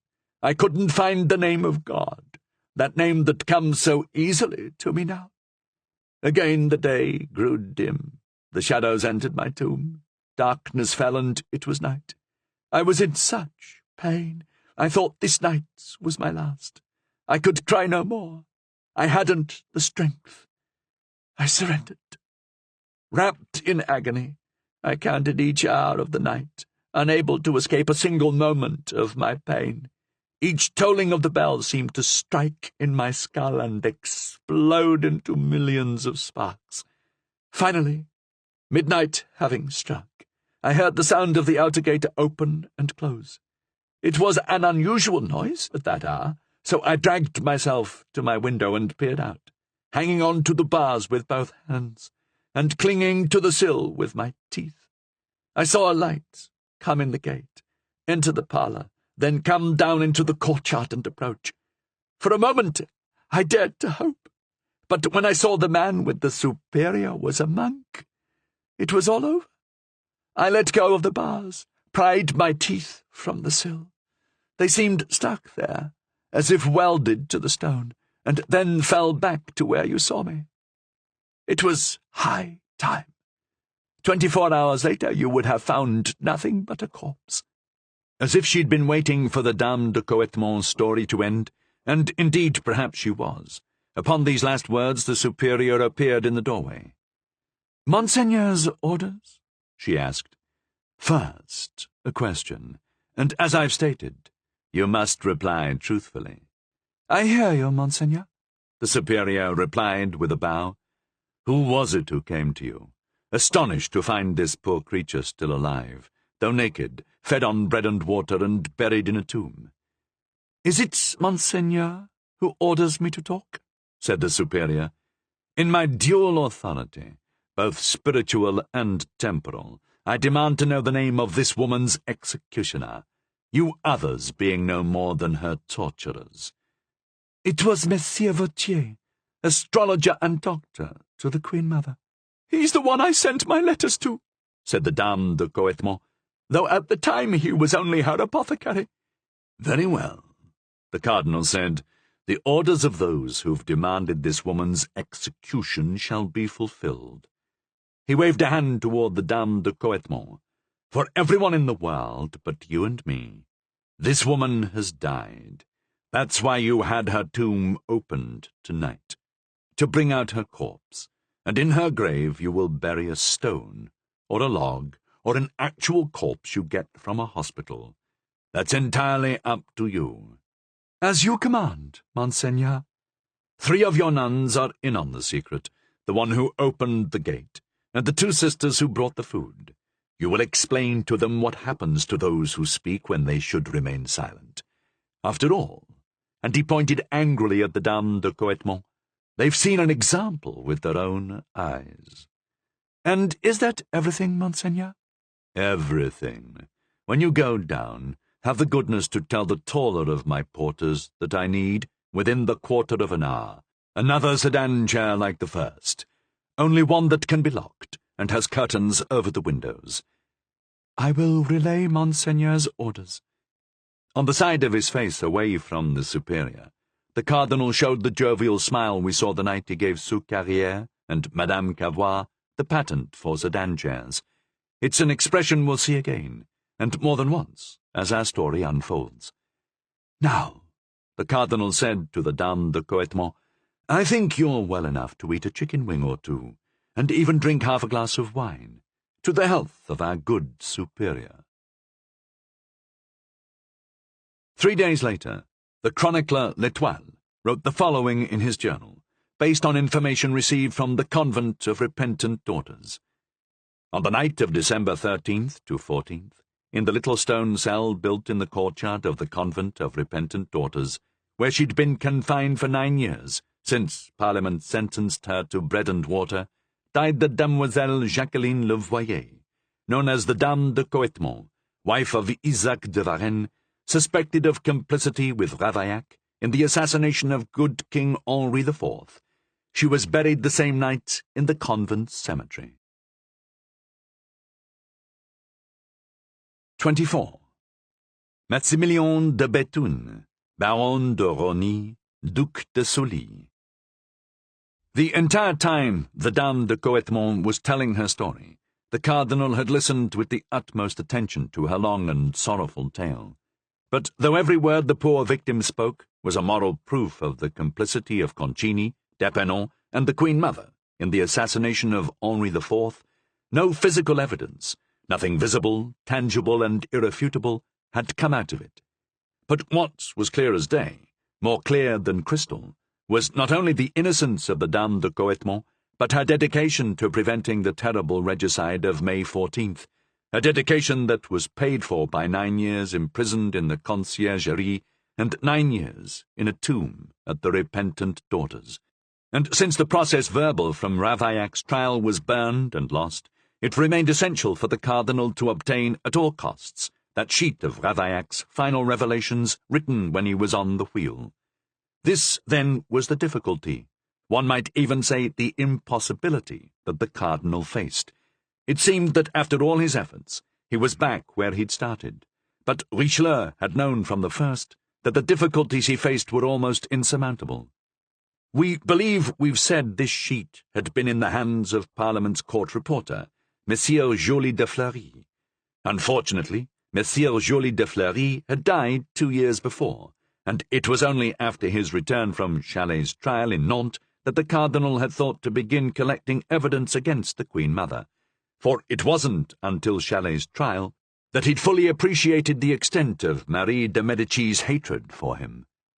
Monsieur Joly de Fleury was survived by a son and a daughter.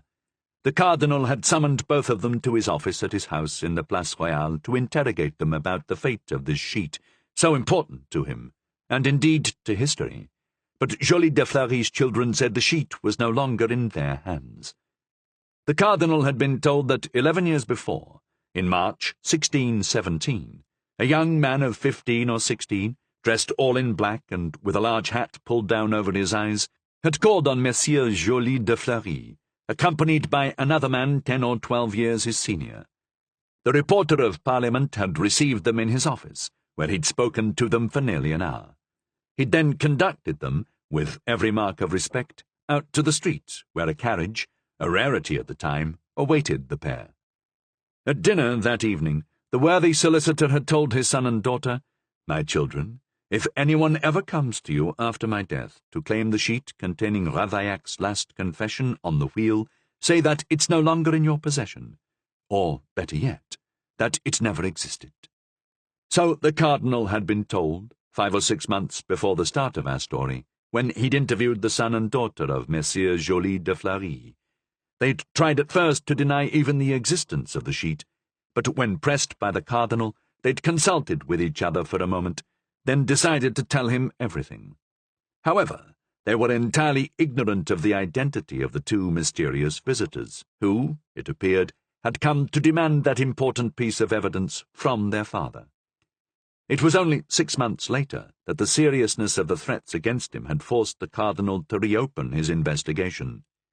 More than ever, as we've seen, this piece of evidence was essential to completing the case he was building to defend himself against Marie de Medici.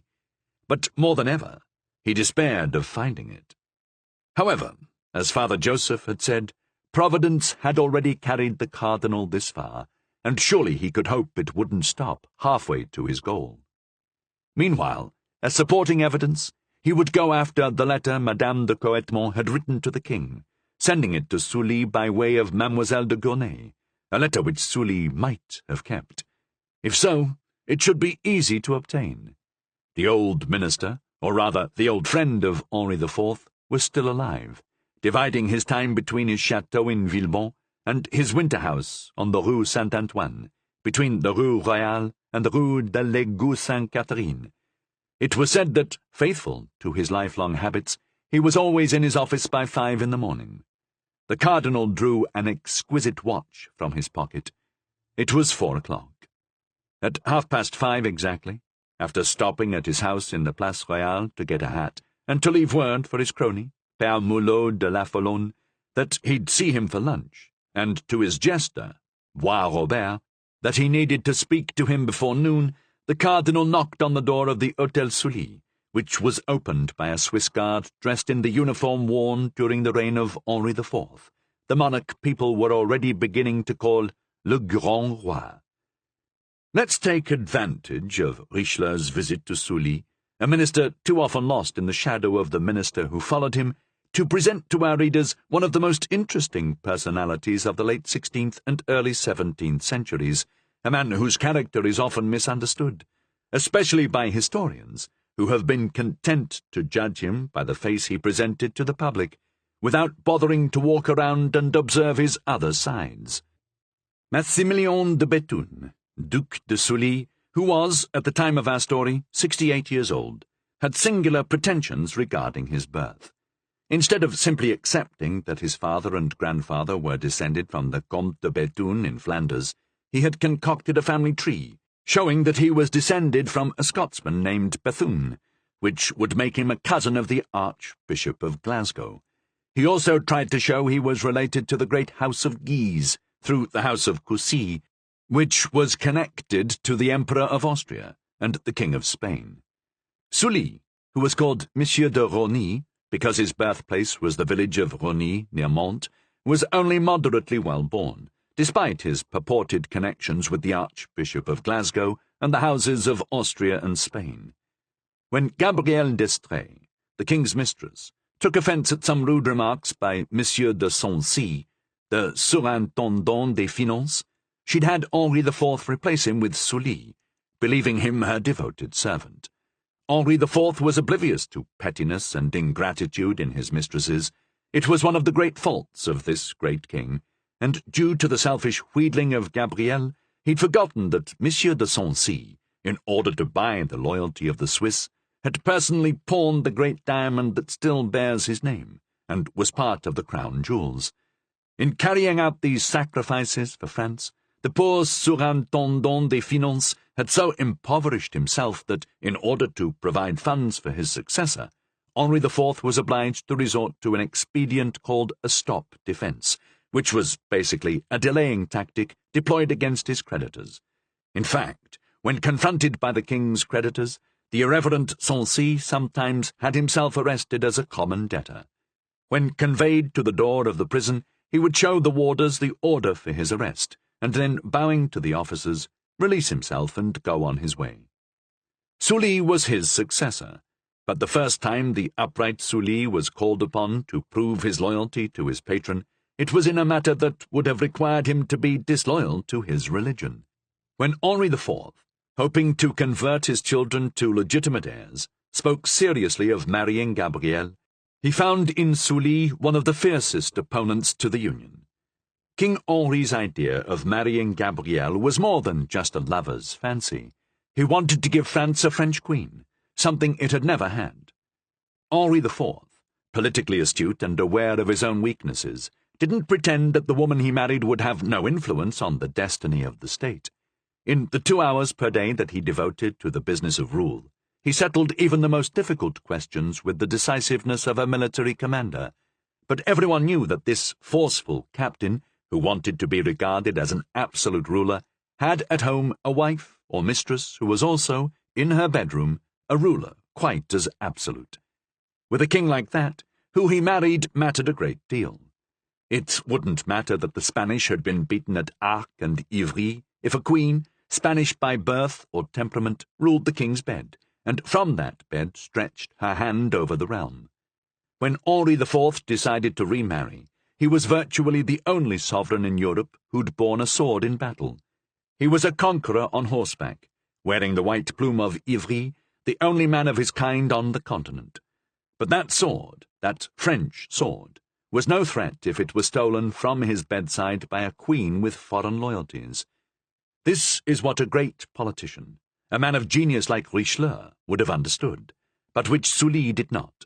Sully, whose cold eyes and ruddy complexion, even at age 60, might justify his claim to be of Scottish descent, was more feared than loved, even by Henri IV. As Duplessis Mornay's secretary, Malbeau, testified, he brought fear with him wherever he went, fear of his deeds, fear of his decisions, fear even of his gaze. He was a soldier, first and foremost, having been at war his entire life, As a minister, he was active, energetic, and, rarest of all, an able financier. He exercised general command over all matters military, financial, and nautical, and personal command over his first love, the artillery. He'd come to command the artillery because Gabrielle, who'd wanted higher honours for her sadly mediocre father, had been foolish enough to allow Henri IV to offer the position of Grand Master of the Artillery to Sully instead, and Sully was wise enough to seize that opportunity without feeling the least bit grateful to Gabrielle. The day Gabrielle decided to insult Sully by offering him his first important office as a throwaway was the day she ensured that she would never become Queen of France. Henri IV had attempted to legitimize his two sons by Gabrielle, granting them the title of prince and having them baptized as such. Afterwards, Fresne, Henri's Secretary of State, had sent Sully the documents recording their baptism as official children of France. But Sully had said, "There are no children of France," and sent the documents back, and the king hadn't dared to insist otherwise. It was Sully's way of testing his master. Perhaps, if Henri IV had insisted, Sully might have given way, but in the event, it was King Henri who backed down. Sully then realized that the king didn't love Gabrielle quite as much as he respected Sully. Gabrielle was beginning to age, and to sour, so Sully brought in, to oppose her, a rival who was still young, still beautiful, still seductive. In short, the complete package. Gabrielle, alas, was a package plundered, opened, and emptied. The new package came straight from the Grand Duke of Tuscany. He'd sent the king a portrait of his niece, a charming miniature of Marie de Medici in her girlhood, radiating youth and freshness, in which her incipient obesity could be regarded as evidence of health. Gabrielle brushed it off. "It's not her portrait, I fear," she said. "It's her coffers of cash." Indeed, Henri IV was in a position where he had to make a choice between love and money, and he had to decide quickly, before his love's love of money poisoned his own love. In Paris at that time, there was a man of Moorish race, an ex-cobbler from Lucca, named Ziomek, who'd made a fortune in France, and was now master of over 1.7 million crowns. Ziomek had first found success as shoemaker to Henri III, employing his mastery of the tongue, to use a term from the cobbler's trade, in making charming, feminine shoes for the royal foot. Henri III, flattered by this delightful footwear, had made Ziomek preceptor of the inner chambers and director of the royal boys' choir, for this great king was a lover of music. That was the beginning of Ziomek's fortune. During the insurgency of the Catholic League, when everyone needed money, Ziomek lent money to everyone, the Leaguers, the Spaniards, even the King of Navarre, who hadn't even asked for it. Had Ziomek foreseen the greatness of Henri of Navarre, as Croesus had of Caesar? It seems an apt comparison. Ultimately, Ziomek was a tool of Grand Duke Ferdinand of the Empire, but Sully and Ziomek understood each other. Sully was just waiting for his opportunity. If it came and he seized it with a steady hand, he'd win. To Gabrielle, Sully was little more than a servant, as he himself said in his memoirs. One memorable day, Gabrielle had referred to Sully as a mere valet, and though Sully might actually be a servant, he certainly didn't want to be called one. He complained about this remark to Henri IV, and the king told Gabrielle, "Better a valet like Sully than 10 mistresses like you." Sully's time had come. Duke Ferdinand was on the move, and, though an ex-cardinal, had reached across the Alps to poison his brother Francis and his sister-in-law Bianca. Gabrielle was at Fontainebleau with the king. Easter was nigh. Her confessor demanded that she celebrate Easter in Paris. She had the fatal idea of staying at the home of Ziomek the Moor, which sealed her fate. Sully, who had quarrelled with her, nonetheless went to see her there. Why? Perhaps because he couldn't believe she'd be so imprudent. The poor woman thought she was already the queen. She acted as if she was, and told Sully she would always be happy to receive the Duchesse de Sully at her lever and coucher, her morning and evening audiences. The Duchess was furious at this impertinence.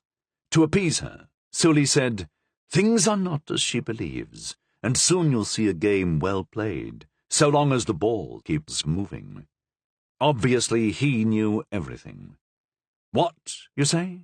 Sully knew Gabrielle would be poisoned? No doubt about it. Sully was a statesman, and was careful to leave Paris so the poisoners could operate freely, though he left word that he be kept informed. We say poisoners because there were two. The second was named Lavarenne, who died of shock because gossip named him not a man, but a fish. Poisson. Just as Ziomek was an ex-cobbler, Lavarenne was an ex-cook. Ironically, Henri had recommended him to the kitchens of his sister Madame, where he'd earned a reputation as a judge of chickens. She encountered him one day, after he'd made his fortune, and said, "Well done, my dear Lavarenne. You've plucked more chickens than my brother has plucked chicks." Droll. Very droll indeed. But Madame's anecdote highlights the ambitious nature of the former chicken chef. It was to Lavarenne that Sully had said, "Let me be the first to know if by some chance an accident should befall Gabrielle, that is, the Duchesse de Beaufort." Lavarenne took the hint.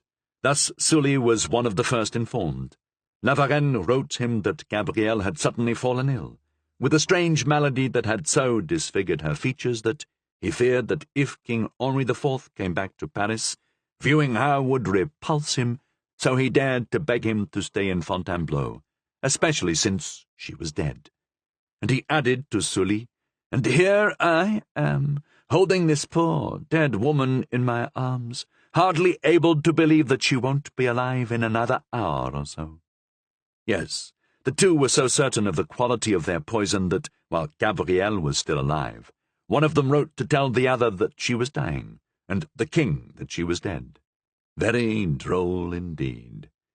But she didn't die as quickly as they thought she would. She lingered on, in agony, until Saturday morning. Lavarelle had sent his message to Sully on Friday evening, and it arrived before the night was over. Sully kissed his wife, who was in bed, and told her, "My dear, you will not have to attend the lever and coucher of the Duchesse de Beaufort after all. That cord has broken. Now that she's dead, God grant our king a good life, and a long one." Sully himself spoke of the matter in more or less these words in his own memoirs. With Gabrielle dead, Sully had little trouble persuading Henri to settle on Marie de Medici.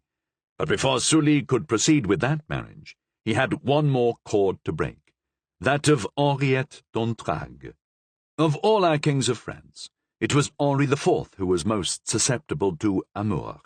Gabrielle was barely dead before he fell hard for Henriette d'Entragues, the daughter of Marie Touchet. Before she would give up herself, she asked for a promise of marriage. Before he would give up his daughter, her father demanded 500,000 francs. The king sent a proposed marriage contract to Sully and ordered him to pay 500,000 francs to the father. Sully tore up the marriage contract, then had 500,000 silver francs poured into the antechamber outside Henri's bedroom. Henri IV, on returning to his room, stepped knee-deep into a pile of coins and looked down into the faces of French kings. There were even some guilders, as some of the money had come from Tuscany. "Ouai," he said, "what's all this?" "There are the 500,000 francs you intend to pay to Monsieur d'Entragues, for the possibility his daughter will love you." "Ventre Saint Gris, I'd never imagined 500,000 francs took up so much room," the king said. "See if you can arrange it for half this much, my good Sully." Sully arranged the matter for 300,000 francs, and it goes without saying that Henri IV, ignoring the risks, had rewritten his promise of marriage. But as Sully had predicted, despite paying the price, Henriette d'Entragues didn't deliver much in the way of love. Sully was hailed as the restorer of the state's fortunes, and unlike Monsieur de Sancy, he didn't expend any of his own money in that restoration. We wouldn't call him a thief or embezzler, rather a canny businessman, who never let an opportunity go missed. Henri was aware of this and often joked about it. In crossing the court of the Louvre one day, while saluting the king, who was watching from a balcony, Sully missed his footing and stumbled. "I'm not surprised to see you stumble," called the king. "If my strongest Swiss guard had as many drinks in his belly as you have payoffs in your pocket, he wouldn't stumble, he'd fall flat on his face." Despite being superintendent of finance, Sully was as stingy on his own behalf as he was on the state's, and rather than buy a carriage, he always rode across Paris on horseback. And as he was a terrible rider, everyone laughed at him, even the children. But there had never been a superintendent so tight-fisted as he. An Italian, returning to the arsenal for the 5th or 6th time to get the money that was owed him, saw 3 criminals being hanged at the Place de Grève, and cried out, "Look at those lucky devils! At least they don't have to deal with that scoundrel Sully." However, Sully didn't treat everyone the way he had the worthy Italian who'd envied the hanged men. A certain Pradel, who'd been head butler to the old Maréchal de Biron, kept trying to collect his back wages. Sully didn't want to pay these back wages, and one day went so far as to have the man marched out of his chambers. As he was being escorted through Sully's dining room, Pradel took a knife from the table setting and turned back towards Sully, who slammed the door on his aggrieved petitioner. Pradel went directly to an audience with the king, knife in hand, and told him the king was welcome to hang him, so long as he was first allowed to leave the knife in Sully's belly. Sully paid him. The Duc de Sully was the first to plant the famous elms that line France's highways, but he was so hated by some that they would chop them down, saying, "This for Rosny, may he be beheaded like Biron." Speaking of Biron, Sully said in his memoirs that the marshal, with the 12 leading gallants of the court, once undertook to put on a ballet they couldn't afford to pay for. The king told them, "You can't get anywhere without a Rosny at your side," and funded the ballet himself. It may be hard to believe it of the man who historians have portrayed as such a grim and austere figure, but Sully loved to dance. Every night until the death of Henri IV, and after his death even more so, a royal valet named Laroche would play the lute for Sully, performing all the latest dance tunes. From the first note, Sully was up on his feet, dancing alone, waving the extraordinary cap he usually wore in his office. He had as spectators only his 2 closest cronies, and though the party might have been more complete with a few women in attendance, the Duke didn't want to endanger his reputation.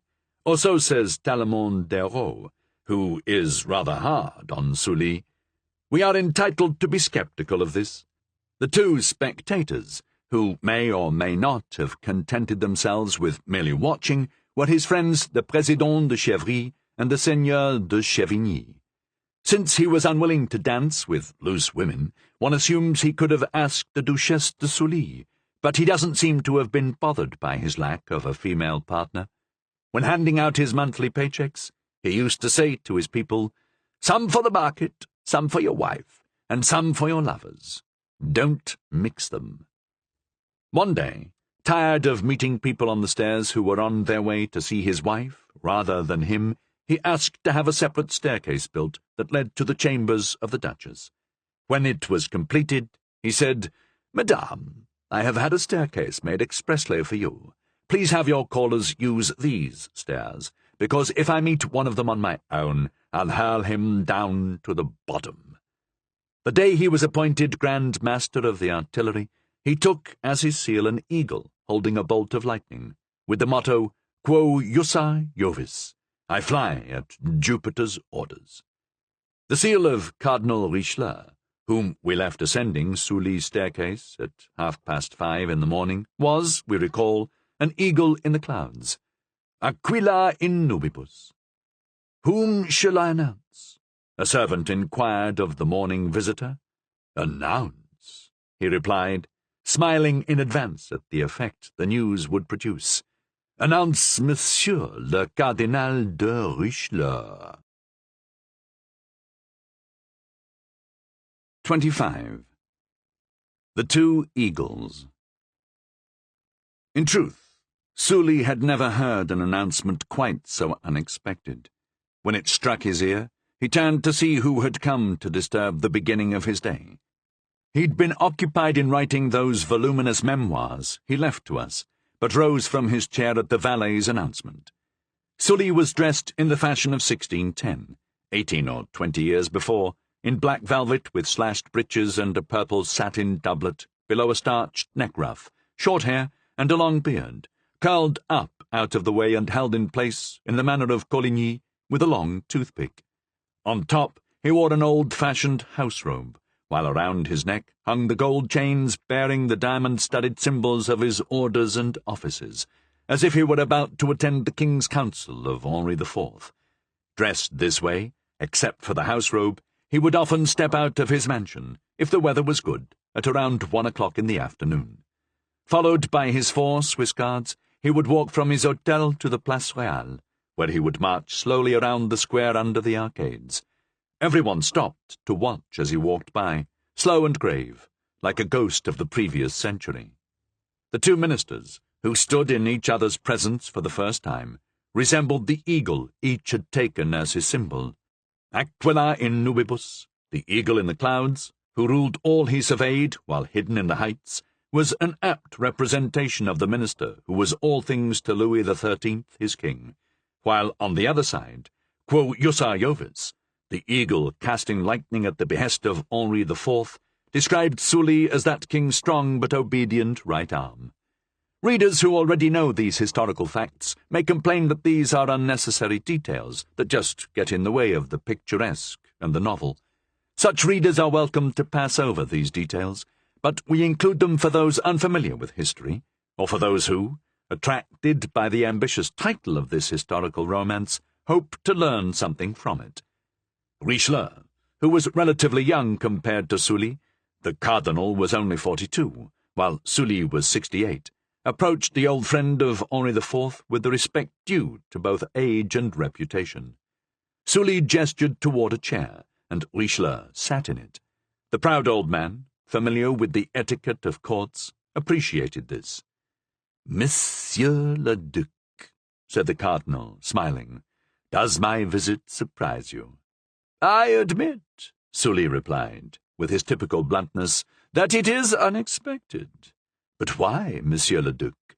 All ministers who work or have worked for the benefit of posterity, and we are among them, are dedicated to the happiness, glory, and greatness of the kingdom of France which they serve. Why shouldn't I, who humbly serve the Son, seek out the support, advice, and knowledge of one who so nobly served the Father? Who remembers the services of one who is no longer able to serve?" Sully asked bitterly. "The old dead tree is no good even for firewood, not worth the trouble to put it out of its misery." "Ah, but wood in decay can shine at night, Monsieur le Duc, when living wood is lost in darkness. But I accept the comparison, because you, thank God, are still an oak, and I hope the birds who sing in your branches are the birds of memory." "Yes, they told me you wrote poetry, Monsieur le Cardinal," Sully said disdainfully. "I do, Monsieur le Duc, in my spare time, but not for myself.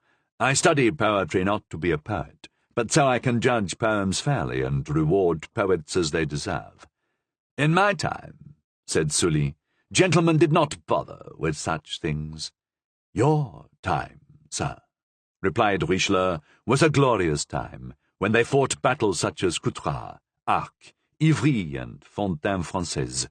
It was the time when the old policy of Francois I and Henri II, that is, opposition to the House of Austria, was taken up once more, a policy of which you were one of the leading supporters, over which I quarrelled with the Queen Mother.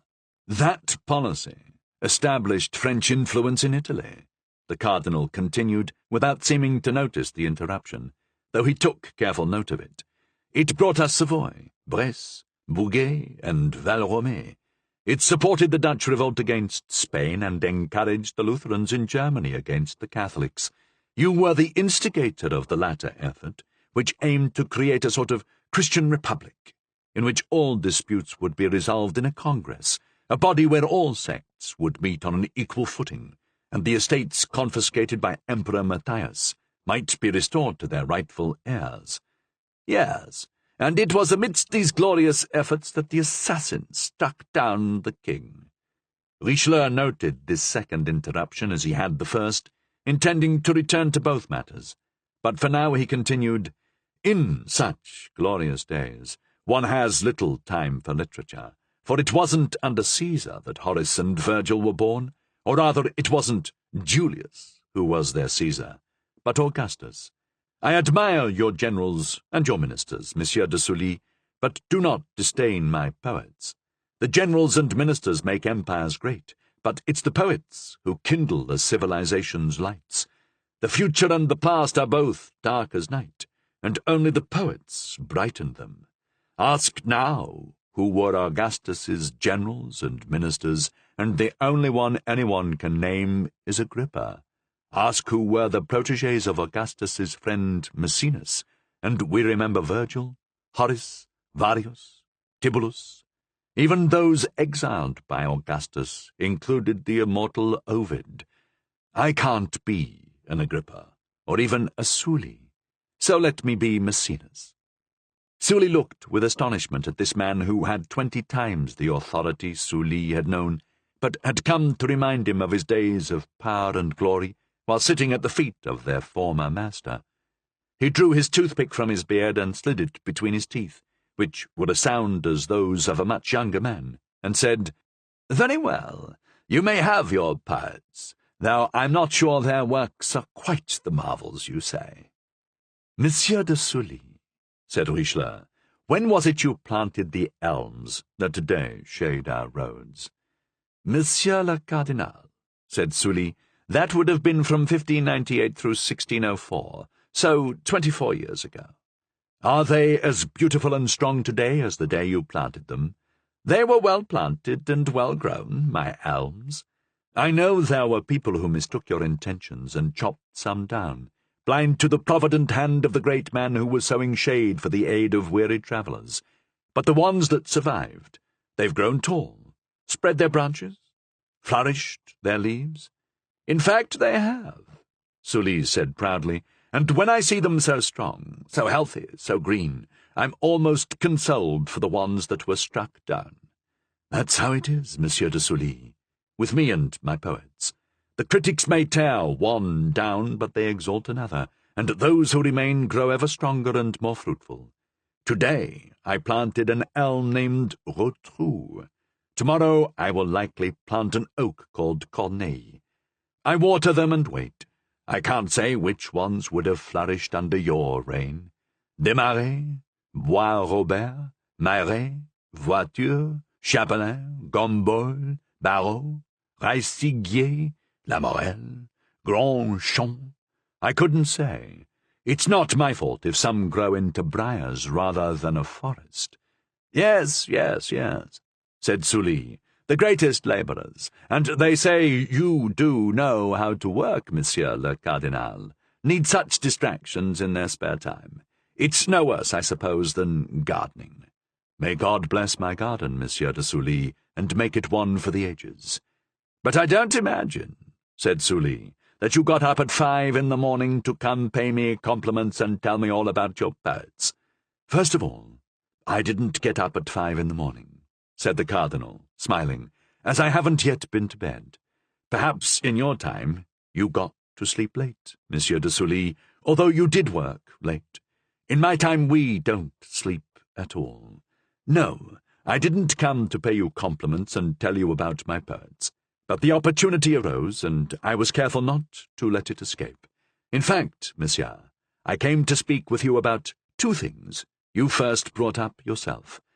"I brought up 2 things myself." "Yes, but I haven't said anything."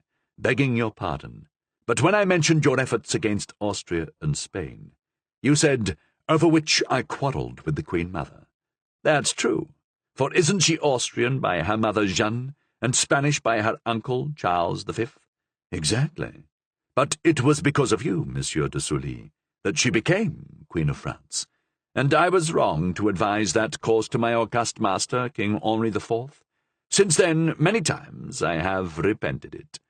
Well, today I fight the same struggle you faced 20 years ago, one to which you succumbed, and I may yet succumb in my turn, for I have two queens opposing me, the young and the old. Fortunately, Sully said, grinning and chewing his toothpick, this time it's not the younger who has the more influence. King Henri IV loved too well, but his son doesn't love much at all. Have you ever thought, Monsieur le Duc, about this difference between the father and the son? Sully looked quizzically at Richelieu, as if to say, Are you serious? Then he said, with a strange accent, The difference between father and son? Yes, I have thought about it, and often. You recall the father, all activity, riding 20 miles on horseback by day and then playing tennis in the evening, consulting with ministers and receiving ambassadors as he walked, busy from morning till night, playing to win, cheating when he lost without the slightest remorse, then generously returning his ill-gotten gains, hurt by slights, but reacting with a smile, though his smile was never far from tears, never doing anything with half a heart, even if his whims led him to mad caprices, deceiving women, but honouring them. He was born with the heaven-sent gift of loving, that same gift that made Saint Therese weep for Satan who could only hate. Did you know King Henri IV? Sully asked in surprise. I saw him once or twice in my youth, Richelieu said. That's all. But I have made him my special study.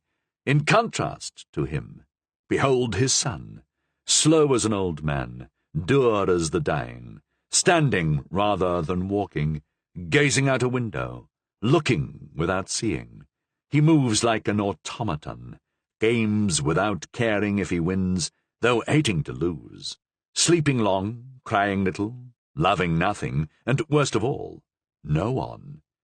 I understand, said Sully. Over a man like that you can have little influence. If I do, it's because, despite all this, he has two virtues, pride in the monarchy and a jealous sensitivity to the honour of France. These are the two spurs with which I drive him, and they would be enough if it were not for his mother, always defending Spain and promoting Austria, though I, pursuing the policy of the great King Henri and his minister Sully, want only to oppose these two eternal enemies of France.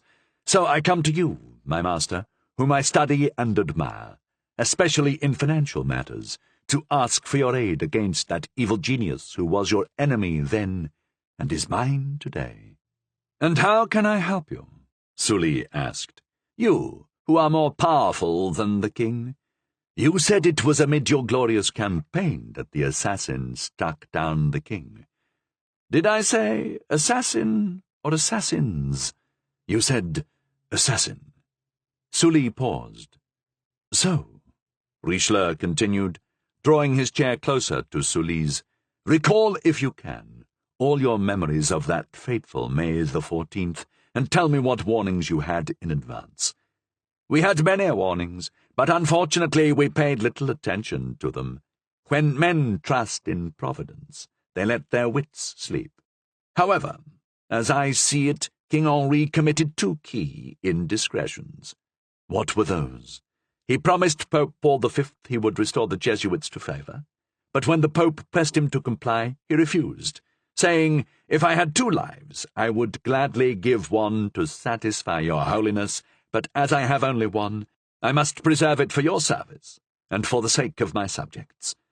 The second mistake was to insult Concino Concini, the Queen's favourite, in open Parliament, when her gallant cavalier, a man who set fashions, won tournaments, and eclipsed even the princes, was insulted before mere men of the robe. She took it as a personal affront and vowed revenge. An Italian vendetta, no less. After that, she closed her heart to the king. The warnings that were ignored, Richelieu asked, were any of them delivered by a woman named the Dame de Coetmont? Sully started. Yes, in fact, he said, but they weren't the only ones. There was a man named Lagarde in the Hébert household in Naples, who warned the king that d'Epernon plotted to assassinate him. There was a certain Laprosse, whom we never found, who warned Monsieur de Vendôme on that May morning that a transition from 13 to 14 would be fatal to the king. I don't know if you have considered the influence of the number 14 on the birth, life, and death of King Henri IV. No, replied Richelieu, loosing the reins to let Sully run to his goal. Then listen, said that supreme calculator, who had reduced everything to the science of numbers. First, King Henri IV was born 14 centuries, 14 decades, and 14 years after the nativity of our Lord Jesus. Second, his first day was December 14th, and his last May 14th. Third, there were 14 letters in his name, Henri de Navarre. Fourth, he lived 4 times 14 years, 4 times 14 days, and 14 weeks. Fifth, he was wounded by Jean Châtel in 1594, 14 days after December 14th, between which and the time of his death was 14 years, 14 months, and 14 times 5 days. Sixth, he won the Battle of Ivry on March 14th. Seventh, Monsieur le Dauphin, who is now the reigning king, was baptized on August 14th.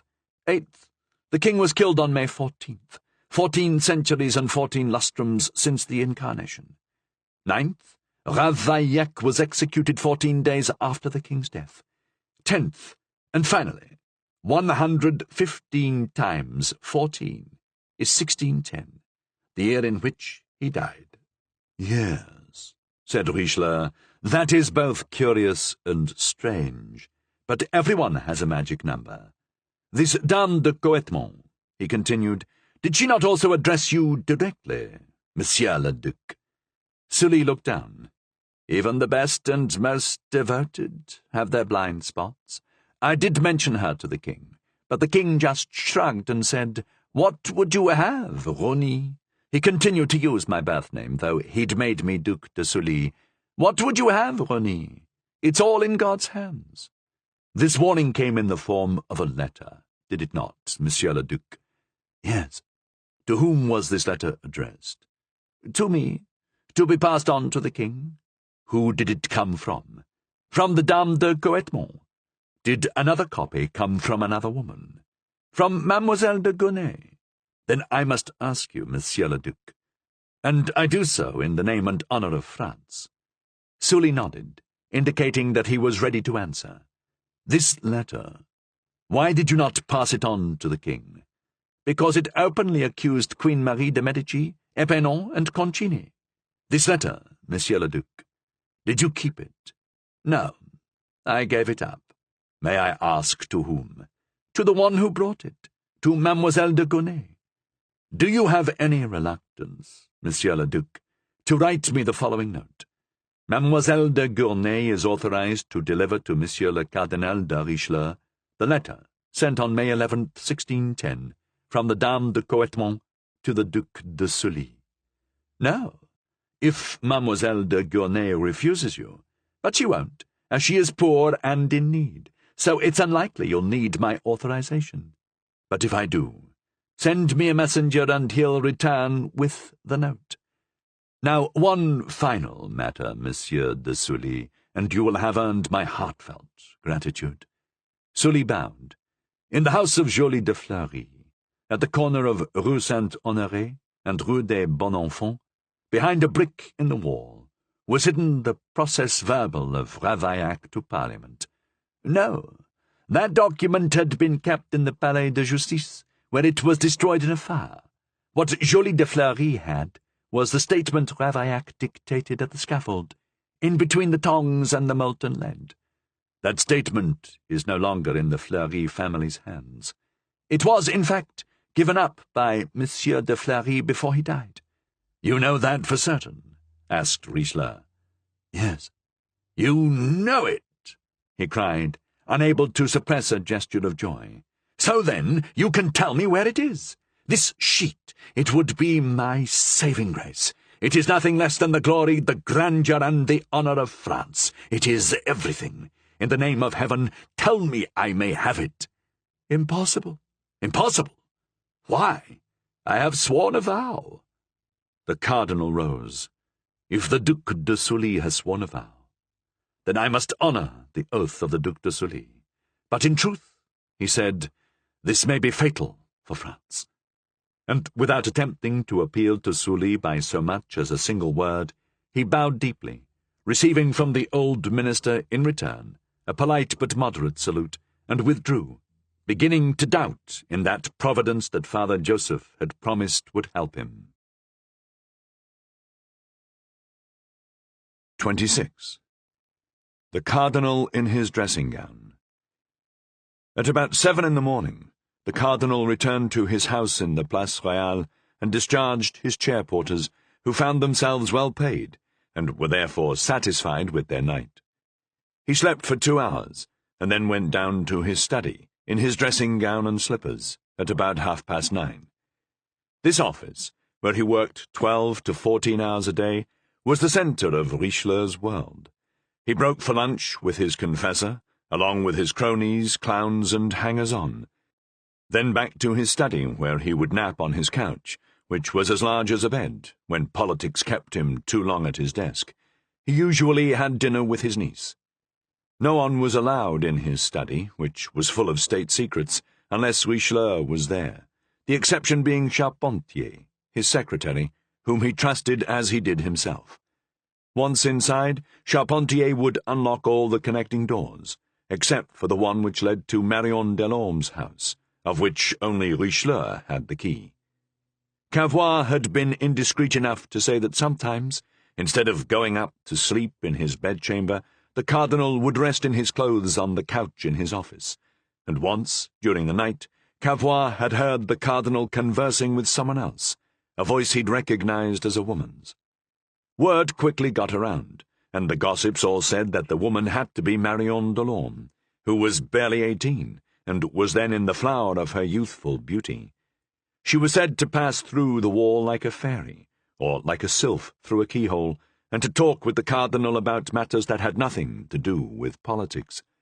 But no one had ever actually seen her within the Cardinal's house. However, we who have entered the notorious office, and know all its secrets, are already aware that it had a private mailbox, which the Cardinal used to correspond with his beautiful neighbour. Marion Delorme had no need to come to the Cardinal, nor the Cardinal to go to Marion. That day, he seems to have had something to tell her, for upon entering his study he wrote 2 lines on a piece of paper, opened the near side of the private mailbox, slipped the sheet within, rang the bell, and closed his door. This sheet, as we can report to our readers, from whom we have nothing to hide, contained the following question: How many times in the last week has the Comte de Moray visited Madame de la Montagne? Is he faithful or unfaithful? In short, what do we know about him? It was signed, as usual, Armand. However, both handwriting and signature were disguised, and had nothing in common with the handwriting and signature of the great minister. Then he called Charpentier and asked who was waiting in the antechamber. The Reverend Father Mulot, Monsieur de Lafalon, and Monsieur de Bois-Robert, the secretary replied. Very well, said Richelieu. Have them come in.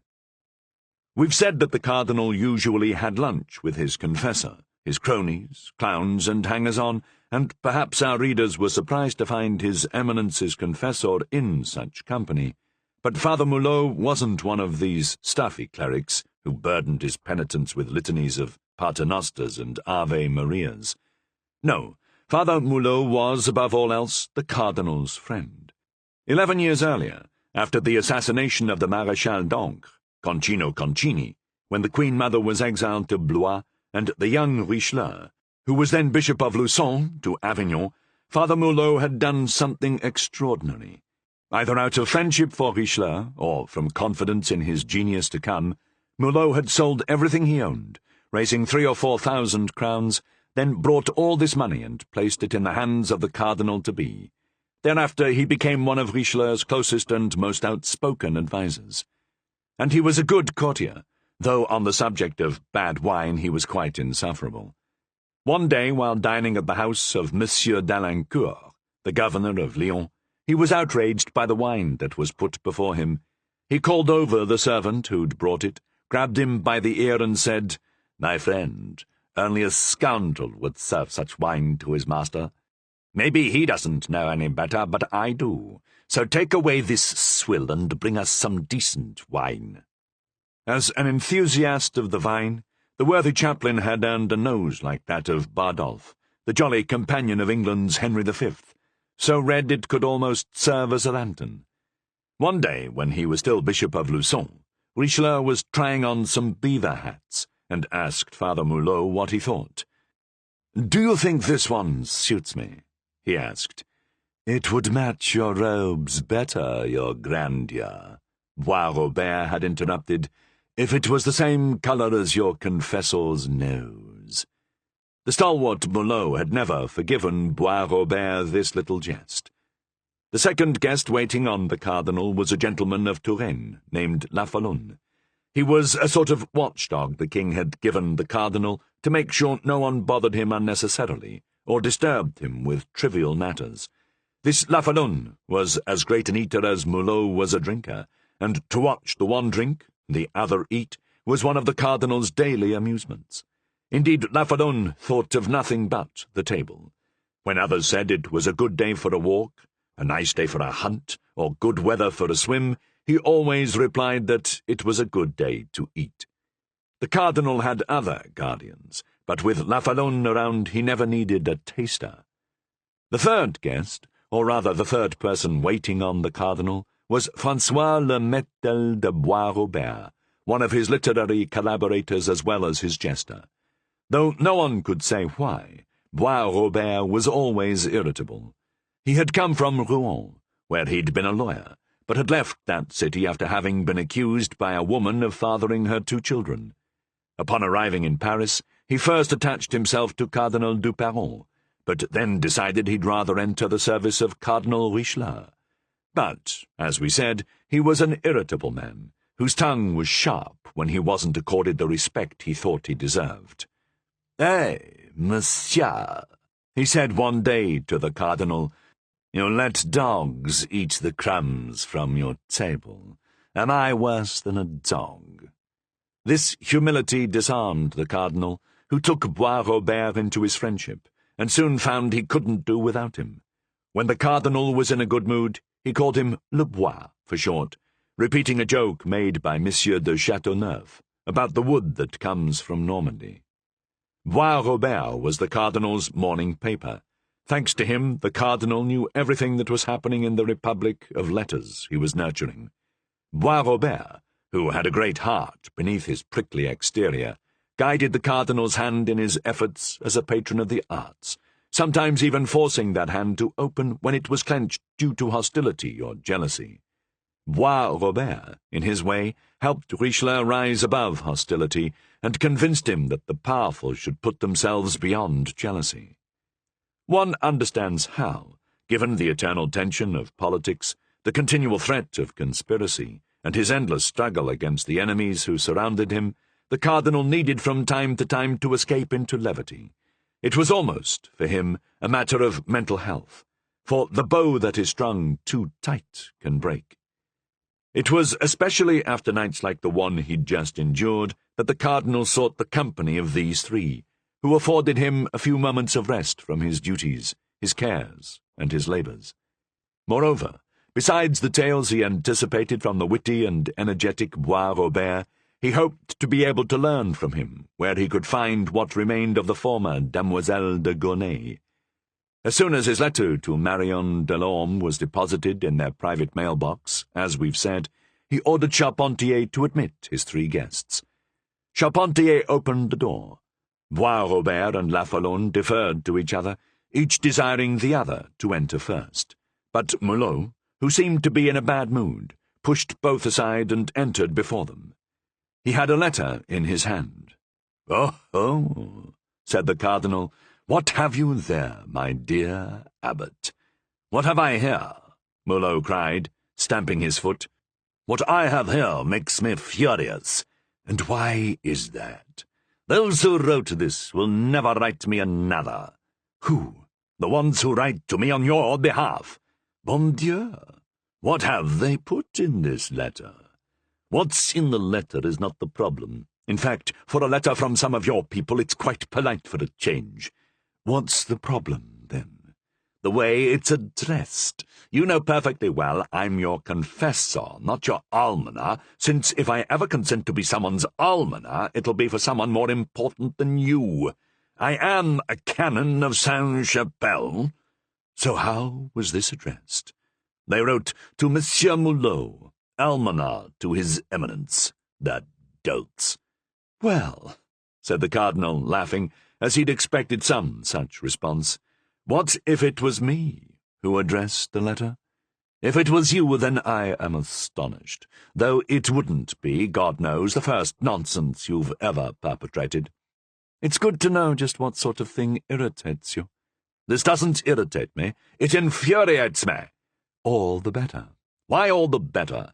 "Because you're so amusing when you're angry, and since I love to see you angry, I will address you from now on as Monsieur Mulot, almoner to his eminence. Just try it, and you'll see." "I'll see what?" "You'll see me leave you to eat lunch by yourself." "I'll just send Cavois to fetch you." "I'll refuse to eat." "He'll force you to eat." "I won't drink either." "He'll shove bottles of Romanée, Clos Vougeot, and Chambertin right up your nose." "Quiet, you!" Mulot cried, overwhelmed with fury and advancing on the cardinal with clenched fists. Why, I'll tell the world you're a terrible man." "Mulot! Mulot!" The cardinal was overcome with laughter at Mulot, who was beside himself. "Take care, or you'll find yourself hanged." "Hanged? On what pretext?" "On the pretext that you revealed the secrets of the confessional." The other guests burst out laughing as Mulot tore the letter in pieces and threw them into the fire.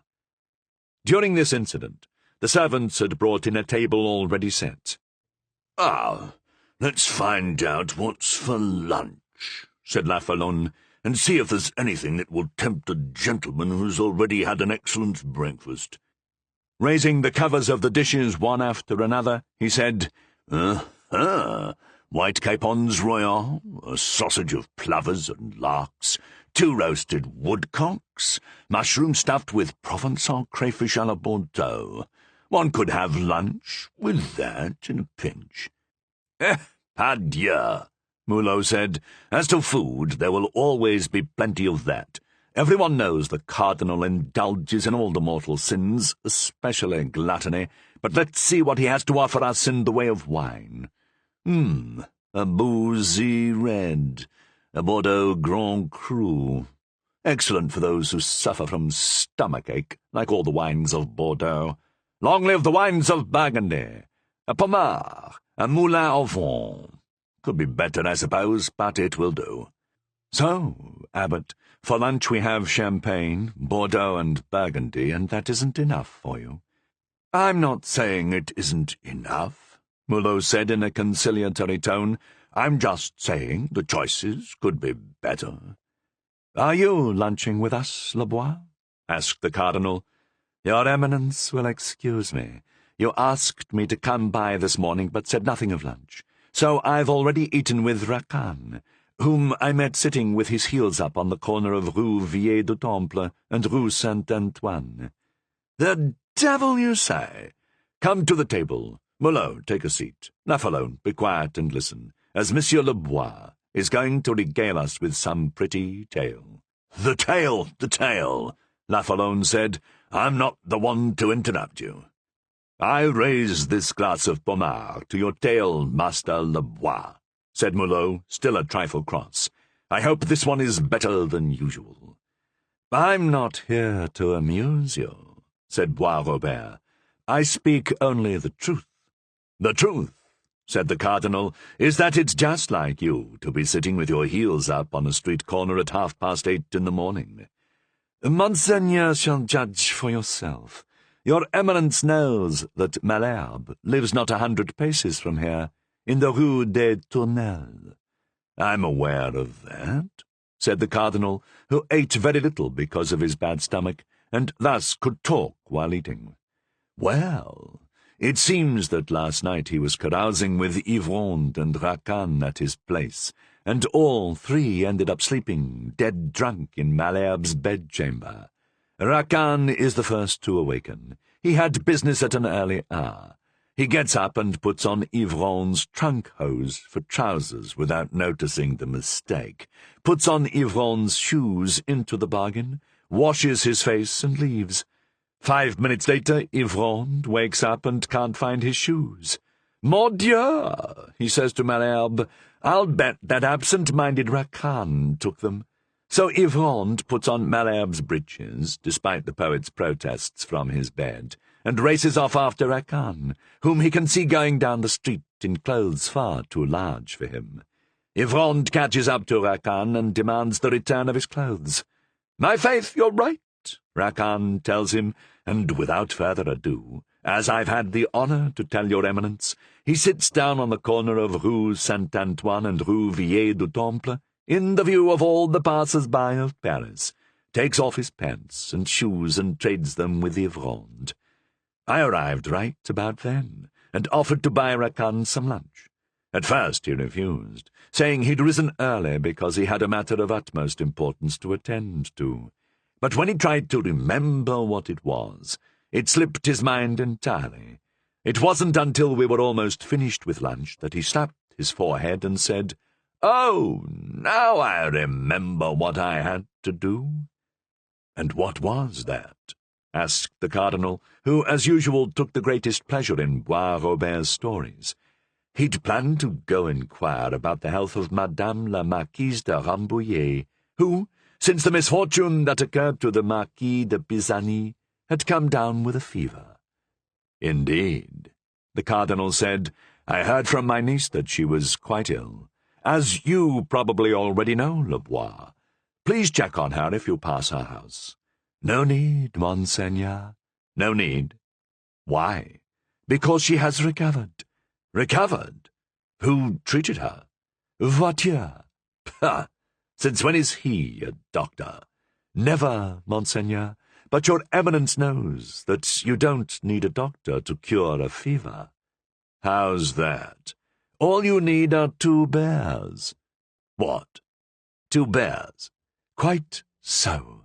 Our friend Voiture heard that you could cure a person of fever by giving them a great surprise, so he went out into the streets looking for something Madame de Rambouillet would find surprising. That's where he encountered a travelling animal show. 'Pardieu,' he said, 'that's just the thing.' He hired the Savoyard and his animals and led them to the Hôtel de Rambouillet. The Marquise was within, sitting by the fire behind a folding screen. Voiture entered quietly, bringing the bears in behind the screen, and sat them up in 2 chairs behind the Marquise. Madame de Rambouillet heard snuffling behind her, turned around, and saw 2 beastly snouts in her face. She nearly died of fright, but the fever was broken. "A fine story," said the cardinal. "What do you think, Mulot?" "I think that in the eyes of God all means are good," said the chaplain. Wine tended to bring out the religion in him, as it put him in a state of grace. "God? You backwoods preacher! You'd put God into the low company of Voiture, a Savoyard, and 2 bears, all in Madame de Rambouillet's parlour." "God is everywhere," the chaplain said beatifically, raising his eyes and his glass to heaven. "But you, Monseigneur, you don't believe in God." "What?" the cardinal cried. "I not believe in God? Are you telling me now that you do believe?" the priest said, regarding the cardinal with a pair of small black eyes illuminated by his nose. "Of course I believe. Come now, in your last confession you admitted you didn't believe." "Laugh alone, Lebois. Don't believe a word of what Mulot says. He's so drunk he confuses a confession with a test of conscience," the cardinal cried, laughing. "Are you nearly finished, Laffalone?" "I am done, Monseigneur." "Good. Once you're finished, say your goodbyes and leave us alone. I have to charge Lebois with a secret commission." "And I, Monseigneur," said Lebois, "have a small petition to present to you." "Yet another protégé?" Say rather a protégée, Monseigneur. A lady.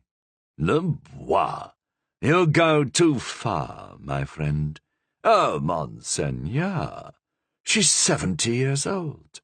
And what does this protégée do? She writes verses, Monseigneur. Verses? Yes, and they're quite beautiful. Would you like to hear them? No, they would put Mulot to sleep and give Lafalone indigestion. Please? Just 4? Oh, well, 4 should be no problem. Here, Monseigneur, said Bois-Robert, and he presented the cardinal with an engraving of Joan of Arc. But this is an engraving, said the cardinal, and you spoke of verses. Read what is below the engraving, Monseigneur. Ah, very well. The cardinal read the following 4 lines. Can you grant me, virgin adored, both your sweet eyes and the shining sword? My sight is sweetest when I see my kingdom, and my sword in fury shall give her freedom. Well, well, said the cardinal, and he read the lines again. They're quite good, these lines. Proud and powerful. Who wrote them? Read the author's name. It's written below, Monseigneur. Marie Legere, Demoiselle de Gournay. What? The cardinal cried. These lines are by Mademoiselle de Gournay. By Mademoiselle de Gournay, yes, Monseigneur. The same Mademoiselle de Gournay who published a volume titled The Shadow. Yes, the one who published The Shadow. But she's the exact person I planned to send you to, Le Bois. Really? Take my carriage and bring her to me. More down-at-heels wretches, said Mulot. If you send him chasing after every luckless poet, it will kill Monseigneur's horses. Monsieur Abbot, said Bois-Robert, God created Monseigneur's horses to be used, just as he did almoners of Sainte-Chapelle. Ha! For once you have him, compere, Richelieu laughed, while Mulot sputtered, speechless. But the chaplain pulled himself together. I am not the cardinal's almoner, he cried, exasperated. The Demoiselle de Gournay is already here, Bois-Robert said. What? The Demoiselle de Gournay is here? Asked the cardinal. Yes, I expected this morning to solicit a favour for her from your eminence. Knowing Monseigneur's generosity, I was sure you would grant it, so I asked her to come here between 10 o'clock and 10:30. So she must be waiting. Le Bois, you're a gem of a man. Come, father, one last glass. Lafalone, one more spoonful of the confit, and then say grace.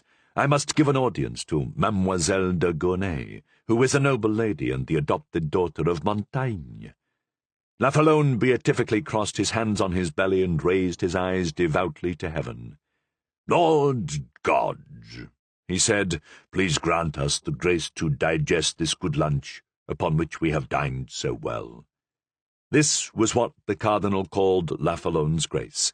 And now, monsieur, said the cardinal, you may leave. Lafalone and Mulot both rose at this dismissal, Lafalone beaming, Mulot still surly, and made for the door. Lafalone rolled out, saying, Decidedly, His Eminence spreads an excellent lunch. Mulot, staggering like Silenus, raised his hands to heaven and sputtered, A cardinal who doesn't believe in God. It's an abomination. As for Bois-Robert, he had already left His Eminence's office, eager to announce his good news to his protégé. For a moment the cardinal was alone, but this was enough time for him to arrange his angular features, though his eyes remained thoughtful in his pale, severe face. Ravaillac's statement still exists, he whispered. Sully knows who has it, and oh, I too shall know.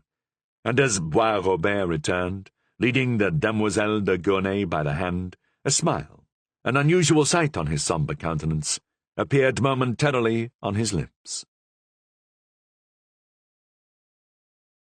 27. The Demoiselle de Gournay. As we have said, the Demoiselle de Gournay was a spinster, born in the mid-16th century. She was of a good family from Picardy. At the age of 19, she had read and been amazed by Montaigne's essays. She decided she had to meet the author. At that very time, Montaigne came to Paris. She quickly found out his address and sent him a letter of greeting, in which she declared her high esteem for him and his book. Montaigne came to see her the next day, and was so taken with her youth and enthusiasm that he offered to regard her as a father does a daughter, an offer she gratefully accepted. From that day forward, she added to her signature, adopted daughter of Montaigne.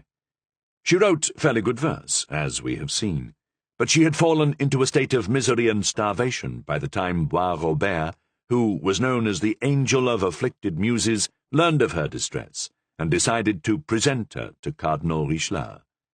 Boisrobert had seen the power of the cardinal, and he told her to be blessed in this world by Monseigneur le Cardinal is nearly as good as to be blessed in the next by our Lord Jesus Christ. Boisrobert didn't hesitate to introduce his protégée to the Place Royale, and by a strange coincidence, he'd brought her to the cardinal's waiting-room on the very day His Eminence meant to send him to summon her. The needy spinster was punctual, as if having been warned of the habits of the cardinal. So it was, as we've said, that he received her with a smile, and, knowing literary Paris as he did, added an apropos compliment about her book, The Shadow. But the lady, unabashed, said, "You laugh at a poor old woman, but I suppose a genius must laugh. And who in all the world would begrudge you entertainment?" The cardinal, astonished at such humility combined with presence of mind, was moved to apologize. Then, turning to Boisrobert, he said, "Come, Lebois, what would you ask of us for Mademoiselle de Gournay?" "It is not for me to set bounds on your Eminence's generosity," said Boisrobert with a bow. "Well then," said the cardinal, "I shall grant her a pension of 200 crowns. That was a great deal at the time, especially for a poor spinster. 200 crowns in that period were 1,200 livres, equal to 4,000 to 5,000 francs in our time. The Demoiselle de Gournay made a gesture of gratitude and began to utter her thanks, but Boisrobert, who was not yet satisfied, interrupted her in mid-sentence. "Monseigneur said 200 crowns?" "Yes," said the cardinal. "That's all very well for her, Monseigneur, and thank you. But Mademoiselle de Gournay has dependents." "Ah, she has servants," said the cardinal. "Yes. A daughter of the nobility cannot serve herself. Monseigneur understands that." "I do indeed. And how many domestics does Mademoiselle de Gournay have?" The cardinal was determined to meet, if not exceed, whatever Boisrobert asked for. "Well, she has Mademoiselle Jamine," replied Boisrobert. "Oh, Monsieur Boisrobert," murmured the spinster, "please don't take liberties with the cardinal's charity." Trust me," said Boisrobert. "I know His Eminence." "And who is this Mademoiselle Jamine?" asked the cardinal. "The illegitimate child of Amédée Jamine, and Mademoiselle de Gournay thanks you on her behalf," said the persistent muse. "But there is also darling Piaillon." "Darling Piaillon?" asked the cardinal, while poor Mademoiselle de Gournay desperately gestured at Boisrobert to stop, signals which Boisrobert ignored. "Darling Piaillon. Your Eminence doesn't know, darling Piaillon." "I must admit I do not, Lebois. But that is Mademoiselle de Gournay's cat." "Monseigneur!" cried the poor spinster. "I must apologize." The cardinal waved his hand reassuringly. "I grant darling Piaillon an annual pension of 20 pounds, on the condition she be served tripe often." "Tripe it shall be, even à la mode de Caillon, if your Eminence demands it." "Thank you, on behalf of my darling Piaillon," said Mademoiselle de Gournay. "But—" "What, Lebois?" said the cardinal, who couldn't help laughing. "There is a but. There is, Monseigneur, for darling Piaillon has just had kittens. Oh, said the Demoiselle de Gournay, chagrined and rubbing one hand over the other. How many kittens? Asked the Cardinal. 5, said Bois-Robert. My, said the Cardinal, darling Piaillon is fruitful. No matter, Lebois. I add a pistole for each kitten. And now, Mademoiselle de Gournay, said Bois-Robert, delighted, I permit you to thank His Eminence. Not yet, said the Cardinal. It's too soon for Mademoiselle de Gournay to thank me, as I hope to soon be thanking her. What? Said Bois-Robert. Leave us alone, Lebois. I have a favour to ask of Mademoiselle. Bois-Robert gazed in surprise, first at the Cardinal, then at Mademoiselle de Gournay. Oh, I see what's in your mind, Master Droll, said the Cardinal, but if I hear any remarks from you about Mademoiselle de Gournay's honour, you'll have me to deal with. Await Mademoiselle in the antechamber. Bois-Robert bowed and left. He had no idea what this was about. The Cardinal waited until the door was closed before approaching Mademoiselle de Gournay, who had no more idea than Bois-Robert what he had in mind. Yes, Mademoiselle, he said, I have a favour to ask of you. What is it, Monseigneur? The poor spinster asked. I need you to recall some memories. I'm sure it will be easy, for you have a good memory, don't you? Excellent, Monseigneur, so long as we don't go back too far. What I'd like to ask you about is something, or rather 2 things, that happened between May the 9th and 11th, in 1610. Mademoiselle started at that date and looked anxiously at the Cardinal. May 9th to 11th, she repeated. May 9th to 11th in 1610. That is to say, the year they assassinated our poor King Henri IV, the beloved. Exactly, Mademoiselle, and the question I need to ask you relates to his death. Mademoiselle de Gournay said nothing, but her anxiety increased. Don't be upset, Mademoiselle, said Richelieu. My investigation doesn't concern you and yours, only your devotion to the truth. The awards that Bois-Robert has solicited for you are not in question, for what I've granted you is far below your merit.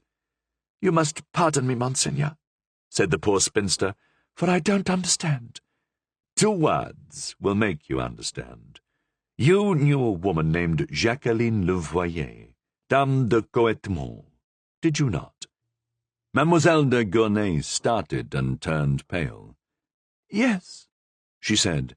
She was from the same province as I, but 30 years my junior, if yet she lives. I believe it was on the 9th or 10th of May, I'm not sure which, that she sent a letter addressed to Monsieur de Sully, to be given to the king. Yes, it was on May 10th, Monseigneur. You know what was in that letter. It was a warning that the king would be assassinated. The letter named the conspirators.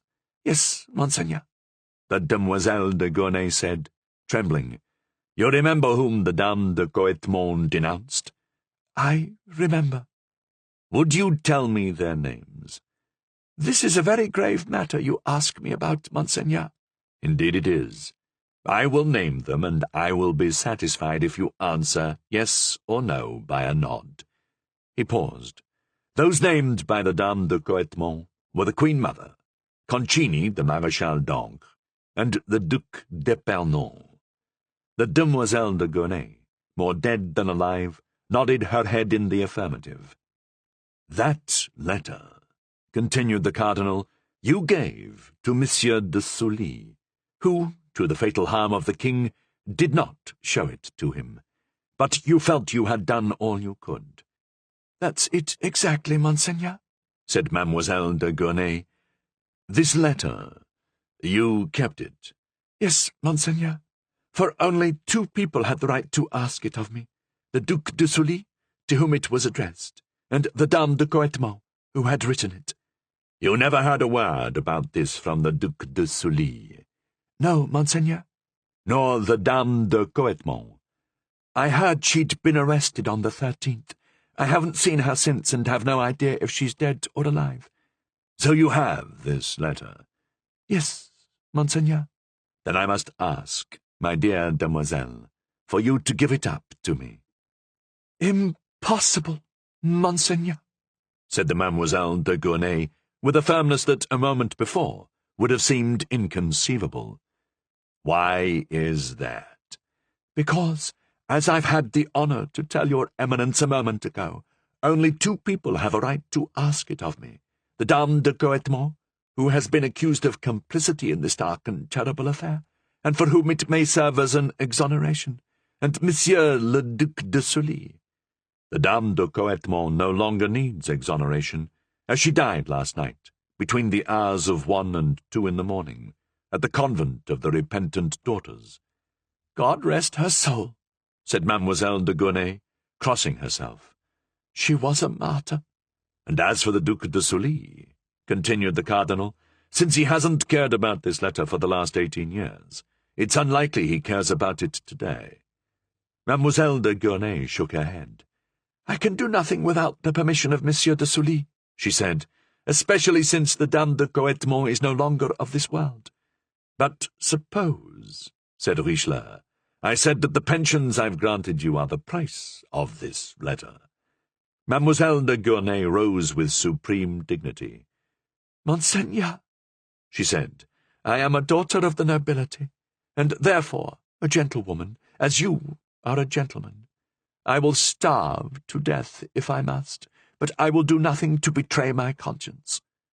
Daughter of the nobility, you shall not starve to death, nor need you do anything to betray your conscience, said the Cardinal, visibly pleased to see such courage in a poor writer of books. I guarantee that Monsieur de Sully will give you the permission you require. You may go yourself to the Hôtel de Sully, with my captain of the guards as your escort, if you wish. He called Cavois and Bois-Robert, who each entered through a different door. Cavois, he said, take my carriage and drive Mademoiselle de Gournay to the home of Monsieur le Duc de Sully. Announce that you've come in my name, and you'll be admitted immediately. Then accompany her, again in the carriage, to her home, where she will give you a letter that you will bring directly to me. Then, addressing Bois-Robert, he said, Le Bois, I hereby double the pensions of Mademoiselle de Gournay, of the bastard of Amédée Jamin, of darling Piaillon, and of her kittens. Is that correct? Did I forget anyone? No, Monseigneur, said Bois-Robert, overcome with joy. Work it out with my treasurers, so they will begin on January the 1st, 1628. Ah, Monseigneur, cried Mademoiselle de Gournay, seizing Richelieu's hand and kissing it. It's I who should kiss your hand, mademoiselle, said the Cardinal. Monseigneur, Monseigneur, said Mademoiselle de Gournay, clasping his hand in hers. For an old woman of my age. A noble hand is ever youthful, said the Cardinal, and he kissed her hand as earnestly as if she were a maid of 25. Then Mademoiselle de Gournay left with Cavois by one door, while Bois-Robert went out another. 28. Soucarriere's report. Left alone, the Cardinal called his secretary, Charpentier, and asked him to bring in the day's correspondence. It contained 3 letters of importance. One was from Boutroux, ambassador to Spain, or rather envoy, as ambassador was never his official title. He was known most as a wit about court, and we could call him court comedian, but such a title is incompatible with high diplomacy, so we'll just refer to him as ambassador. The second was from La Saludie, envoy extraordinary to Piedmont, Mantua, Venice, and Rome. The third was from Charnacé, a confidential agent sent through Germany on a secret mission to Gustavus Adolphus. Boutroux was one of Richelieu's favourites, possibly because he was one of the greatest enemies of Monsieur d'Epernon. Having made some jokes about the Duke had sent his man Simon to visit him with an accident. That Simon, we recall, whom Latil described as the Duke's thug in residence. Still struggling to recover after his accident, bruised, with sore kidneys, and leaning on a cane, Bautru went to visit the Queen Mother. "Do you have the gout, Monsieur Bautru?" asked the Queen Mother. "Is that why you resort to a cane?" "Madame," interrupted the Prince de Guéméné, "Bautru doesn't have gout. He bears a stick for the same reason St. Lawrence bore a grill, as a symbol of his means of martyrdom." In Bautru's provincial domain, the judge of a nearby small town came to pester him so often that he ordered his valet not to admit the man. But despite his orders, the next time the judge came, the valet announced him. "Didn't I order you, buffoon, to find some reason to turn him away?" Bautru cried. "My faith, yes, that's what you told me, but I didn't know what to say." "Pardieu! Tell him I'm still in bed." The valet left, then returned. "Monsieur, he says he'll wait till you get up." "Tell him I'm sick, then." The valet left, and came back again.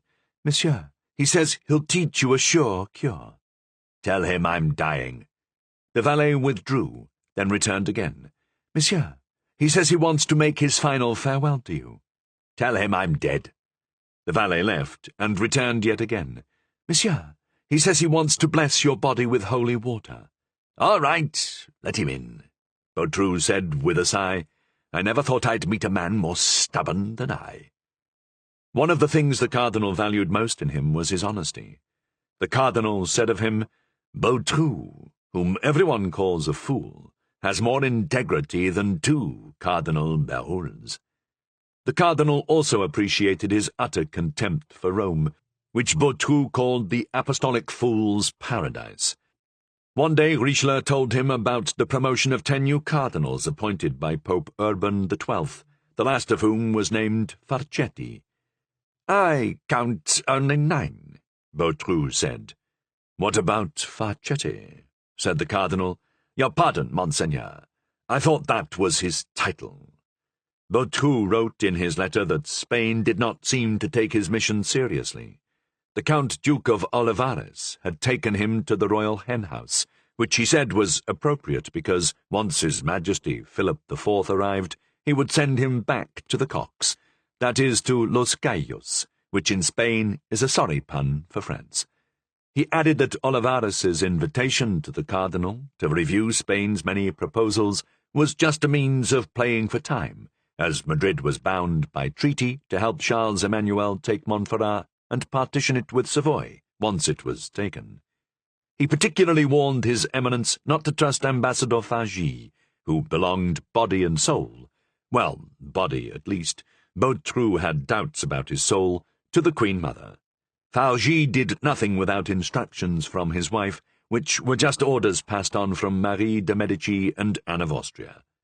Richelieu, having read Bautru's dispatch, shrugged slightly and muttered, "I would prefer peace, but I'm prepared for war." La Saludi's dispatch was even more explicit. In exchange for renouncing his claims on Montferrat and Mantua, Richelieu had offered Duke Charles Emmanuel the city of Trino, with its annual income of 12,000 crowns. The Duke had refused, replying that he preferred Casale to Trino, and Casale would be his before King Louis's troops had gotten so far as Lyon. Nevers, the new French duke in Mantua, was becoming desperate, though he'd taken heart a bit at the arrival of La Saludie. But the envoy feared they would have to give up their first plan to help him, which was to land the Duc de Guise in Genoa with 7,000 men, as the Spanish were guarding all routes from Genoa to Montferrat. The king would have to settle for forcing the pass of Susa in the Alps, which was fortified but not impregnable. Having seen both the Duke of Savoy and the Duke of Mantua, La Saludie announced that he was departing next for Venice. Richelieu took up his notebook and wrote, "Write to Chevalier Marini, our ambassador in Turin, and order him to declare to Charles Emmanuel that the king regards him as an enemy." Charnacé, in whose intelligence the cardinal had great confidence, had been gone longer than the other 2, having visited, before arriving in Sweden, both Constantinople and Russia. Baron de Charnacé, in the grip of sorrow for the loss of a woman he loved, had asked the cardinal for a long mission away from Paris. From Constantinople he had crossed Russia and had now reached King Gustavus. The letter from the Baron was full of acclaim for the King of Sweden, described to Richelieu as the only man capable of stopping the progress of the imperial army in Germany, if the Protestants were willing to ally with him. Richelieu thought for a moment, then, as if breaking a final scruple, he said to himself, "Well, the Pope can say whatever he wants. I may be a cardinal, but though I risk losing that title, I must still place the glory and grandeur of France first."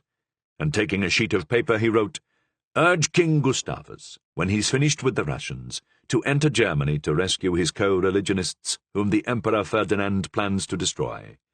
Promise King Gustavus that Richelieu will provide the funds to support this policy, and intimate that the King of France may at the same time attack Lorraine as a diversion." The Cardinal, as we see, remembered the coded letter that Rossignol had deciphered the week before. Finally, the Cardinal added, "If the enterprise with the King of Sweden ends as well as it has begun, the King of France may cease to worry about the House of Austria." The letter to Chevalier Marigny and the dispatch to Charnacé went out that same day. The Cardinal was still at his diplomatic work when Cavois returned, bearing the letter from the Dame de Coetmont, for which Mademoiselle de Gournay had received permission from Monsieur de Sully.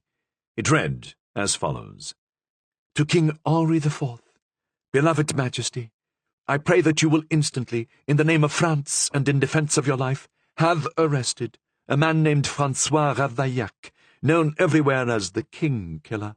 He has confessed to me his horrible scheme, and has been, I dare to say it, driven to regicide by Queen Marie, by the Maréchal d'Ancre, and by the Duc d'Epernon. I, a humble servant of Her Majesty, have written 3 letters to the Queen, but as they remain unanswered, I must address the King directly. I beg and implore Monsieur le Duc de Sully, whom I believe to be His Majesty's loyal friend, to place this letter before the King. I am your very humble subject and servant, Jacqueline Levoyer, Dame de Coetmont." Richelieu nodded in satisfaction, as the letter was all he'd hoped. He opened the secret drawer that contained the end of the wire that led to his niece's apartments, and then, after a moment's hesitation as to whether she should be summoned, closed it again. Then he noticed that Cavois still stood before him and seemed to have something else to say. "Well, Cavois, what do you want now, you pest?" he said in a tone his associates recognized as showing he was in a good mood. "Eminence, it is Monsieur de Soucarrière, who wishes to deliver his first report." "Ah, right. Go collect the first report of Monsieur de Soucarrière and bring it to me." Cavois left. As if Cavois's announcement had reminded him of something, the Cardinal got up, went to the door of the private mailbox that communicated with Marion Delorme, opened it, and picked up a note lying within. It contained the following information: "He has visited Madame de la Montagne only once in the last week.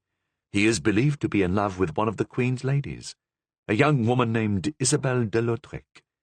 Oh, said the Cardinal, "the daughter of Baron Francois de Lautrec, who is with the Duc de Rethel in Mantua." And he wrote the following memo: "Instruct Baron de Lautrec to summon his daughter to him." Then, to himself, "I intend to send the Comte de Marais to war in Italy, and he will go all the more readily if it takes him closer to his beloved." As he finished this memo, Cavois returned and handed him an envelope sporting the arms of the Duc de Bellegarde. The Cardinal tore open the envelope, removed a letter, and read, "Report of Sieur Michel, called Soucarrière, to His Eminence Monseigneur le Cardinal de Richelieu. Yesterday, December 13th, first day of the service of Sieur Michel, called Soucarrière. Monsieur Mirabel, the Spanish ambassador, took a sedan chair in Rue Saint-Sulpice and was carried at 11 o'clock in the morning to the shop of the jeweller, Lopez. At the same time, Madame de Fargy hired a chair in the Rue des Poulies and was also taken to Lopez's shop. One of the porters saw the Spanish ambassador chat with the Queen's lady and pass her a note. At noon, Monsieur le Cardinal de Bérulle hired a chair at the galleries of the Louvre and was taken first to the home of the Duc de Bellegarde, then the home of Maréchal de Bassompierre. Through my contacts in the household of Monsieur de Bellegarde, who continues to believe me his son, I learned they discussed a secret conclave to be held in the Tuileries regarding the war in Piedmont. At this conclave will be Monsieur de Bellegarde, Bassompierre, de Guise, and de Marillac. Monsieur le Cardinal will be notified of the day." "Ah," said the Cardinal, "I suspected this fellow Soucarrière would be useful." Madame de Baillet, the Queen's confidential maid, took a chair about 2 o'clock to see Michel Dos, the Queen's apothecary, who that evening hired a sedan chair on his own account to take him to the Louvre. "Good," whispered Richelieu. "So the reigning Queen wants to have her own Vautier, like the Queen Mother. We will keep an eye on him." He wrote in his notebook, "By the loyalty of Madame de Baillet, the Queen's confidential maid, and her lover Patrocle, the esquire in the royal stable." Then he continued his reading. "Last night at about 8 o'clock, Her Majesty the Queen Mother took a chair to the home of the President of Verdun, which connects the house of a famous astrologer known as the Forbidden. Their interview lasted an hour. The Forbidden came out afterward, and was seen by the light of the chair lantern to be wearing a beautiful diamond ring, a gift in all probability from Her Majesty the Queen Mother. The subject of their conversation is unknown. Last night, the Comte de Moret hired a chair in Rue Sainte-Avoye, and was taken to the Hôtel de Longueville, where there was a large gathering that included Monsieur Gaston d'Orléans, the Duc de Montmorency, and Madame de Fargy, all of whom also arrived by chair. Upon leaving, Madame de Fargy exchanged a few words with the Comte de Moret in the vestibule. Whatever was said seemed to please them both, as Madame de Fargy went away laughing, while the Comte de Moret left singing to himself.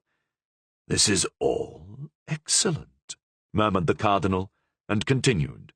"Last night, between 11 o'clock and midnight, Cardinal Richelieu, disguised as a Capuchin—" "What's this?" said the Cardinal, then continued with mounting curiosity. "As a Capuchin, took a chair in the Rue Royale, and was carried to the Rue de l'Homme Armé, to the Inn of the Painted Beard." Said the Cardinal, "to the Inn of the Painted Beard, where he visited the room of Etienne Latil. At 1:30, His Eminence came down and ordered the porter to take him to the convent of the Repentant Daughters in the Rue des Postes." "The devil!" the Cardinal muttered. Then, driven on by curiosity, upon arriving he persuaded the sister at the door to summon the superior, who opened it. He was then taken to the cell of the Dame de Coetmont. After a quarter of an hour's conversation at the cell's barred window, he called in his 2 porters and ordered them to break a hole in the wall large enough to allow the Dame de Coetmont to get out. Half an hour after His Eminence's order, this was completed. The Cardinal stopped to think a moment, and then continued.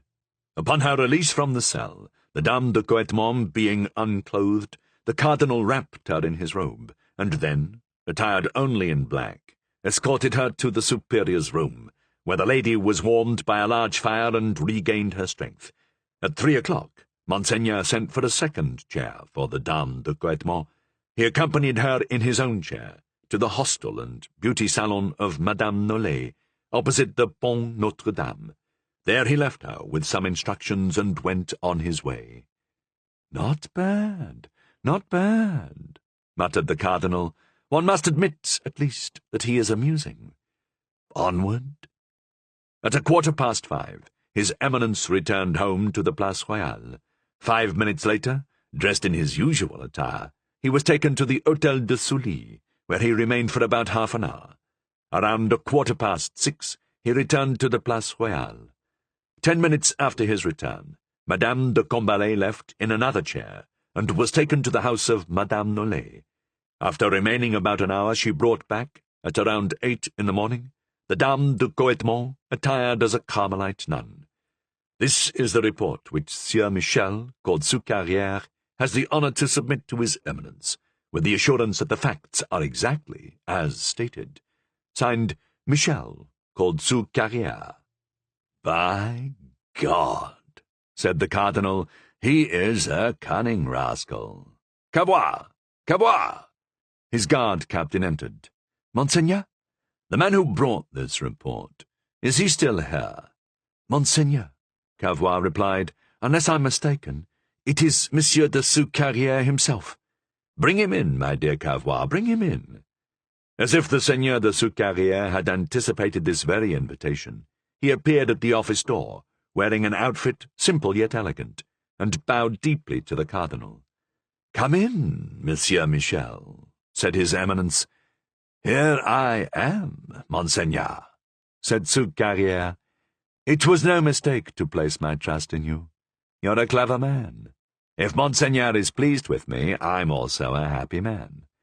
"Quite pleased, but I don't like riddles, as I don't have time to solve them. How can you recount all my personal details so accurately?" "Monseigneur," Soucarrière replied with a self-satisfied smile, "I had no doubt your Eminence would personally avail himself of this new form of transport which you have authorized. So I tarried in the Rue Royale until I saw his Eminence come out." "And thereafter?" "Thereafter, Monseigneur, the largest porter who knocked on the convent door, who carried the Dame de Coetmont to the hearth, and so forth. That was me." "My faith," said the cardinal, "is that so?" 29. The king goes larding. And now, for the purposes of our story, our readers must allow us to better acquaint them with King Louis XIII, whom we've only glimpsed at night in the Queen's bedchamber, where he was driven by Cardinal Richelieu's suspicions that she might be plotting against him.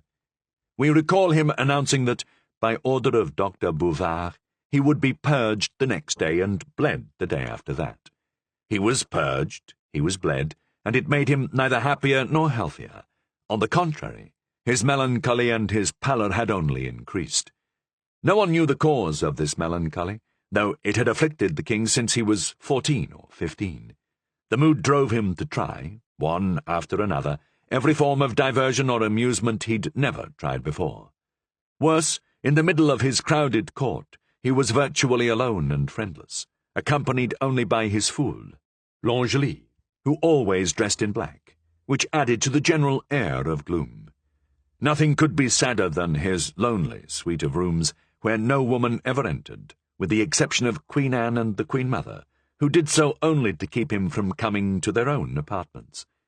If you had an audience scheduled with him, upon arriving at the designated time, often you would be received first by Monsieur de Tréville, or Monsieur de Guiteau, or by Berengon, who, in his capacity as premier valet de chambre, was known as Monsieur le Premier. One or another of these gentlemen would introduce you into a seemingly empty chamber, where you might look about and wonder if the king was there at all. Then you would notice him, standing in an embrasure and staring out the window, possibly with one of his gentlemen, whom he has honoured by saying, "Come, Monsieur So-and-so, let us be weary together." Anyone who heard the tone in which he said this knew he spoke with complete sincerity. More than once, the Queen, trying to gain some leverage over this dreary personality, and none too sure of being able to do it herself, had, on the advice of the Queen Mother, brought in a young beauty, of whose loyalty she was certain, in hopes that the girl might catch his eye, then exert some influence, but always in vain. This was the king whom Louis, after 4 years of marriage, had been forced to carry into his wife's bedchamber. This was a king whose favourites were always men, never women.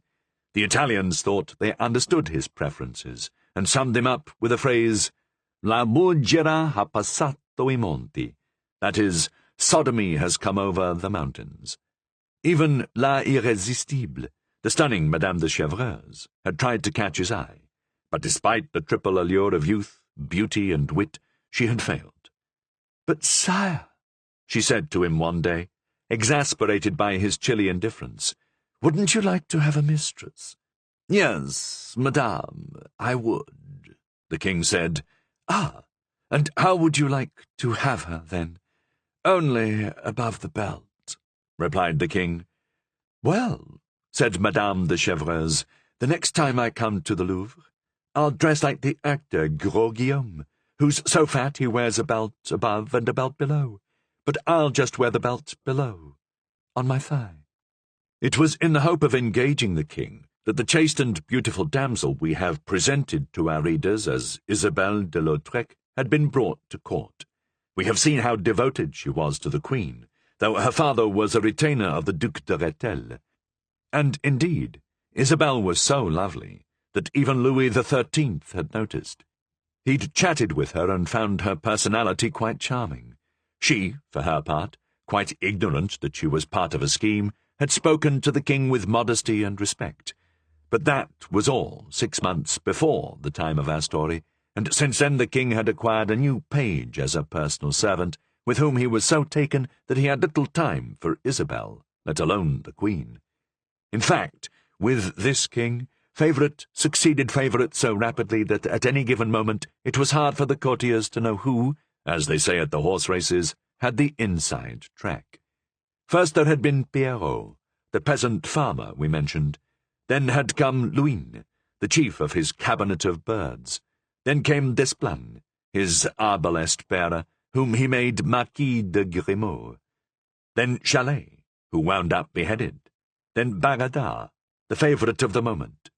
And now, at last, came Saint-Simon, who, hoping to become a permanent favourite, was conspiring at the disgrace of Bagada, a disgrace that was all too predictable, given the fragile moods of King Louis XIII, a man who kept his favourites in that impossible place between friendship and love. Next, beyond his favourites, was his loyal entourage. This included Monsieur de Tréville, his captain of musketeers, who may be familiar to the reader from some other books we won't bother to mention here. The Comte de Nogent-Beautru, brother of that Beautru the cardinal had sent to Spain, a man who, the first time he'd been presented at court, had chanced to meet the king at a path in the Tuileries flooded with water, and had carried the king over it on his shoulders, as St. Christopher had carried Jesus Christ, and who had the rare privilege, shared only with the fool, L'Angely, of being allowed to say anything in the presence of the king, even attempt to jolly him out of his gloomy moods. Bassompierre, made a marshal in 1622, more for service in the bedchamber of Marie de Medici than for his exploits in battle, a man, moreover, of wit, charm, and heart, who kept an outstanding memoir of his time, from the end of the 16th century through the early part of the 17th. Soublé Desnoyers, the king's secretary, or rather his valet. La Vieuville, superintendent of finances. Guiteau, his captain of the guards, a man entirely devoted to him and to Queen Anne of Austria, who replied to all offers to join the service of the cardinal with, "Impossible, your eminence. I am a man of the king, and the gospel says no one can serve two masters." And finally Maréchal de Marillac, brother of the Keeper of the Seals, whose execution was later to be a bloody stain on the reign of Louis XIII, or rather the ministry of Cardinal Richelieu. It so happened that the day after Soucarrière had delivered his uncannily accurate report to Richelieu about the events of the night before, the king, after lunching with Bagada, had formed an impromptu party with Nogent, and called for two of his musicians, Molinier and Justin, to accompany them with lute and viola, while he engaged in his latest diversion. He then turned to Bassompierre, Marillac, Desnoyers, and La Vieuville, who had just come in, and said, "Gentlemen, let's go to the kitchens and lard some meat." "Yes, gentlemen, let's go larding," said L'Angely in snotty hauteur. "How well they go together, royalty and larding." And with this rather mediocre joke, he popped his hat on his head and pulled Nogent's down over his ears. "What are you doing, buffoon?" Nogent said. "Covering your head and mine," said L'Angely. "In front of the king? What are you thinking? Pah! Etiquette doesn't apply to buffoons like us." "Sire, please silence this insolent clown," Nogent cried, furious. "What, Nogent?" said Louis XIII. "You think anyone could keep L'Angely quiet?" "You pay me to speak my mind," L'Angely said. "If I shut up, I'd be as dull as Monsieur de la Vieuville, whom you made superintendent of finances, even though he has no finances and has to pay himself from yours. At least I steal my money honestly." Didn't your Majesty hear what he said? Nogent persisted. I did, but I think you should mind how you speak yourself. How I speak? To you, sire? Indeed. When we were playing tennis and I just missed the ball, you said, "See that? There's Louis the just missed." You must be a buffoon just like L'Angely, Nogent, if I allow you to say such things to me. Now come, gentlemen, let's go larding. These words, "let's go larding," deserve an explanation, as we don't want to leave our readers in the dark. The explanation is as follows. As we've already mentioned, to fight his melancholy, the king engaged in all kinds of diversions, though he was rarely diverted by them. As a child, he'd made squirt guns out of leather scraps. As a young man, he daubed colours on canvas that his courtiers were required to call paintings, then played what they were obliged to call music, though he was quite a good drummer, according to Bassompierre. He had hammered together frames and cages with Monsieur Desnoyers. He had made preserves and jam, and excellent jam at that. He had taken up gardening, managing to grow green peas in February, which were sold at market, where Monsieur de Montesson had bought some, and finally he had learned how to be a barber. One day, in his enthusiasm for this new hobby, he had summoned and shaved all his officers, leaving on each chin only that slim goatee that became known as the Royale. A satire about this went briefly around the Louvre. "Alas, my poor beard, who trimmed you thusly? The great King Louis, 13th of the name, chief barber of his manse. Monsieur de la Force, you should do it too. Alas, sire, thank you, I don't dare to try. Your soldiers won't give me the chance. Let's all wear the beard of Cousin Richelieu. Yes, that will do, for only a fool would dare to out-barber the King of France." However, King Louis had tired of shaving his men's beards, as he tired of everything. A few weeks before this, he had gone down to the kitchens to test a theory of more economical recipes, so General Coquet could afford his milk soup, and Monsieur de la Vrillère could still have his biscuits in the morning. There he saw his chef and his cooks larding bacon and pork fat into cutlets of veal, loins of beef, and whole hares and pheasants, a process he found fascinating. As a result, for the last month, His Majesty had been larding meat in his kitchens, and had insisted that his courtiers go larding with him. I don't know if the art of cooking was improved by the involvement of the royal hands, but the king certainly improved its presentation. Loins of veal and beef fillets, which were large enough to be trimmed artistically, started coming up from the kitchens in novel shapes. Trees, houses, dogs, wolves, deer, and fleur-de-lis were seen. Nogent and some of the others went from cutting heraldic shapes to making rather lewd images, which earned them severe reprimands from the priggish Louis, who forbade such tasteless viands from being served on the royal tables. And now our readers know enough that we can proceed with our story. When the king said, "Gentlemen, let's go larding," his entourage hastened to follow him down the stairs. Bassompierre took advantage of the time it took to get the chamber prepared for the king's latest pursuit, where there were 5 or 6 marble-top tables, each with its loin of veal, its fillet of beef, its hare or its pheasant, and where the squire Georges waited with plates of pre-cut bacon and larding needles, which he handed to those who wished to humour His Majesty by submitting to his latest whimsy. Bassompierre, we say, took advantage of this moment to place a hand on the shoulder of the superintendent of finance and say, in a low voice, but loud enough to be heard by everyone, "Monsieur le surintendant, if it's not being too curious, might I ask when you plan to pay me my quarterly stipend as Colonel-General of the Swiss Guard, an office for which I paid 100,000 crowns in cash?" Instead of answering, Monsieur de la Vieuville, who, like Nogent, was sometimes given to playing the fool, began to spin his arms like the hands on a clock, saying, "I'm late, I'm late, I'm late." "My faith," said Bassompierre, "in my life I've solved many a riddle, but I don't know the answer to this one." "Monsieur le Maréchal," said la Vieuville, "when one is late, he is not current, no?" "Yes." "Well, I have no currency, so I'm late, I'm late, I'm late."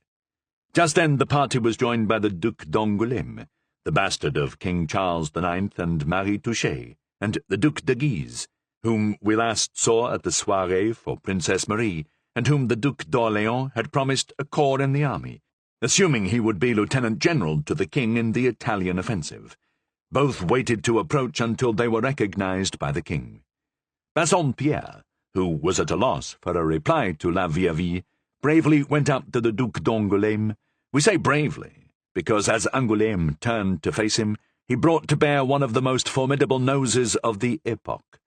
"You're late, you're late, you're late. Fine, so's your wife," said Bassompierre. "What's that to me? Ah, pardieu, if I could only counterfeit money like Monsieur d'Angoulême here, I'd have no worries." The Duc d'Angoulême, who had no ready response, turned his nose and looked away, pretending he hadn't heard. But King Louis XIII had heard, and maliciously interjected, "Cousin, did you hear what Monsieur de Bassompierre said?" "No, sire, I am deaf in my right ear," replied the Duke. "Like Caesar," said Bassompierre. "He wonders if you make counterfeit money." "Pardon, sire," replied Bassompierre. "I do not wonder if Monsieur d'Angoulême makes counterfeit money. I assert it as a known fact." The Duc d'Angoulême shrugged. "For 20 years I've been putting up with this nonsense." "Is there some truth to it, cousin? Tell us," said the king. "Ah, mon Dieu. Very well. Here is the truth. In my Château de Grosbois, I rented a room to an alchemist called Merlin, who claimed the location was perfect for finding the philosopher's stone. He gave me 4,000 crowns a year, on condition I not inquire into what he was doing, and allow him to live in a house of a son of France, where the law couldn't reach him. You understand, sire, that since I was being paid more for a single room than I could get for the whole mansion, I wasn't about to pry and risk losing such a good tenant." "You see how you slander him, Bassompierre," said the king. "What could be more honest than the entrepreneurship of our cousin?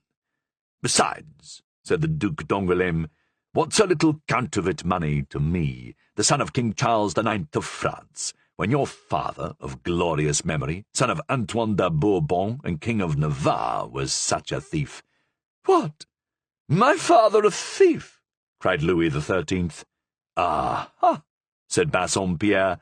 "Perhaps that's why he said to me one day, 'It's a good thing I'm the king, or else I'd be hanged.' Sire, with all due respect owed to your majesty," continued the Duc d'Angoulême, "the king, your father, was a thief when gaming." "And I," said Louis XIII, "I'll just point out to you that stealing in a game isn't stealing. It's just cheating. Besides, after the game he returned the money." "Not always," said Bassompierre. "What do you mean, not always?" said the king. "Upon my word, it's the truth, and your august mother will support me. One day, or rather one night, I had the honour of playing with the king. There were 50 pistoles in the pot, but we noticed some half-pistoles were mixed in. 'Sire,' I said to the king, 'is your majesty trying to pass off half-pistole as full pistole?' 'No, it's you,' replied the king. So I took all the half-pistole, opened a window, threw them down to the servants waiting in the courtyard, and then returned to the game with all the full pistole." "You did that, Bassompierre?" said the king. "Yes, sire, and your august mother said, 'Today Bassompierre is the king, and the king is Bassompierre.'" "Faith of a gentleman, that was well said," cried Louis XIII. "And what did my father say?" "Sire, no doubt memories of his marital woes with Queen Marguerite led him to speak unfairly, for he said, 'Yes, you'd like it if he was the king, as you'd have a younger husband.'" "So who won the game?" asked Louis XIII. "King Henri IV, sire. He took the entire pot, and he must have been preoccupied by Her Majesty's remarks, as when he pocketed his winnings, he also took some of my spare coins that were still on the table." "Oh," said the Duc d'Angoulême, "I saw him steal much more than that." "My father?" asked Louis XIII. I once saw him steal a cloak. A cloak? Though it's true that at the time he was still just King of Navarre. Very well, said Louis XIII. Tell us about that, cousin. King Henri III was dying in St. Cloud, assassinated in the same house where he and Monsieur de Gondi had plotted the St. Bartholomew's Day massacre, though he was then still just Duc d'Anjou. Anyway, it was the anniversary of the day of the decision, and the King of Navarre was there. It was in his arms that Henri III died, bequeathing him the throne. Navarre's outfit of purple velvet wasn't appropriate for mourning, and he didn't have enough money to buy a black doublet and breeches, so he rolled up the dark mantle of death that covered the king, put it under his arm, and stole away, thinking no one would be paying attention to him. But His Majesty had an excuse, assuming kings need an excuse to steal, as without that cloak he wouldn't have been able to mourn properly. And now you complain, cousin, that you can't afford to pay your servants, said the king, when you have a room you could rent for 4,000 crowns a year to a counterfeiting alchemist. Your pardon, sire, said the Duc d'Angoulême. It's possible my servants complained that I can't pay them, but I've never complained about it.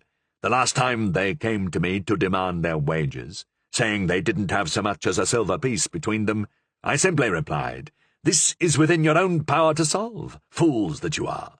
4 dark streets lead to the Hôtel d'Angoulême, a perfect set-up. Put yourselves to work there." They took my advice. There have been some complaints lately about robberies in the Rue Pavée, the Rue des Francs Bourgeois, the Rue Neuve Sainte-Catherine, and the Rue de la Couture. But those clowns no longer bother me for their wages. Yes, said Louis XIII, and one day I'll hang your clowns from the gate of your hotel. If you can get the cardinal's permission, sire, laughed the Duc d'Angoulême. Gentlemen, let's lard, said the king, furious, and he threw himself on a loin of veal and began to pierce it with no less fury than if his larding needle was a sword and the veal was the cardinal. "My faith, Louis," said L'Angely, "I think this time it's you who got larded." 30. As the king was larding. It was remarks like these, from his own entourage even, who spared him nothing, that put the king into a rage against his minister, and made him take those sudden and unexpected resolutions that were the bane of the cardinal's policy and patience. If the enemies of his eminence took advantage of Louis XIII in one of those moments of fury, he could be persuaded to adopt the most desperate decisions, or make them the most wonderful promises, even if he couldn't keep them. However, as the bile evoked by the Duc d'Angoulême's words rose in his throat, the king, still stabbing his loin of veal, looked around, seeking someone who would give him a plausible excuse to vent his anger. His eyes fell on his 2 musicians, who stood on a low dais, one scratching at his lute and the other scraping his viola, with the same ill temper as the king stabbing his veal. He noticed something he'd paid no attention to earlier. Each was only half-dressed. Molinier wore a doublet but no hose, while Justin, clad in a jerkin and hose, had no doublet. "Hey," said Louis XIII, "what is this? A masquerade?" "Hold on," said L'Angely, "I've got the answer to that." "Fool," said the king, "you'd better not disappoint me." Louis XIII gave privileges to L'Angely granted to no one else. Unlike other kings, when he was alone with his fool, instead of being amused, Louis XIII usually talked with him of death. The king was fascinated by the most morbid and fantastic concepts. L'Angely often accompanied him on his thought journeys beyond the grave. He was the Horatio to this other Prince of Denmark, who was seeking, who can say, perhaps, like the first, the murderers of his father. Their talks were like Hamlet's conversation with the gravedigger, but far more grave. In verbal jousts with L'Angely, it was usually the king who eventually gave up and gave in to the jester. This occasion was no different. "Come," said Louis XIII, "explain yourself, fool." "Louis, called Louis the Just, because you were born under the sign of Libra. Be worthy for once of that name, despite the way my colleague Nogent insulted you earlier. Yesterday, based on who knows what folly, you, King of France and Navarre, pleading poverty, cut the annual salary of these musical wretches in half. However, sire, people who are paid only half their salaries can only halfway afford to dress. So you see, if you must quarrel with someone about their outfits, quarrel with me, as I was the one who advised them to dress this way. The advice of a fool, said the king. Only if it fails them, replied L'Angely. Well then, said the king, I forgive them. Thank his most gracious Majesty Louis the Just, said L'Angely. The two musicians stood up and bowed. Fine, fine, said the king. Enough. Then he looked around to see who was properly imitating him in his diversion. Desnoyers prodded a hare, La Vieuville a pheasant, Nogent a beef tenderloin, while Saint-Simon, who wasn't too proud for it, assailed the plate of bacon. Bassompierre was talking with the Duc de Guise. Baradas was playing with a cup and ball, while the Duc d'Angoulême lay back in a chair, sleeping or pretending to sleep. "What are you saying to the Duc de Guise, Marshal?" asked the king. "It must be very interesting." "It is to us, yes," replied Bassompierre. "The Duc de Guise is seeking to quarrel with me." "About what?" "It seems Monsieur de Vendôme is bored in his prison." "Good," said L'Angely, though he always seemed equally bored at the Louvre. "And so," continued Bassompierre, "he wrote to me." "To you?" "He probably thinks I'm in favour." "And what does my brother of Vendôme want?" "He wants you to send him one of your pretty pages," said L'Angely. "Quiet, fool," said the king. "He wants to be released from Vincennes to join the Italian campaign." "Right," said L'Angely. "Let the Piedmontese watch out if they turn their backs on him."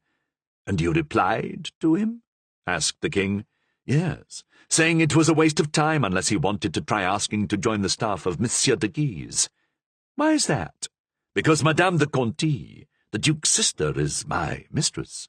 "And how did you respond to that, de Guise?" "I told him that meant nothing, as all Vendôme's aunts have been my mistresses, and I didn't like him any the better for it." The king turned. "And you, my cousin of Angoulême, what are you doing?" "I dream, sire." "Of what?" "Of the war in Piedmont." "And what do you dream?" "I dream, sire, that your Majesty leads his army on a march into Italy, and on one of the highest rocks in the Alps he finds his name inscribed beside that of Hannibal and Charlemagne. What do you think of my dream, sire?"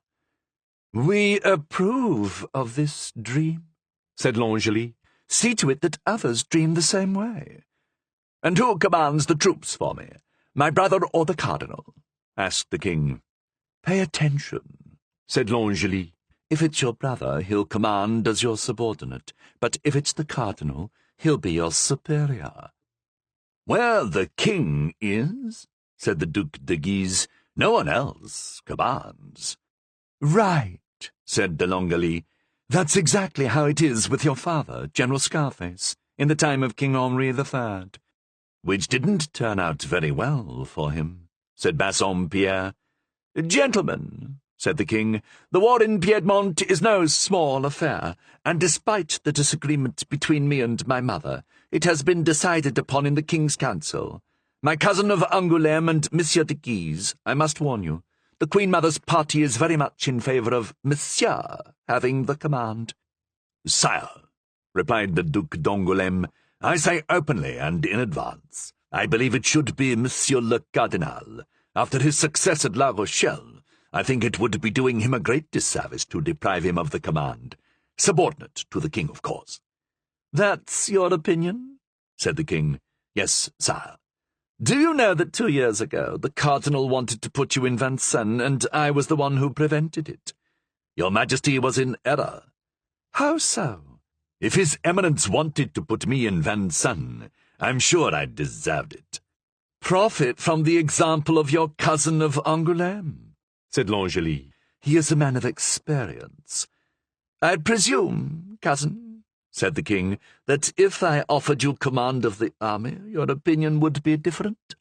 "If my king, whom I respect and must obey, ordered me to take command of the army, I would do so. But if I could, I would take that command and offer it to His Eminence, saying, 'Just give me a sub-command equal to that of Messieurs de Bassompierre, de Bellegarde, de Guise, and de Créqui, and I will be happy.'" "Best," said Bassompierre.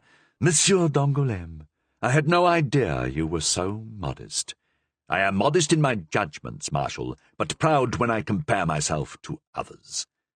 "And you, Louis, who would you choose?" asked L'Angely. "The Cardinal, Monsieur, or yourself? As for me, as I've told you, I'd pick Monsieur." "And why is that, fool?" "Since he was ill all through the siege of La Rochelle, he should be well rested in time for Italy. Perhaps hot countries suit your brother better than cold countries." "Not when they're too hot," said Baradar. "Oh, so you decide to get a word in, then?" said the king. "Yes, when I have something to say," Baradar replied. "Otherwise I am silent." "And why aren't you larding?" "Because my hands are clean and I don't want to soil them, and because I'm in a good mood and don't want to be in a bad one." "Well," said Louis XIII, drawing a flask from his pocket, "this will restore your scented hands." "What's that?" "Orange water. You know I detest your orange water." The king stepped up to Baradar and splashed orange water on his face. Scarcely had the drops touched the young man when he leapt up, snatched the bottle from the king's hands, and smashed it on the floor. "See, gentlemen," said the king, turning pale, "what would you do to a page if he was as guilty of such an insult to you as this ruffian has been to me?" Everyone was quiet. Only Bassompierre was unable to keep his tongue still. "Sire, I would thrash him." "So you would thrash me, Monsieur le Maréchal?" Baradar cried, and drawing his sword in the presence of the king, he charged the marshal. The Duc de Guise and the Duc d'Angoulême seized him. "Monsieur Baradar," said Bassompierre, "as it is forbidden, under penalty of the loss of the offending hand, to draw a sword before the king, for the respect that I owe him I will stand in his place and give you the lesson you've earned. Georges, give me a larding needle."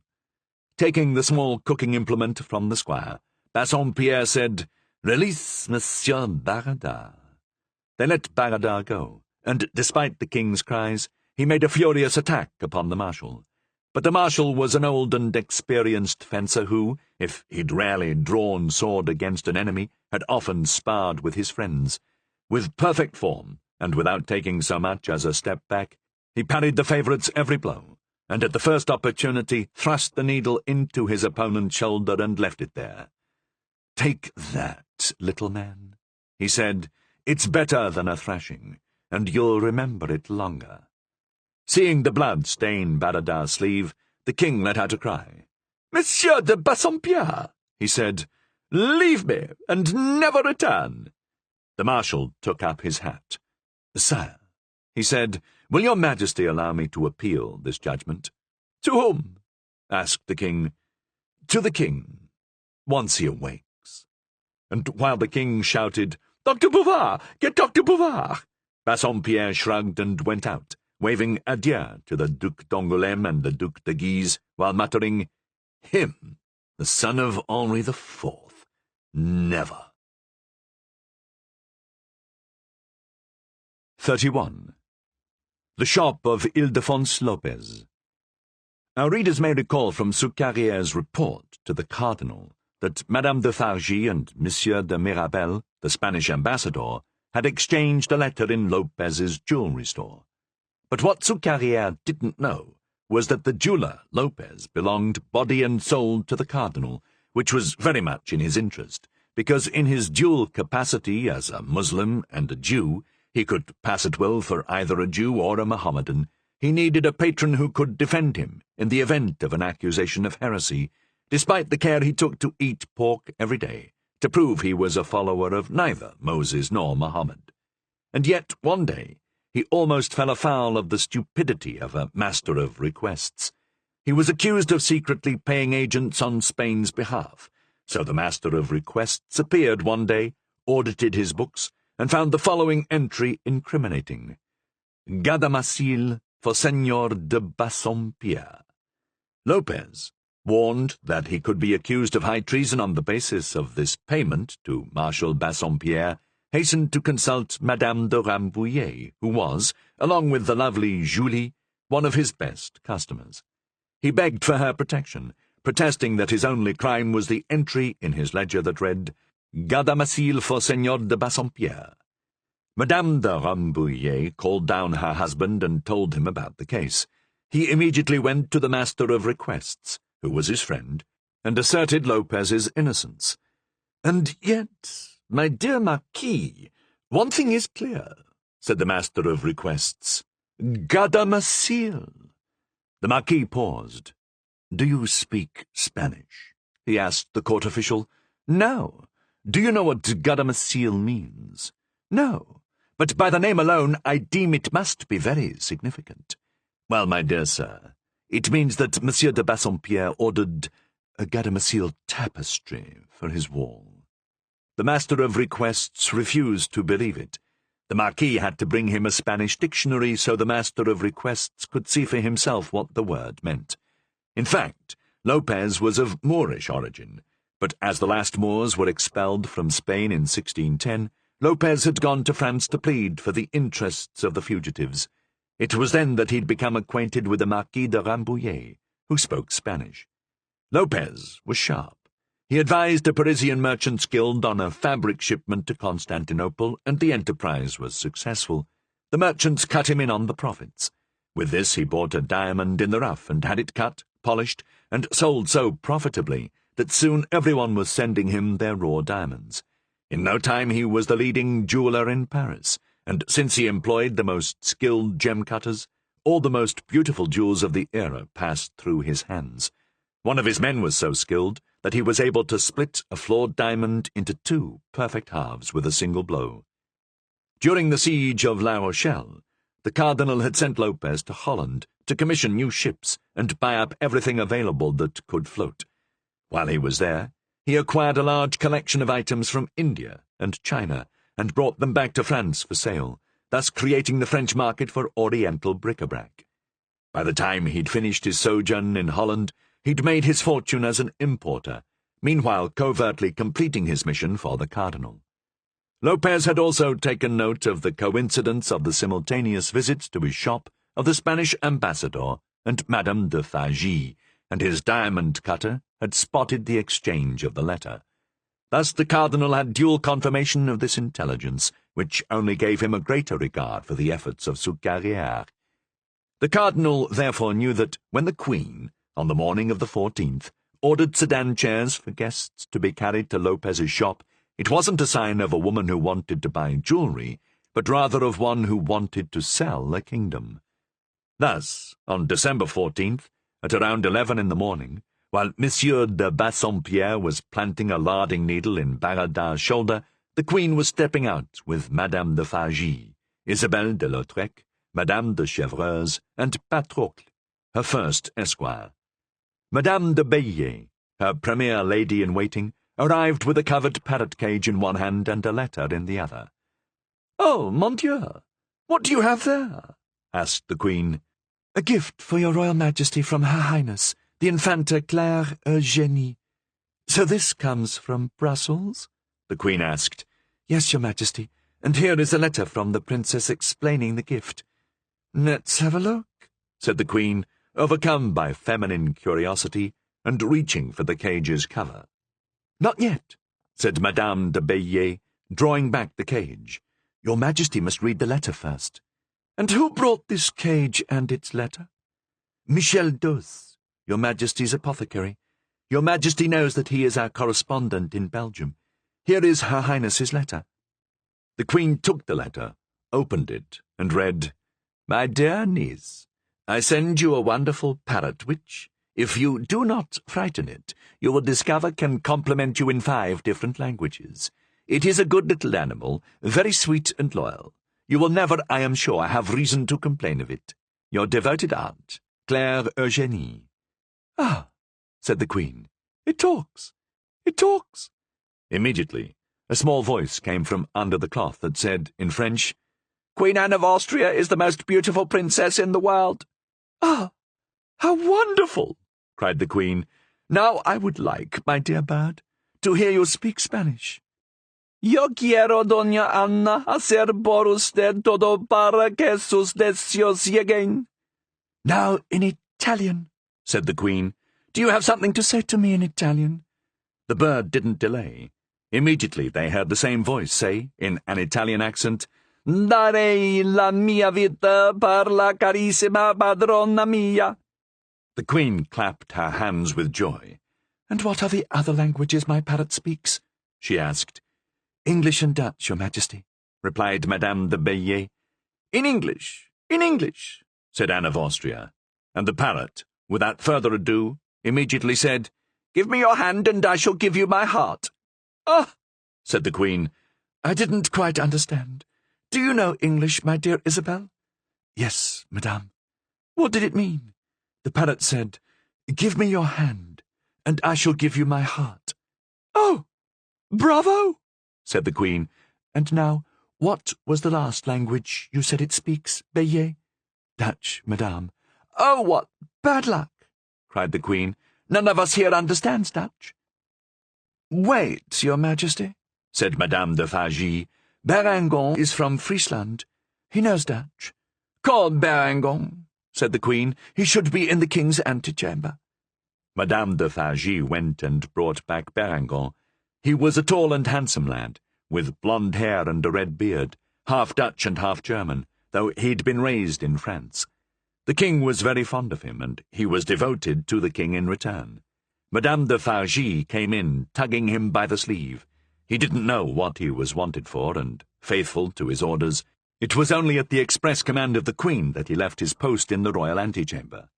But the parrot was so smart that the moment Berengon entered, it knew he could speak Dutch, and without waiting for a request for the 5th compliment, it said, Ach, meine welbemeinte Königin, ich bemin u, maar ik meer in Hollands, meine liefste Geboortetaal. Oh, Berengon said, astonished. This parrot speaks Dutch as if it was from Amsterdam. And what did it say to me, if you please, Monsieur de Berengon? The Queen asked. It told Your Majesty, my beloved Queen, I love you, but I love you most of all in Dutch, my dear native language. Well done, said the Queen, and now we shall see it. I have no doubt it's as beautiful as it is well educated. And so saying, she drew back the cloth to reveal what she already suspected. In the cage, instead of a parrot, was a pretty little dwarf woman, barely 2 feet tall and wearing a Frisian outfit. She made a nice bow to Her Majesty. She then stepped out of the cage through the door, which was tall enough for her to use without stooping, and made a second bow, even more graceful than the first. The Queen took the dwarf in her arms and kissed her just as she would a child, and, in fact, though she was 15 years old, she was no bigger than a girl of 2. At that moment, someone was heard calling from the corridors, Monsieur le Premier! Monsieur le Premier! According to the custom of the court, that was the title of the King's premier valet de chambre. Berengon, who had finished his service to the Queen, stepped quickly to the door and met the second valet who was looking for him. Through the open door, the Queen could hear the following exchange. What is it? The King is asking for Dr. Bouvard. Mon Dieu, said the Queen, has some misfortune happened to His Majesty? She went to the door to inquire further, but all she saw was the backs of the 2 valets as they raced off, each in a different direction. Oh, she said, how can I find out what's happened to the King? Is Your Majesty going to see? Asked Mademoiselle de Lautrec. I dare not, said the Queen. The King hasn't called for me. It's a strange country, murmured Isabel, where a worried wife dare not ask about her husband. Do you think I should go take a look? Said Madame de Fargy. But what if the King is angry? Well, he's not likely to eat me. not King Louis XIII. Then, approaching the Queen, she whispered, "I'll just take a couple of peeks and find out what's happening." And just like that, she was gone. 5 minutes later she returned, laughing all the way. The Queen breathed a sigh of relief. "So it was nothing serious, then?" "Oh, quite serious. There was a duel." "A duel?" said the Queen. "Yes, in the presence of the King himself." "Who dared to do that?" "Monsieur Baradar and Monsieur de Bassompierre. Monsieur Baradar was wounded." "By a sword?" "No, a larding needle." And Madame de Fargy, who had assumed a serious look, broke out again into one of those rippling laughs, like a string of pearls, a hallmark of those of joyous nature. "Well, ladies, now that we've been informed," said the Queen, "I don't think we should let this accident interfere with our visit to Senor Lopez." Baradar, handsome though he was, didn't inspire much sympathy in the Queen or the ladies of her suite, so nobody had any objection to the Queen's proposal. She set the dwarf in Madame de Bayet's arms, and, asking her name, was told it was Gretchen, which means both Daisy and Pearl. The sedan chairs were waiting at the foot of the Louvre's grand staircase. Each could carry 2 passengers. The Queen went with Madame de Fargy and tiny Gretchen. 10 minutes later, they were at Lopez's place, which was at the corner of Rue de Mouton and the Place de Grève. When the porter set the Queen's chair down in front of Lopez's door, a young man who stood on the threshold, hat in hand, stepped forward to open the chair and offer his arm to the Queen. The young man was the Comte de Moret. A note from Cousin Marina to Cousin Giacalino had apprised him that the Queen would be at Lopez's shop from 11 to noon, and he hastened to be there. Had he come to greet the Queen and salute Madame de Fargy, or else to exchange glances with Isabel? We cannot say, but what we can say is that as soon as he had bowed to the Queen and shaken hands with Madame de Fargy, he ran to the chair that followed and offered his arm to Mademoiselle de Lautrec with as much respect as he had paid to the Queen. "Pardon me, Mademoiselle," he said to Isabel, "for not coming to you first, as my heart desired, but in the presence of the Queen, respect must come before all, even love." And bowing to the young woman, he conducted her to the entourage forming around the Queen, and then took a step back before she could answer with anything but a blush. The attentions of the Comte de Moret were so different from those of other gentlemen, and on the 3 occasions in which he'd been face to face with Isabel, he had shown her so much love and respect that it was impossible that these meetings could have failed to leave an impression on the girl's heart. She spent the entire time in Lopez's shop standing in a corner, preoccupied, oblivious to the treasures displayed around her. Once inside, the Queen looked around until she spotted the Spanish ambassador, who was chatting with the diamond cutter, apparently asking the value of some of the stones. She, for her part, had brought Lopez a beautiful string of pearls, some of which were damaged and needed to be replaced. But the price of replacing the 8 or 10 damaged pearls was so high that she was reluctant to give Lopez permission to do it. Madame de Fargy, conversing with the Comte de Moret, had been listening to him with one ear and to the Queen with the other. She came over and asked, "Begging your pardon, Your Majesty, but how much are you short of what you need?" "Look here, my dear," said the Queen, "I desire this beautiful crucifix, but this Jew of a Lopez won't sell it to me for less than 1,000 pistoles." "Ha!" said Madame de Fargy, "it's quite unreasonable of you, Lopez, to sell this imitation cross for 1,000 pistoles, when your kind paid only 30 silver pieces for the original." "First of all," said Lopez, "I am not a Jew. I'm a Muslim." "Jew, Muslim, it's all one to me," said Madame de Fargy. "And then," continued the Queen, "I need 12 pearls to repair my necklace, and he wants to charge me 50 pistoles apiece." "Is that all you need?" asked Madame de Fargy. "I have 700 pistoles of yours right here." "Where is it, madame?" asked the Queen. "In the pockets of that big dark fellow there, standing by that tapestry from India." "Ah, isn't that Particelli?" "No, madame, that is Monsieur Demery." "Particelli or Demery, does it matter? Only to the king, madame. I don't understand. You may not know that when the cardinal appointed Monsieur d'Emery to be the keeper of the cutlery, the king said, 'Good, let us have this Monsieur d'Emery in the position as soon as possible.' 'Why is that?' asked the cardinal, astonished. 'Because I'd heard that a rascal named Patricelli wanted the post,' said the king. 'Patricelli? He was hanged,' said the cardinal. 'I'm glad,' said the king, 'because it said he was a terrible thief.' 'Yes? Well, so?' said the queen.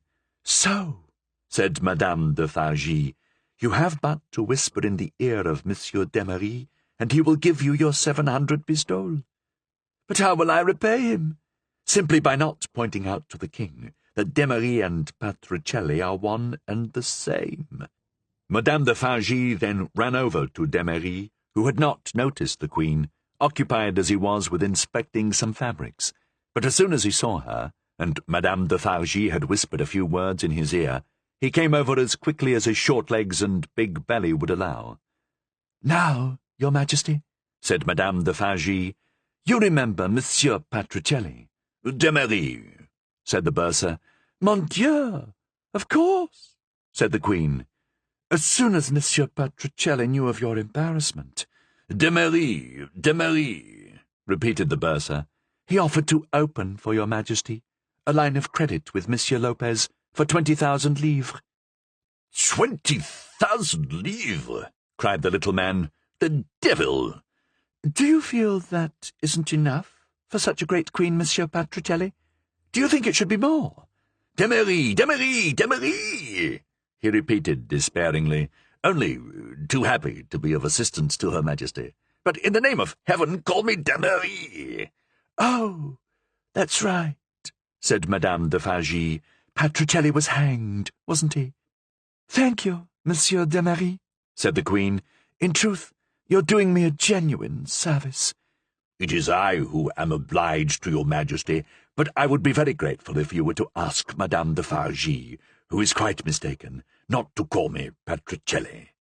'Agreed, Monsieur d'Emery, agreed,' said Madame de Fargy, 'so long as you tell Monsieur Lopez that you're covering the queen for up to 20,000 livres.' 'Yes, yes, but there will be no more talk of Monsieur Patricelli, no?' 'No, Monsieur d'Emery, of course not, Monsieur d'Emery,' said Madame de Fargy, steering him over to Lopez. Meanwhile the queen and the Spanish ambassador had exchanged a glance, then gradually moved toward each other. The Comte de Moray was leaning against a pillar and watching Isabelle de Lautrec, who was pretending to play with the dwarf and talk with Madame de Beillet, though she, feeling the burning gaze of Antoine de Bourbon upon her, was unable to play with the one nor converse with the other. Madame de Fargy was ensuring that Her Majesty would have 20,000 livres credit, and d'Emery and Lopez were discussing the terms. Everyone was so busy with their own affairs that no one paid any attention to the ambassador and the queen, who drifted together until they were side by side. There was a brief exchange of compliments before they passed on to more interesting matters. "Her Majesty has received a letter from Don Gonzales?" the ambassador asked. "Yes, by way of the Comte de Moray. And Her Majesty read not only the visible lines written by the governor of Milan, but also the invisible lines written by my brother, and the Queen has considered the advice she was given." The Queen blushed and looked down. "Madame," the ambassador said, "there are necessities of state before which even those of the highest rank must bow. If the king died— God save us from that misfortune, monsieur! But if the king did die, what would happen to you? God would decide that. We need not leave the decision to God, madame. Do you trust Gaston's word? That wretch? No. They would send you back to Spain, you know, or confine you in a French convent. I do not hide from myself that that would be my fate. Could you depend on support from your mother-in-law? Oh, no. She pretends to love me, but I know that beneath it all she hates me. Indeed. But if your Majesty were with child at the time of the king's death, you would be declared regent, and everyone would fall at your feet. I know that, monsieur. Well, the Queen sighed. But there's no one I love who— What you mean is that you still love someone who, unfortunately, It's futile to love. Anne of Austria wiped away a tear. Lopez is looking at us, said the ambassador. I don't much trust this Lopez. We must part. But first promise me one thing. What's that, monsieur? I ask only this, but I ask it at the behest of your august brother, and on the behalf of both Spain and France. What do you want me to promise, monsieur? That if the grave circumstances we've discussed come to pass, you will close your eyes and allow yourself to be led by Madame de Fargy. You have the Queen's promise on that, said Madame de Fargy, appearing between the Queen and the ambassador. I promise it myself, in the name of Her Majesty. Then she added in a whisper, Lopez is looking at you, and the diamond cutter has been listening. Madame, said the Queen loudly, it must be 2:00 in the afternoon. We must return to the Louvre for dinner, and to inquire after poor Monsieur Baradat. 32. Advice from a Jester. As we have seen, King Louis XIII was offended at first by the insolence of his favourite Baradat, when he tore the bottle of orange water from the king's hands and threw it at his feet. But as soon as he saw the wound inflicted by Monsieur de Bassompierre, spilling the precious blood of his precious Baradat, his anger changed to agony. Throwing himself upon the wounded youth, he drew the larding needle from his shoulder and, against all advice, citing his knowledge of medicine, insisted on treating the wound himself. But the gifts and privileges Louis XIII had showered on his favourite, reminiscent of the favours Henri III had granted his mignon, had turned him into a spoiled child. Baradat pushed the king away, pushed everyone away, vowing he would never forget this insult to himself and to the king. He shouted that justice demanded the Maréchal de Bassompierre must be sent to the Bastille, unless he agreed to a public duel to settle the matter, like the one under Henri II that had ended in the death of La Chataigneraie. The king tried to calm him, but Baradat, who might have forgiven a wound from a sword, even from the proud Marshal Bassompierre, couldn't forgive being wounded with a larding needle. He gave the king an ultimatum. Nothing would do but either a legal duel in the presence of king and court, or Bassompierre sent to the Bastille. Baradat then stalked off to his room, like the majestic Achilles retiring to his tent after Agamemnon refused to give up the lovely Briseis. This event threw all the larders into disarray, even those who weren't larding. The Duc de Guise and the Duc d'Angoulême, wanting no part of this domestic quarrel, put on their hats, walked to the door, and went out together. Once the door had closed behind them, the Duc de Guise paused and asked the Duc d'Angoulême, "So what do you think of that?" Angoulême shrugged his shoulders. "I say that poor old King Henri III, much maligned though he is, was less dismayed by the deaths of his favourites Cailloux, Schomberg, and Maugiron than our good King Louis XIII is by a scratch to Monsieur Baradat. Is it possible for a son to be so unlike his father?" said the Duc de Guise in a low voice, glancing around as if looking for an escape route. "My faith, I must admit I preferred King Henri IV, even if he was still a Huguenot at heart." "You say that now that he's dead, but when he was alive you detested him." "He'd done so much damage to our noble house, it was impossible to be friends." "I can accept that," said the Duc d'Angoulême, "but what I can't accept is this insisting on a similarity between a child and his father. Such a resemblance is not granted to every family. Let's take you, for example, my dear Duke," said Angoulême, gently prodding de Guise's arm. "I, who have had the honour of knowing your mother's husband, and the pleasure of knowing you, I dare say, without the slightest malice intended, that there is no resemblance at all between you and him."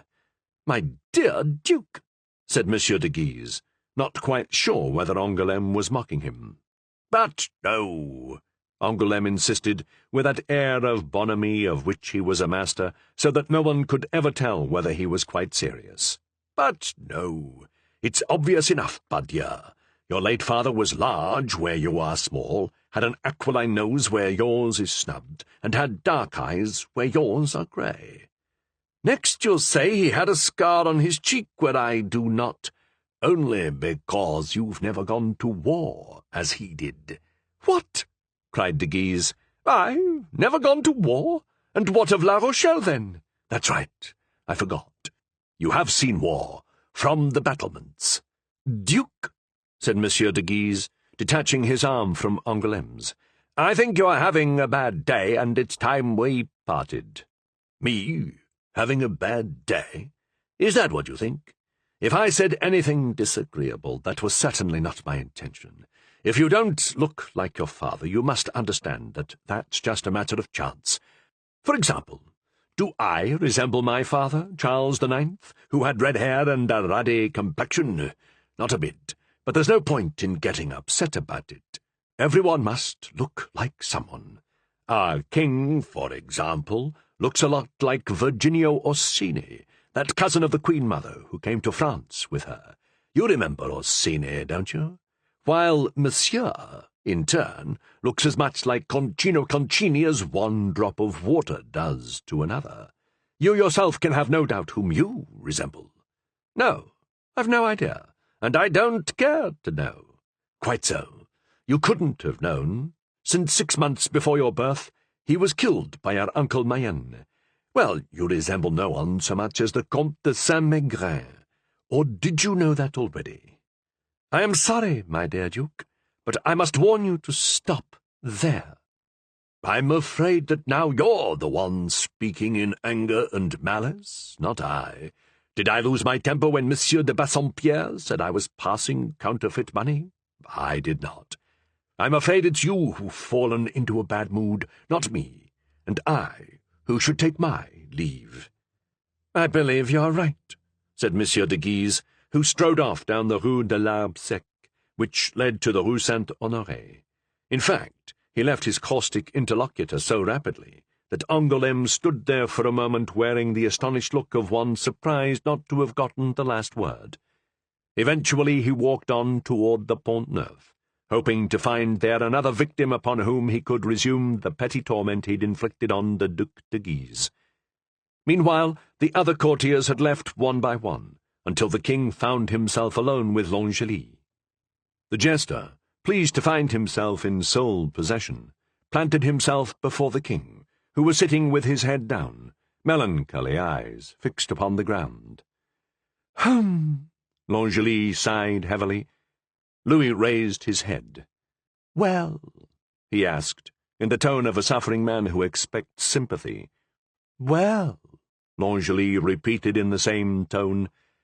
"What have you to say about Monsieur de Bassompierre?" "I say," L'Angely replied, in a tone that betrayed a mocking admiration, "that anyone so adept with a larding needle must have been a cook in his youth." A flash briefly lit the dull eyes of Louis XIII. "L'Angely," he said, "I forbid you to joke about Monsieur Baradard's accident." L'Angely's face assumed an expression of deepest pain. "Because the court cannot bear to lose him." "One more word, fool," said the king, rising and stamping his foot, "and I'll thrash you till you bleed." He began marching around the room in agitation. "I see," said L'Angely, hopping up onto the chair the king had just left. "First your pages misbehave, and who do you threaten to thrash? Me, and now here I am, threatened again. Ah, my colleague Nogent was right. They don't call you Louis the Just for nothing. Plague take it!" "Oh!" cried Louis XIII, without bothering to reply to his fool's jests, not that he would have known what to say. "I shall have my revenge upon Monsieur de Bassompierre." Did you ever hear the story about the snake who bit a steel saw and found out he wasn't the only one who had teeth? What do you mean? Are you making excuses for him? I mean, my son, that, king though you are, you can't afford to throw away your true friends in order to preserve your false ones. Consider our minister Richelieu. Though you're the one who's called the Just during your lifetime, it may well be that he will be the one called the Just after his death. What? You don't see it that way, Louis? I certainly do. Remember when the cardinal came and told you, 'Sire, While I've been labouring on your behalf and for the glory of France, your brother has been conspiring against me, which is to say against you. He came to my chateau of Fleury with his entourage in order to dine with me, during which Monsieur de Chalais was to pass his sword through my body. Here's the proof. Ask your brother about it. So you interrogated your brother. He collapsed in terror, as always, fell at your feet, and confessed to everything. Ah! It was a crime of high treason, and he should have lost his head on the block. And now you will go tell Monsieur de Richelieu I went larding, but Baradas wouldn't lard. I tried to make him, but he snatched my orange water without any respect for my majesty, and smashed the bottle on the floor. I asked what a page who so insulted his king deserved, and Marshal Bassompierre, a sensible man, replied, "The whip, sire." Upon which Monsieur Baradas drew his sword and lunged at Monsieur de Bassompierre, who, in deference to my majesty, declined to draw his own blade, merely taking a larding needle from the hands of Georges and planting it in Monsieur Baradas's shoulder. I demand, therefore, that Monsieur de Bassompierre be sent to the Bastille. But your minister, whom I will support against everyone, even you, your minister, who is the personification of justice, will say, "But it is Monsieur de Bassompierre who is in the right. Though I have sent other nobles and even princes to the Bastille, I will not send him. However, I will have your page beaten for having snatched your bottle from your hand, and put in the pillory for drawing his sword in your presence. This, I, your minister, the most important man in France after you, this I will do. And how will you reply to him, your loyal minister? All I can say is, I love Baradas and hate Monsieur de Richelieu. So you can't just be wrong. You have to be wrong twice over. You hate a great man who does everything he can to make you great as well, and you love a little lout who can't advise you as well as Luynes, or even betray you as well as Chalais. Didn't you hear his request for a trial by combat? There's a precedent for it. The duel of Ziomek and La Chataigneraie under Henri II. Sure, but you forget that was 75 years ago, before the edicts against duelling, back when two chivalrous lords like Ziomek and La Chataigneraie were entitled to draw swords against each other.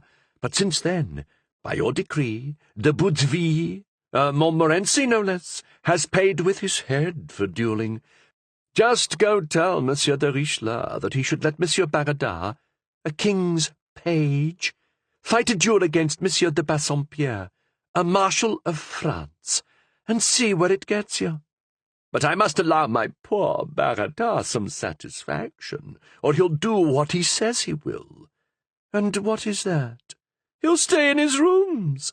Oh, and will the earth stop rotating because this Monsieur Galileo says it must? No, sire. Monsieur Baradas is a selfish ingrate, just like those before him, and in time he will disgust you as they have. As for me, my son, if I were in your place, I know what I'd do. Well, what would you do? Because I must admit, L'Angely, that sometimes you do give me good advice. You might even say I'm the only one who does. All but the Cardinal. You were just talking about him. Oh, don't ask him. This isn't his affair.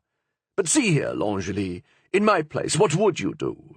If having favourites doesn't make you happy, try having a lover instead. Louis XIII recoiled, with an expression somewhere between prudishness and repugnance. I swear, my son, you don't know what you're missing, said the jester. A woman is a fine thing and not to be despised. Not the women in this court. What's wrong with the women of the court? They're so shameless, it disgusts me. Indeed, my son? I hope you're not referring to Madame de Chevreuse. Oh, yes. Let's hear you defend Madame de Chevreuse. Well, said L'Angely, with the most naive air in the world, I understand she is quite clever. Ha! Tell that to my Lord Henry Rich and to Chateauneuf. Tell that to the old Archbishop of Tours, Bertrand de Chaux, in whose papers they found a note signing over 25,000 livres to Madame de Chevreuse. Yes, that's all true. I remember how the Queen, who could deny her favourite nothing, asked you for a cardinal's hat for the worthy Archbishop, but you refused, and the poor fellow was heard to